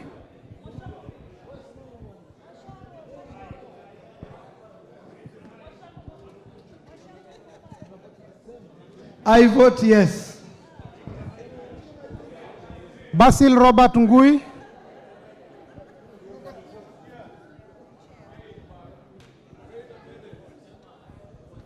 I vote yes.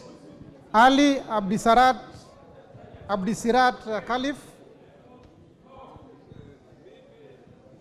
Chege Sabina Wanjiro.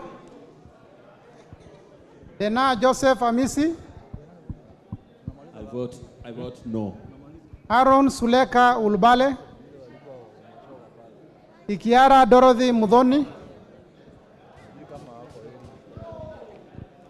Iraya Joseph Wainaina. I vote no. Kosgei Jackson Kipkemoi.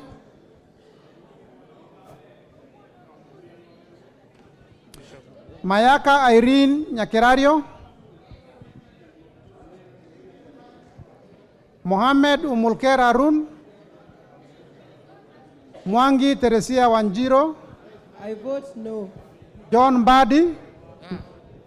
Yes. Talib Abubakar Hamed.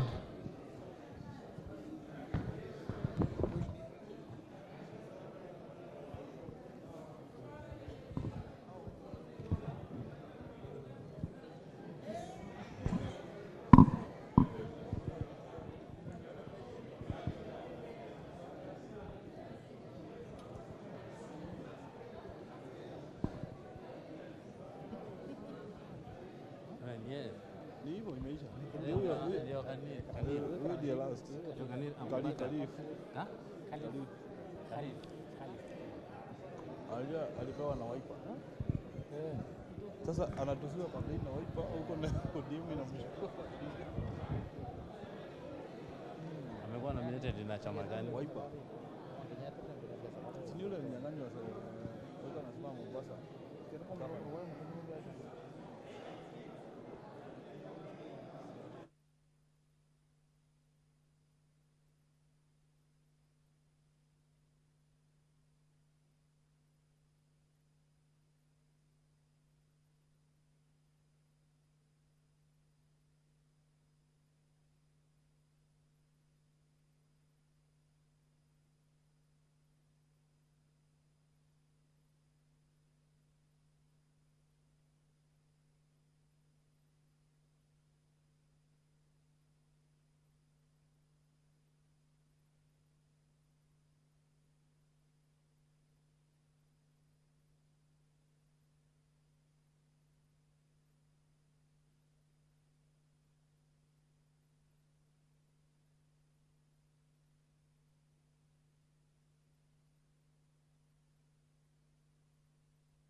Well, tallying on the voting for clause 24 is currently underway.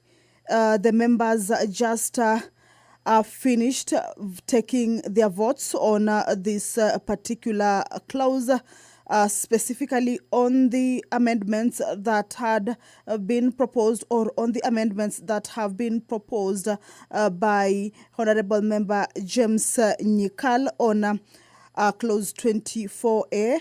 A number of issues there have been highlighted, and members have been given an opportunity to vote on those amendments. Remember, clause 24 is one that has seen or has attracted a number of amendments from the members of the National Assembly. Clause that is touching on a number of issues, especially on the taxations, the income tax bans, the 5% withholding tax on digital content monetization, that the chair, Honorable Kuria Kimani, has expounded or clarified that it will not be 15%, but has so far been, or rather, has been so far amended by the committee to 5%. Issues also coming up on the tax bans, where members raised a concern on the 30%, with a number of them indicating that the 35% should be over for the over 1 million earners. But there are still many other amendments that members have expressed amendments on, or rather there's a number of proposals that members have expressed to give in the amendments. Honorable Atandi is among the members who earlier on, the chair, Honorable Gladys Boss, had called out their names. There is Honorable Mbui, Honorable Waluke, Honorable Olwoch, who earlier on had indicated that they would be having amendments on this bill. Of course, depending on what part of this particular bill. But currently, the tallying on this vote is on the amendment that has been proposed by the Honorable Member James Nyikal. On the tax rates, the member had indicated that the committee, or rather the proposal, we go back to the act as that has not proposed any increase, or rather that the tax remains at 30%, and that there should be no increase. That is part of the amendments that the honorable member had indicated on that particular clause. But bear in mind that this clause has up to paragraph, there is articles, clause A, article A, there is B, there is C, there is D, and there is E, where members will be fronting their different amendments with regards to what part of this clause they want amended. For instance, we could look at clause 24A that proposes the deletion of subparagraph 1 and substituting thereof the following new subparagraph, that by deleting paragraph 1 and substituting therefore the new following paragraph, that the individual rates of tax shall be from 288,000 10%, from 100,000 25%, from 5 million 612 be 30%, and from 3,600 from 3,632,500. But this evening we got yet another amendment from the chair that has introduced the taxation at 35% to be from 9,600,000 on all income over 9,600 to be taxed at 35%. So there are a number of amendments on each of these paragraphs, or on each of these articles in clause 24, and members will have time. Remember, this is one of the clauses that the speaker earlier on had indicated that members could have or rather could have proposals being given out. Clause 24 was one of those clauses, and this is what is currently going on: proposals or amendments being given out by members, and the House will be voting on each member's amendments. Remember, the bill has the amendments or the proposals by the committee, and whether the amendments by the committee will override the amendments by the individual members is yet to be seen, but they will all be given a chance to be voted on, just as we have seen on the amendment by Honorable James Nicol. So if you're just joining us, is that the tallying on the voting for clause 24 as proposed by James Nicol, Honorable Member James Nicol, is underway. And once the tallying is completed, then the chair will read out the voting outcome. But what is happening is that members have been considering the clauses in this bill from clause number 2 all the way to clause number 24 now. Just to take you back, is that clause number 2 is one of the clauses that saw the House go into division and voted through a roll call with the those or rather with those who voted yes getting a total number of 189, and those who were opposing getting or rather those who were opposing getting 189, and those who were for it getting a total number of 87, and had 3 absentions. Then we also had clause 10, which also saw the House go into division, and the votes outcome was that those who voted yes were 194, and those who voted no were 79. And clause 24 is yet another clause that has seen the members go into division, and that is just part of the amendments that have been proposed by the members. Of course, once we are done with this tallying, we will be seeing a number of amendments that will be fronted by various members. And at the end of it all, the members will be getting to vote on the amendments that have been proposed by the members. Remember, this is the Committee of the Whole House, a division on clause 24 of the Finance Bill. Remember, this is a bill that highlights how the government will be raising its funds or its finance, or rather how it will be financing its budget. As just the other day that the Cabinet Secretary for Treasury, National Treasury and Economic Planning presented the budget highlights and how the budget will be financed. There are a number of tax measures that have been proposed in this finance bill.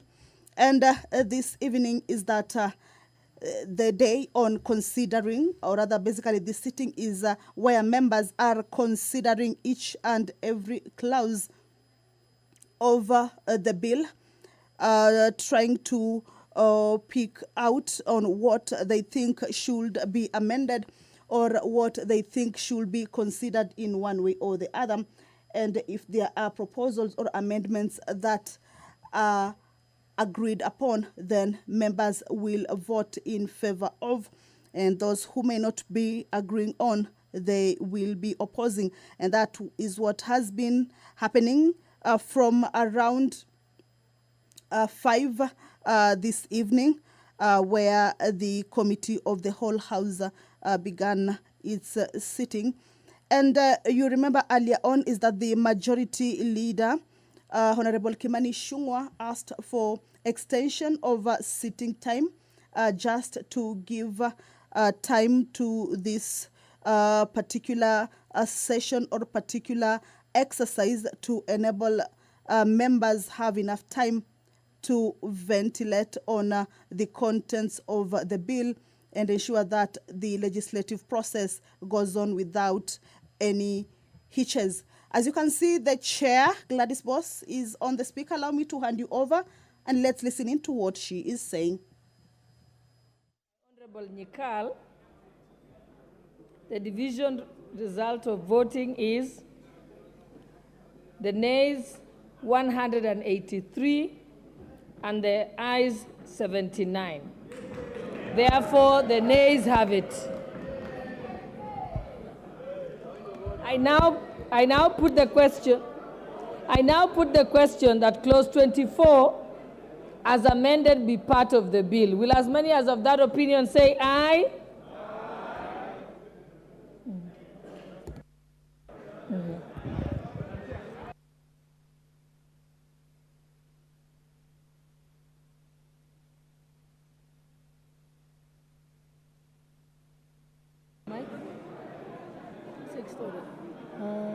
We are still on the 24, eh?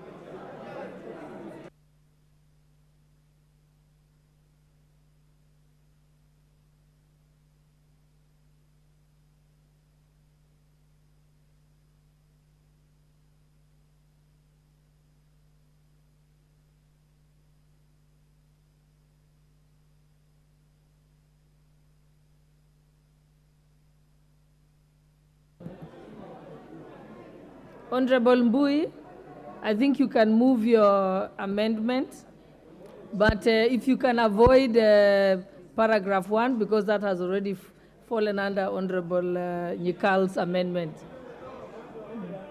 Oh, sorry. Please open the doors. Yeah. Yeah.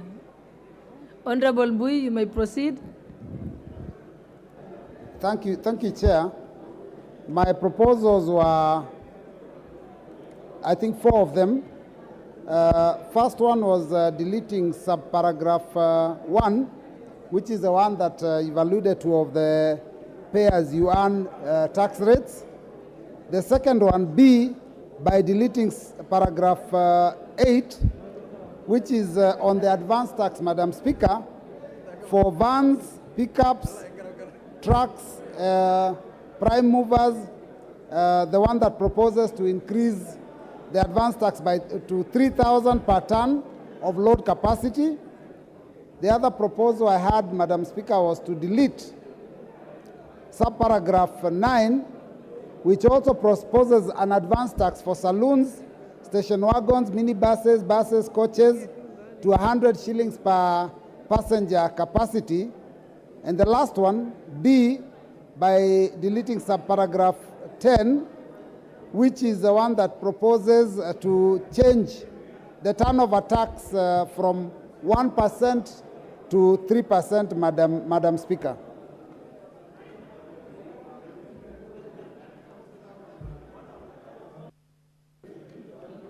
Leader of minority.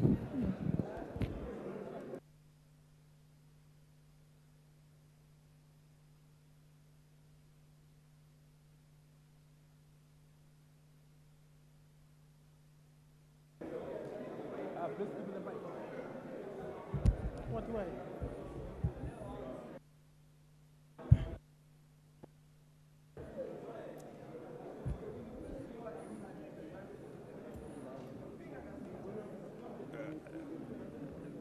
Do I proceed? Madam Speaker, I want to add my voice to this amendment proposal.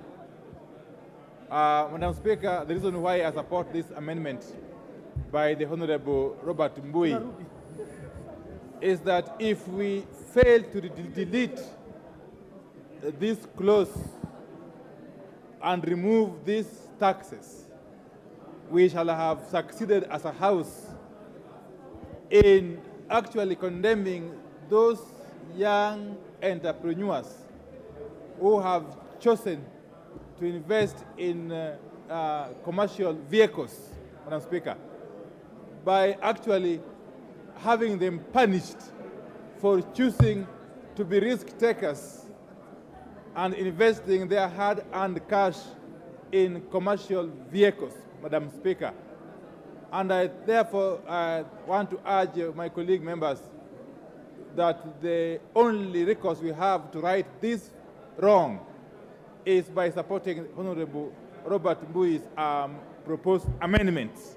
Because otherwise, this whole thing will make a joke of our commitment as a country to support small businesses, upcoming businesses, entrepreneurs, risk takers, people who, when actually supported, would actually contribute immensely to the economic development of this country and indeed create numerous employment opportunities for our youth who are wallowing in unemployment that has now reached alarming proportions. Thank you, Madam Speaker.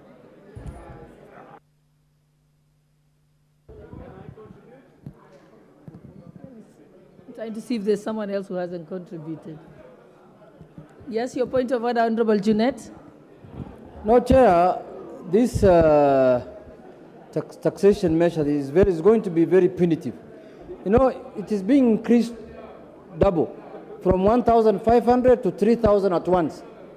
And the matatu from 60 shillings to 100 shillings per passenger per matatu.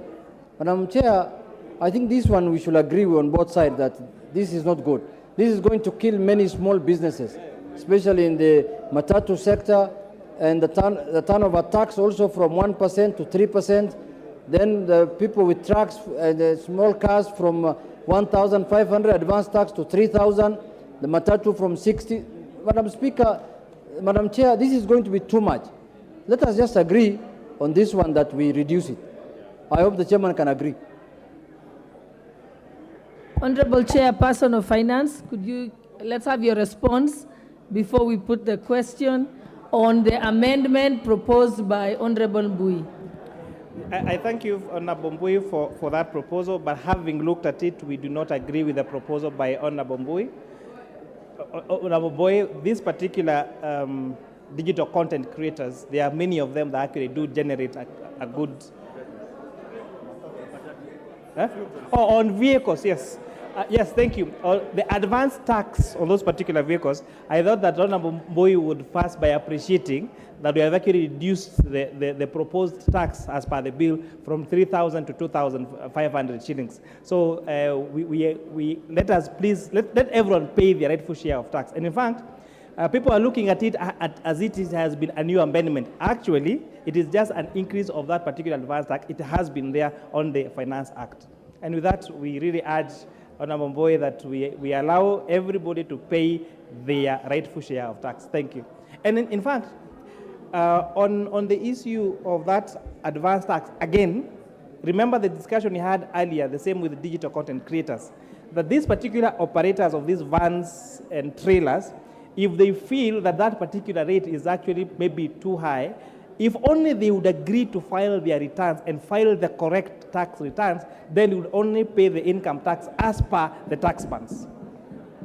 So we are really encouraging them to pay this an advance tax, and if you really want to be tax compliant, towards the end of the year, file your returns, and then that would be deducted. That's why it's an advance tax from your income tax, and that income tax can only be charged as per the tax band on the act. The rate of turnover tax that we are not really increasing it from 1.5% to 3%, because remember, this House in the last Parliament did approve the turnover tax to be 3%. The reduction from 3% to 1.5% came as a measure to help our businesses during COVID time. So it was just a precautionary measure during COVID time to help these particular businesses. And now that we all agree that COVID is behind us, we encourage them to pay that 1.5%, that 3%, sorry. And again, if they feel, because this particular tax is a tax on turnover and not necessarily a tax on profit, the same logic. Towards the end of the year, if they only file their returns, then they will be allowed to deduct this particular tax that you've paid, and they are going to pay their taxes as per the income, as per the tax band in the Finance Act. Thank in the you. Income Tax Leader of Act. Majority.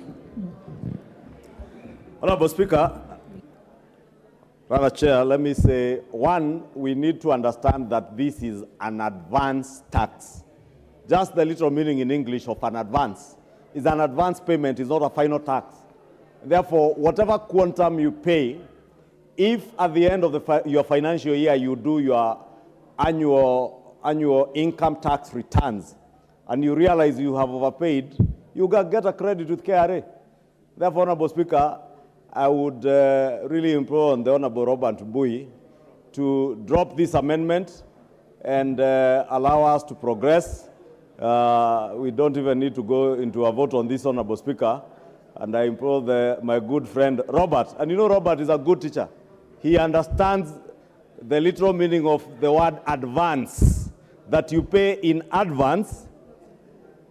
It's very simple. You pay in advance, but it is not your final tax. At the end of the financial year, by June 30th, like now at the end of this month, if you are a transporter like myself, I will still do my annual returns.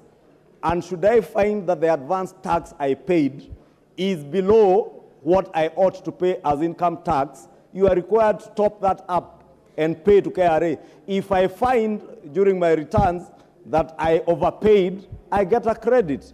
And the earlier you pay tax matters, the better. Even the Holy Book in the Bible says, give unto Caesar what belongs unto Caesar.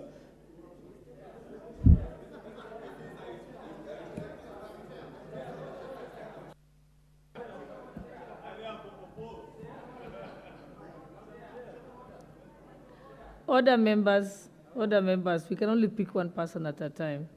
Honorable Mbadi, your hand was raised first. And we had said just for each amendment, just two people. Yeah, okay, let me just say something. Madam Chair, first of all, this... Jared Okello, you will be disciplined. This is the chairman. Honorable Okello, if you have continued shouting... The national chairman of his party is on his feet. Madam Chair, please allow Honorable Mbadi to proceed. I want to say the following.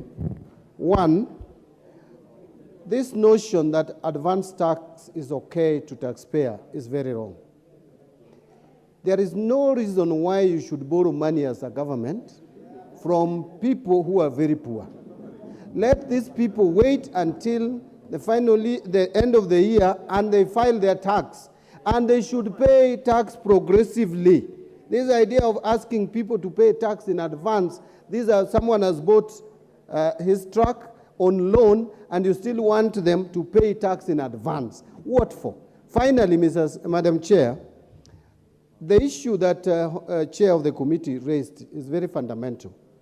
First, is wrong on the percentages. It's not 1.5, it is 1%. It's not 1.5. And again, we are talking about who? Mama Mboga to go and file returns? To wait? The kiosk, those who are selling sweets on the sides of the road, to go and pay, to go and file tax returns?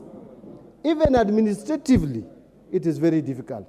Madam Chair, if this House can be considerate to the downtrodden, if we can make amendments to at least exclude some of our payments like per diem, which we have successfully done here, and Mama Mboga out there, the hustler, the ones you are addressing in our public rallies, I hope hustlers are watching how they were deceived, how they were duped by Kenya Kwanza. No one cares about them. Let them pay advance tax. But I support Honorable Mbui's amendment. Leader of majority, your point of order.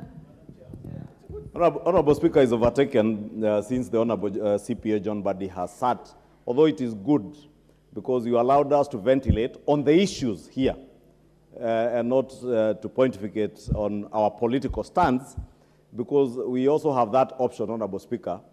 But it's also good to inform the Honorable John Buddy, and he's an accountant, though a junior accountant in terms of professional qualification. By age, I know he's older than me, but in terms of qualifying as a CPA, he knows I qualified when I was still a student at the university, when I was a junior finance officer.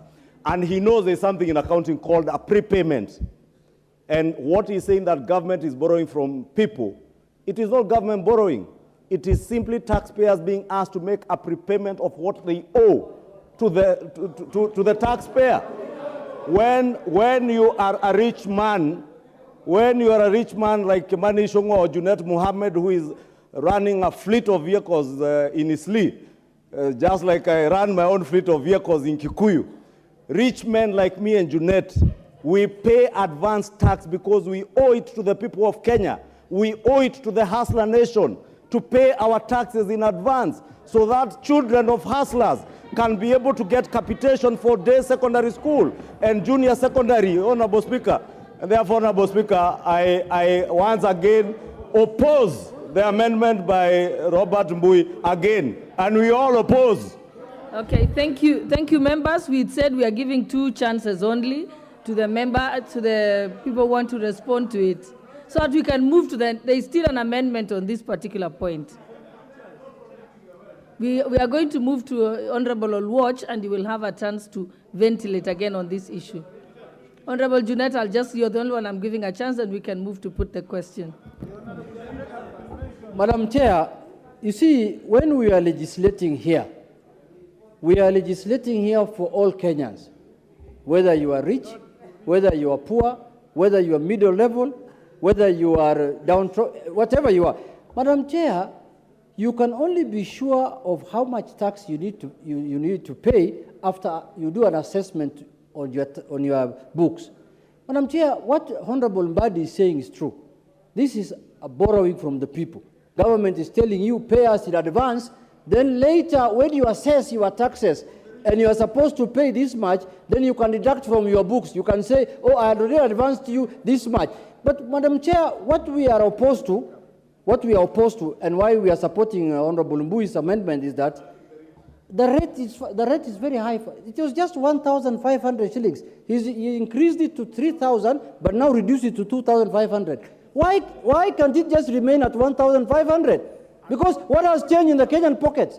Kenyans are as poor as they were when COVID was there. Kenyans are as poor as 2021. Madam Chair, let us be considerate to Kenyans, Madam Chair. And we are fighting for the hustlers, the people who brought you to power. We're not fighting for our people. We are fighting for your people. We are fighting for these hustlers who gave you power. Yeah, thank you, members. I think we ventilated sufficiently on this particular point. It's coming again under Honorable Olwatch. So now let's put the question. It's clause 24, yeah? Yeah, I now put the question that clause 24 be amended as proposed by Honorable Mbui. Will as many as of that opinion say aye? Aye. Will as many as of that opinion say, will as many as of the contrary opinion say nay? Nay. The nays have it. Honorable Olwatch. Honorable Olwatch, you may move your amendment. Thank you, Madam Chair. Thank you, Madam Chair, and I stand to move amendments on page 623 on the clause 28, in particular, subparagraph B, 24, in particular, subparagraph B, and seeking to amend clause 7, and the justification for this, Madam Speaker, is that this tax, which is put at 5% and which was dropped from 15%, literally targets the very people whom we are calling the hustlers.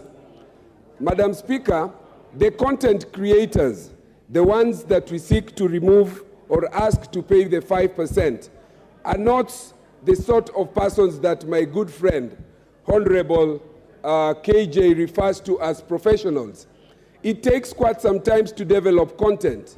And content creation, even after you have been able to develop, takes time before you get to the next content, and to take away 5% from you, from this hustler, from that person whom we have set digital corners and ICT hubs in Mathare and everywhere, to take away 5% from them.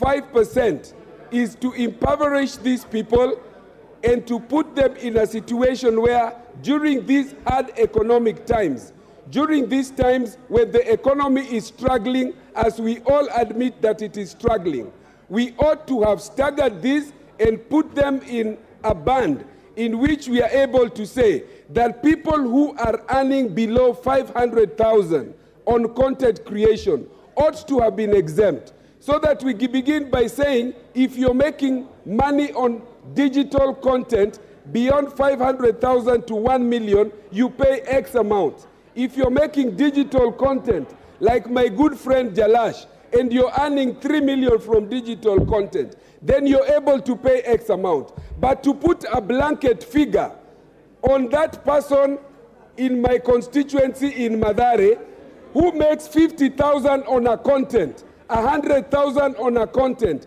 and has to wait for another 3 months to be able to develop content to earn another money, is punitive at a time when the economy is struggling, and this hits at the very core, at the very heart of the hustler nation. And so I'm trying to persuade us that we drop this particular and exempt the people that are affected by this. I move, Madam Chair.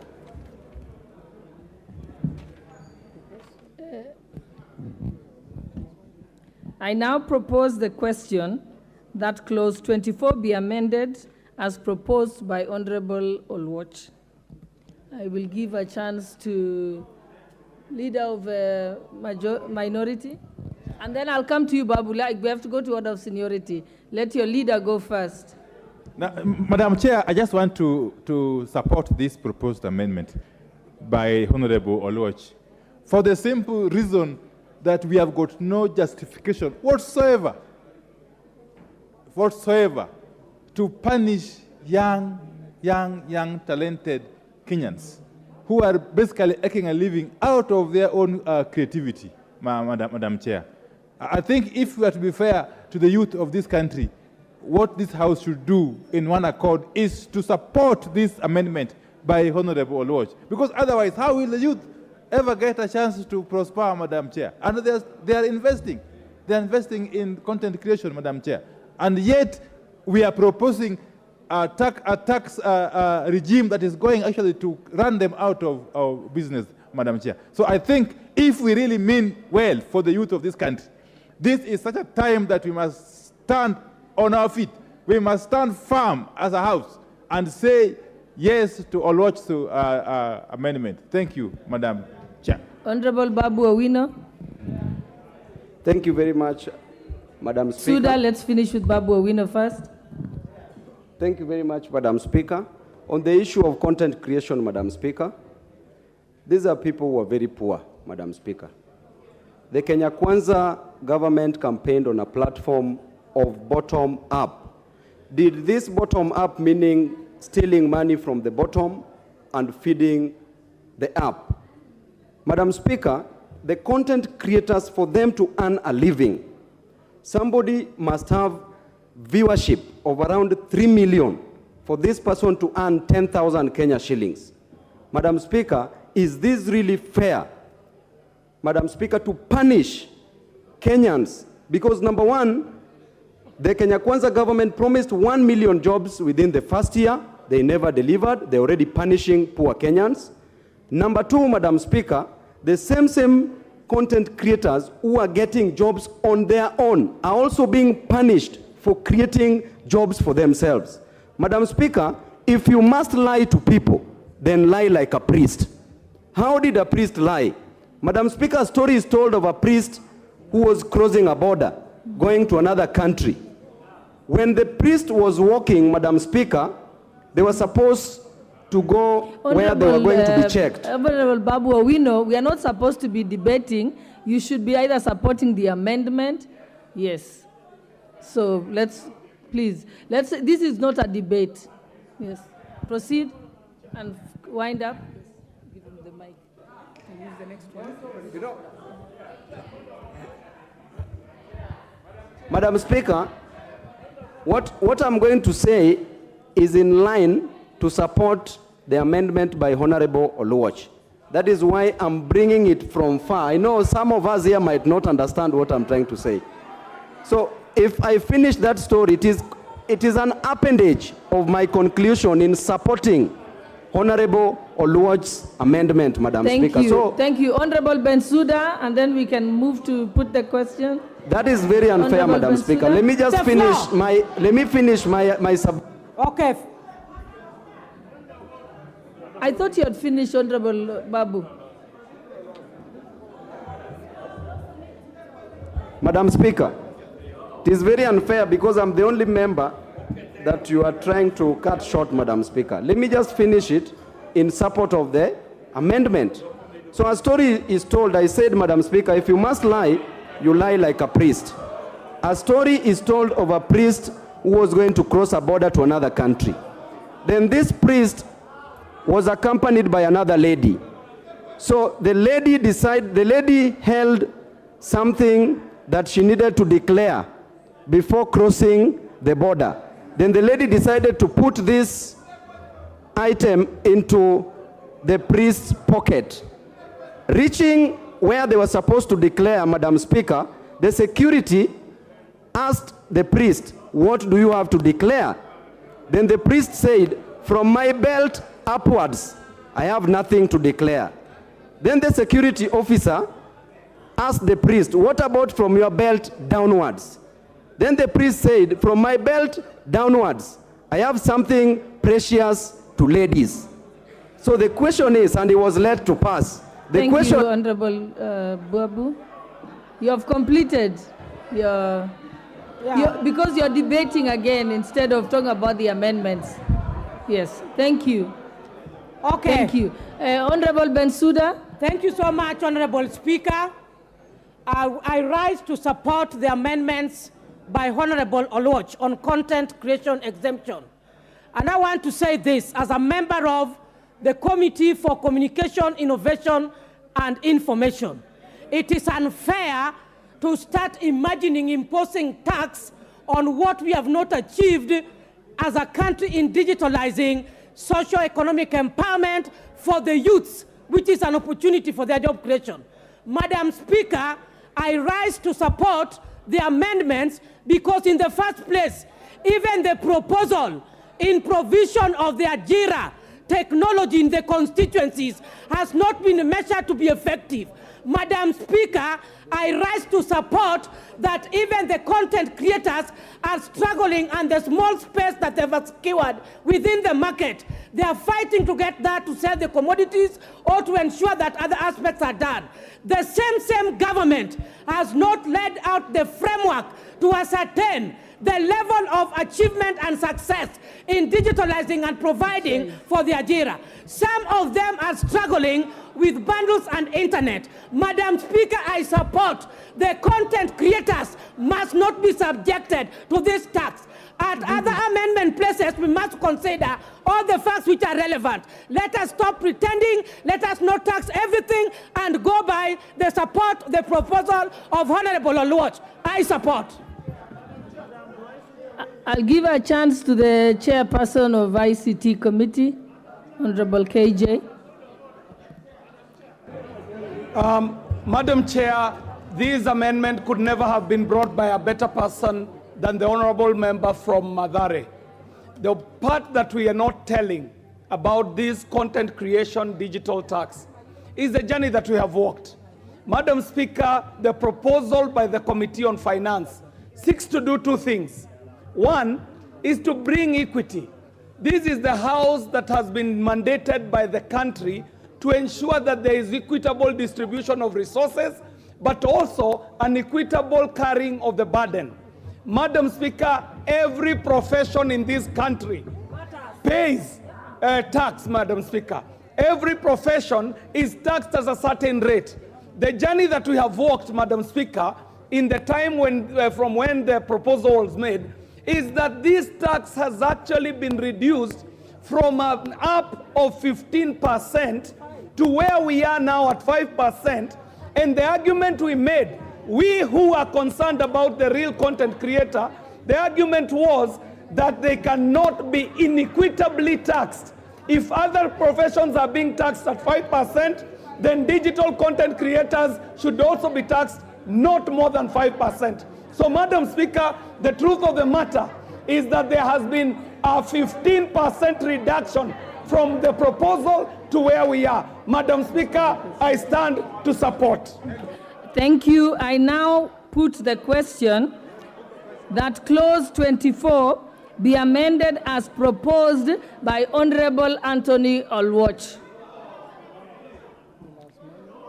Will as many as of that opinion say aye? Aye. Will as many as of the contrary opinion say nay? Nay. The nays have it. Chairperson Finance, you can now sum up all the moved amendments, yes, including... Honorable Chair, I really want to thank I really want to thank all the members that have proposed amendments on this particular clause. But really, I am loving the discussion we're having in this country about digital content creators, because this was a profession that nobody was talking about. But this particular proposal have actually made that we have spent the last 1 hour talking about something called digital content creation, which means everyone across the country is asking themselves what this is, and therefore we are having to start having a sober and open conversation about this particular sector. A quick comment on the two proposals, the advanced tax on vans and now this digital content creation, Honorable Speaker. That primary school teacher who sacrifices his time to go and teach ECD children, that nurse who spends very many hours in the theater or taking care of patients in ICU, that medical doctor who spends hours on end doing operations, they all pay their rightful share of tax. So it's just saying, let everybody pay their rightful share of tax. Because we have been unfairly targeting employed people, so that the employed people are the only ones who are paying tax. Yeah. But now let us have everyone there. Yes. Honorable Chair, yes, help us to sum up the exact amendment. Then we can be able, people can understand what they're voting on. Your proposed amendment. Okay. So Honorable Chair, I've done this, but just for the record again, the proposed amendment as proposed by the Chair, as proposed by the Committee on Finance and National Planning, is that clause 24 again be amended to be amended again to have 9.6 million shillings instead of by deleting that 9 million shillings. That the digital content creators, the withholding tax be reduced from 15% as proposed on the bill to 5%, and introduce a tax, the digital content creation tax for non-residents at 20%. That we harmonize the tax rates for the sales, promotion, marketing, advertising service, and digital content monetization as part clause C, and lastly, yes, that the advance tax on trucks, prime movers, on all those other equipment be amended by reducing the advance tax as proposed in the bill from 3,000 to 2,500. And with that, I beg to move, Madam Chair. Honorable members, I now put the question that clause 24 be amended as proposed by the Honorable Chairperson of the Finance Committee. Can I repeat that again? Yes. Honorable members, I now put the question that clause 24 be amended as proposed by the Chairperson of the Finance Committee. Will as many as of that opinion say aye? Aye. Will as many as of the contrary opinion say nay? The ayes have it. I now put the question that clause 24 as amended be part of the bill. Will as many as of that opinion say aye? Aye. Will as many as of the contrary opinion say nay? The ayes have it.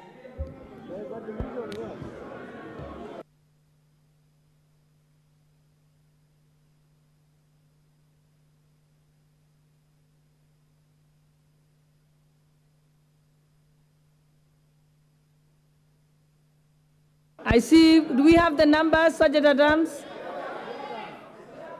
There's the numbers? Okay.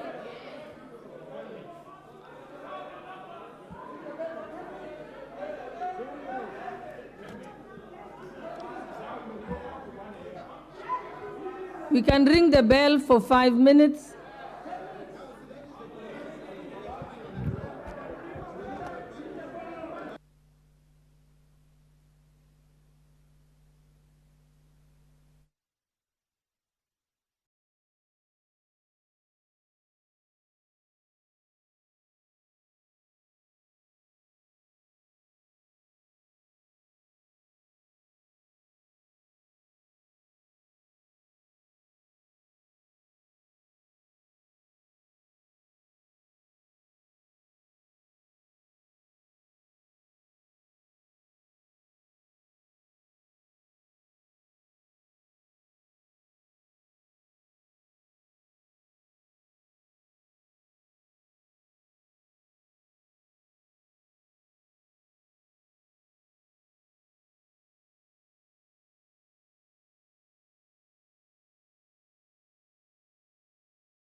Well, that is the division bell currently underway. And this is pursuant to Standing Order 72 on roll call division claimed. 72.1 indicates that the Speaker shall direct a roll call vote to be taken if a member claims a division. And 72.1a indicates that the Speaker considers that there is a reasonable doubt as to the outcome of the vote in question. This is after the ayes outweighed the nays, but there is a member who called for division, or rather who claimed for division, and that is what has led to this division bell on clause 24. This time round is on clause 24 in its entirety. Remember earlier on the division bell or the roll call that was underway was on an amendment that has been proposed by Honorable Member James Nikal, and we have seen two other members coming up to give their proposed amendments. That is Honorable Robert Mbui and Honorable Anthony Olwach on various sections of this clause 24. To be specific, is one by the Honorable Member Robert Mbui on the advanced tax on vans and other vehicles. or other operators of vans and other vehicles or big machines, except the agricultural tractors. And yet also we have seen Anthony Oluoch, Honorable Member Anthony Oluoch, also giving an amendment on 24B on the taxation on digital content creators, where he proposed that the 5% be scrapped altogether, and that these people be exempt from the 5% withholding tax. But we have seen a few members also coming up to second or rather support these particular proposals on the advance tax, various members indicating that the government cannot be borrowing money from its people, Kenyans, some of the Kenyans who are still struggling, and the government cannot be taking money way in advance, and are hoping that the Kenyans who have been taxed in this advance tax may get their money back at the end of the year if they file their returns and realize that they have overpaid the Kenya Revenue Authority. This is after the committee proposed the tax be increased, or rather be put at 2,500. The chair indicating that, or rather the chair of, this is Honorable Kimani Kuria, indicating that there was a reduction of that particular tax, that's advance tax, to 1.5%, but this was during the COVID period when the economic times were harsh, and that basically now it has just been increased to 2,500 instead of 3,000.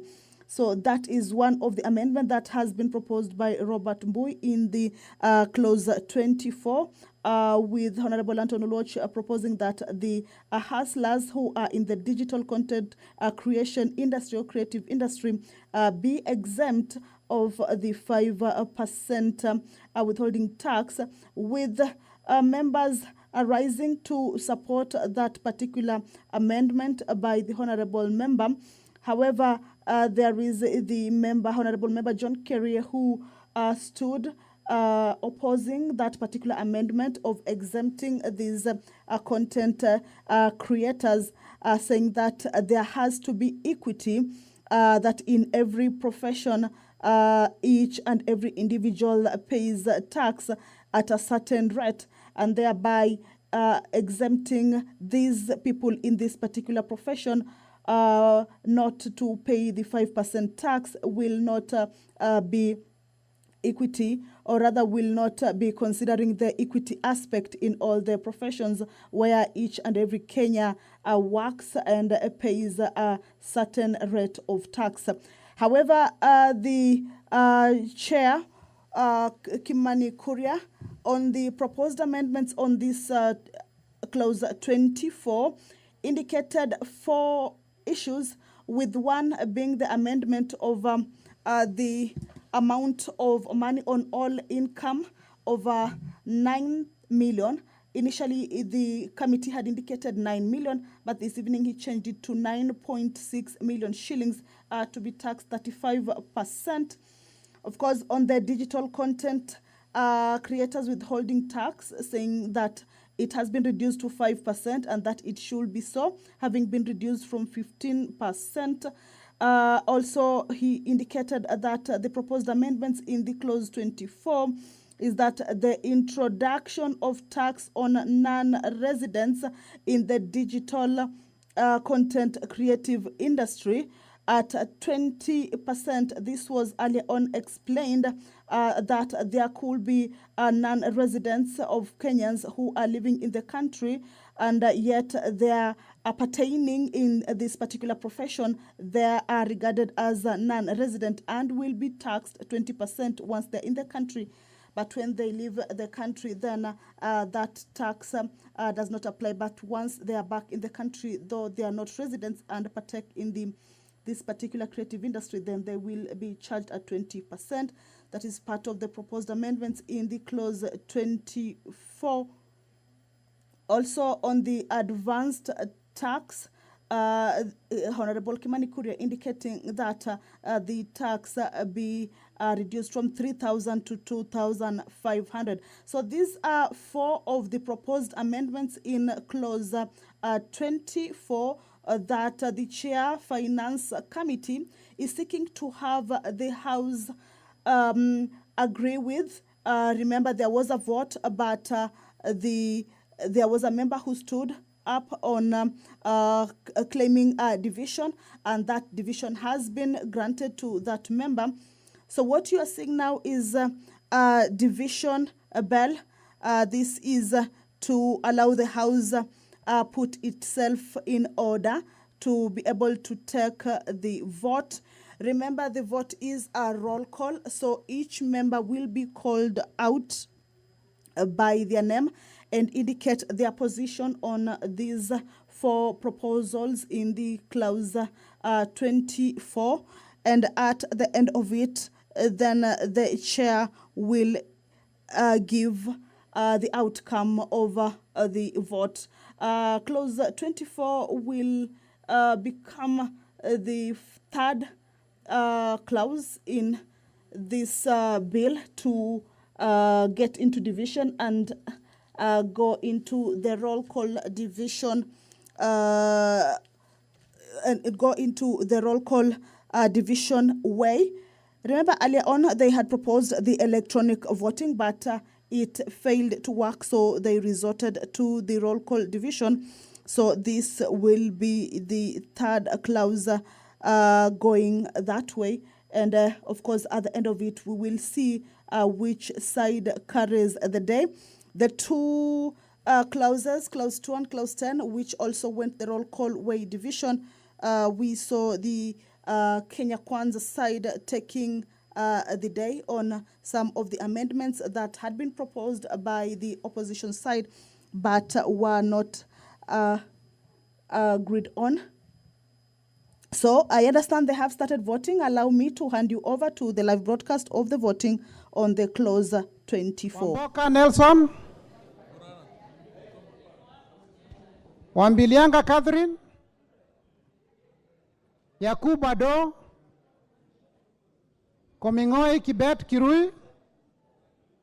Omanyo Catherine. Mwale Nicholas Tindi. Oyula Joseph. Mwiridhania Rindikiri. Kirima Moses. Chimbwa Omar Mwinyi. Koech Victor Kipngetich. Baraza Patrick Simiu.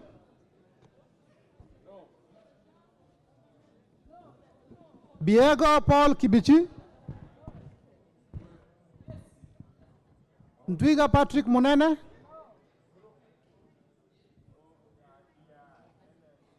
Mahalim Farah. Elashi Beatrice. Waweru John Kiarie. Sirma Musa. Welia Adan Keinan. Caroline Jeptong Elechai. Gadhiru Mejadong Benjamin. Ongili Babu Owino.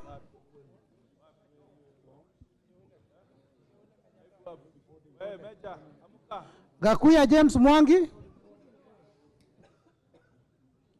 Mawadhe Julius Musili.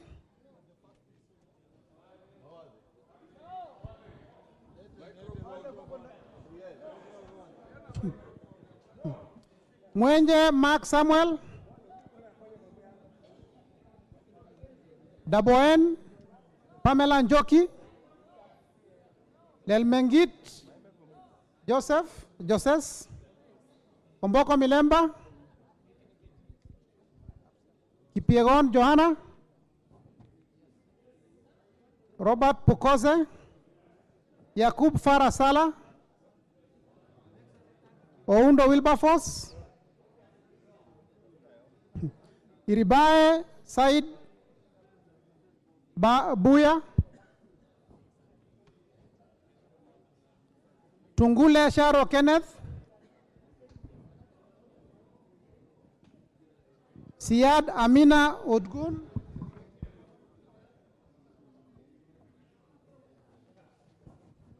Baro Deko Mohammed, Guyo Ali Wario, Muriu Wakili Edward, Kururia Elijah Njore,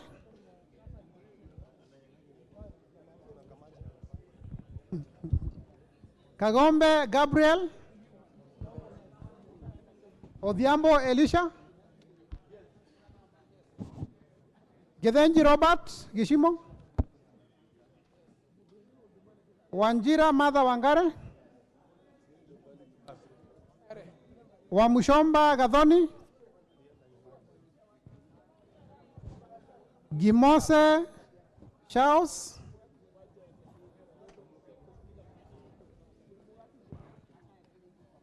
Osogo Bensuda,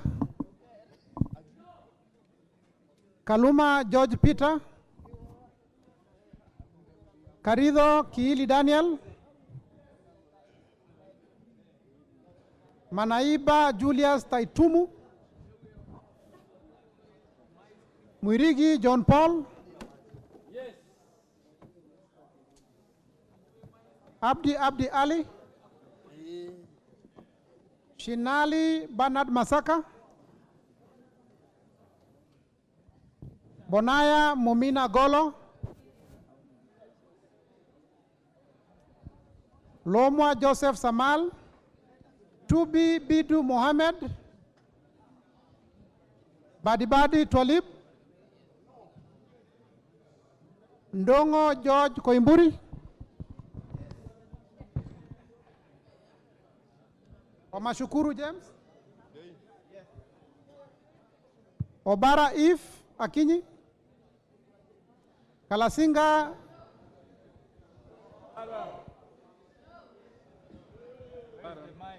Kalasinga Joseph Simiyu. Chairman, I vote no. Obara Eve Akinyi. Thank you. Kalasinga Joseph.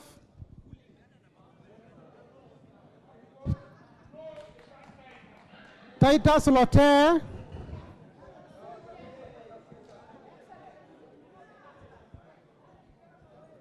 Kimilu Joshua Kivinda.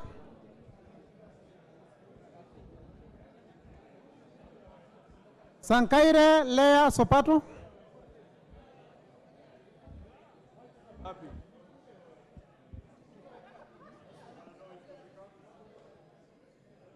Elijah Kanshori.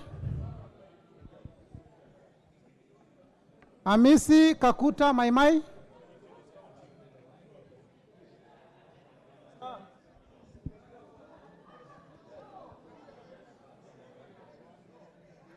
Nguro Onesmus Ngogoyo, Sakimba Parachina, Risa Sunkuya George, Muhanda Elsie, Katana Paul Kaindi, Hassan Abdi Yusuf,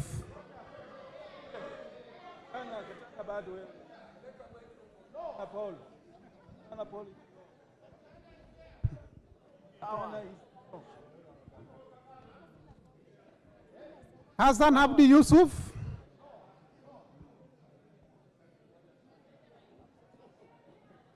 Juguna Chege. I vote yes.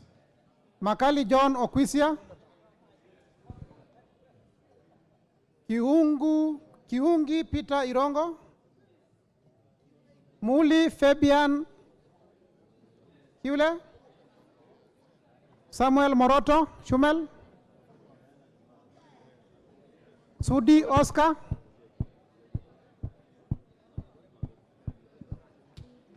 Okwame Andrew Odipo, Karauri Ronald Kamuiko, Were Charles Ongondo, I vote no. Mbui Robert, Korir Adams Kipsanai, Kipkoech Gideon Kimayo, Kemei Beatrice Chepngeno, Kemei Beatrice Chepngeno, Ruto Julius Kipleting,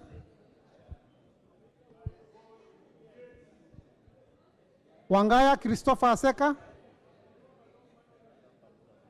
Wanjiko John Njuguna, Waithaka John Mashua, Muratha Ann Wanjiko, Orero Peter Ochieng, Mbalu Jessica. I vote no. Mutuse Ekomas, Wainaina Anthony Njoroge,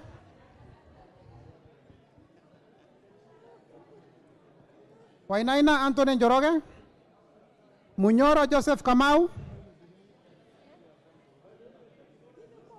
Nyoro Samson Dindi,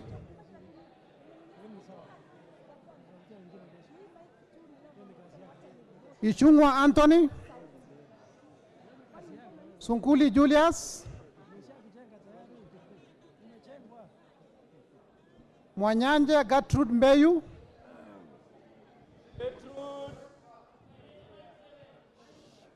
Baya Owen, I, Gertrude Mbeyu Mwanyanje, I vote no to digital content creators. My youth from Kilifi, nasema no. Baya Owen,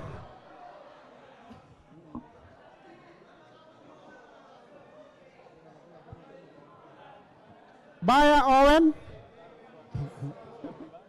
Kitty Richard Ken Chonga, Zambia Tudeas Kidhua, Mutua Didmas Wekesa Baraza,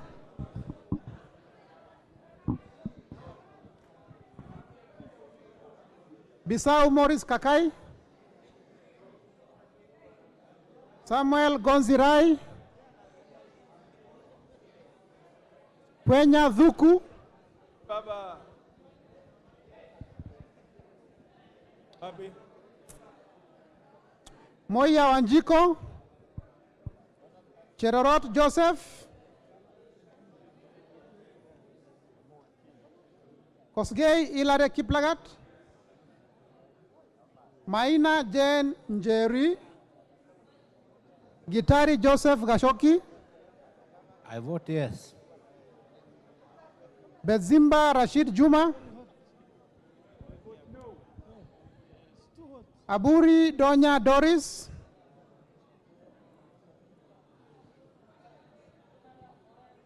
Busia Ruth,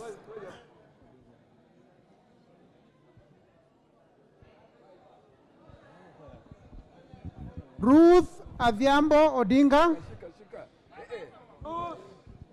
I vote no.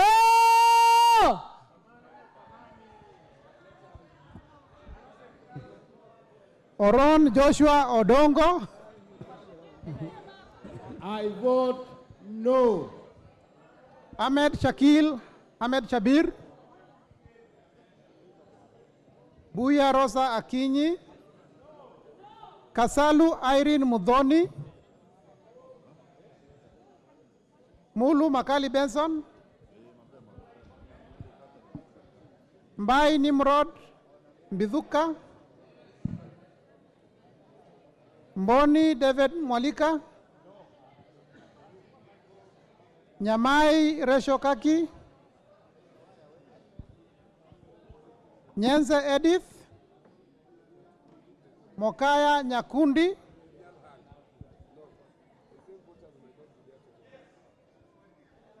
Kibagendi Anthony. Absent without apology. Gisairo Cliff Ombane.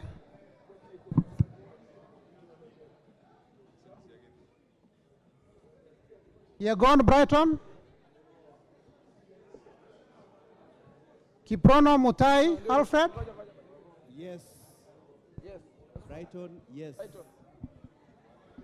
Kiprono Mutai Alfred. Tonui. Yes. Tonui Joseph Kipkosgei. I vote yes. Kemero Maisori Kitayama. Robbie Mathias Nyamabe. I vote yes.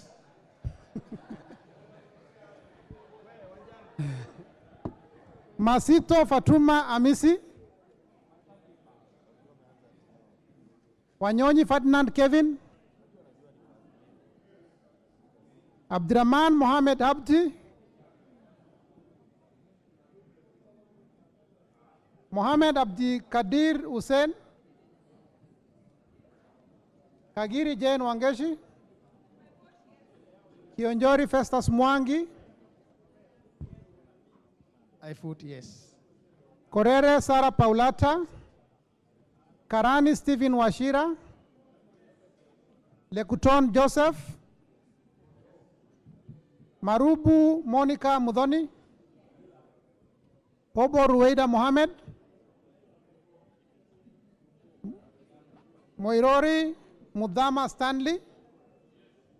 Kothe Felix Oduor. Kaangara Joseph Mboro. I vote yes. Mboko Mishi Juma Khamisi. I vote no to stand with the youth of this country on digital content creation. Mugabe Innocent Maino. Shege John Kirago. Akuja Protasewesit. I vote yes. Oyugi Dick Maungu. Nabii Nabwera.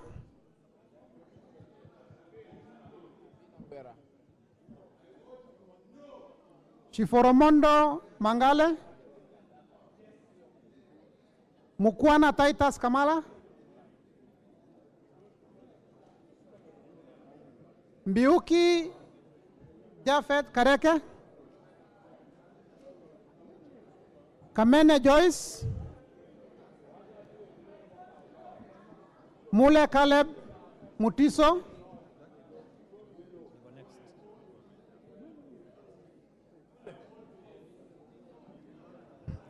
Kombe Harrison Garama.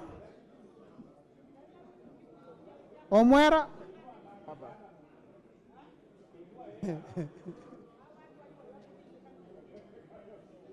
Omwera George Aladwa. I vote no. Kiamba Suzanne Ndunge. Mumo Rose Museo. Injendi Moses Malulu. Mnyazi Amina Lora. Abdullahi Amina Laura no hapa. Abdullahi Bashir Sheikh. Sheikh Umul Khair Kasim. Abdirahman Mohammed. I vote no. Haro Abdul Ibrahim. Yusuf Hadan Haji.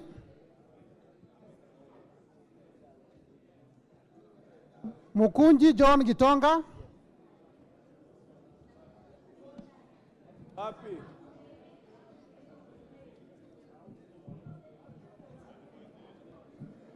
Njoroge Mere wa Maua. Bowen David Kangogo. Toroitich Timothy Kipchumba. I vote yes. Wako Naomi Jilo.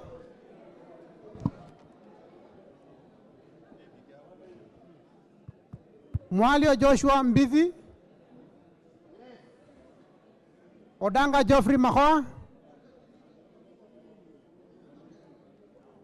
Oluoch Anthony Tom. I, Anthony Tom Oluoch, on behalf of the people of Mathare, on behalf of all the struggling hustlers abandoned by the Kenya Kwanza government, on behalf of all content creators, wale wananyanyaswa, I vote a big no! Gishuki Edwin Mugo. I vote yes. Kahugu Eric Mwangi.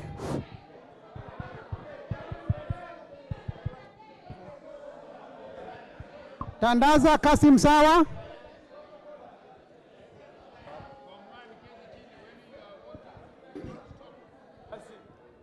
Tandaza Kasim Sawa.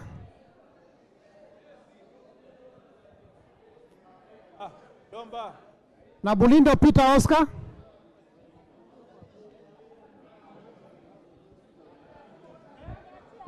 Mule Stephen Mutinda.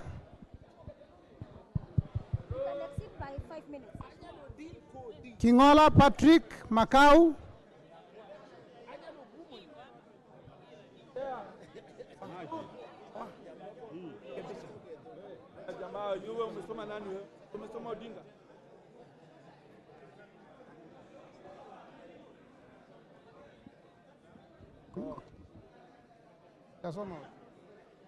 Ruku Geoffrey Karaoke.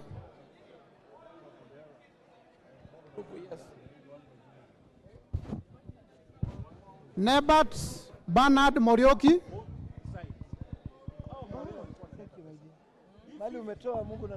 Nzioka Erastus Kivazu.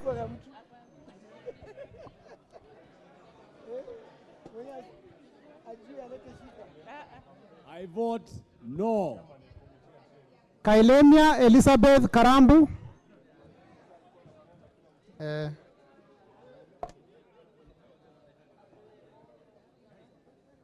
Mohamed Fatuma Zainabu.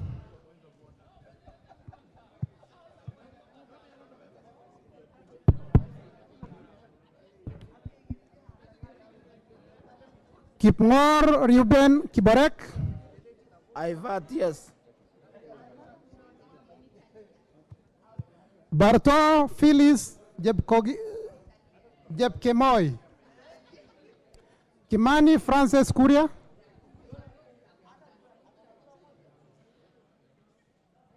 Shimba Zamzam Mohammed.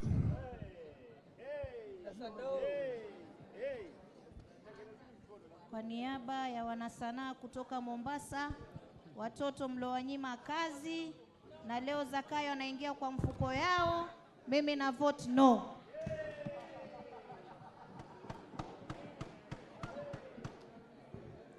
Kirwa Abraham Kipsang.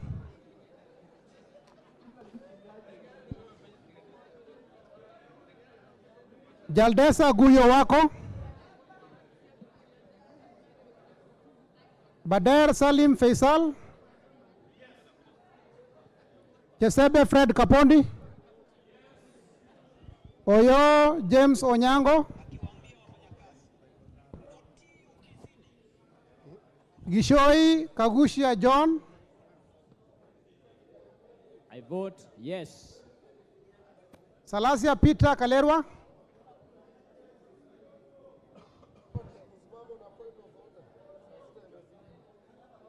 Naika Johnson.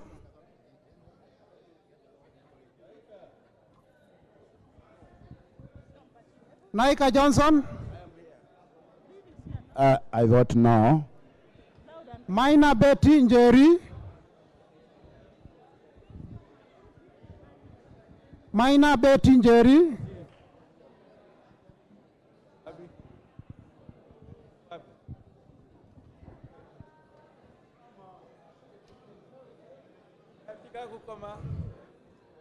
Maina Betty Njeri. Yes, yes. Mashele Mohammed Sud.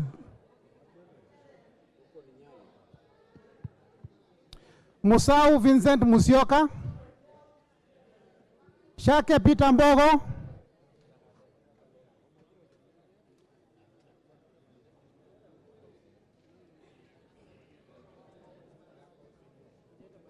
Maingi Mary, Hujaitwa? Sawa. Hujaitwa? Mulyongi Gideon Mutemi, Irudi Madhera. Madhera. Madhera kuna.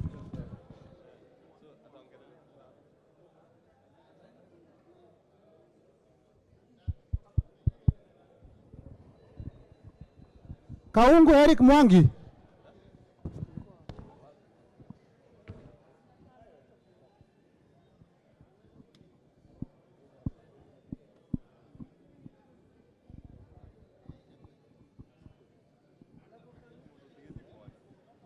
Mashele Mohamud Sud. I think you have covered that.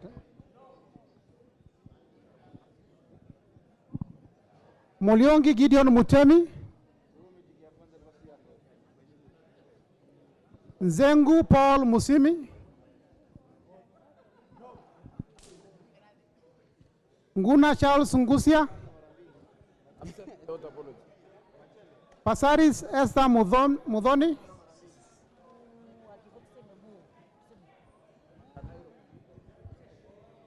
Kiara Jane Wanjiro, Why she is voting with the government?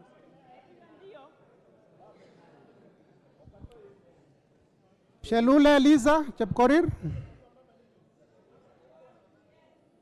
Gikaria David,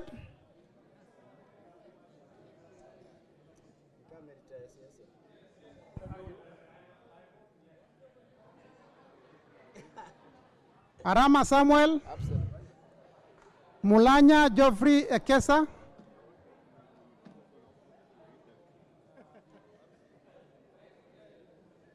Muge Cynthia Jebkosgei, Kitur Bernard Kibor, Tonkei Rebecca Nonaishi, Aramat Lemanken,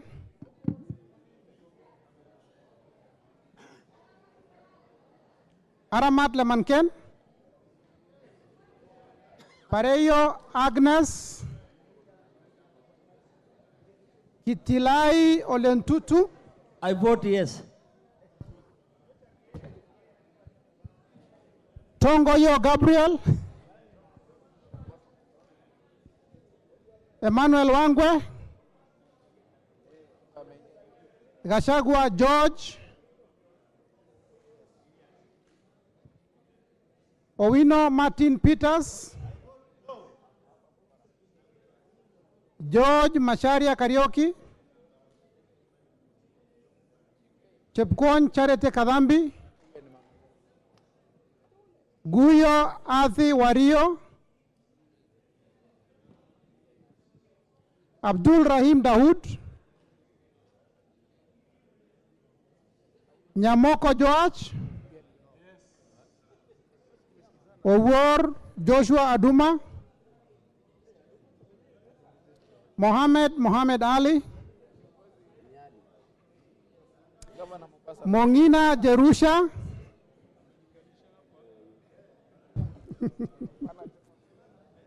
Gitau Faith Wairimo, Yes. Odoyo Okelo Jared, Jared Okello, I vote no. Janda Zahir, Manduku Daniel Ogoka, Odege Tomboya, Washira Rahab Mukami, Madenge Duncan Maina,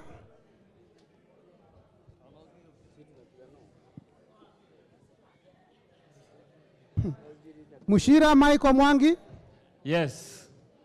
Kiarao David Njuguna, Wainaina Michael Wambogo, Kosing David Losiakou, Mupe Antone Kenga, Pekenga. Gogo Lilian Achieng,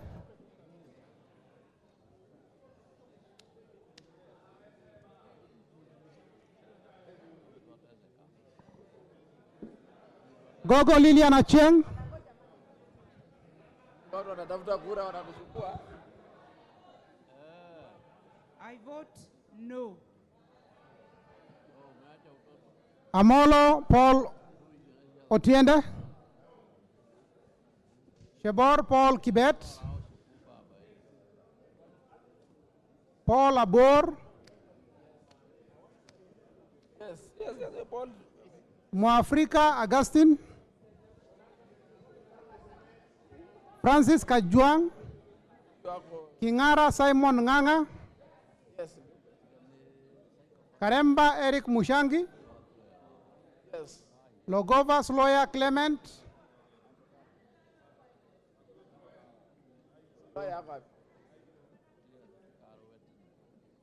Luyai Caleb Amisi. Raso Dido Ali. Lengrus Pauline. Lentoi Johnny Jackson Lekumontare. Letipila Dominic Eli. Lesuda Josephine Naisula. Nikal James Wambura. Ikana Frederick Lusuli. Odor Christine Ombaka. Lochakapong Peter. Kemei Justice Kipsang. John Waluke. I vote yes. Yes. Sigei Frances Kipiegon.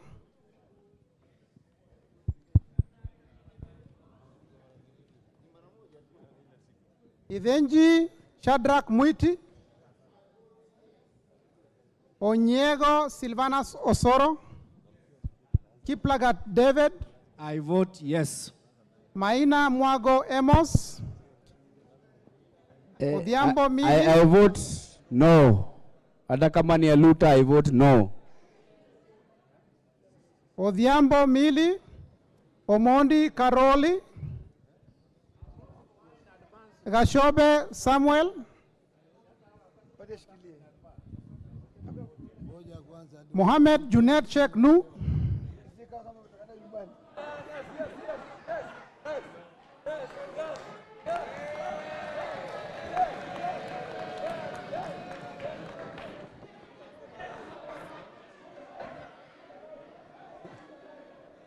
Yes. Umejua, yes. Masara Peter Francis. I vote no. Mizigi Lydia Aika Mnene. Yes. Abdullahi Amina Dika.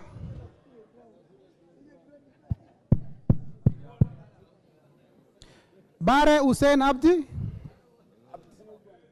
Yes, Tabraj. Yule Tabraj. Buire John Okano. Oku Edward Kaunya. Otucho Mary Emase.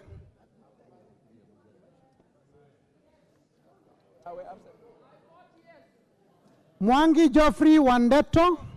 I vote yes. Murugara George Gitonga. Nduyo Susan Ngugi. Nganga Alice Wamboy. Alice. Kasait William Kamket. Aburi Lawrence Mpuru. Mutunga John Kanyuithia.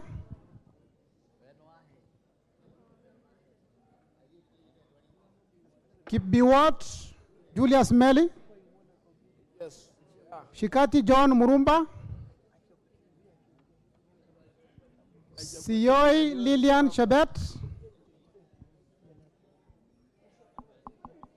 Sitienei Janet. Nyetit Cecilia Asinyen. Nyetit ako pale, ngoja mwisho. Ule pale, ule nyuma. Amusha, hapo.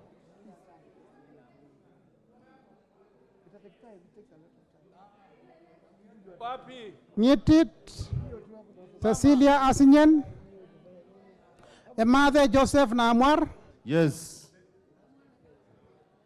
Ngolong Nicholas, Nabuin Paul Ekwom, Namoit John Ariko. I fought for reduction of the rate from 15% to 5%. That is a yes.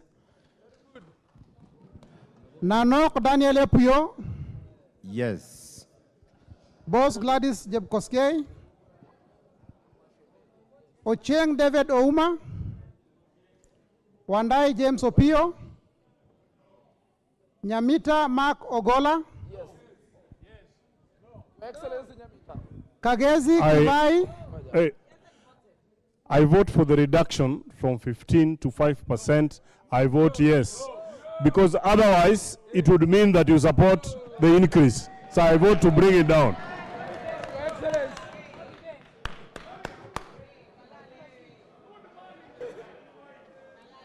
Kagezi Kivai Ernest Ogesi,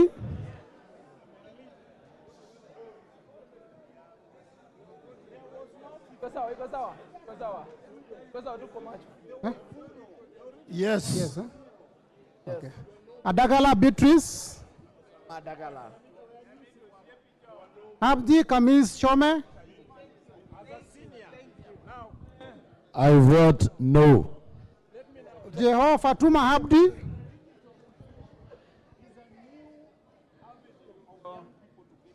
Mohammed Aden Daudi, Saneh Ibrahim,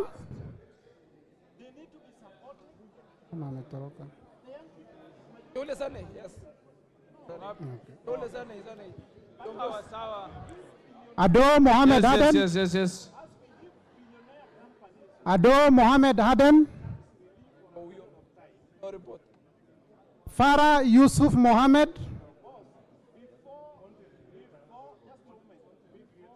Wanyonyi Martin Pepela,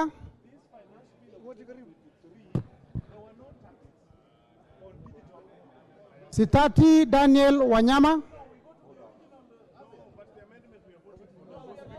Mogaka Steven, Kasiwai Rael Chepkemoi, Yes. Wetangula Timothy Wanyonyi, No report. Mwakuona Danson Mwashako, I vote no. Basil Robert Ngui,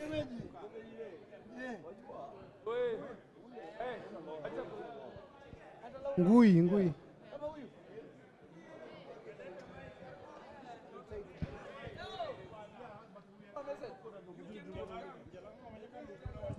On behalf of myself and people of Viata and the young people, I vote no. Ali Abdisirat Khalif, I vote yes. Chege Sabina Wanjiro, Denar Joseph Amisi,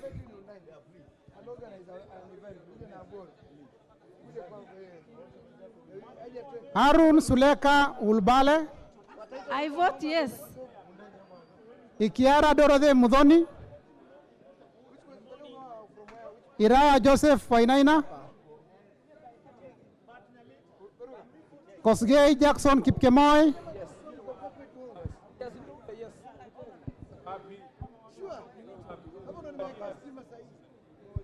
Mayaka Irene Nyakerario, No report. Mohammed Umulker Harun, Mwangi Teresia Wanjiro, I vote yes. John Mbadi, Yes. Talib Abubakar Ahmed. Abubakar. Talib Abubakar Ahmed.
thought we should open the bus, but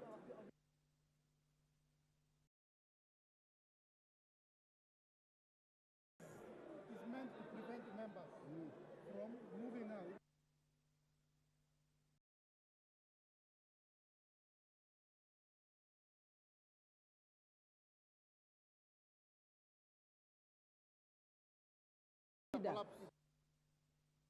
Order, members.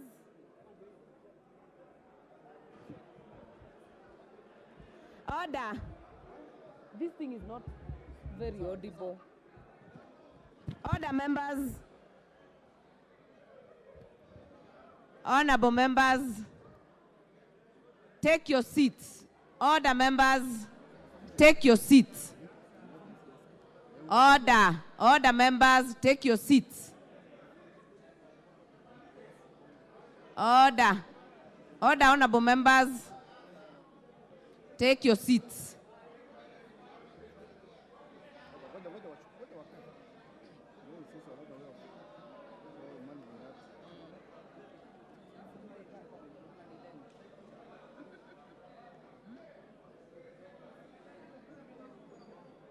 Take your seats. Tulia. Order. Honorable Masara, take your seats. Members at the bar, take your seats.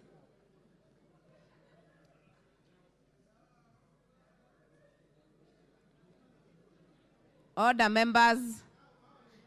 Mheshimiwa Benzimba, nangoja ukae chini. Mheshimiwa Roko, take your seat. Mheshimiwa Kalasinga, take your seat. David Makali, take your seat. Brighton Yegon, take your seat.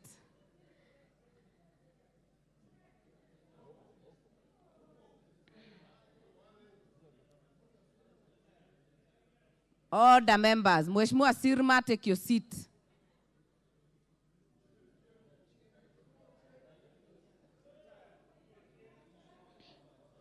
Order, members. The division on clause 24 is out. The numbers are as follows. Manual voting, 171 ayes versus 66 nays. Therefore, the ayes have it.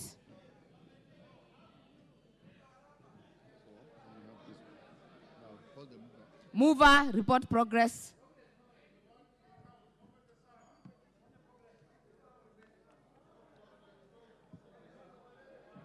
Microphone. Give the chair finance. Honorable Chairperson, I beg to move that the committee do report the House its consideration of the Finance Bill, National Assembly Bill number 14 of 2023, up to clause 24, and its approval thereof with amendment, and seek leave to sit again. Honorable Chair, it's good to note that out of the 87 clauses that are proposed to be amended by the Committee of Finance and National Planning, we have now approved 24. That's enough. You Thank just you report progress. Chair. We report progress. I now put the question, which is that the committee do report to the House its consideration of the Finance Bill, National Assembly Bill number 14 of 2023, up to clause 24, and its approval thereof with amendments, and seek leave to sit again tomorrow. As many as are of that opinion, say aye. As many as are of a contrary opinion, say nay. The ayes have it. Open the bar and open the doors and draw the bars.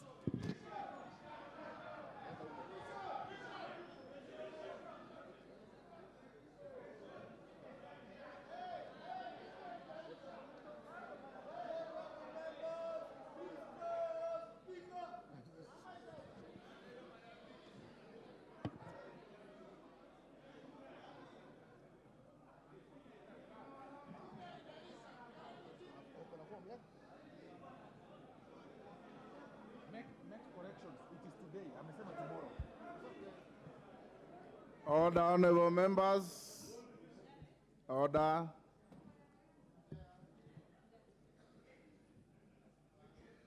The House is still in session, honorable members. Take your seats. Committee Chair. Thank you, Mr. Speaker. Honorable Speaker, I beg to report that the Committee of the Whole House has considered the Finance Bill, National Assembly Bill number 14 of 2023 up to clause 24 and approved the same with amendments and seek leave to sit again. Thank you. Tomorrow. Today. And seek leave to sit again later today, Mr. Later Speaker. today.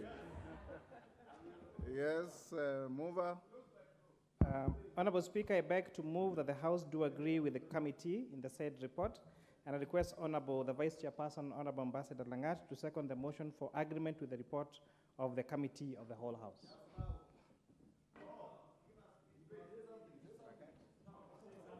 Yes, Honorable Speaker, we have debated these matters extensively. We have handled 24 clauses out of 87. Chairman, you are spent.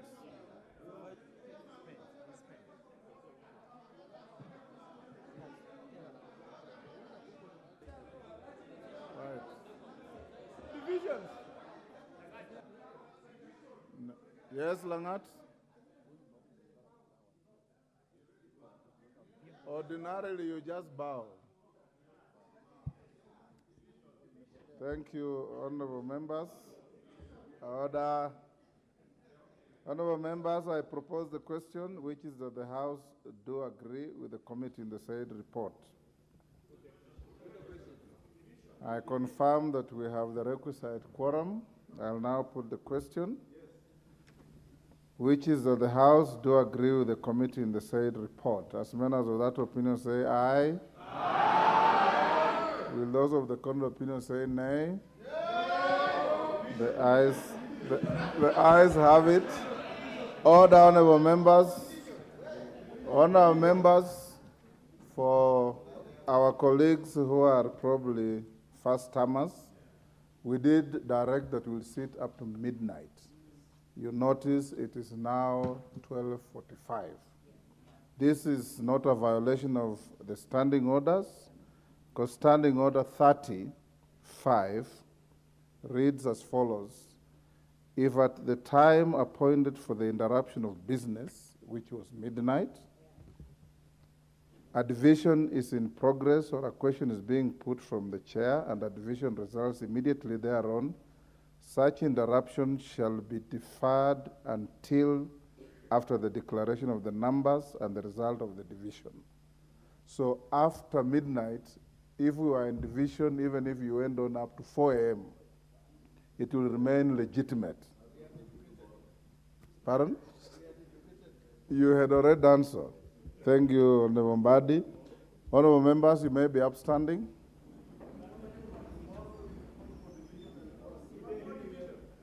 The House stands adjourned today, the 21st of June 2023, and will resume its sittings later this morning at 9:30 a.m.